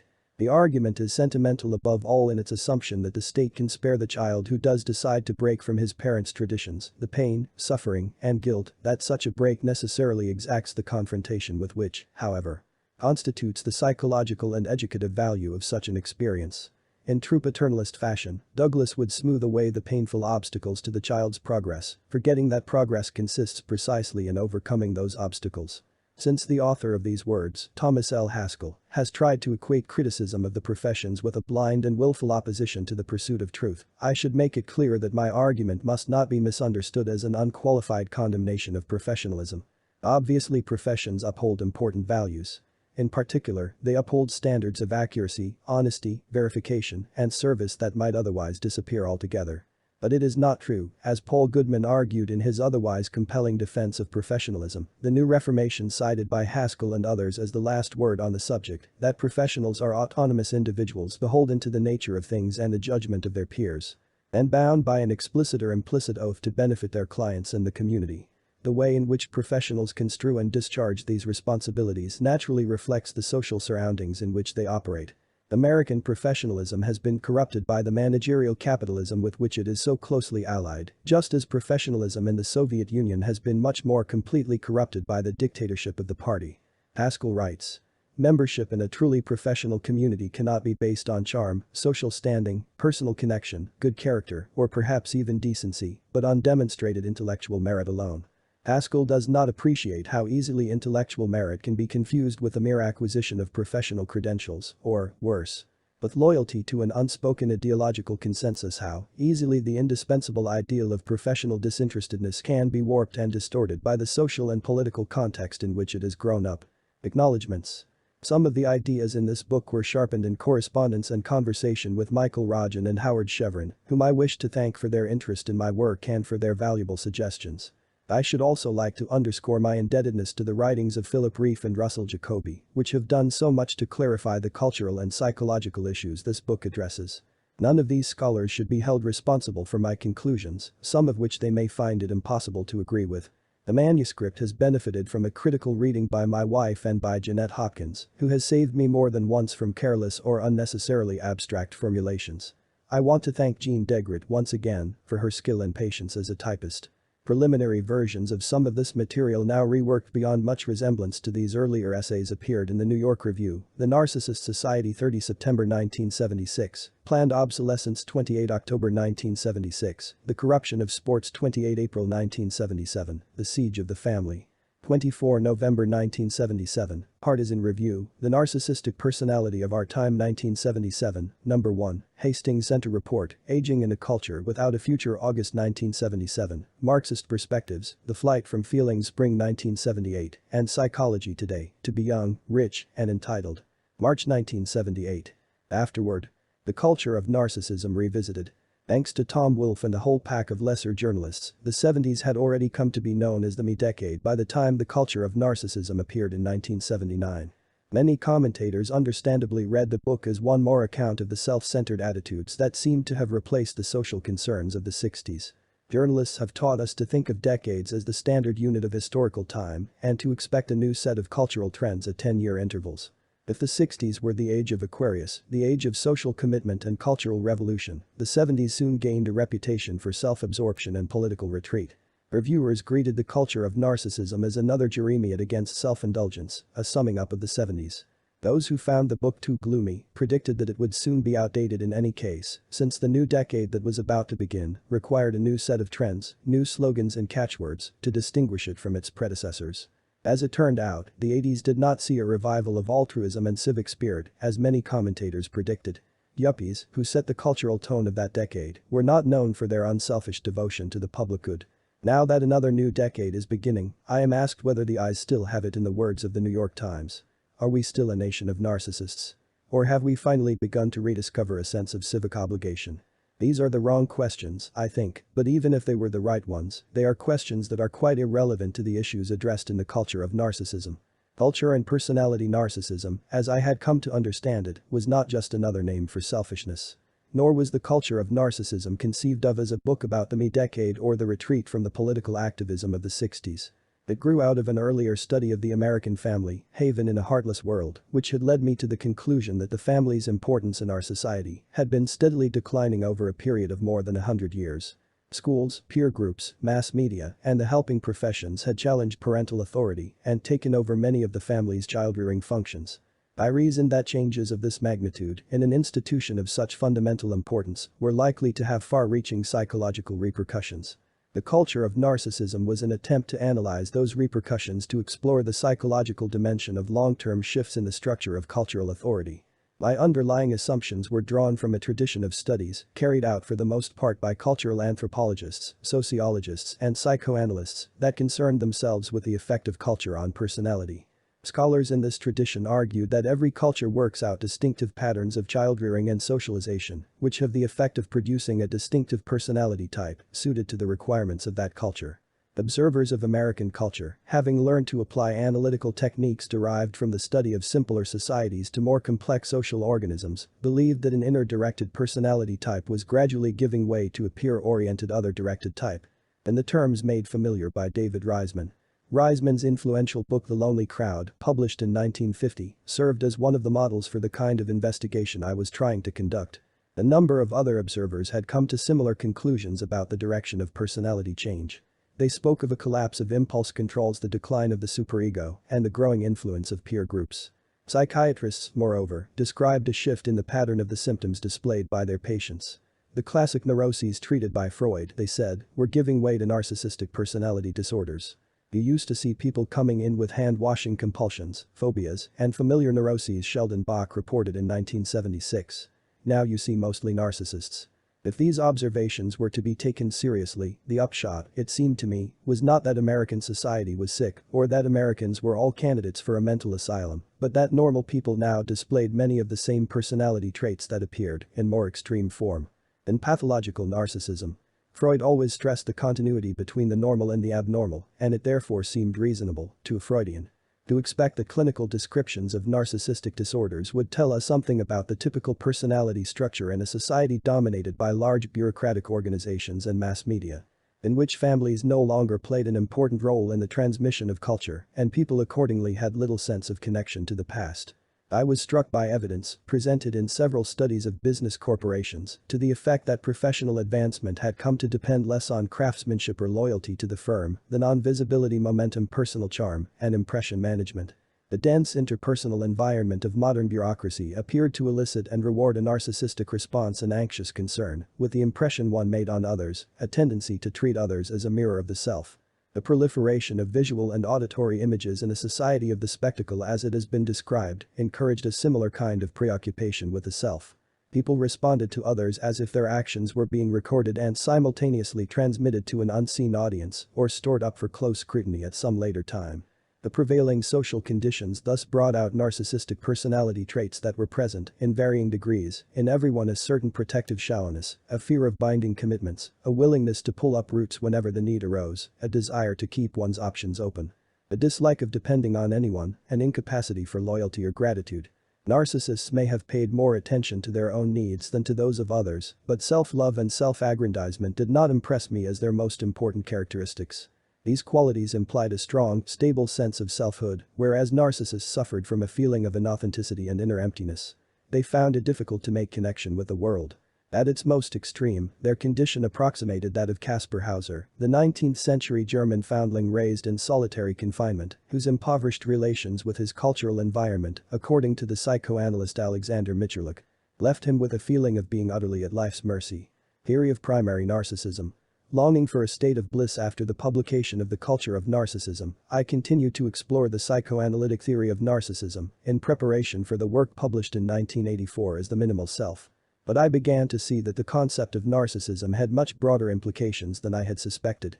My earlier immersion in the clinical literature on secondary narcissism, which attempts to annul the pain of disappointed love, in the words of the psychoanalyst Thomas Freeman, and to nullify the child's rage against those who do not respond immediately to its needs, had convinced me that the concept of narcissism helped to describe a certain type of personality, one that had become more and more common in our time. Further reading suggested that it also described enduring features of the human condition. My attention shifted from secondary narcissism to primary narcissism, which refers to the infantile illusion of omnipotence that precedes understanding of the crucial distinction between the self and its surroundings.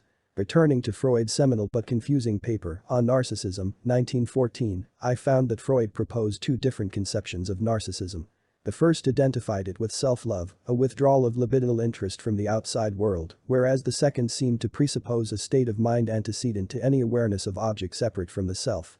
It was his growing preoccupation with narcissism in this primary sense, I realized, that pointed Freud toward his controversial hypothesis of a death instinct, better described as a longing for absolute equilibrium, the nirvana principle, as he aptly called it. Except that it is not an instinct and that it seeks not death, but everlasting life, primary narcissism conforms quite closely to Freud's description of the death instinct as a longing for the complete cessation of tension, which seems to operate independently of the pleasure principle and follows a backward path that leads to complete satisfaction. Narcissism in this sense is the longing to be free from longing. It is the backward quest for that absolute peace upheld as the highest state of spiritual perfection in many mystical traditions. Its scorn for the body's demands distinguishes narcissism from ordinary egoism or from the survival instinct. The awareness of death and the determination to stay alive presuppose an awareness of objects distinct from the self. Since narcissism does not acknowledge the separate existence of the self, it has no fear of death. Narcissus drowns in his own reflection, never understanding that it is a reflection.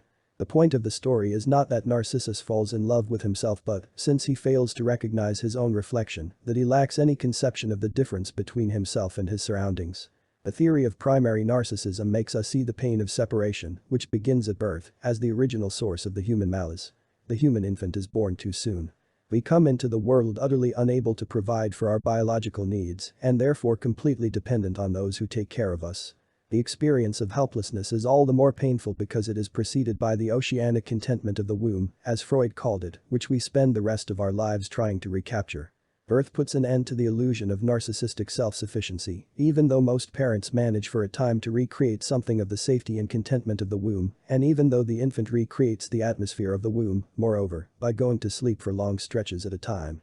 The newborn experiences hunger and separation for the first time and senses its helpless, inferior and dependent position in the world, so different from the omnipotence of the womb, where need and gratification were experienced as emanating from the same source. Repeated experiences of gratification and the expectation of their return gradually give the infant the inner confidence to tolerate hunger, discomfort, and emotional pain. But these same experiences also reinforce an awareness of separation and helplessness. They make it clear that the source of nourishment and gratification lies outside the self, the need or desire within. As the infant learns to distinguish itself from its surroundings, it begins to understand that its own wishes do not control the world. Premature birth and prolonged dependence are the dominant facts of human psychology.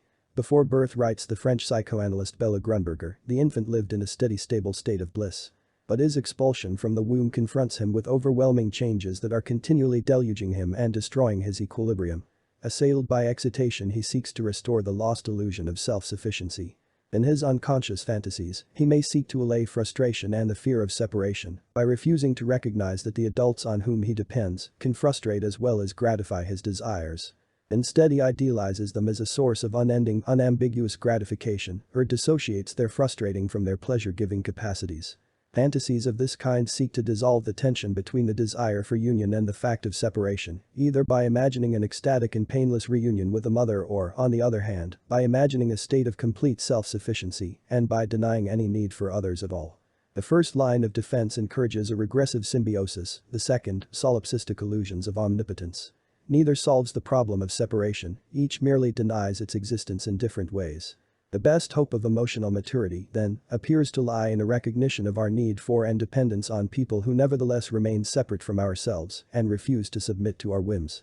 It lies in a recognition of others not as projections of our own desires, but as independent beings with desires of their own. More broadly, it lies in acceptance of our limits. The world does not exist merely to satisfy our own desires, it is a world in which we can find pleasure and meaning, once we understand that others too have a right to these goods. Psychoanalysis confirms the ancient religious insight that the only way to achieve happiness is to accept limitations in a spirit of gratitude and contrition, instead of attempting to annul those limitations or bitterly resenting them. Melanie Klein, of all psychoanalysts the most sensitive to the ethical implications of Freudian theory, argued that infants envy the mother's power to give and withhold life and dream of appropriating it for themselves. It is not for nothing that envy ranks among the 7 deadly sins. Indeed, it is unconsciously felt to be the greatest sin of all according to Klein, because it spoils and harms the good object which is the source of life. Klein added an important refinement to psychoanalytic theory by distinguishing between the superego, which rests on fear of punishment, and conscience, which originates in remorse, forgiveness, and gratitude. In one of her most important essays, Love, Guilt, and Reparation, 1934, Klein traced conflicting attitudes toward nature back to the infant's conflicting emotions about its mother. She speculated that the exploratory urge, the search for the promised land of milk and honey, rested on the need to make reparation to the mother, to put back into his mother the good things the child had robbed her of in fantasy. In the exploration of nature, which need not be expressed in an actual physical exploration of the world but may extend to other fields, for instance.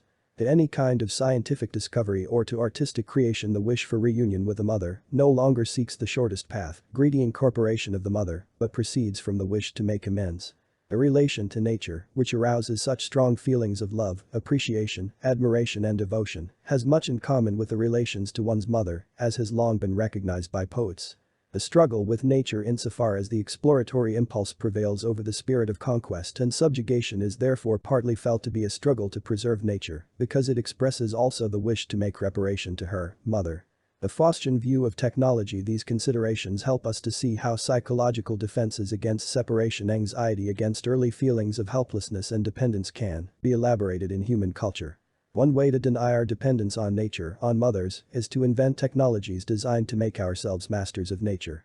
Technology, when it is conceived in this way, embodies an attitude toward nature diametrically opposed to the exploratory attitude, as Klein calls it. It expresses a collective revolt against the limitations of the human condition. It appeals to the residual belief that we can bend the world to our desires, harness nature to our own purposes, and achieve a state of complete self-sufficiency. This Faustian view of technology has been a powerful force in Western history, reaching its climax in the Industrial Revolution with its remarkable gains in productivity and in the even more remarkable advances promised by the post-industrial information explosion. Modern technology has achieved so many dazzling breakthroughs that we now find it difficult to envision any limits to collective human ingenuity. The secret of life itself is within our grasp, according to those who predict a revolution in genetics, in which case it may be possible for us to keep ourselves alive indefinitely, or at least to extend the human lifespan to unheard of lengths.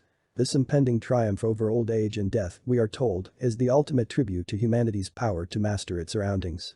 The pro-longevity movement embodies the utopian possibilities of modern technology in its purest form. In the mid-70s, Albert Rosenfeld, the movement's leading propagandist, predicted that most of the major mysteries of the aging process would be solved by the third decade of the 21st century. August Kinzel, former president of the Salk Institute, announced in 1967 that we will lift the problem of aging completely so that accidents will be essentially the only cause of death. In psychological terms, the dream of subjugating nature is our culture's regressive solution to the problem of narcissism, regressive because it seeks to restore the primal illusion of omnipotence and refuses to accept limits on our collective self-sufficiency. In religious terms, the revolt against nature is also a revolt against God, that is, against the reality of our dependence on forces external to ourselves. The science of ecology, an example of the exploratory attitude toward nature, as opposed to the Faustian attitude, leaves no doubt about the inescapability of this dependence.